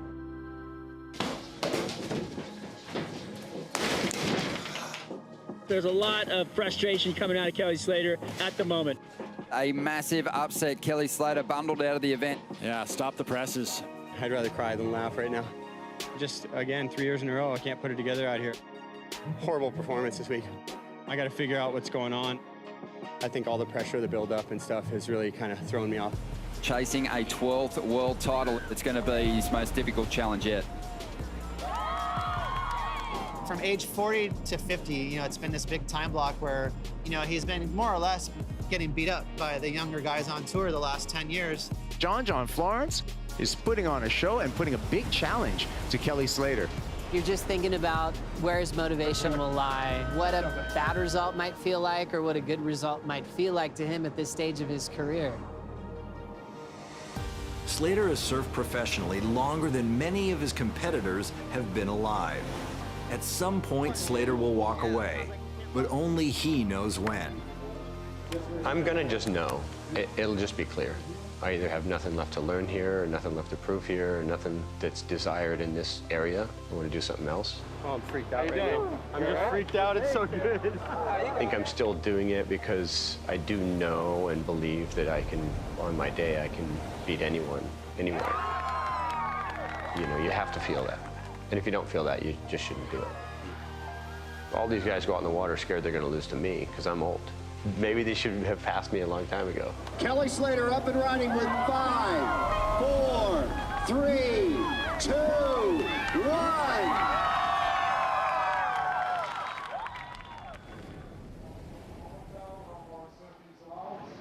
He's the greatest surfer the world has ever seen. He's in the water right now. He's in an elimination round. And try to know him as you do. How's he feeling right now? Does he get mad? Does he get even? I think he's just going to go into combat mode like usual. I mean, we've seen him do it all, so why not see him do it right here? Look at this. Live action off the bat. Late drop from Slater. Parks it in the barrel backside. And this thing could hose him down the beach, and he finishes off with a massive hit to finish. The crowd goes absolutely mental below us here. What a way to kick things off, Strider. What? Like I said, combat mode. Eyes rolled back, just incredible. I saw him just before the heat, picking boards, talking to Belly, you know, kind of like his old flame, so to speak, in his corner. And what a way to kick off a heat. That wave, like I said it before, the waves are pumping. Look at that drop straight into a huge thick barrel, slows himself down, completely disappears, comes out in front of it, and then watch more in the lip line. Trying to hit the lip and do a lip line floater on a wave like that out here takes a lot of commitment. I mean, it's really solid out there right now, big waves, and watching him just go after it makes me feel like this man, and you heard him say it on that piece, I want to win, and if I'm still here, that means I still want to win. Look at that spinning barrel, holding the wall, just gauging himself, slowing himself down just enough to stay behind the curtain, comes out in front of it, puts the board perfectly up onto the lip line, but then comes down and gets a little bit thrown off by that water coming down, almost riding out of it there. Very impressive. The GOAT, 50 years old, and showing everybody that he's ready for it. All right, behind him in live action, we're checking out Conor O'Leary, also featured in this elimination round heat, 35 minutes of it. Also got the young Portuguese wildcard Afonso Antunes in the water too. What a way to kick things off for Kelly. Exactly the kind of opening he would have liked, Strider. And thinking about that win that he got, that pipeline to kick off the season. I mean, an emotional win, an iconic win, not a dry eye in the house, pretty much around the world and watching online as well. A lot of people chopping onions, and probably some tears going down, people watching just amazed to witness it. Here we go, a little replay here from Conor. Nice little tube time, you know, comes out looking for more, but he's going to get out of that, realizing that he can get more out the back, but slows himself down just enough to get behind the curtain, disappears for a hot second, and then jumps back out. So Conor's got, you know, early this morning, he was out there getting barrels. He's been on a good warm-up. He's been surfing really well. A great performance at pipeline, so in heavy waves, and I love to see this heat's going to be great. And we'll see if that rookie can, the young wild card can answer back, because his heat this morning, I think he came in with a goose egg. I don't even know if he rode a wave. Yeah, had a bit of a nightmare early on. Let's see if he can give a better account of himself out here. Meanwhile, here's the number for Slater. Good start, 7.83 for him. Yeah, if he would have made that floater, I think the score would have had to be excellent. And for me, just seeing the size of that wave, the technical ability to drop in under the hood like that and pull it up, get behind, completely disappear. I felt like it was an excellent score all day, but it is the beginning of the heat. They have to set the scale somewhere, and I think that they think they're gonna see more out of Kelly in this heat as well as the other athletes. Well, we've seen that ebb and flow throughout these heats this afternoon, where we do get a couple of quiet ones and then we get the pulse. And this one pulsing right from the get-go. Kelly Slater having another sniff there, decides not to go. That pretty good choice. That one straight. We'll just run away from him. Meanwhile, here goes Antunes. Nice and stylish. It is a smaller wave, doesn't get super deep in it. And then he might look for a little ramp here, and he'll do a big backhand rotation, just lands out the back though. It'll feel much better for him just to get away and get into this. Well, at least he's already doing better than he did in his first heat, right? Catching a wave, he's getting warmed up, and he's feeling like he's on a go. Young Afonso Antunes, a second-generation pro out of Portugal. His dad, João Antunes, pro surfer back in the 90s, actually the first Portuguese surfer to make a heat on the CT at Figueira de Foz. Had a heat with Luke Egan and the commentary team's own BL, and second-generation pro, and he's an absolute ripper, this kid. Well, some lineage there within the surf world, looking like he's trying to slow himself down, picking off a really nice little wave, though, good shape, and coming out, throwing it to the air, into the wind, gets a nice rotation, but just lands on top there, so it doesn't get to carry the momentum back into the wave. Very hard to do, to time that in the lip and, with the wind and everything on hand to actually ride out of that. You wonder what's going on in that young man's mind. He's got a tough heat here. Conor O'Leary, an absolutely solid surfer with a brilliant tube and air game, some big hammers too, but also you see that shiny, shaved head of Kelly Slater. You see that game face that he has. Must be fairly terrifying to come up against that as a wild card. Yeah, he's probably just trying to quiet the noise and have some fun. Being from Portugal, try to slip into a good zone where he's in a free surf almost, and just try and find as many waves as he can to soak up this opportunity.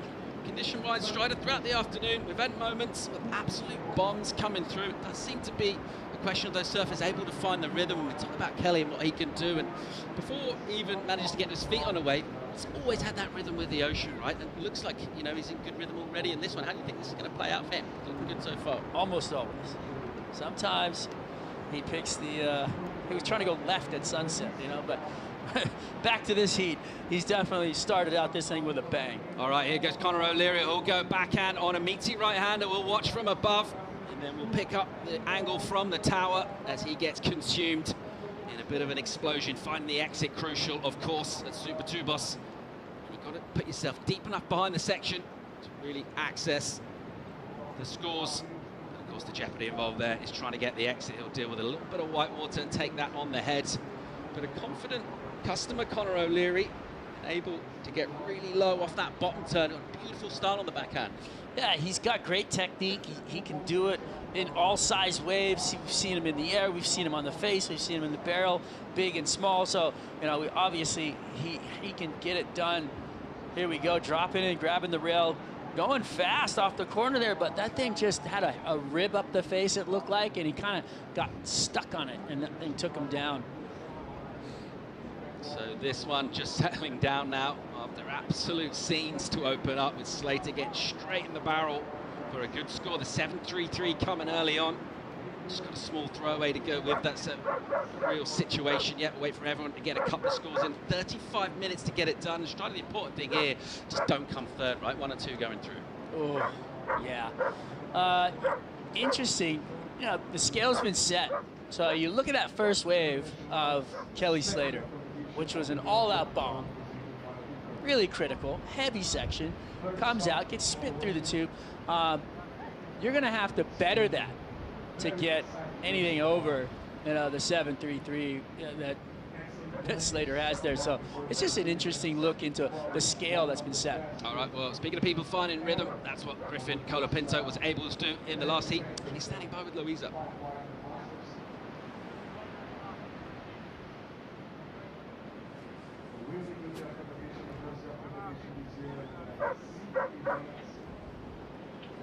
All right, well, we'll try to join Louisa again in a sec. Meanwhile, we'll just pick up live action here. You can see the winds just ruffling out of the north. It's blowing straight into those lefts. It's a little bit cleaner on the rights and more sheltered Slater having a look and just on the prowl here. He's seen something that looks like Strider.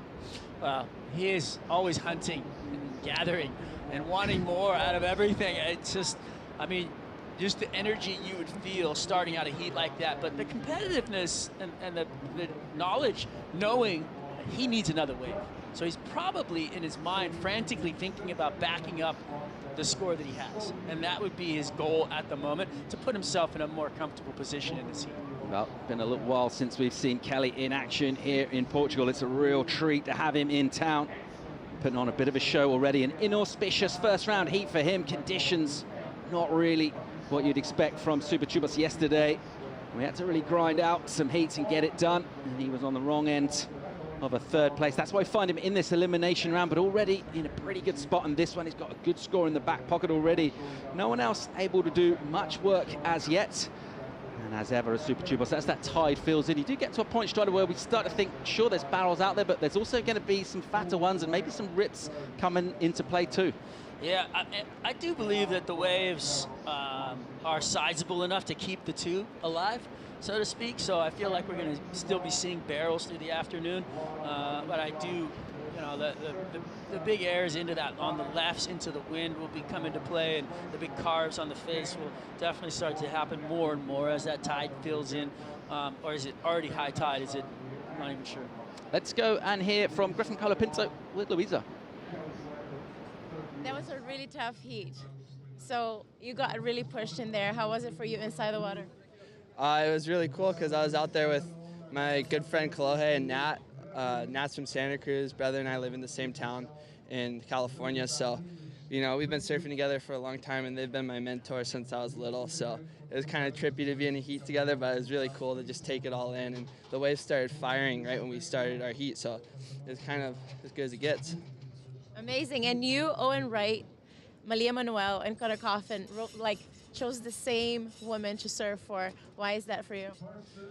Because Bethany Hamilton, I mean, her story is amazing. The fact that she got her arm bit off by a shark and then was able to keep going and started charging as hard or harder than any of the girls these days, it's just beyond me. So, yeah, that's why I put her on my back. And you know, just that courage, I want to try and represent that courage in this contest with these kinds of waves. So, yeah, I'm excited. What are you expecting for your next heat?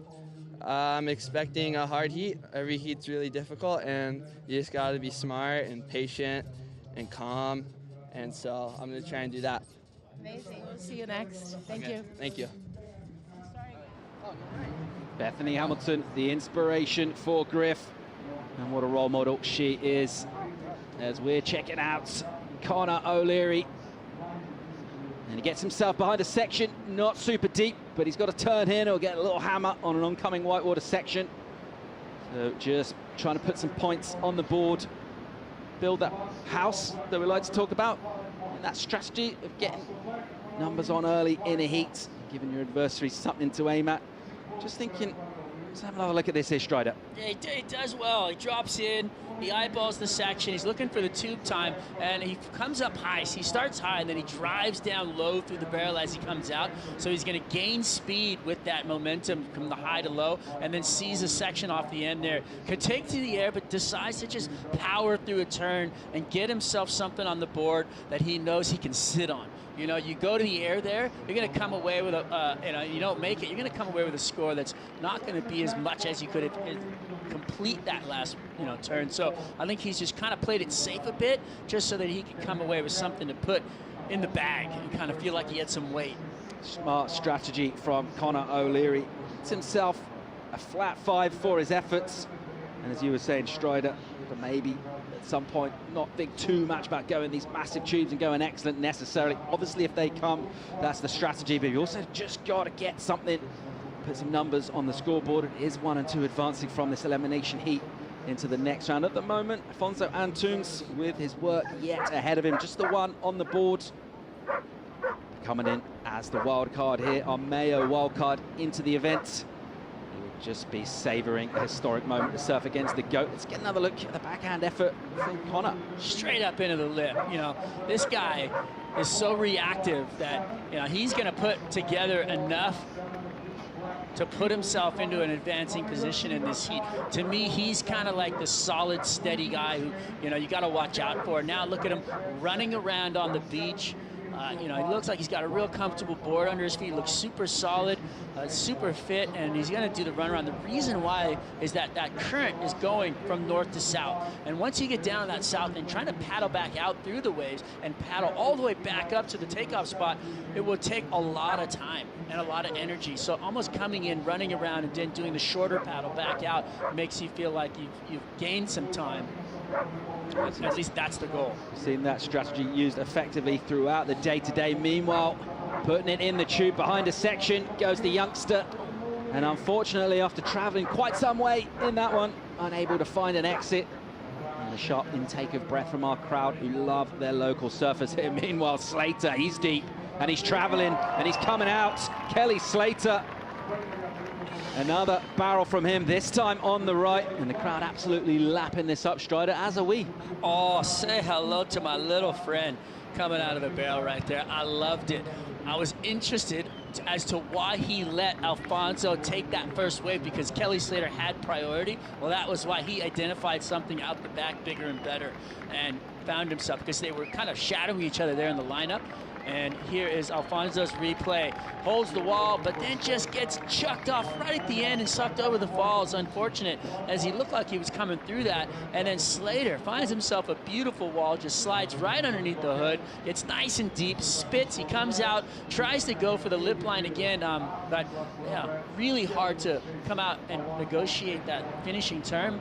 But the work was done in the barrel, and that's what these guys are getting the big points on. And you saw him dragging his hand before he went in the wall. That meant to slow him down so he could be as deep as possible. So when the judges are looking for you back behind that lip line and completely disappeared for as long as possible, that's going to put your points up as high as they can go for that wave. Slater with his tail up already. He's got a score on the board. It's a pretty good one. He's going to get another as well. And we'll put him in a decent position in this one. There it is, drops as a 5.77. It's a total of 13.1 so far. Just under 20 to go in our first elimination heat of the MEO Pro Portugal for the men. Kelly Slater is in the lead right now. Conor O'Leary gets second place position. Just a couple of mid-range ones for Conor. It's interesting, just the scores, how they're dropping in and where they're sitting on the scale. But he has gotten severely barreled in this heat, and he's one of those guys that has now positioned himself with a backup score. Now we're going to see him let loose, I feel like. Now we're going to see, what I feel like the judges have scaled for, which is, an all-out blitz of really deep barrels and lip line and everything else that we would like to see out of a Kelly Slater. Looking at the forecast, as we've been sort of looking into it and thinking, yeah, we've got some size, on offer here. We know what this wave does as a tube. And thinking about Kelly and his skill set and where he is with his surfing, obviously that performance at Pipeline, but in terms of the barrel, he's as good as he's ever been. He's as good as anyone in the world in the tube, and if we continue to see pumping waves here, he could well go deep into this event and set something really special up. Yeah, I feel like the schedule suits him, and this is one of those stops on the schedule that suits him really well. You've got Chopu, you've got Pipeline that we saw. It's just so fun. We're going to go into J-Bay. We got all these different waves that really lend it to him, so he can find himself in a great position at the end of the year. G-Land coming up after the just lurking there after the cut as a reward, not only for qualifying for next year's CT and for making the back season a chance for the Final Five. Yet to go and surf G-Land and get severely bowed in Indonesian. Beautiful hollow tubes. Place he loves, dear to his heart. Right, 18 to go in this, just under. Slater with the lead right now. We're picking up Conor O'Leary as he squints into the low sunshine. Always kind of feels like it has that late afternoon here. We're facing slightly south of the sun, just sits a little bit more behind the wave than most of our venues in Europe, which generally face kind of slightly north of west into the swell. This one, the swell's got a wrap in, Strider. It is a pretty big and meaty swell, but I'll tell you what we've noticed throughout the day, there's that range still as well. We've seen kind of like 4 to 8 footers, something like that, right? But it's been pretty much on the money for our forecast. Oh, yeah. You know, and the way that the waves come in here, they do wrap around the corner, but with that, it will break the line and also have the swell bend in, and that's why you see these beautiful peaks as they approach. Sweet pick-up vision of a long line, and no real opportunities available in that one. This heat will just simmer down with Slater with a nice total now. And with all that heat craft that he's got and all that experience, he can now afford to look for opportunities that he feels have got more than a 5.77 on them. That's his low number. And Toons, just a couple of ones, got plenty of time though. It doesn't really obviously have the pressure. He's got to just basically enjoy surfing at what's a pretty local break for him. He comes from this west region of Portugal, so he lives between here and Santa Cruz. So a lot of our Portuguese pros from further down the coast, Cascais, Ericeira, but actually a real local to this area, the west region. Nice. Well, it would probably be such an honor and a pleasure to be out there with, you know, your opponents like Slater, and you've got Conor O'Leary, who's just a legend. I mean, the guy surfs so well. He's so sharp in the lip and does, you know, he's such accurate positioning on a wave. The fundamentals from him are second to none watching him surf and slice up waves. It's so fun to watch him, and obviously Kelly Slater, you know, there's not much you can't say about him. So if you're Alfonso, you're out there just lapping it up. First heat of the elimination round underway. The GOAT, Kelly Slater, is in a pretty decent position so far in this one. We've got a lot left to come, though. Over 15.5 minutes remaining. We'll go to break. We'll be right back.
Welcome back to live action from the MEO Pro Portugal. A crowd on a Friday afternoon watching the GOATs out in the water in the elimination round. Wasn't expecting to be here. Taking on Conor O'Leary and Afonso Antunes. And warming this one up right from the get-go. Getting a good number on the board, a 7.33 for a barrel on the left. He's backed himself up by getting tubed on the right too. He's in first place at the moment in this one. Strider, knowing him as you do, I'm just interested as we just pick up a little vision from above. You can just see how thick that swell is. I'm just take us inside Kelly's head at the moment. He's not, we talk about how competitive he is, right? We know that. That's kind of one of the things everyone says about Kelly. He's not really competing with the other guys on tour. It's more, is he here for legacy? I mean, what do you think the goals are really from him? He's got that win at the pipeline. If he went out now, we didn't see him again, he's gone out on a high, but where is he at mentally? Well, no matter what, he's going out on a high. He's the greatest of all time. The win at Pipeline was an emotional win more than anything, right? To know that he can still do it, right? So you feel that, and it's just reassurance of a feeling that he has that he can still compete today and win on his day, right? So if he feels it, and on his best day, he can still beat the best surfers in the world, you know, in conditions like these. At Trussell's, can he say make the top 5 and then attain a world title? That's a tall task, and that would be something that would be really hard for him to do, because I feel like you're going to have to go above the lip at Trussell's. But also the fact that maybe there is that talk around, maybe give him that little extra inspiration that he might need, because, you know, he'll think, all right, well, let's see where we go. That's where I'm going with this. He feels like he's got something to prove to himself still, because he is that guy, and he's that competitive, and he always wants to win. He's not you know, pushing around, just kind of mulling around, kicking rocks, and you know, he's here for just, you know, giggles. He wants it. Thinking of our deep stats powered by Hydro Flask, they don't come much more impressive than the numbers for this man here. A ridiculous 56 career event wins. And a heat win percentage, 71.97. I mean, any of the numbers, whichever way you look at them for Kelly. 832 career heat wins. So leading every category on tour. Of course, the real significant number as well as 11 world titles. And of those event wins, you know, we saw how significant that win was at the Pipe Pro earlier this year. Been an amazing feeling for him. It's been a little while since he got his last win. And to know that not only he's still relevant to go better than anybody in the world, but also to do it in those conditions, Strider. How good was Pipe? How good was that win? It was incredible, because when the waves are that good, you know, you just have to put yourself in a position where you're looking at something that it's almost like you have to calm yourself down. And I think that it was something actually Kelly said. He was just trying to relax going into some of those heats because he was so frothed out about how good the waves really were. But you know, that's a feeling that I think he needs to bring into all of these heats. He needs to kind of bring up that level of intensity. He's going to have to look alive and feel really inspired and go into this stuff where the people on the beach and the judges notice that he has that in his surfing. And we're seeing that right now because the waves are offering that. And it's when the waves don't offer that we're going to have to see it out of him. The GOAT looking pretty chill right now. A man with a little bit more on his plate to think about. A young man is Afonso Antunes. He's a wild card in this event at the moment, just with a couple of ones on the board, so he's got work yet to do, and he'll be aiming at that total of Conor O'Leary. At the moment, it's 917 combined for Conor. He'll certainly be looking to improve on that as well. Won't want to go out at this stage of competition. Not many points on offer at this stage for an equal 30-30. It's really one you want to avoid, and even think about that jump up towards that next round. There is quite a significant number of points, and particularly when we start to think about that mid-year cut coming. Just 2 events to go after this one down in Australia. But all those points are going to be absolutely significant. It's one of the changes to the tour this year, and it's one of the changes that we've loved to see. And surfing, we always appreciate Conor Coffin getting ready next heat. Didn't have a great one earlier today. And he'll have a tough heat coming up as well in the elimination round. They're all tough at this level. We'll pick up vision from above. See the thickness of that swell. It's just a little quiet in this one. Strider Slater won't mind that too much. He's got his good work done. He does, and he's got some great scores on the board. You know, the separation of scores between he and Conor O'Leary. I think there should be a little bit more of a separation. But that said, I don't think anybody's going to catch Kelly in this heat, because you're going to have to get a better barrel than Kelly got, and that's going to be really hard to do from what we've seen so far. There we go, the local boy. Oscar Barrow, former world junior champ, made great guns in this event as a rookie in 2015, getting into finals day. Absolutely ripped that year as well. And he's got a lot of power, a ton of speed as well, and he'll have an excellent read on these conditions. He'll have surfed it more than anybody in the draw, barring Frederico Miraj. Let's go coming up next in a toughie. Also Luca Macinas in that one. See how that goes down. Before we do that, let's just enjoy watching these from above. It looks like little ducks following the mama in the pond. I was just going to say, what's going on here? They're just trying to paddle for position. So you've got 2 swells in the water, a bit of a northwest, and then you've got the north or the west-northwest coming in as well. So there's that DP coming over those lefts, and then there's those rights running down the beach. You know, I think everything on offer. Just kind of timing your position out there. And this young man from Peru, great surfer, Luca Macinas. Yeah, absolutely solid. What a year he had last year, getting to the Olympics as well, and really announcing himself on the global stage. Definitely shown flashes of being worthy in this kind of company. I saw him, you know, he had a walkthrough at Pipeline. He made it deep into the event, and I saw him in the water. The waves were going crazy. I mean, it must have been 30-foot faces. I mean, just capping on the second reef, breaking all the way through, just, you know, really heavy waves. And he was kind of looking around. He's like, what do I do? Do I surf my heat by myself? And I just, you know, commented, yeah, go get the wave of your life, you know. But can you imagine being a rookie and you find yourself deep into the event, getting close to finals day, the waves are just pumping, and you're out of pipeline by yourself. What an amazing start to a young career for that man, full of promise and representing his nation very proudly. We had world champion from Peru, Sofia Milanovic. Luca is representing for International Women's Day. We're celebrating that throughout the event here at the MEO Pro Portugal. See names on the back of the jersey. Slater, of course, sporting Lisa Anderson, his fellow Floridian, the 4-time world champ.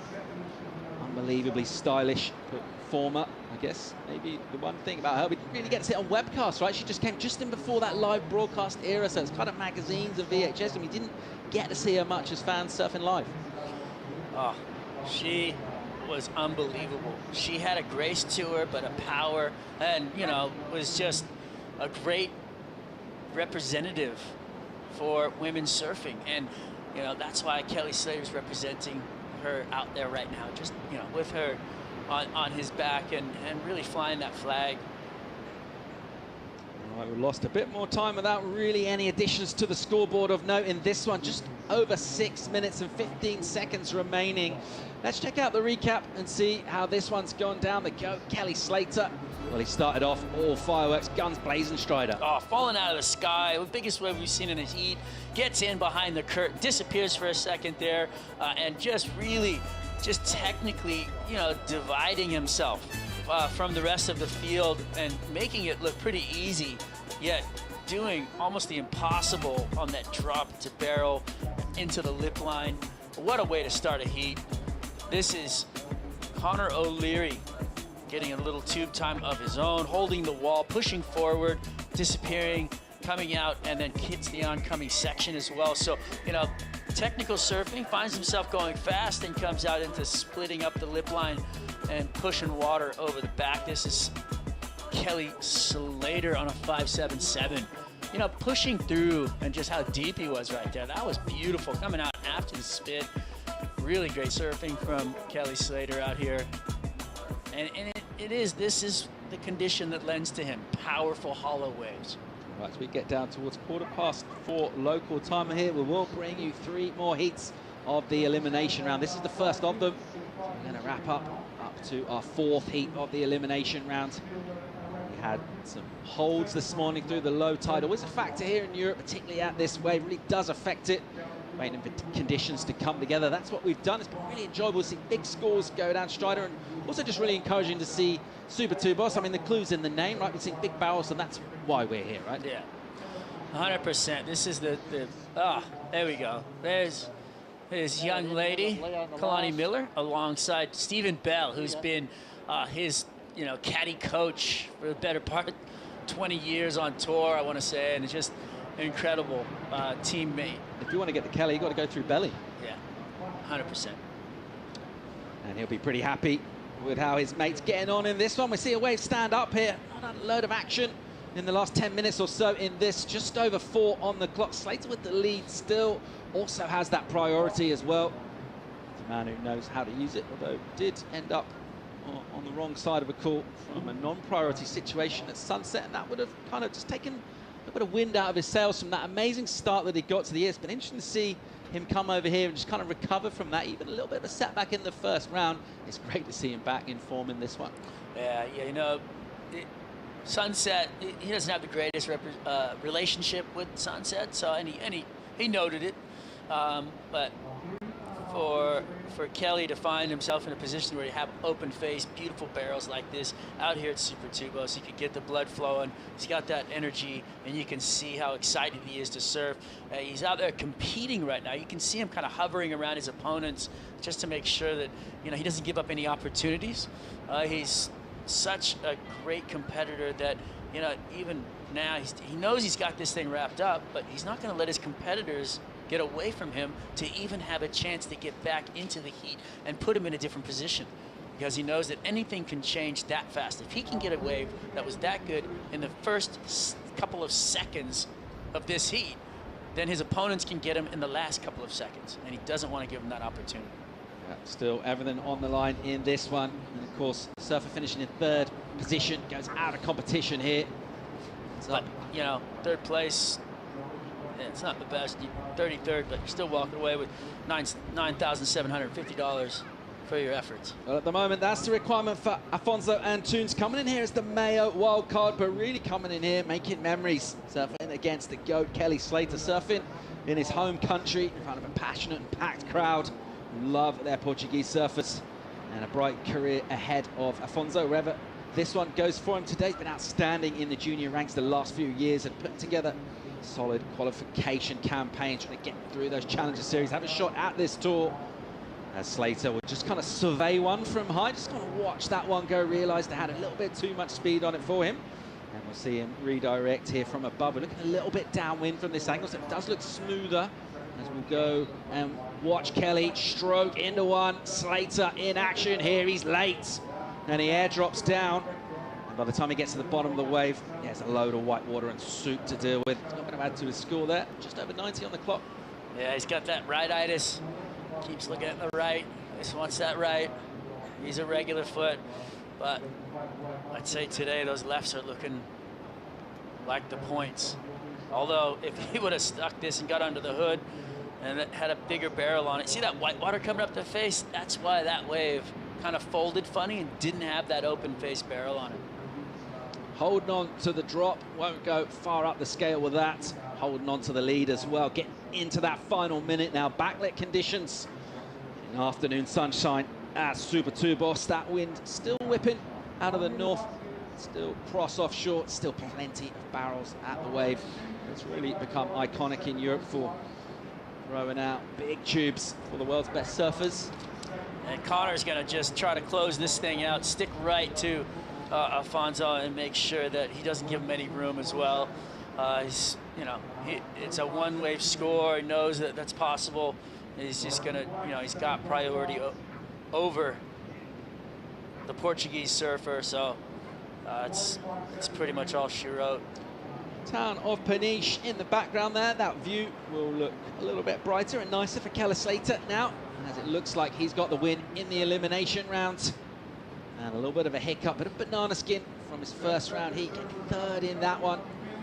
In a heat where he saw his adversaries, but some airs. He's come out here and he's put himself in the barrel. He's warmed up the crowd. We've really enjoyed calling this one. Slater through to the next round, and he's back in form, Strider. Yeah, congratulations and commiserations to the young Portuguese surfer, but, you know, he tried his best.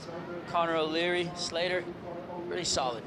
That'll wrap things up. Slater and O'Leary go through. We'll say bye to Antunes. We'll go to a quick commercial break. Join some more live action from the MEO Pro Portugal right after this.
Meaty conditions for a Friday afternoon in Portugal. MEO Pro Portugal is the event. The world's best surfers in town. We're checking out the elimination rounds. Next heat will feature Conor Coffin, Luca Messinas, Vasco Ribeiro, myself, Paul Evans, joined by Strider Wazalewski.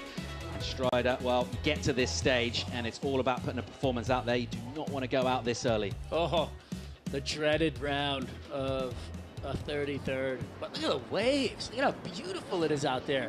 It's pretty deceiving, though, because it just be like, oh, look at that. I'm out there. You get out there, you just get walloped. The waves are really heavy. All sorts of energy coming through. We enjoyed having Nick Von Rupp, the big wave charger, in the studio earlier, just talking to us about the power of this wave. It packs such a punch, and it really is about putting everything on the line, just trying to thread your way into something, impress the judges, get deeply barreled, come out for the scores. What Slater did in the last one, really enjoyable heat from him.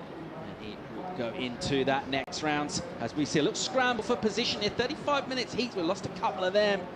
Was no priority at the start of a heat, so it's all about just getting where you think is going to be the right spot. No takers for that one. It's all about trying to find those corners, Strider. And you've been favouring the lefts, as we might expect from a man of your pedigree and being a goofy, of course. I do have leftitis. You know, I want to go left. I love going left. I'm a goofy foot. But today, the wind blowing up the face of the lefts, you've got an opportunity to get really nice tube time out there on these lefts. And you know, seeing what I've seen all day, best waves and the highest scores, I feel like have come from the lefts. That wind also just hanging surfers up a little bit as they paddle into these lefts, making those drops even more treacherous. As we'll pick up a paddle here. And it's Vasco Ribeiro, and he goes late into this and manages to squeeze in. It only just got under that lip without getting guillotined, and that thing just imploded around him. And an incompletion from Vasco Ribeiro, but getting the start in this one early on, and the crowd will be lending their support to him, lending their voices. But he might need a bit of that because this is a tough encounter. Yeah, you know what, these guys, you know, having full-time positions on tour, they don't want to lose out right now. Here's Vasco, catches a little rail on the way in, so it kind of puts him off kilter a bit. Then he's trying to get under and grab and push through, but you can see how that wave kind of had a lump in it, and it kind of squished him. And it was really hard for him to get low enough to actually push through that little hole that was on offer. It's been really interesting to see down the years our Portuguese surfers, how they perform in the various fortunes at this wave. Of course, Vasco got so much good work done early on. Came in as a wild card really young in 2015 and surfed all the way through the draw. Ripped it apart, really took down some big names as well. Put a big statement. He would have felt at that stage, as many of us did and still do, that he's very much in the right company at the Elite Championship Tour. Hasn't quite been able to put it together at the Challenger Series level in the qualifiers, but surfing as a wild card here, it's a chance to take down some names. Yeah, well, let's see what happens here. All right, we'll pick up a late drop on a big wave from Conor Coffin. We'll just have to go straight down that one. Then we'll get a nice jam in the pocket, just snapping it high. Not massive points on offer for those sort of turns, though. Just need to try and get barreled if possible in this one. It's so wild just to think about, you know, the position we were in earlier with the lower tide and where they're taking off on waves now. We were literally standing out there where they're taking off on dry sand. And now these guys, the tides moved in that much, and these waves are just jumping up on that big sandbar that we got to see earlier. So it's just a great look into what these guys are actually surfing over and what they're having to deal with. And there's a big sandbar out there that actually you can see just as a mound of sand that they're actually riding now over the top of. Conor Coffin with a stellar season last year, making the final five, getting into the WSL Rip Curl Finals at Trestles. An incredible year for him. Looking to back that up this year, a couple of 17ths in Hawaii. As we pick up vision of the GOAT, who will have a much broader smile on his face than he had after his last heat. Job well done for Kelly. You know, coming up through the gates, this is just such a great thing for the fans and everybody to get a look in and get a high five of your opponent, you know, your hero. And, you know, being a surf fan, which I am, is a really cool moment there, being able to be that close to these guys. All right, small numbers in thus far in this one, just under 28 on the clock. It is elimination round, heat number 2 of that round. Conor Coffin just got a 2 on that last one. Really wanted to try and knife it, get onto that toe edge and get under the lip. Wasn't able to. A little hung up, and he just had to go straight down that way and get on the face. We'll be looking for barreling opportunities, as will the likes of Luca Macinas, hailing from a wave up in the north of Peru. Cabo Blanco, known as the Peruvian pipeline strider. And an incredible spot up there, and we'll see what he can do in the barrel. You mentioned it, his performance, Billabong Pro pipeline, but certainly no slouch at all in the tube. No, he's ready for it, and I feel like his attack too on the back end is quite impressive in the lip line. Should we go and hear from Kelly Slater? He's down with Louisa. The GOAT is back, guys, and the crowd is going crazy. Kelly, what has changed for you from yesterday to today? Probably my attitude. You know, I really didn't want to surf yesterday, and I was really vocal to Renato, but you know, I didn't get anywhere with it. But you know, it's just they're trying to run a contest, and you know, I want to have competitive conditions. But that being said, with the right attitude and approach yesterday, I mean, somebody's going to win the heat. We all have the same chance out there. But I just didn't go out in a good headspace, and I think the pressure of being in first after so long was a little overwhelming for me, and I just need to battle a little bit, you know, just to kind of get my blood racing and get back in the thick of it. You push yourself more than anyone else. Yeah, I don't like losing. Ever since I was a kid. Kelly, during the press conference, you shared something very emotional, and I wanted to share with the fans right now why Super Tubos for you, it's also so special. Oh yeah, you were mentioning that. Well, it was the last time I ever saw Andy. I didn't see him in Puerto Rico on that trip. And so I had won here, and he came up after and just kind of gave me a hug and a high five and said, congratulations, good job. You know, Do you think of him when surf here? Well, you know, because that story came up yesterday, I thought about him a lot. Or 2 days ago it came up, I started thinking about that. But normally I'm thinking about sardines and barrels. Okay, what about Lisa Anderson? She's the one you picked to surf for on this event. Yeah. What kind of experience do you guys share together? We really went through our heyday together, you know, all the early days, surfing for Quicksilver, free surf trips, contests, winning world titles and contests, and all that stuff, you know, her having kids, me having a daughter along the way as well, kind of around the same time. We just have a really parallel life, so Lisa, love you, and I hope you enjoyed. I think Courtney also was it Courtney also? Courtney also picked her. So I hope you enjoyed Courtney and I wearing your name on our jerseys, and hope you're having fun back home. And I heard you even entered a contest recently, or you're about to. Somebody told me that. Amazing. So yeah. Congrats, all right. Kelly. We'll see and you. she's riding our boards too, so thanks, Lise. Love you. We'll see him next. The guy's back. Whatever floats your goat. Getting deeply barreled does. That's what he's done here. Strider, can you have a bad attitude at 50? Yeah. Is that 100%. possible? Yeah. Why not? He's, you know, he's, like I said, the most competitive guy I've ever met. He does not like losing, never has. And everything is about, you know, winning. And we saw that just now. That young man, Conor Coffin, just went for a jump off into a closeout barrel. That is not fun. Luca Messina on the backhand, grabbing the rail, coming up high. Doesn't get really deep, but sets himself up for a nice belt into the corner, pushing a lot of water. So great precision surfing right there. Macinas looking to get something worthy on the board in this one. Over 10 minutes gone. That'll be a first scorer known for him. Comes in. It's the 4-1-7. Good enough at the moment for the lead. Not a high scoring encounter. This one, as we see sets bombing Look at the out size the of back. that lump coming throughout the back. The jet ski's probably thinking, oh, I'm going to whip somebody into this thing. This swell is still definitely here and in full force. I love it. All sorts of lines swinging into Super Tubos. It's been a memorable winter in the North Atlantic for Europe. Nick Conrad was calling it probably the best winter he can remember for swell. We've had an unbelievable run the last 2 months. These big storms up in the North Atlantic bring long, clean lines down here. You know, watching this view from up top, you see those big mushrooms of water coming up with, you know, the ruffled water there. And you can see the athletes paddling away from those zones, you know, trying to get to clear water. And that's because when the waves arrive in that, it's really hard to negotiate. And it can create a wave, but it can also, tear the face of the wave up. And that, you want some nice clean water where you can see like a nice blue open face. You can do some work on. You can actually, get some good turns in. It opens up the possibility for barrels, and that's something that is indicative of this spot. You have to find yourself. If there's a big current like that in a riptide, you got to get out of it. You got to paddle the other end. You got to get away from it. Looking into some deep stats, powered by a Hydro Flask for Conor Coffin. 2 career finals. One of those came here against John as he took his first world title back in 2016.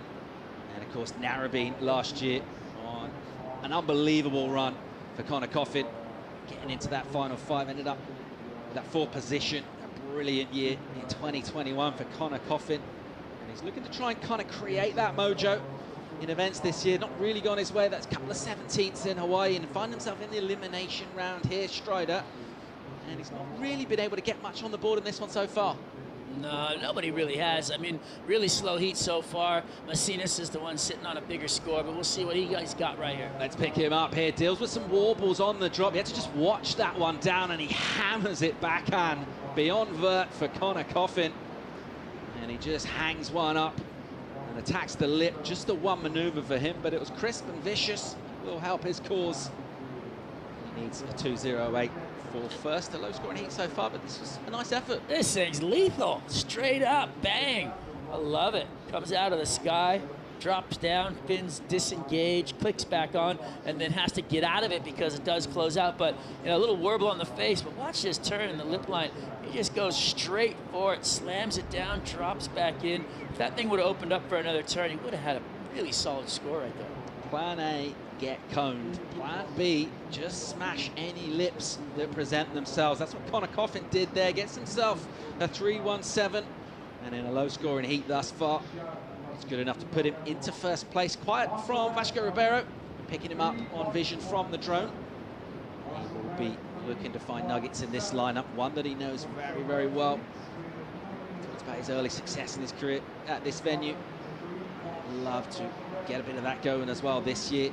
Looking at that forecast, Strider, just looking at the sort of size of the waves we've had today, it looks like size isn't going to be a problem for us. We're going to have some meat on the bone, so to speak. That the wind is, it's a little bit closer than where we'd like it to be. It's pretty strong, but nevertheless, good conditions, good scores going down today. Some impressive surfing. I mean, yeah, the north wind it handles, which is basically onshore everywhere else. You'd say, unless you're on a protected point break. It's a lot like the west coast of California in that sense. But the north wind here actually blows, up the face on the side shore, and it creates a nice blown back lip line and kind of a side offshore feel, which is really nice. Once it goes any more west, it starts to get tough, and that's something that's forecasted for next week. Cenas looking interested here, and he will pull in behind the curtain. That one pinches on him just as he was about to emerge. It just clamped shut, unable to find an exit. Over 19.5 remaining in this one. It is the second heat of the elimination round. We're going to go up and wrap up heat 4 of this round. So 2 more to come. And we'll bring to a close a big afternoon of competition. MEO Pro Portugal, presented by Rip Curl. Some headline news from early on in this elimination round. Of course, Slater with something of a statement performance. Some great barrels going left and right, looking very relaxed on a number of topics in his interview, and I think he'll be feeling a lot better about life. And he had an emotional view on being one of the last times he saw Andy Irons, the late great. Hats off to one of the most vicious competitors that Kelly Slater's had to deal with, dethroned Kelly Slater. And Andy Irons was one of those guys that just had that never give up attitude, and I feel like it inspired and re-inspired Kelly Slater to continue on a tear, which is, a big accolade to get the best surfer in the world going again. Feels good. Yeah, it's a really interesting part of Andy's legacy, isn't it? Apart from the titles that he was able to win, his impressive trophy haul, the surfing he was able to do, but also you think about Kelly taking that breakaway from Durham, coming back, and people might be thinking, well, this is going to go his way. And, well, it did it for the first few years. And I think that, kind of set a series of events in motion of why we still got Kelly on tour at 50 years old. Yeah. Unbelievable. 100%. Kelly Slater, we'll see. I mean, if the waves hold up, he could have another win under his belt here. Super Tubos. All right, well, the patience being tested of our surfers in this one, particularly Ribeiro, Portuguese surfer, with just small numbers on the board so far. He knows where these opportunities come from, though. Meanwhile, down on the beach, enjoying things. It's a pretty solid crowd. We talk about how they enjoy their surfing here in Portugal, and Luisa Florence is down there sampling the vibe. Guys, it's so amazing to be amongst the crowd. This is like, it's an energy that we cannot translate through camera. Peniche is a city that is like, it was made through surf, like it transformed like a small fishing village into this fanatic crowd that nothing stopped them. The wind, the tide is coming up, they're not leaving the beach, and they're gonna be here until the sun goes down. Well, Luisa, you know, we talk about how passionate they are, this crowd, and they've got one of their favourites out in the water, Vasco Ribeiro, unable to really get much going so far. Is it sort of nerves down there? How's everyone feeling? Let me ask someone then. How are you guys feeling? Fala inglês? Não fala inglês. Como que vocês estão se sentindo aqui? Muito bem. Quem que você veio assistir? Vamos?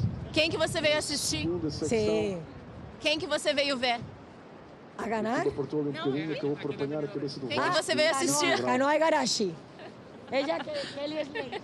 Sim, a galera quer ver Kelly Slater. They want to see Kelly Slater. They want to see Kanoa Igarashi. I guess they want to see everybody. Surf is surf, and I think fan is fan. That's how we go here. Thanks, Luisa. Loving the fan atmosphere. We saw a quick effort go down, but no real numbers being added to the scores out here, with the crowd really enjoying this stuff. Vasco Ribeiro, well, we'll hear the voice of that crowd if he gets and makes a good wave, but at the moment being a little bit frustrated as we go beyond the halfway point in this one. Vasco unable to really find opportunities. Let's see if he can turn it in the second half of this heat. At the moment, he's in that third place, but it's a really low-scoring affair, Scheider. We just need some waves. Well, what's happening is the tide's going back out. So it's kind of, when the tide starts to recede, it kind of pulls the swell back down away from, you know, the onslaught that we've seen through that as it was rising in. There's still going to be some great waves. With that tide going down, we could open up to some more barrels, though, some hollower sections, and feel that really kind of meaty, slabby kind of stuff start to happen again as the tide draws out that we saw last night as well. So it'll be fun to watch this thing boil down. I think there's still great waves out there. Positioning, being in the right place, finding clear water, all factors going to play in. And, you know, the local boy, pretty quiet in this heat, so he's probably just waiting for that one wave. It's going to give him what he needs. He doesn't need much to jump up. Dynamic situation as ever. That's Super Tubos, one of the iconic breaks of European surfing. A barrel machine is what this wave is famous for. Surfed since the 70s when it was on that classic van trip. A lot of surfers, particularly visiting surfers from places like South Africa, Australia, used to buy vans up in London and then head down towards Morocco for the winter, enjoying the various cultural trappings along the way and parking up here in the dunes at Super Tubos, finding some waves that looks a lot like the pipeline. Not finding too many of them so far in this one. Let's see if things fire up in the back half of this heat. At the moment, Conor Coffin in the driving seat. We'll be right back after the break.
Super Tubos Peniche plays host to the world's best surfers, the MEO Pro Portugal, back in town.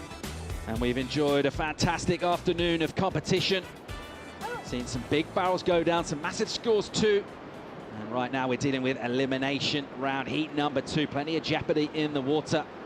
Surfers trying to get into an advancing spot. 2 of them available where you don't want to end up as third. It's Vasco Ribeiro right now in that position. And this heat has been pretty wave-starved. We get that in terms of sort of natural ebb and flow and that periodicity of these swells. And there's not been a lot of quality to bring you to talk about in this one. But just reflecting over a pretty solid day, Strider. Good call to get some surfing done yesterday and set up and try and use the best of this swell. And it looks like things are just getting better in terms of what we've got in terms of condition, size and wind too. Yeah, you know, it's probably the roughest job there is to have a position to call it on. Live action, here goes Ribeiro. Maybe he can warm up the crowd now. And that section just awkward in front of him. And he saw him going through the gears. He's got some speed on him, but never able to get out on the face. He's waited a long time for that. It's going to be a throwaway of a similar order to what he's got. But what it might do crucially is just put him somewhere else in the lineup. He just needs something to change, right? Yeah, that'd be nice. Get a little rhythm change. Get something going on. I think all the surfers are looking for that right now. But I'll tell you what, the job of, we were alluding to it a bit before, having the event on, right? We're getting some heats done yesterday, and then we're on to this and really pushing for as much as we can with these conditions, because being a contest director and a commissioner and having all the pressure of putting yourself in that to get these things done and make a call of when is going to be the best thing for the event and the surfers, it's a heavy burden, and this is definitely one of the harder places to do it because of the exposure of the North Atlantic. There's so much action out there, and like you said, it's been one of the craziest winters on record. So you've got all this swell, you've got all these conditions, you've got the wind to deal with, the tides, the rain that we saw, and the swell and direction, and just hoping it all comes together. Little opportunity here. Looks like Conor Coffin might use this priority. He'll have a swing here at a left-hander, and he will engage the rail. Goes into the tube stance, gets some nice vision. And once again, as we've seen many times today, surfers exiting the tube by turning down the wave and trying to avoid that guillotine. And he does it pretty well. Not bad. Let me tell you, that was a hard wave to ride. All the froth on the face, all that foam, and to be able to draw a line through that stuff is really not easy. And to come out and realize you needed to do some lip line surfing as well. Here's a replay of Vasco Ribeiro coming up into the corner, slamming away. Some great surfing right there. To the other side of the peak, Vasco going the right. Looks like Conor got the best of that. Let's get another look here. How deep does he get, Strider? He's not very deep, but he really did a great job. All that froth on the face to push through and hold a line, then identify the fact that he needed to get out of there so he could hit the lip to finish this thing off. It's the tube time is one thing, but he realized he wasn't going to be able to get that deep, and the wave was going to shut down. So for him to come out and straight, it wouldn't have been as good of a score as if we come out and hit the lip. What a great angle, though, on that slow motion replay. He almost kind of could register the relief on his face as those strong legs that he's got just dealt with that bounce and got a completion. And it will be a better number for him, already in the lead. Messinas does have the high score, though, prior to that wave coming in of that 4-1-7. That was a crazy view of two swell directions that we saw. You saw one wave coming in from this kind of west there, and then you saw the one coming down from the north, and they had a V pattern as they kind of met on the inside. That's just what we were talking about earlier, about the two swells being in the water. That was really a great view of seeing those two swells, so you can really understand what's happening in the lineup and how hard it is to really negotiate it. You've got to make choices to be up and down the beach. We saw surfers in Kelly's heat, paddling down the other way and, looking at waves and turning around. It's just, you're on swivel the whole time out there. Fighting for continued participation in the MEO Pro Portugal is Vasco Ribeiro at the moment, waiting for a score in third place, where he doesn't want to be in this, but he might have seen something here as we see a bit of purpose to his stride pattern as he tries to paddle himself up towards the right-hander. That one won't offer him an opportunity. He'll have to be a little bit more patient. Just over 8 to go in this. 2 more heats of this elimination round to bring you. And it's all about just getting through this and getting it done. Someone who's slightly improved his campaign towards doing that is Conor Coffin. does improve, gets a 3.53, and it's all about really just getting through. Doesn't matter too much when you've got it done about the numbers, but just get out of this, get into the next round, surf another day. Yeah, it's a sandbox, right? You're all playing in there, you're building sandcastles, and you just don't want the other kid to come in and stomp on your sandcastle, right? So you just get what you can made and do it as fast as you can and hope for the best at the end. It's a tough go sometimes. Like you're seeing lower scores, and in the end, like you said, it doesn't matter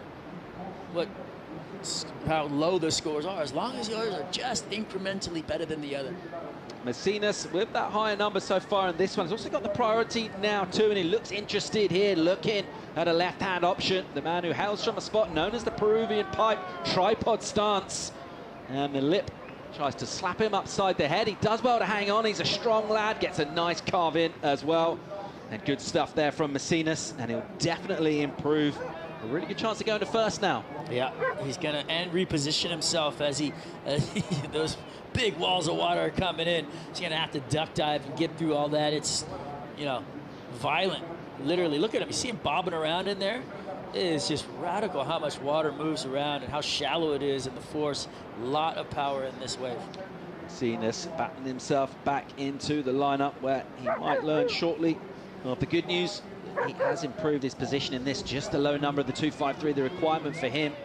Messinas, of course, represent Peru in the Olympic Games. Let's get another look here at him. So the goal is to slow yourself down enough to get behind that curtain so you disappear.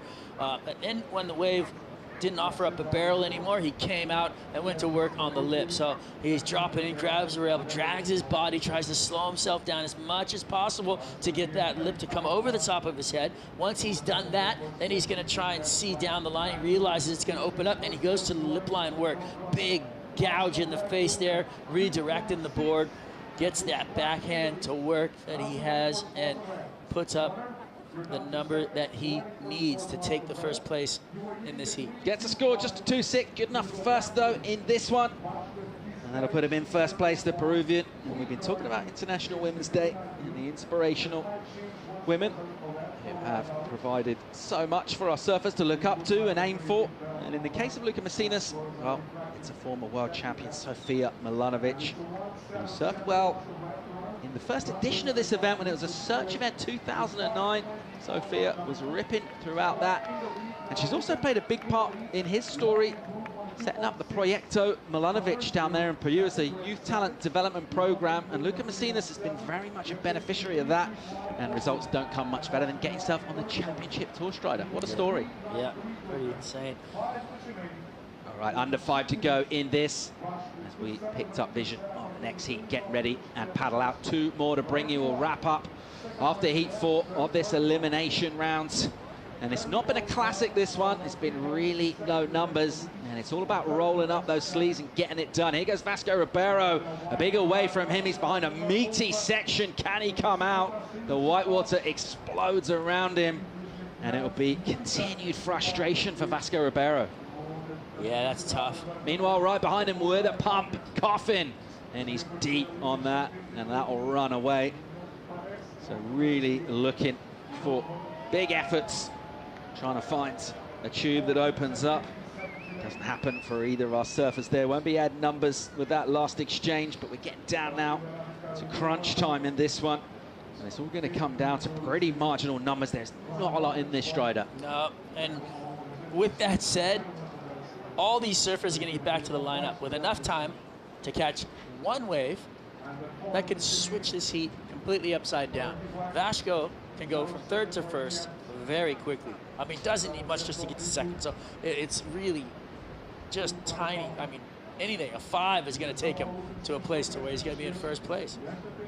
There's a replay of that heavy section coming down on him. And you saw him there. He was still there as he came around that 2nd section. And unfortunately, that wave shut him down, as did this one on top of Conor Coffin's head. And that thing was the roadie. Those things are meaty, and they really beat you up underwater. Then you got to paddle back out through it all. Conor Coffin unable to complete there. Meanwhile, live action, Messinas parks it again in a beautiful looking left. It's a tricky one to deal with, and he maneuvers from inside the barrel, adjusting his line, letting go of the rail. Good enough for some hits on the end as well. Doesn't get a completion on that last maneuver, but getting his eye in here, looking to try and improve on his 2.6. While those numbers are low, always vulnerable. Let's see if he improved in this, but it looks like he looks certainly more interested. He's finding much better waves. Yeah, this is a front-on angle, so we'll see how deep he gets, but he needs to get deeper. We want him to disappear from our view from that angle. So he is not going to put a score up of any, mention, really. He's just going to stay down there in that three-point range with that, because he really does. He needs to get into that wave behind the peak, find himself, he's stalling as much as he can, but he's already kind of on the shoulder where he took off, so he's not finding himself back behind the barrel. He's got great technique, everything looks perfect, but if your judges can see him, they're not going to give him the bigger scores like that, he's looking for. Looks absolutely amazing when you're looking into it. You see that deep green watercolor, see how round this wave is, and just how on edge he is on that surfboard. Just as you mentioned, the judges, well, they're harsh markers and they're looking straight on, and they saw him throughout that one. He's not going to go very far up the scale. Doesn't even count in his top 2. Gets a low 2 for that. Meanwhile, under 2 to go. Messina's still in the lead. The Peruvian Conor Coffin trying to replicate an unbelievable year that he put together last year in 2021. At the moment, he's getting out of the elimination round, but by the slimmest of margins. And Vasco Ribeiro with just over 90 on the clock. Just needs a high 3. You saw Conor Coffin looking for Vasco. Where is he? Where's my opponent? I got to sit on this guy. Can't give this guy any room. So he's, that's what's happening. And you mentioned like the power of these whitewaters paddling back out, and Vasco is basically still trying to make his way back into the lineup from that last effort, and he is getting dragged the wrong way. He's going backwards. You can see the flow of water, and he's basically, I don't know, it looks like he's checking his sinuses there. And, the water, if you're down there on that south end, it is really hard to get back through it. Kelly Slater made a comment to me because, we were talking about getting panded out here, and he said, you can see clear water 20 feet away and still can't get there, and it drives him crazy. Yeah, it looks like he's in a little bit of discomfort there. Maybe, got something in his ear or a bit of water, something like that, but doesn't look too happy, and I'm not sure he's going to be able to get back into the lineup. Vasco Ribeiro will just stay with drone vision here as a little lump of energy heads its way towards our peak. Both surfers realizing that one's pretty straight. Just 30 on the clock now. Messinas of Peru and Conor Coffin at the moment, the 1-2, and Vasco Ribeiro. Well, it's not looking good for Portugal. Yeah, well, it's really easy to pop your eardrum in the barrel when you pull into the tube and you're in that, and then all that compression alone can, perforate the eardrum. Might have happened. I'm not too sure. But we'll find out. We don't want to speculate too much, but Vasco did not look like he was making it back out into the lineup. Well, here's the countdown. It'll wrap up our second heat of the elimination round. Messinas and Coffin will advance out of that one. It's not been a classic by any stretch of the imagination. All about getting it done and coming back to surf and to fight another day. Vasco Ribeiro, unfortunately, bowing out. We'll bring you more live action. 2 heats to come in the elimination round. Join us for more from Super Tubes right after this.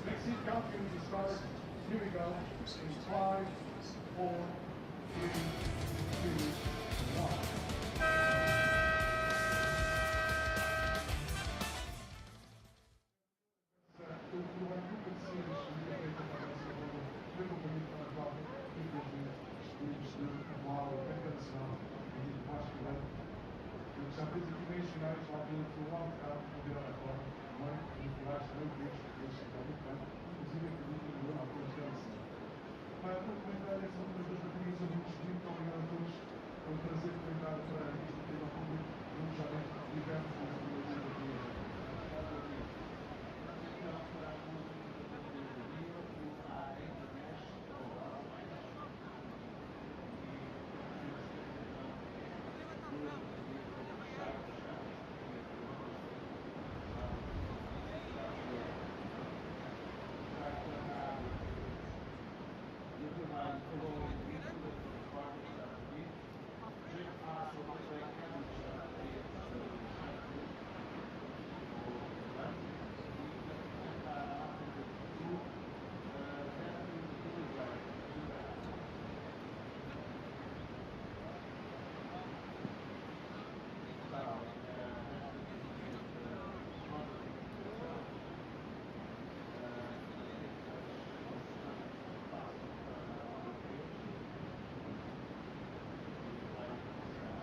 The MEO Pro Portugal, presented by Rip Curl, is brought to you by Hydro Flask. Every adventure starts with 2 simple words. Let's go. And by Havaianas, official partner of the World Surf League.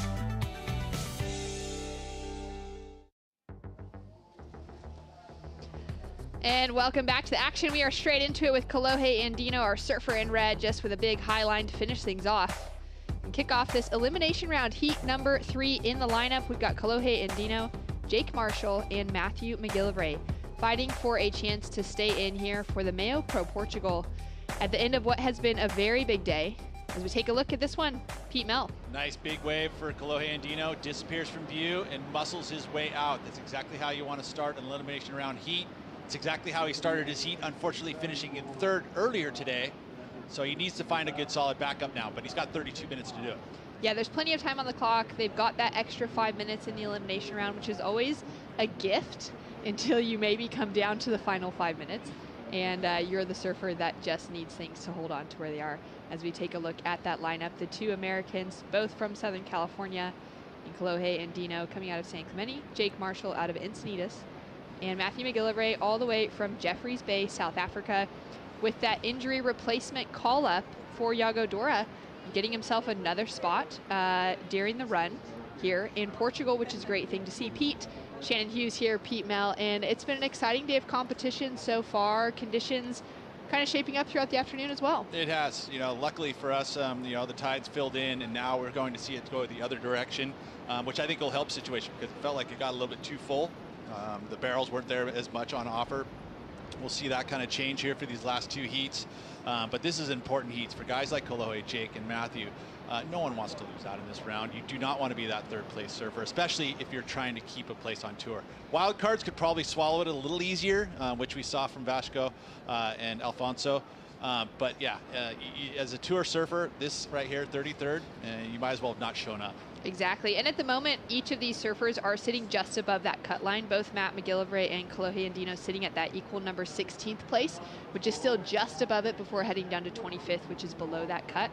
But there's still a lot to go in that conversation because we've got Bells and Margaret River to get through before we really know who's sitting where and who's going to be making that That's your glass half full. That's what that is, because a lot of these surfers are probably feeling a little bit the other way, going, oh gosh, I'm running out of events to get into that, above that cut line. So again, a surfer like this sitting in at this position in the elimination round, you do not want to finish 3rd.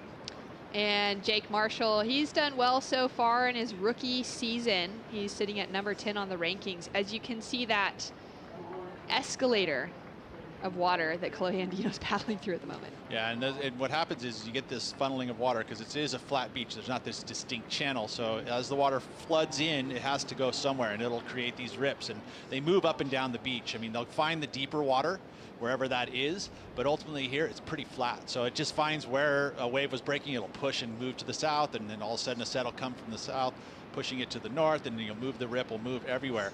So you have to constantly be on the move and being aware. And it's not just looking out to sea going, okay, where's the set coming? Is it going to move to the north? Is it going to move to the south? But you also have to figure out where the rips are. And it's almost more important to be looking to the side of you and figure out where those rips are to find that clean water than it is to actually be where the set is, because ultimately that clean water is where a quality wave will come. It doesn't matter if you're sitting in the rip, and have a little peak up there. It's not going to be a quality wave. You got to find that good water and make sure you're sitting in that position when the set comes. Yeah, that's such good insight, because at a location like this and what we're dealing with conditions wise, it's really solid, it's very heavy, and it's pretty dangerous out there, and there's just a lot of water moving all the time.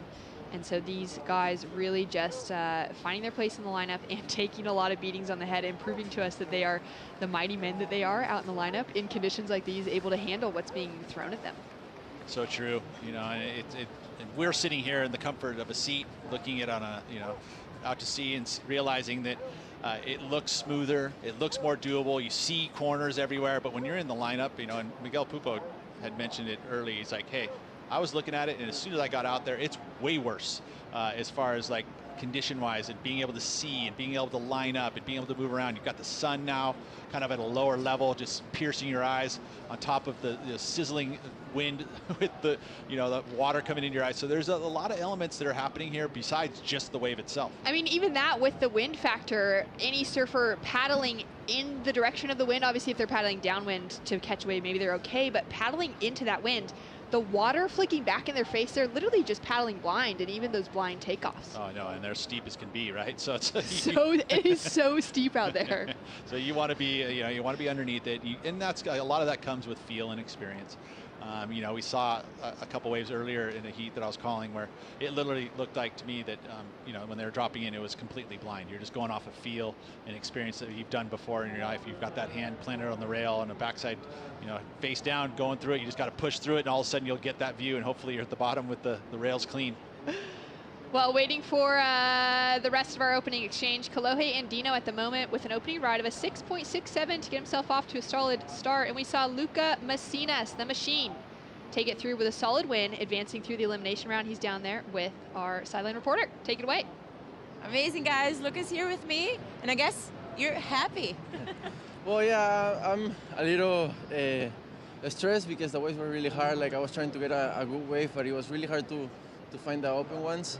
I got a 4, I think, and then a 2. It was a kind of stressful hit, but I'm happy I made it anyways, and that's the job that you have to do for sure. What are you bringing for your next heat? I hope there's still barrels. I like barrels, so nothing, just have fun, enjoy it. This wave is really, really nice, so I just want to keep making hits and getting good barrels. Amazing. Let's talk about Sophia. What kind of experience you guys had together, and why she inspired you to surf for her on this event?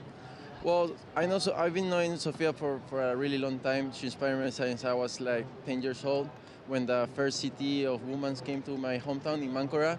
So that's when I saw her. I saw her competing. I think even she won in that event too. So I was really inspired by her my entire career and life, and she's a really good friend. I have also the pleasure to travel with her and doing words and everything. So yeah, she's an inspiration for me, and I hope I can inspire some kids too in the future for Peru. ¿Quiere mandar un mensaje para tus fans peruanos? Sí, claro, un saludo a toda la gente de Perú. Seguimos avanzando y nada, seguir dándole con todo. Saludos. Thanks, guys. He just said hi to his fans in Peru. Thanks so much. Love hearing from Luca, and love seeing that South American contingency represented on the championship tour. It's really cool, and he's a great representation, great surfer. Peru has got a huge surfing culture. It's been there for a very long time. And it's good to see a representation coming from that country because, like I said, surfing is a big part of that country. Got great waves. They've got big waves. They've got barrels. They've got it all. So you see the culture is there, true. Kalohe Andino straight up into the lip, heavy on the back foot as he comes out of it, and he'll ride through clean. Now he found his backup nice and early, learning from those errors earlier today. You think, okay, you want to get a backup. And generally you're like, oh, I want to get barreled, right? But this time he saw that, maybe this way is just going to give you some opportunity to hit the lip. And what off the top he had there. I mean, that was a full commitment coming down, fluttering down. We'll see it again here, a little different angle, but this is a 12-foot wave. He's 6 feet tall, tags it and just drifts down, no worries. So he's got his backup score now. Only 2 waves ridden in this heat, in this first 10 minutes. And that's exactly what he needs to do, is get that quick start. You see this angle here. You can see that steepness and just unweights, keeps that weight on the back foot to keep the nose up and pulls the maneuver off. Solid surfing from Kalohe. Great backup score, putting in a 4.67 for that single turn. And now he's got the relief. Now he can be in control, right? He can now paddle back out. He can wait it out, get himself into the priority position, and then just wait for that real gem. And that's why it's so, we talk about quick starts and why, building that foundation, all of those, cliche terms that we use in heat strategy. But he's done it. That's exactly it. Start off with the first hooter, get yourself a good solid score, throw the back up now. Now he can control the heat. He's going to be a little bit more relieved. Unlike the last heat, which is such a low scoring affair, the entire heat you're stressed because you're just like, I got to fight a wave. You're stressed out. Where now, Kalohe, with these 2 waves, no one else has even got a wave in his heat. So it's like, okay, I can breathe a little bit. He can't take the, the foot off the gas, but it's definitely a bit more control for him. Yeah, he's kind of got the groundwork done now. That was a dicey one for Conor as he's having a debrief with Glenn Hall, an amazing coach, amazing mentor. And that relationship has fostered into a Final Five surfer in that last season. So Conor has just been progressing and getting better.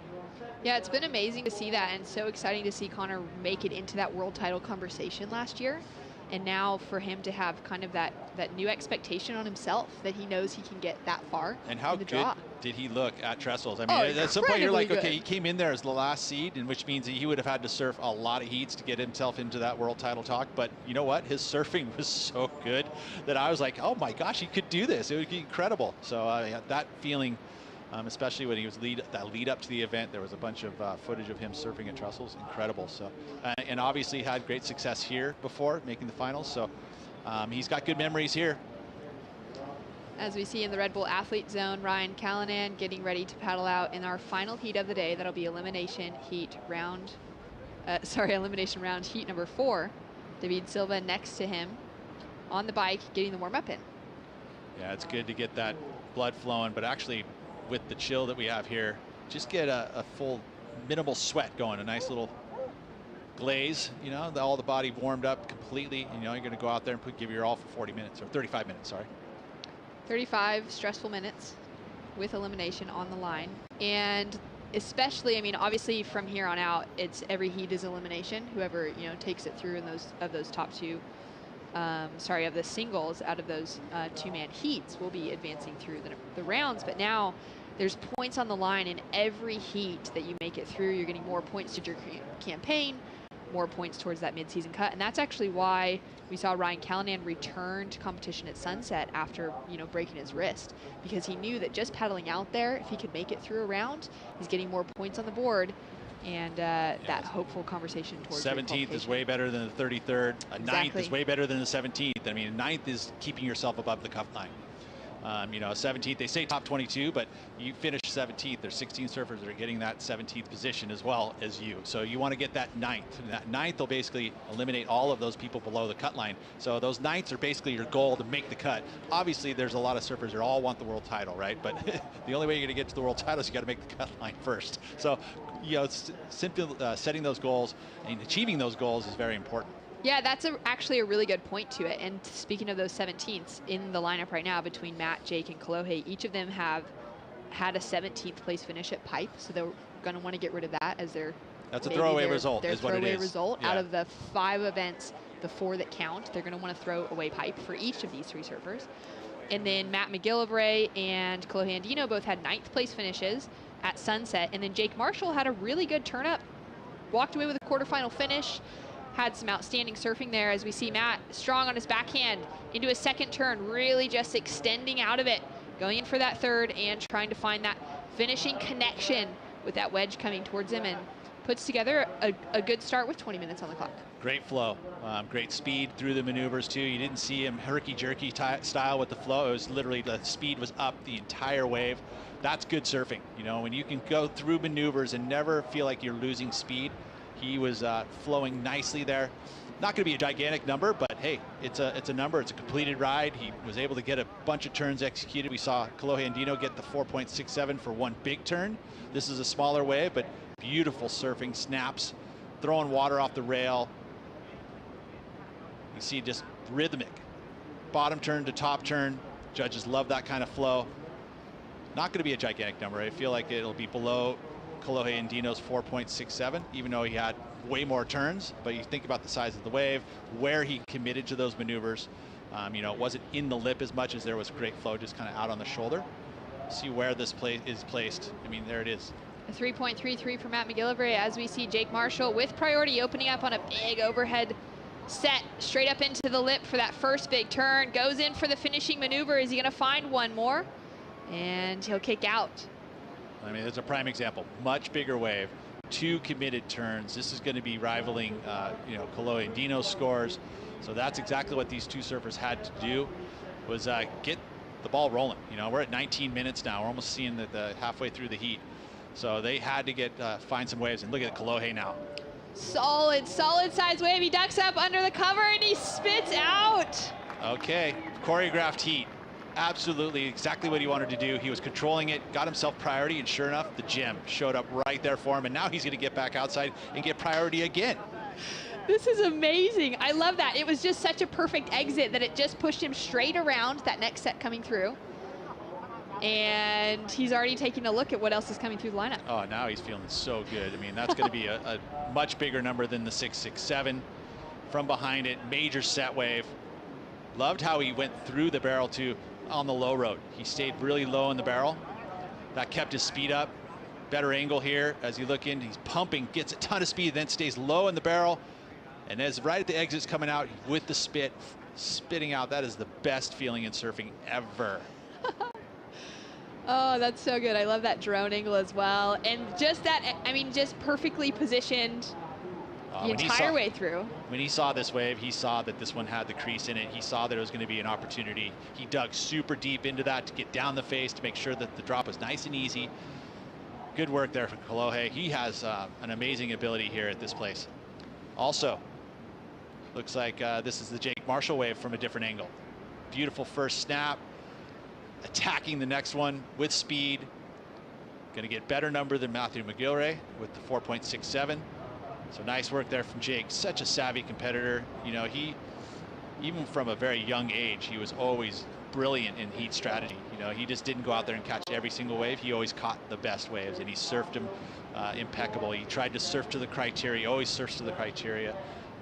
You know, in this situation here, if that was a wave where he knew it was pretty much going to be turns, it wasn't going to be a barrel, but he committed to those turns, and it's going to pay off.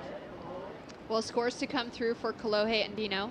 Jake Marshall puts a 4.67 on the board, and Kolohe answers back with a 7.93 to take the lead.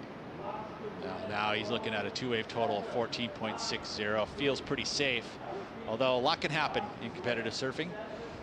You know, you could get yourself in a quick rhythm and get 2/8 pretty easily, but that was exactly what Kolohe wanted to do, is have a little less stress-free heat for him, and he's done that. You can see a few of the judges going up into that 8-point range. And a little paddle around here. Matt McGillivray just looking to put a little space between himself and Kolohe. Matt does have priority now, sitting in that third place position, chasing a small score to make a difference, but with so much time on the clock, as you mentioned, Pete, it really could kind of unfold in any direction at the moment. And it feels like there's an improvement happening here. You get later in the day right now as it starts to cool off dramatically. The wind will start to abate slightly.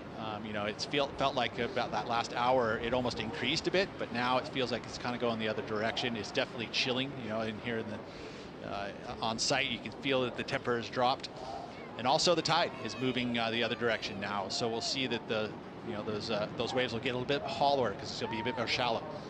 And that's what we're seeing already unfolding in this heat, which is great to see. We do have one more heat to finish off the day.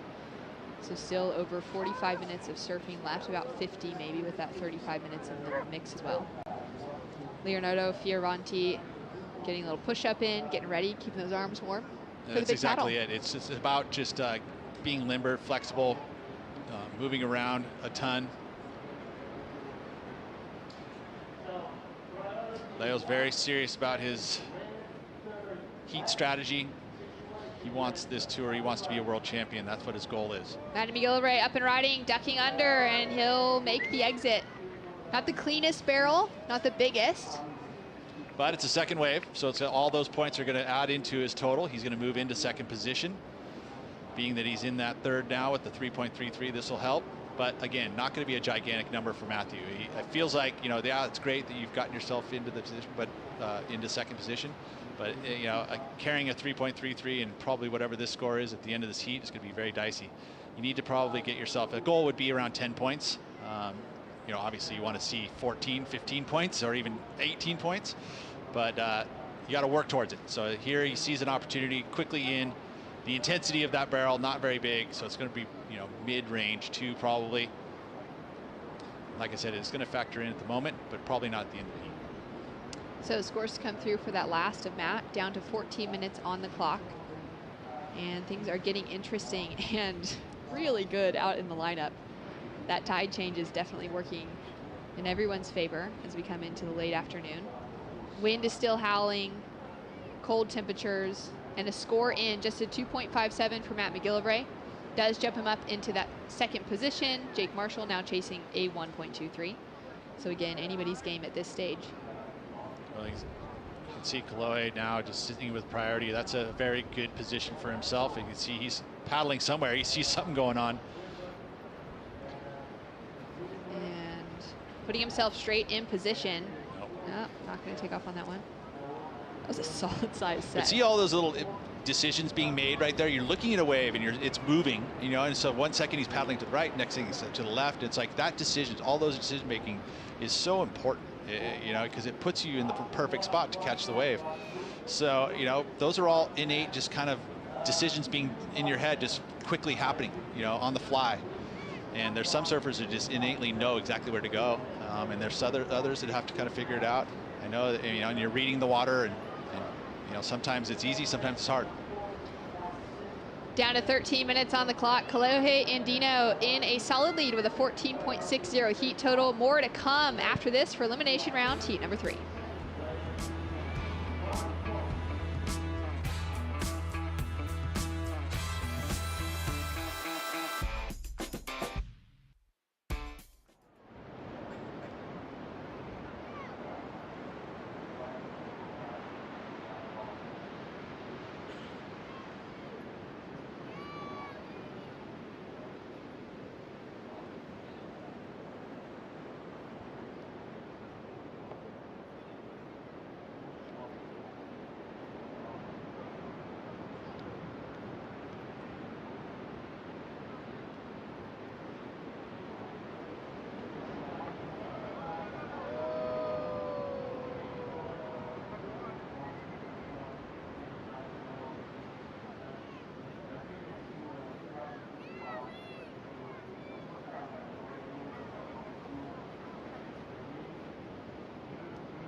This is a great way to produce our own forest and have more oxygen, not only in the sea, but all over the earth. We Are One Ocean is an initiative led by the WSL to inspire our global surf community to protect and conserve our one ocean. This year, we're partnered with Shiseido, and we're working with local organisations in communities around the world where we hold our championship tour events. We are doing research on marine reforestation. We're super stoked to have the support of WSL Pure. We're going to be able to have long-lasting impact. For me, it's exciting to see that we could actually grow a forest at the bottom of the ocean. It's actually 20% more effective than forests on land, believe it or not. You can paddle them out and drop them off, and then the forest starts to grow, and then it'll take hold of the bottom, and you've created a kelp forest. Coastal communities are going to be really integrated in this process. Help us preserve the future of our sport. To learn more, go to weareoneocean.org. weareoneocean.org. Be sure to check it out and see how the kelp forests are being planted around the world. Pete, great to see you in the mix there with the crew. It was awesome. It was a really cool experience. This facility they have here in Peniche is top state of the art, and they're doing things that are fully incredible. So I'm stoked to see it, stoked to be a part of it, and hopefully I can see it happening in my neck of the woods. I'd love to throw a little kelp forest in my backyard. And speaking of state-of-the-art facilities, how good is this setup here that we just got to see in that drone footage? It's good. This is, you know, Portugal has been, you know, at the forefront of designing, you know, these contest areas to have a beautiful VIP area. So you get a lot of the folks that are, you know, from Lisbon, they can come in, have lunch. You know, obviously the venue itself, they've, you know, preserved the dunes by building up and on top of it. You know, and replenish the dunes once, you know, we leave here. So it's awesome to see that. So the crew that has been producing these events in Portugal has been top notch. Up and riding, Jake Marshall was hoping that wave would open up. It doesn't, so he's gonna go to the rail, jams it off the top for that first turn, looking for that end section, and just goes a little bit too upside down. That was unfortunate there. He used his priority. It's gonna be just a throwaway score. Now Matthew McGillivray in a good situation. He's got to capitalize in this 9 minutes and this priority position. Oh, look at this, just swallowed. So that's part of it. I love that we kept the camera on that, because that's the deal here, is that it is constant, you know, and a lot of times all we're seeing is the great rides, and we're not seeing the paddle outs and the amount of pounding that you take to get here and get outside. And just the fact that he, like, you know, he bailed his board essentially. You can't duck dive. You try, but you get it blown in backwards is what happens. You know, you're trying to, it depends on situations. There's all sorts of different ways to get under a wave. You know, bailing tends to be, you know, sometimes people frown upon it, especially if there's someone behind you.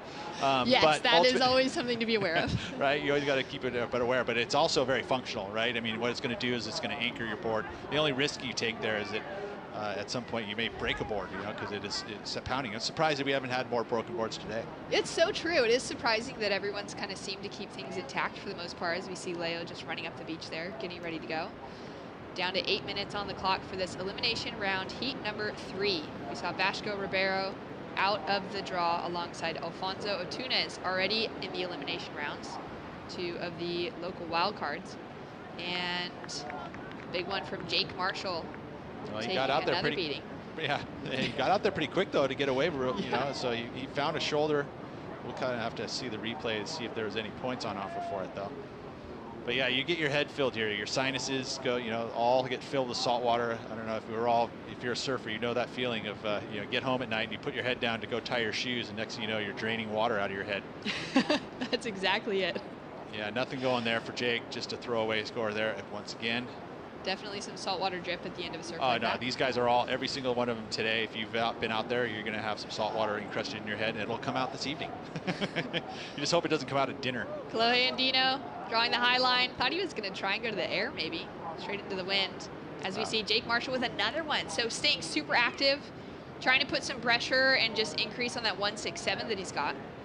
That's pretty crazy. I mean, he literally was just stuck inside, and somehow, then that's the other part of this place, is all of a sudden you get pulled into a rip, it'll pull you right out. You know, you'd be out there in the zone ready to go instantly, and that's what's been Jake, has already rode 3 waves in the last 4 minutes. Yeah, that was a really quick turnaround for each of those as we take another look at this one. And so they split the peak here. He's going the other direction. Nice first turn, only turn on this wave, but it will improve probably from that 1.67.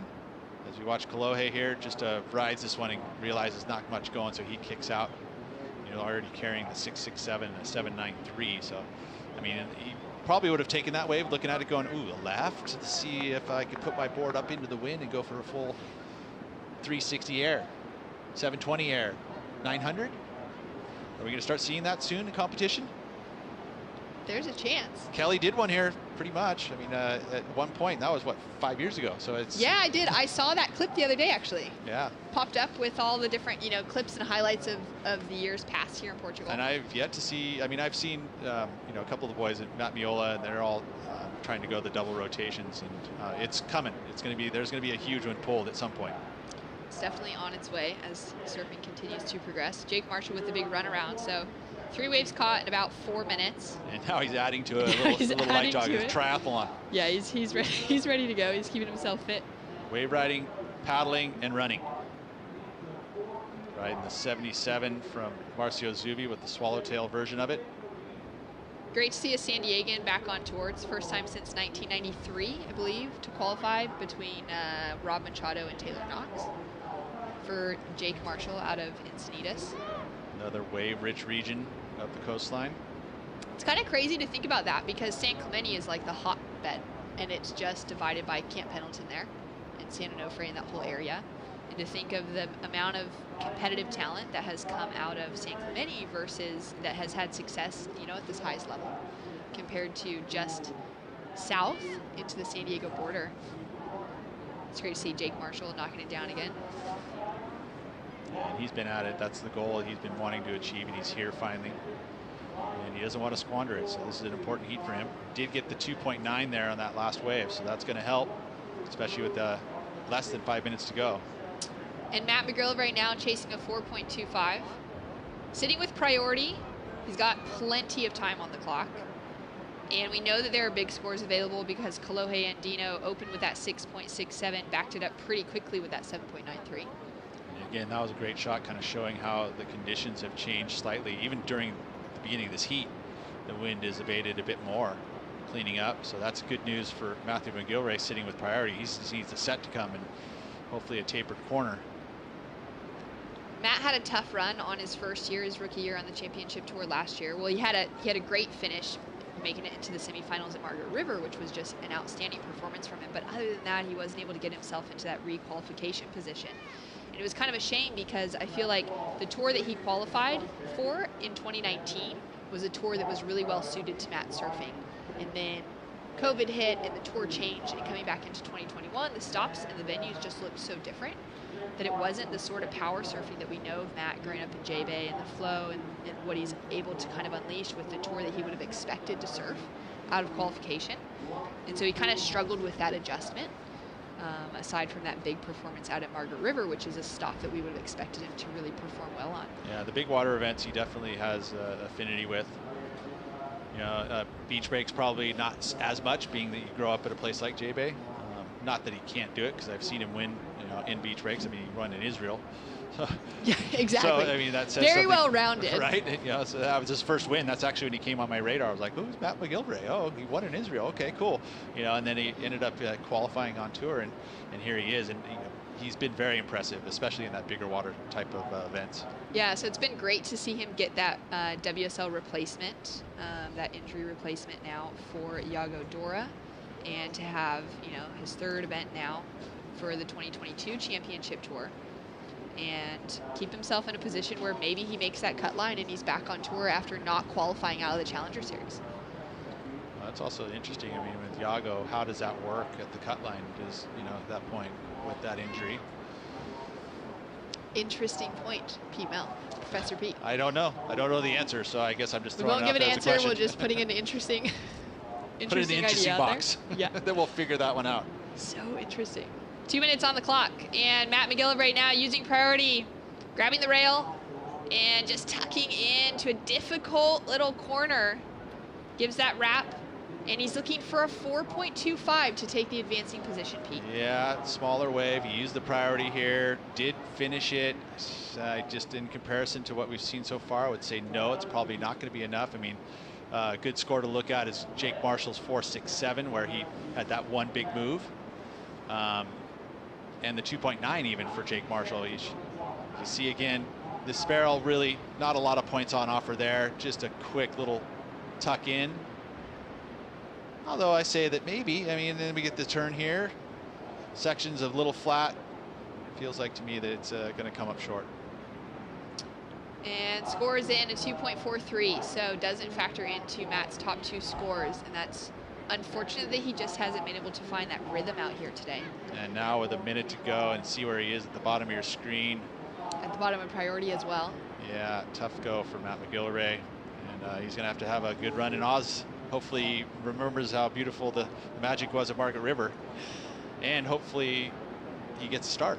That's hopefully he gets a start. Right? Bells as well could be a spot that he really is able to find some success at. So it'll be exciting to see if Matt gets the call up, if he's through, and has that opportunity to continue, as he is currently sitting in that 16th place position on the tour. Well, this isn't going to help with the 33rd if it finishes like this. He'll drop down that rankings a bit more. Make it more difficult to scratch back to the surface. Down to 15 seconds on the clock. And a great performance from Kalohe Andino. Would have been a shock for him to land up in the elimination round. First elimination round for him this season. And after returning from injury last year, it's great to see him back in the jersey and getting some good performances on. Elimination round, heat number 4 coming up next, the last heat of the day. More action to come. Stay tuned for the MEO Pro Portugal right after this.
And we're back for the final heat of the day for the MEO Pro Portugal, day number 2 of competition. It's been an exciting one. And now, out in the lineup, Leonardo Fioravanti representing Italy, David Silva from Brazil, and Ryan Callanan, the Australian, out in the lineup fighting for a spot to continue in competition and avoid that dreaded 33rd place finish next to their name. My name's Shannon Hughes, in the booth with Pete Mel. Pete, we're calling the action for the final heat of the day. We already have a number in for Leo Fioravanti as well. 6.33. That would have been very nice to get at the early stages of a heat as we watch David Silva now. Solid takeoff and first turn. He's gonna land it. That backhand of his is as solid as it comes. I mean, it is explosive. That's the best way I can define it. It is very explosive. Into the barrel and out the back for our surfer in red, Leo Fioravanti. And now out the back with priority will be Ryan Callanan with a solid size set that we'll see. Is he gonna break right on Leo's head? Is he just gonna scratch under it? He's in a great position. As we take a look, as his first wave here came around the section, sets it up, and it just, that's the low tide right there. You get that shallow sandbank and a very thick and intense wave, and that's why you see this score. Even though it was a little bit smaller wave, it had the dredge where it just sucked out and got very wide and hollow. You see that angle there. That's probably a good idea of how the judges would have been seeing it, and then comes out right at the very end, maximize the barrel time. So great start. That would feel very good and a bit of a relief as we watch now. David Silva, we're waiting for this score, but just one big hack. That's what's got him into the final in Mexico. Was that style of surfing, just explosive in and out of the lip. I mean, big right-handers, this guy loves it. And your thoughts on that between, you know, a 6.33 barrel for Leo for the start off versus that single big solid hit from David on his opening ride?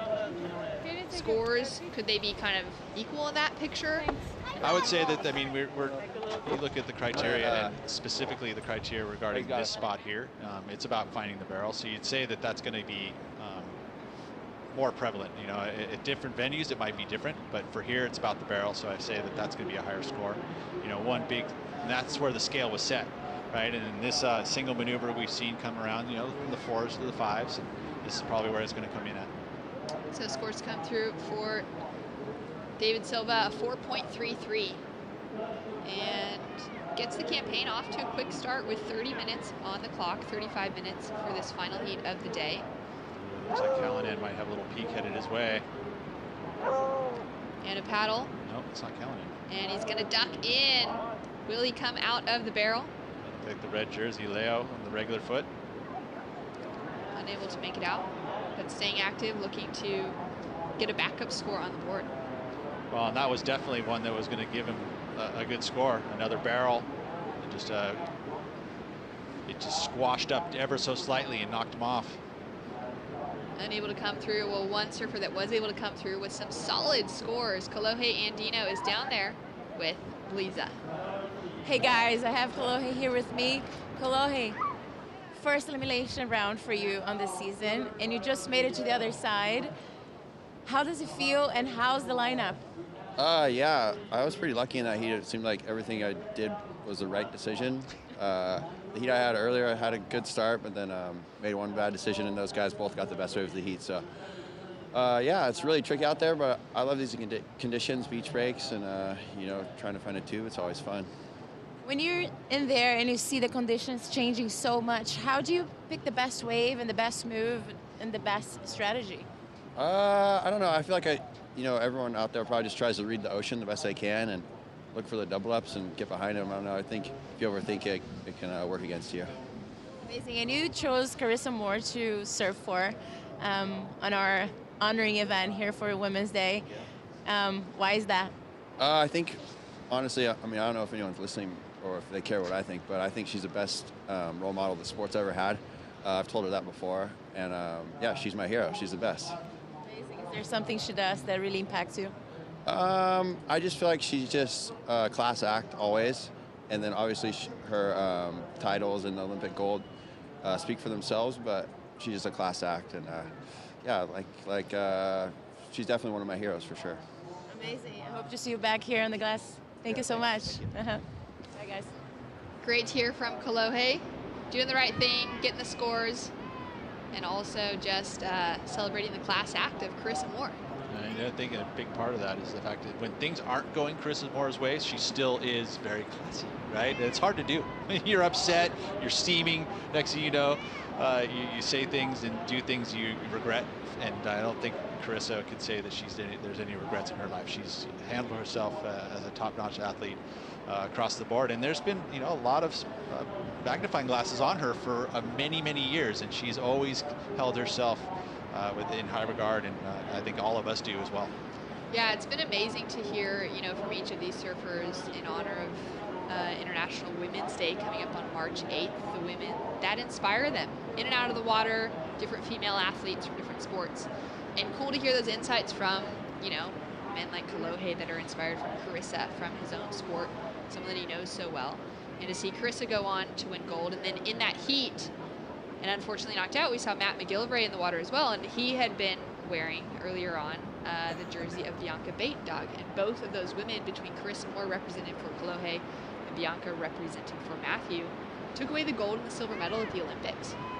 Really both cool. Are, I feel like that class act is such a defining description of each of them. Yes, I would agree, absolutely, and even Matthew McGillivray, being that he's inspired by Bianca, he carries himself very similar, very class act, and even in situations like, say, right now, he's going to be, he's going to be a good dude. He's not going to shun anyone. Yeah, and it's hard to do in a losing situation like that. It's so true. I mean, they're just, carrying that representation so well. As we take a look at the Corona Bar down on site. It's a great site here at the MEO Pro Portugal, down by the beach at Supertubos. And Best Corona place has to have a Corona. represented. For sure. As we see a drainer from Ryan Callanan ducking in. He's not going to be able to duck out of it. Wow, that was unfortunate. He waited a long time, about 9 minutes to finally get his first wave, or second wave, sorry. Leo throws the stall in, gets the cover up, and he comes out as well. He's going for a big wrap to finish things off on the inside. Gets a little stuck on that finishing turn. Well, he's going to find a nice solid backup now is what he's done. Make himself feel a bit more comfortable at the 25-minute mark. Started out with that 6.33, took off on 4 different waves, couldn't get above a 2.17. Now he's going to have something more decent to put that pressure on. David Silva sitting with a 4.33 and a score to drop through for Leo. It should be, above the 4.33 in my eyes. Being that he got the tube and a maneuver. You can see he sets it up nicely too. Just the kick stall, those are all speed control items. He stalled out the bottom turn as well as the snap to get himself underneath the tube. It's exactly what we see a lot of surfers do, just a great style. He straights out this bottom turn, like just not a bottom turn where he's trying to punch the bottom and get speed out of it. It's almost a stall. It's like a brake, putting the brakes on. Exactly, and he did that's the same thing. You had to put the brakes on the bottom turn and on the snap to get underneath the hood, and then goes for speed here to get the carving finish. And there's the number. Came in pretty much similar as David Silva's.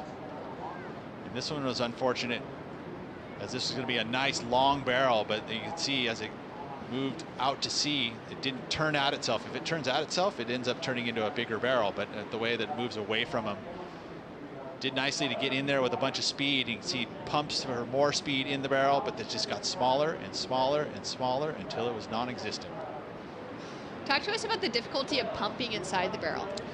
It's not super difficult, but if you're a big guy like Ryan Callanan in a small barrel, it can get it. I mean, it's obviously in big barrels, you kind of can have enough room to do it, and it's a technique that you have to have, especially on your forehand. Really tough to do on your backhand, and especially if you're grabbing your rail. So it's funny, and you watch surfers that try to pump their board when they're holding onto their rail. It kind of looks a little goofy, but it's kind of something you have to learn how to do. I always talk about like you're kind of hula hooping, and it's like that's what you're doing. You're rotating your hips. That's a perfect description. Yeah, you're rotating your hips as you're grabbing your rail. On the forehand, it's much easier to do. Backhand, like I said, better if you're not grabbing your rail, but even then it's a little bit difficult because the toe edge pump is so much easier. You can kind of do it off the balls of your feet, and you don't have to do big, gigantic pumps. You can kind of get some speed just by doing just quick little rotations. Kelly Slater down there, giving the kids what they want. Oh, actually the adults. all the Groms of all ages down there getting the autograph from the GOAT. Oh, he just signed a phone. He wants a selfie. I'll tell you a story. Okay, do it. When I was about 15 years old, my very first cell phone, I went down to the beach of the U.S. Open, and Kelly Slater signed my phone. Do you still have the phone? I don't have the phone What? anymore. Maybe it's around. It's probably around my parents, dad, mom. Maybe you should Check have to said see that. if that phone is somewhere around. It's old flip phone. It's red. I Flip remember phone. silver pen You just age yourself. on my phone, and I had that phone for a long time. His autograph eventually kind of scratched off, but that was one of my first encounters with Kelly Slater. That's cool. That is a cool Very story. similar to this moment. Yeah. Right? She's probably about the same age. Yeah. There we go. Great to see him down there. Hold on to that phone, young lady. Yeah. Don't do what I've done and lose it somewhere at your parents' house. No, it's really cool. I mean, man, what an incredible journey Kelly's been on this year. Obviously taking out the win at Pipe when it was just like so meant to be. It's like he just knew it was going to happen, and so we just got to watch that unfold, which was so exciting. Especially after he got the 9 with the last few seconds in that, round 1 heat, right? Totally. It was like all of a sudden you're like, oh, things happen. And then it became kind of easy for him. Yeah, and then it was just like he couldn't lose. Yeah. And then to see him show up at sunset, whether we expected him to or not. Well, he kind of let us believe, like, yeah, I don't know if I'll sign Totally. up. He had us all biting. I know. We were all ready to go. He had us hook, line, and sinker. And now, pursuing that 12th world title, I'm all about it. Yeah, same. I'm on board. I mean, it'd be very incredible, but it's not going to be easy. And that's the other thing about it. I think it would probably be one of his best world titles ever if he were to achieve it, because of the fact that he's doing it at 50 years old, and it's not going to come easy because there's a lot of great surfers on tour. That level in which these surfers are surfing at now is the best I've ever seen. Well, think of the decades that he's been on tour and the progression within surfing that he has had to adjust to compared to his first few years on tour. Yeah, I and mean, the he type came of in, surfing that's being done now. He was just, he was looking at surfing, and now he's having to achieve a style of surfing that he's not at the forefront of it. He's almost trying to stay with it, which, I mean, he's already transitioned 30 years of it. Yeah, it's Why not go into the 40th year, right? Yeah, may as well. If anyone could do it, certainly Kelly Slater. I mean, here's a surfer right here, Leo Fioravanti, who has learned a lot from Kelly. His stepfather's Stephen Bell, a coach for Kelly, or at least a supporting coach for Kelly for many, many years, and Leo was there coattailing all of that. So a lot of knowledge been passed on there from Kelly. Yeah, that's such a good callback to that in Leo's childhood. As we see Ryan Callanan just getting drained, spits out, goes for the rail grab gouge to finish off. He found it. That was exactly what he's been waiting for. The barrel. This is going to be a score that's going to be better than the 4.33 of David Silva's. It's going to put him into second position, and he's going to stoke a fire at 20 minutes. That is exactly what he needed to happen for him, not what he wanted to have for David Silva. So David Silva's got to have an answer here pretty quick. All right, so the scores come through for Ryan Callanan as we take another look. And this one wasn't an easy one. You could see it just went upside down and vertical, and then the carve to finish it. Nice work there. We had that back angle, and now we get to look directly into it. So he had to dig hard to get into it, and this is where it goes really square. You see where he was looking, watching his nose. And then once he gets to this point, he's like, okay, speed control. Do I pump to get a lot of speed, or just, he almost felt like probably if he had that again, he wouldn't have pumped as hard as he did, because he would have been able to maximize the 2 times slightly. But that carve was beautiful. All that speed, he harnessed it and just grabbed the rail and just let it all fly. Judges are taking their time with this one. It is an interesting score. I mean, because they'll have the replay too that they can look at. Because you think about the 4.33s that have both been down there. Leo Fioravanti's is a good comparison. David Silva's, maneuver-based one, but this one he gets the barrel and a maneuver, similar to what Leo did, but I don't think Leo's maneuver was as strong as Ryan's. So it feels like it's going to be, below the 63, but I don't know. We'll see what the judges think. I mean, and that's the thing. They're throwing down a comparison to what the scores are in this heat, and it's a very important heat because whoever finishes third is out of the event. So you want to have the comparisons. So that's what it's all about. The scale gets set early in the heat, and then you're comparing the rest of the waves to that score that's already been posted. So still waiting for the first score. We don't even have a single score on the scoreboard yet from the judges, for those of you tuning in. Just waiting to see what they think of that one. It had me wincing a little bit, though, to see Ryan on his forehand dragging his left hand. Yeah. And then grabbing the barrel, grabbing the rail. Grabbing the barrel and grabbing the rail, really. Because he broke his wrist on that massive air and had to miss Hawaii because of it. Sorry, had to miss Pipe because of it. Made an early comeback at sunset on a very damaged wrist. And now there he is with a 6.67 has come through to move him up into that second place position and put a requirement of a 3.88 onto David Silva. And we've got Louisa down there with coach Richard Dogmarsh. Yeah, guys, I am here with him, and he made sure he turned his notebook upside down before we started talking. Richard, how does it feel to have 2 pupils in the water, you know, in elimination route? Terrible. Terrible. It's such a hard... You have to choose one? No. I mean, the lucky thing is there's 3 people in the round and only one gets eliminated, and so obviously I want that to be David, even though he's a great surfer and a great guy. But yeah, I hate this round, I'll be honest. When you look at the waves and the conditions like that, what kind of notes do you get? How do you, even know what kind of advice to give to them? Well, I guess I sit here all day and I try to map the banks as best I can. I've been here for a week before the event started, and so we sit and watch through the high tide, low tide, and I just try to take notes and work out what's going to happen. And yeah, it's a little bit of prediction. It's a little bit of working on what, you've learned over the years as well. So it's hard, though. This is a really hard location. If you could share one advice of your coaching eyes, what could it be? I think you've got to hunt today.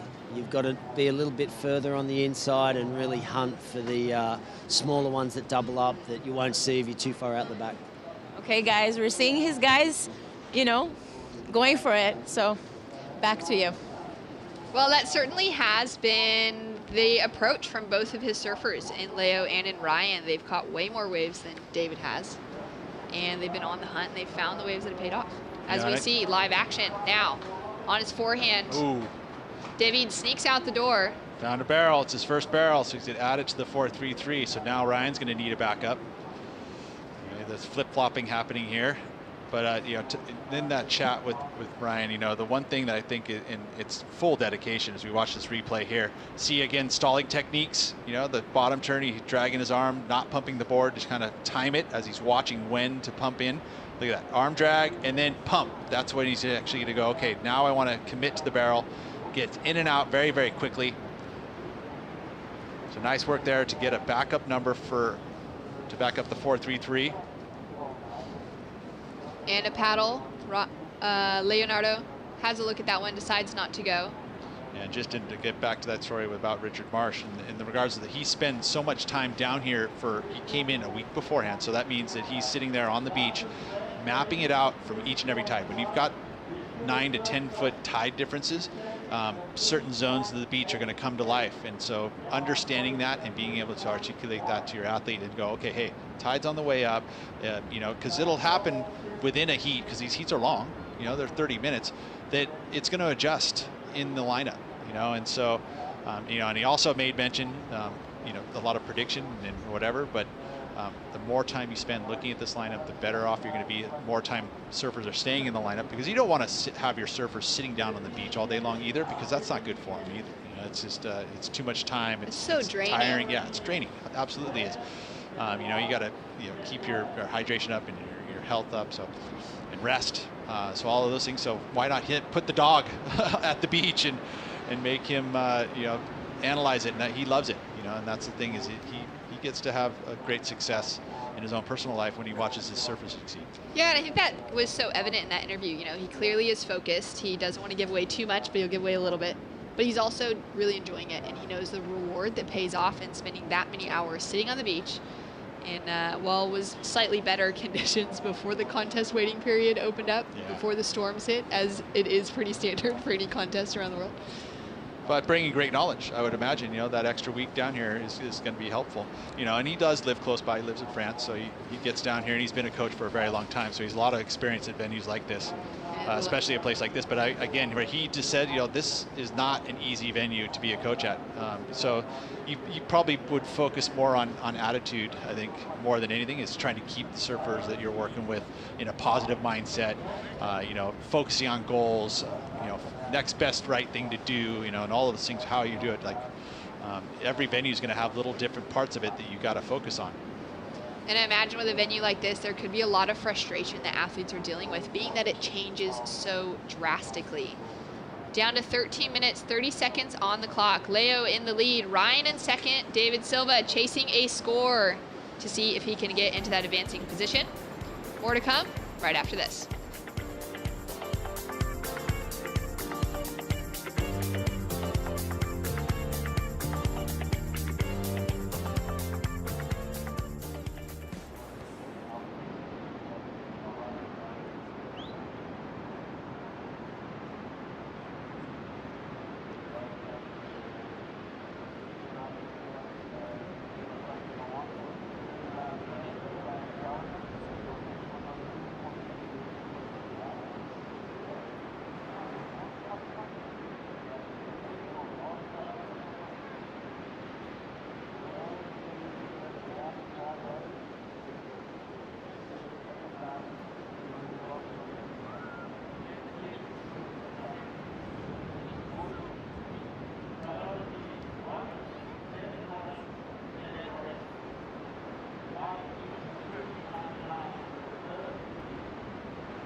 And we're back at it for the late afternoon.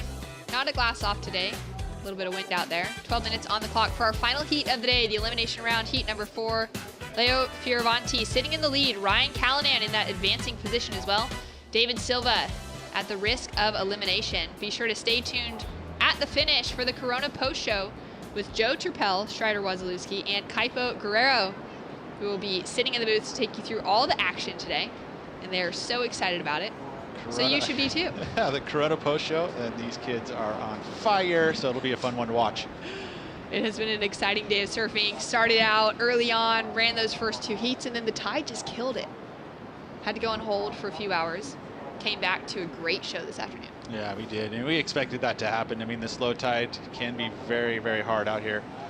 You talk to all the surfers, all the coaches, they're like, yep, that low tide can be very, very difficult to find quality waves. So officials just going, you know what, let's take a break. Ryan up and riding on his backhand. Big bottom turn straight up into the pocket. Connects through for the second one. Times it well. Is he going to ride out of it? Really, really cool. I mean, he made that second maneuver happen. You saw he had to actually go over a flat spot, keep the speed up, and then just when he got there, it had enough speed to make a very dynamic turn. So great work there from Ryan Callanan. It sets up this first turn by the stalling of the bottom turn. Right up there in the pit, but see right here, flat spot. It held the speed. He almost double pumped it into that next section. So insane. This kid just says how he rides a surfboard. He has it all. You know, the barrels, goes to the air, backhand is solid.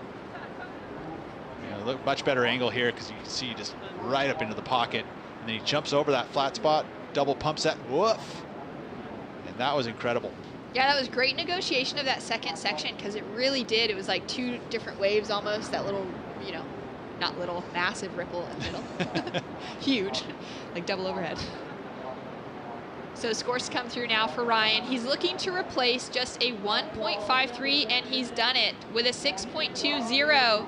It's enough to take him into the lead over Leonardo, sitting in second now, and a huge requirement on the scoreboard for David Silva, now chasing a 6.33 to get himself out of elimination as he's sitting with priority. And you know, Leo sitting with the second priority, but has the opportunity to better his situation by getting a bit higher with the 4.33. But I mean, look where Ryan was. He was struggling to find waves. It was kind of quiet there, and then all of a sudden he got himself into rhythm. He almost surfed his way into rhythm. Yeah, that's a great way to put it, actually. He really did. Caught off a couple waves early on, didn't get any scores, a 0.57, a 1.53, and then found the wave he was looking for with that 6.67 to set himself up. And then took him another wave, bad score, and then found exactly what he needed to put himself up into that 12-point plus heat total, which is solid for a day like this. And it's going to be interesting now to see what happens with David sitting with that priority in that third position. He's one of those surfers that was really exciting to see him finally have that breakthrough event at the Corona Open in Mexico and get that runner-up position to Jack Robinson. And just to surprise us all, I think he's one of those surfers that goes underrated in a lot of conversations, but he is so dynamic, he's so quick, and has so much speed and power. And put on a good performance as well at Sunset, even though he knocked out with that 9th place finish.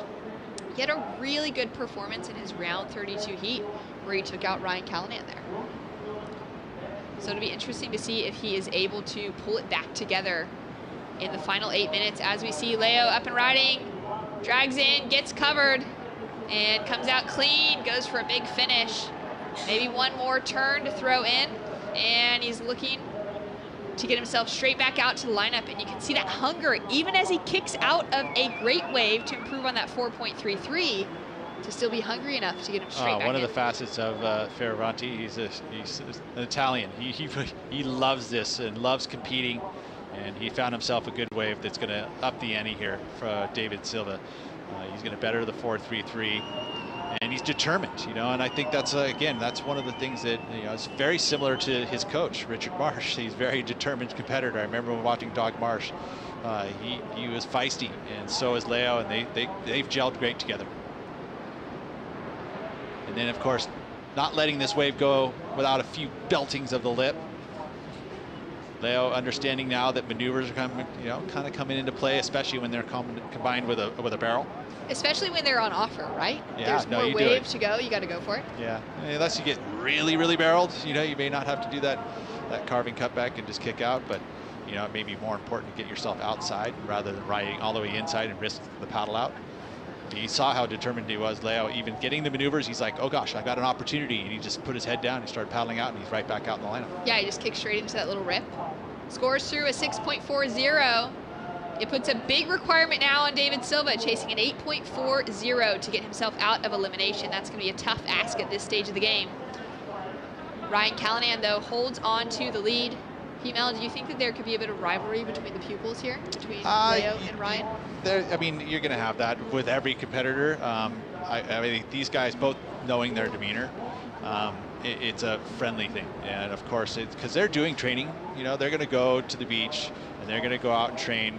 And those are usually mock heats. And so, yeah, they're competitive. And yes, they're going to definitely, if they're going to be, you know, cruising together at home, although I think Leonardo's got his girlfriend here, Sophie, so they're not staying together. So, but yeah, no, there's a little chirp here and there, a little elbow. Come on, man, I got you on that last heat. More bragging rights in a real heat or in a mock heat? Oh, way more in a real heat. That's when all the marbles are there, you know? All the marbles, all the money, all the It depends points. on what they're doing on their workouts, too, what they're surfing for, you know? Maybe it's 100 push-ups they got to do if they lose. That's good. Pushing each other, making each other better surfers. That's one of the best things about this. I love that about the World Tour and surfing specifically, is the friendships that develop between so many athletes from different parts of the world or from their same countries. And just the fact that they're able to push each other to be the best that they can be and to better performances every day. Yeah, I mean, you got to figure out ways to do it. It's progression. Down to 5 minutes on the clock. Ryan Callanan with the lead.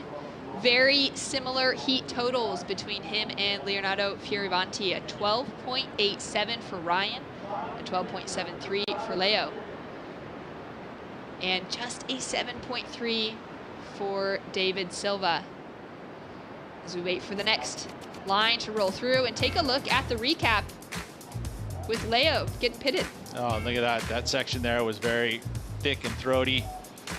Timed it, and speed control very, very precise. Got himself the 6.33 early. Took a while to find his backup, and David Silva and Brian went back to back to get pretty good numbers. This was the one maneuver, 4.33 for David Silva. This was the best wave for Ryan Callanan. Found the barrel and then the carve afterwards. I think he added a good portion of the points there by this maneuver here. Held the speed through the carve. Very difficult to do and make it look stylish, which he has done. Yeah, it looks so smooth. And also Leo Fioravanti finding another barrel here after kind of had a backup that was a low backup, so he needed to get that 4.3 out of the books, which he did here with a 6.4. It's been a great heat so far, a great day of surfing. We're looking forward to hopefully more action tomorrow. We will I would be say a calling pretty it. good chance. I won't go 100%. I'm not going to quite do the Strider thing, but I will say that we have a very good chance. It's a weekend. The swell's up. The wind's in the right direction, at least through the Surfline forecast. Of course, that's always we're dealing with Mother Nature. But the only little mark I would say about tomorrow would be that dead low tide. So we may see a little bit of a moment there where we can go have lunch. Yeah, run a few heats in the morning. We were able to do that this morning and then take a couple hours off, get some more coffee, have second breakfast, and return for a huge day of competition. Get warm. That is definitely something that's important here in Portugal. Tomorrow, low tide is at 10:30 a.m., so just about 30 minutes later than what we had today. So could be seeing that, get a few heats done early, and continue on. Oh, I bet you we'll wake up and we'll see it's going to be firing in the morning early. It was Yeah, really very stoked individuals. I wonder what we're seeing running. Is it going to be women or men? Big question. Men's round of 32 after this. Women's round of 16 has already been set. We've got some big names in the mix. We did see Tia Blanco and Betty Lou Sakura-Johnson knock out yesterday in the elimination round. If you haven't set your fantasy teams yet, be sure to set them, because once the round of 32 kicks off, Oh, I've got it's too good late. picks. I got good picks. I'm gonna have semifinalists. I'm gonna have 2 in each. So I'm gonna have all 4 surfers in the semifinals. Typo's next to me, looking at me, going, shaking his finger. The #1 in the world last year, but where are you at this year, bud? I'm at 3,460, I think, at the point. But this event, make a big jump up the rankings. Awesome. So good. I had a good start at pipe. On the women's side, I had all of this. I had all the semifinalists. See, that's which what you was got to really do. good. If you have good seeding, you get that. That's the goal. Get 4 in the semis. And then Sunset, I kind of bombed. You know who I learned that missed from, the though? changeover between elimination round and the round of 32. We got to make some changes. Yeah, of course. You always do. And You here we don't go, want live friendly fire. action. Dragging the arm and just dragging Not a little there. too much. Unable to come out. Whoa, come up. Yeah, a little bit of a hold down. End of the surfer day, cold. And he's still digging. Look at him. He's ready. He can handle these conditions. Growing up in Europe, surfing between, Hossegor, he spent so much time there. That is also just heavy Oh, yeah, right on it's the shoreline. Very similar. That's a great experience. It's a great training ground for this spot here. Very, very similar. And you think of the Quicksilver Pros over the years, the Championship Tour events that are there now, is become a Challenger Series event, and he doesn't necessarily want to surf in that event this year. Yes, exactly. Because that means that he didn't make the cut. But But just the prestige that that event has. That's Ryan's best event of his career back in 2018 when he came in as the replacement for Kelly Slater. Walked away with a second place finish for That the was a Quickie fun event. Pro. I was able to be there to call that event. Julian Wilson there in that final with him. So many good memories there in Hossegor, and more memories continuing down the coast, the western tip of Europe, here in Peniche, Portugal. We're coming down to 20 seconds on the clock. Will it be enough time? Our surfer in black, David Silva, is down into second priority under Ryan Callanan. Ryan's going to have a scratch at this one. Ooh, And have a look on his forehand. Tucks under, comes out nice and clean. He's looking for that finishing section. Real flat, but he's going to try and gain a little bit of speed and just tuck through. Leo with a score to come through as well. Well, the Richard Marsh coaching clinic worked out pretty well. Got 1 and 2. Good way to finish the day for Ryan Callanan too. Nice little tube. And great way for him to return, broken wrist, not feeling great. Early knockout at Sunset, and now for him to be back in the mix. Looking strong with a big finish for Ryan Callanan and Leo Fioravanti continuing through in the event. Stay tuned for the Corona post-show. The boys will be in the booth. Stay tuned for more right after this.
competition. I gotta do what I gotta do. That's for my fish, like in my face. I gotta do what I gotta do. I pray to God, he never came. I'ma do me, I'ma do me.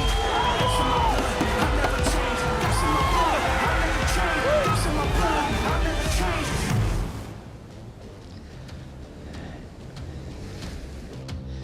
You're watching the Corona Post Show, another big day of competition, just wrapping up day 2 here on a beautiful Friday evening. Gorgeous, but it's getting very cold quickly as the sun is going down. Got to see that swell really come to life today and saw some big barrels here at Super Tubos, and we completed 16 heats today. Real massive day and fun to watch. Joe Trappell, Strider Wazalewski, and Kaipo Guerrero. Strider, I told you it was going to be a big day. Wasn't just a stock, ordinary day. We had a lot of action. Not the stock day. This was a big one. And you know what? 4 people went home. 4 people. Really tough day for the local wild cards as well today, Kaipo. Yeah, and you know that's when you step onto the big stage, and you got to be ready for the game. And look at you either win or you learn something. And I think the wild cards learned some lessons today. They're going to be more prepared next time they're on the big stage. A lot of big stories coming up on the Corona Post Show. First, let's hear from the winner of the last heat. Ryan Callanan is with Louisa. Hey guys, this guy here waited until the last minute of this long day to make sure he's going forward. Ryan, besides being cold, how does it feel? Yeah, it's really good. I mean, it's so tricky out there, and obviously my heat earlier didn't really go to plan, but it was, you know, the wave here is so good, and if you can get in a good rhythm, it's always exciting, and I'm just happy to get a couple good waves and make a heat. We were talking to your coach up there, and his heart was, you know, cut in middle because he didn't know exactly where to go, but he was like, I told them to go and to go hunting. And what were you looking for out there that is so, like, all over the place?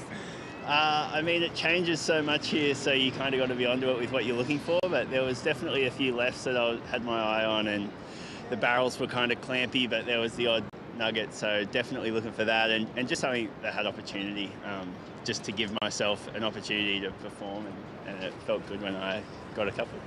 Got it. And you picked our own Stephanie Gilmore to be on your back, to surf her on this event. Tell us why.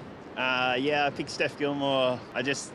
I think the way, you know, she's one of the best female surfers of all time, and just the way she's navigated her career and how much fun she seems like she's having all the time, and she's always got such grace and style, and it's just really inspirational for me and how I want to surf and how I want to compete, and yeah, I'm stoked to have her on my back. Thank you so much. Go jump on that hot tub right there. Thank you. Thank you, guys. Back to you. Obrigado, Louisa. Thank you so much. Ryan Callanan getting the big win, and I'm sure Richard Dog Marsh is proud of both of his athletes. They almost had the same combined total, finishing the top 2, avoiding third. We'll see them both into the round of 32. Great to see Ryan in this kind of form, missing Pipeline because of that wrist injury. He knew he had a very condensed season, especially in the first half, leading into the cut line. Yeah, you know, it looks like he's still wearing a brace of some sort. I don't know if you have more info on that, but he's definitely looks like he's still a little bit hurt. Didn't look like it hindered him much. He was out there just belting it, getting, you know, great waves. So looking in form though. Yeah, even at sunset he was telling us it's not 100%, but he can surf on it. So that was what he was happy. He wasn't ready at pipe, but with the quick rehab, it got him in a position to compete. And duck diving, obviously, that's a challenge. You know, with a hurt wrist, that's a big challenge. It just proves the fortitude of Ryan Callanan. Well, diving into some big stories on the Corona Post Show. Always getting excited when you see a rivalry with some history. Opening round featured a couple surfers from Oahu. John Florence taking on Zeke Lau again. We're always going to hype that up. Ever since their heated bells, when they're in the water together, we know it's going to be fireworks. It lived up to the expectations today. Yeah, 100%. You know, it was interesting to see them posturing in the locker room, you know, getting warmed up, getting out in the water. John, come on. I mean, just feeling the opener, unbelievable. Just knack to get under the hood. Hey, they both came out of this heat, and you know what? It just proves South Shore, North Shore, the whole island rips. So and this is the proof in the pudding right here. You know, as a proud island boy, I'm going to tell you right now, John Florence, Ezekiel Lau, I love the performance, and watch for them later on in this competition. They're going to be forces to be reckoned with. What it made it so entertaining was Zeke took the lead towards the end of that heat and forced John to get another score to get that official win. But Zeke looked incredible. Remember, he started off the heat with a big wipeout, and it took him about 10, 12 minutes before he really got himself back in the heat with that 7-ranger. Yeah, that was my favorite part of the heat right here. He gets a little wave, gets a bowl, gets behind the curtain, comes out, goes to the air, tries to get back into it. Unfortunately, he can't, so the score would have been higher, but look at that right there. The posture, the feeling. You know, there's that beautiful rivalry, and then at the end of the heat, John does this, Kaipo. 8.5 for this one, combined with a 9.07. John Florence on fire as we expected. And again, I'm expecting more fireworks from John. You gotta love back and forth battles. Zeke knew that he just took the lead with his 6.33, turns around and see John and make another tube. 8.5, 9.07, that's called an excellent heat. He's had more than 15 of those in his career here at Peniche, Portugal. Obviously a former champion, Zeke Lau advancing with him. And see how important it is to get those top 2 results in the opening round. Matthew McGillivray, you know, had to deal with the elimination round. A tough loss for him as he's already out of the contest with the 33rd. Yeah, that's unfortunate. It hurts. Nobody wants it. And with the cut line coming up, it comes up faster and faster. I feel like, obviously, as you get down into the year, but it's a looming thing at the end there, and it's going to hurt. It's going to be a tough go for a lot of surfers, but they have the Challenger Series right next to it. It's true. Challenger Series obviously is reformed in a new way, and that's where Zeke found his success. Just thinking about that heat, Kaipo, and how much Zeke has changed as a competitor. He's had to work extremely hard for the position that he is in today. I think he's always had the talent. I think with Ezekiel Lau, what he's had to do is control his emotions. He's just a warrior, but having that emotional control, I think, is going to be the difference for the new Ezekiel Lau. Exciting matchup there, but also we always want to focus on what the GOAT's doing. Elimination round, that's pretty scary. Nobody wanted to see Kelly go down that early after the season it's been for him in a short period of time. I think everyone relaxed when he opened up with a bomb to kick off that heat today. That was, you know, you go with the flow. We heard, you know, Ryan Callahan talking about having to get into a flow with the ocean out there, and once you do in a rhythm, he said, all of a sudden, you know, things go your way. But this was his opener, literally within the first, I want to say 5 seconds of the heat, it felt like. Bango, right into the barrel, comes out, technical, biggest wave of the heat, I think. Also gets behind the curtain, spitting on him, coming through, disappears for a second, and then goes to the lip line. It was a vicious wave. That wave was big, heavy, and had a meaty section on it, Kaipo. And for it to come out like that, I love it. I'm going to say 7.33. Come on now. Let's give us some numbers for the GOAT right there. Conor O'Leary doing well to get barreled. I talked to Conor after this heat, and he was talking about the challenge of going right at this point of the tide and the day. He said it was incredibly challenging. Once Kelly opened with a bomb, he knew he had to be very scrappy and smart in that heat. Kelly got spit out of that one. He wasn't pulling the finishing moves, but it was incredibly challenging for big maneuvers at this part of the day.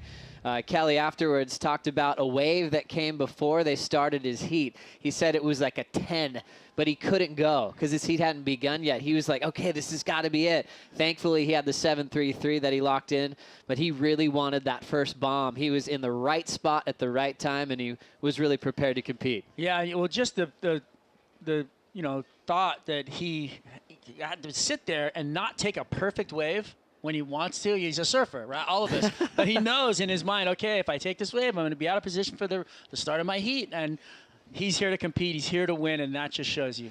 Well, he's kind of had a mixed bag of results, Kaipo. When you think about it at Super Tubos, I mean, we always saw the drama when he'd get knocked out by a wild card and really sometimes challenging conditions, but he has the victory behind him. He has the final with Adriano. He's had really good success, but also some really big upsets. So that elimination round kind of had a lot of pressure on it. I agree with you, and I think once he came through that elimination round, that's going to give him some momentum going through. I think he felt a little, you know, he was a little disappointed in the opening round that he had to surf, and he was very vocal about the fact that, hey, he didn't want to run that heat.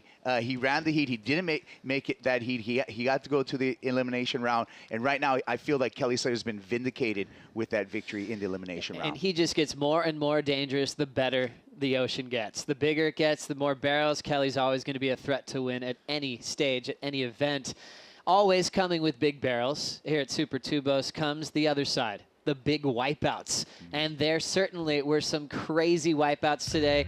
The best in the world are always going for 100%. And sometimes you just get caught up on a high line and take some donuts, Strider. You know, the uneven playing surface out here, there's always a rib up the face, something going to catch your rail, and you're going to go flying. We saw a lot of neck tweaks. I'm calling chiropractic with the and massage work right now. You could make a pretty penny from these surfers. This place packs a punch, and remember how dangerous it is, but also when you're competing at a high level, you're not holding back. You'll put yourself in wild positions like that, Kaipo, all day long. Oh, man, it's real out there. I'm telling you, there's brute force in the Atlantic, and there was some poundings, and not just the wipeouts, some of the paddle back outs were brutal, and this is heavy water. No two ways about it. It's crazy when you see the best surfers in the world surfing a lineup like this. This is changing so radically, trying to get the deepest they can to get big excellent range scores, and they're not afraid to go down swinging. Oh, but they do go down, don't they? And you got to pay to play, though. Let me tell you, it's going to happen. Even the GOAT going so fast that he can't handle that oncoming section. Kelly Slater taking a dive. There's nothing routine about those floaters at Super Tubos, no matter if it looks like a 3-foot section or like the left where he had basically a heaving 10-foot drop that he was trying to pull off. It's pretty radical.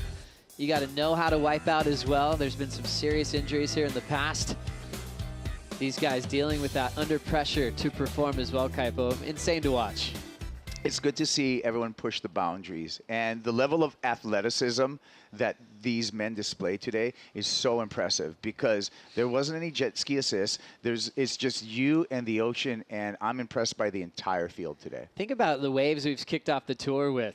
Pipeline, Sunset, coming here to Super Tubos. There has been a lot of power in the ocean, and you got to give it up to the best in the world for giving us a show like they do today. Well, in Waves of Consequence, I think you're going to have what we just talked about, a show, entertainment. That's what we come for. That's what we want to see out of these guys. We want to see them pushing their limits so that we get excited and makes our job a lot easier because we're on the edge of our seats, and that's what the tour is all about. The best surfers and the best waves. 100%. Now comes to a fun part of the Corona Post Show. Everyone wants to be a part of the top 5 of the second day of the waiting period. Let's start off with number 5 on the list, a rookie on tour representing Australia.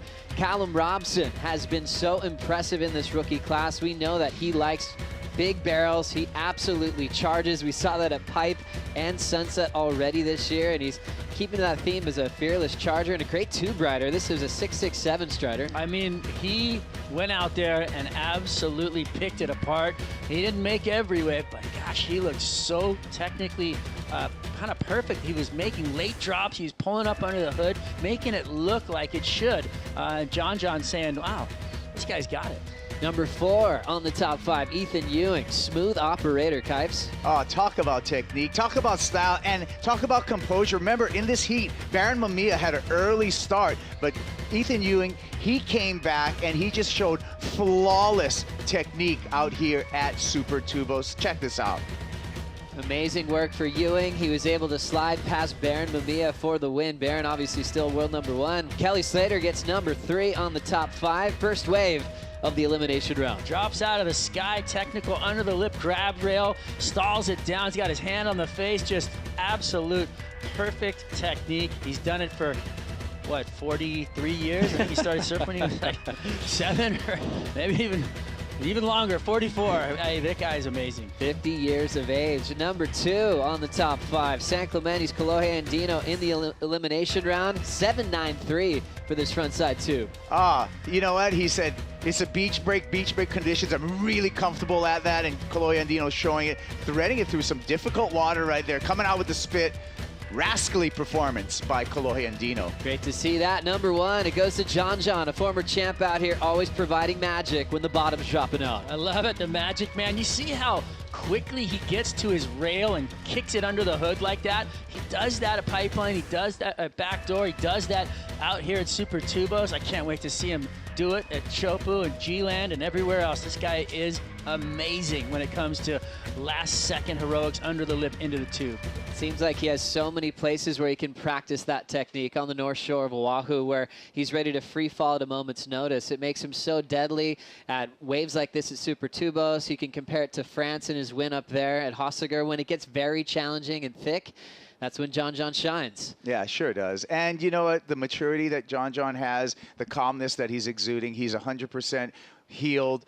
John, he's got to be one of your favorites when we look at 2022 and the tour. And doesn't he seem to look like a cable right now? He's like kind of slimmed down, but he's so strong. It's unbelievable. He's the elasticity you're noticing. Surfing form. Yeah, I agree. I mean, really looks better than he has, I think, ever. At the moment. He's been so focused on studying fitness, recovery, and I feel like he's found the balance of getting very strong, but also being incredibly flexible as well. That's dangerous for the championship tour. We're going to say goodbye for now here from the Corona Post Show. Looking for a 7:30 start local time tomorrow on Saturday morning. Take care of yourselves. We'll see you then.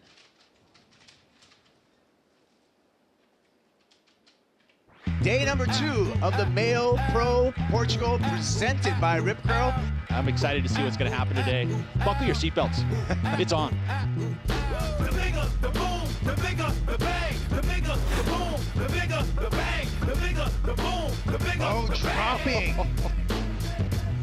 You go, hey, he, ho, make some noise, Toledo, boy, grab your a joints. I'm dropping the party, section. right, but of the big, but of the bang. Party over here, Peniche up in the front. Callum Robson threading through a backhand barrel. Good job for the young Australian. Phillies are what I like, all right. Phillies want more, so the bigger the boom, the bigger the bang out. Nice left, disappearing, and exclamation mark. I let a boom boom damn. I got the biggest and baddest, fattest, my joints are on point. So grab a grip and get gun, son, because money here comes the big one. Big wide open pit behind the takeoff of Frederico Miraj. Already spits once behind him. Get your G-spot, feel the flavor go. Gush, chicky bang, baby, we love you. Pulling into a cave, it's Coyote Belly. Cause the baby got back and she got it going on. Ain't up to no good all night. Free falling into the pit. Florence standing tall. Priority with John as he will pack this left. One big pump. It's staying wide open. Florence gets the exit. The way that you work, what the good Lord gave you, it must be Johnny Kajama shake like that. I said it must be Johnny Kajama shake like that. It's the way you play, the things that you do, to let money know you want to bang those boots, because things like this should just be like that. Cause things like this should just be like that. Strong Chianca coming out of a barrel in a big way. Looks like we've got an opportunity for Cole Pinto. Backhand tube riding at its finest. Live action off the bat, late drop from Slater, parks it in the barrel backside. Word the big word to mom and daddy back. Every time I whip out Jimmy, honey, say what you gonna do with that? This copyrighted event broadcast is produced by the World Surf League for broadcast around the world and may not be retransmitted, reproduced, rebroadcast, or otherwise distributed or used in any form without the written consent of the World Surf League.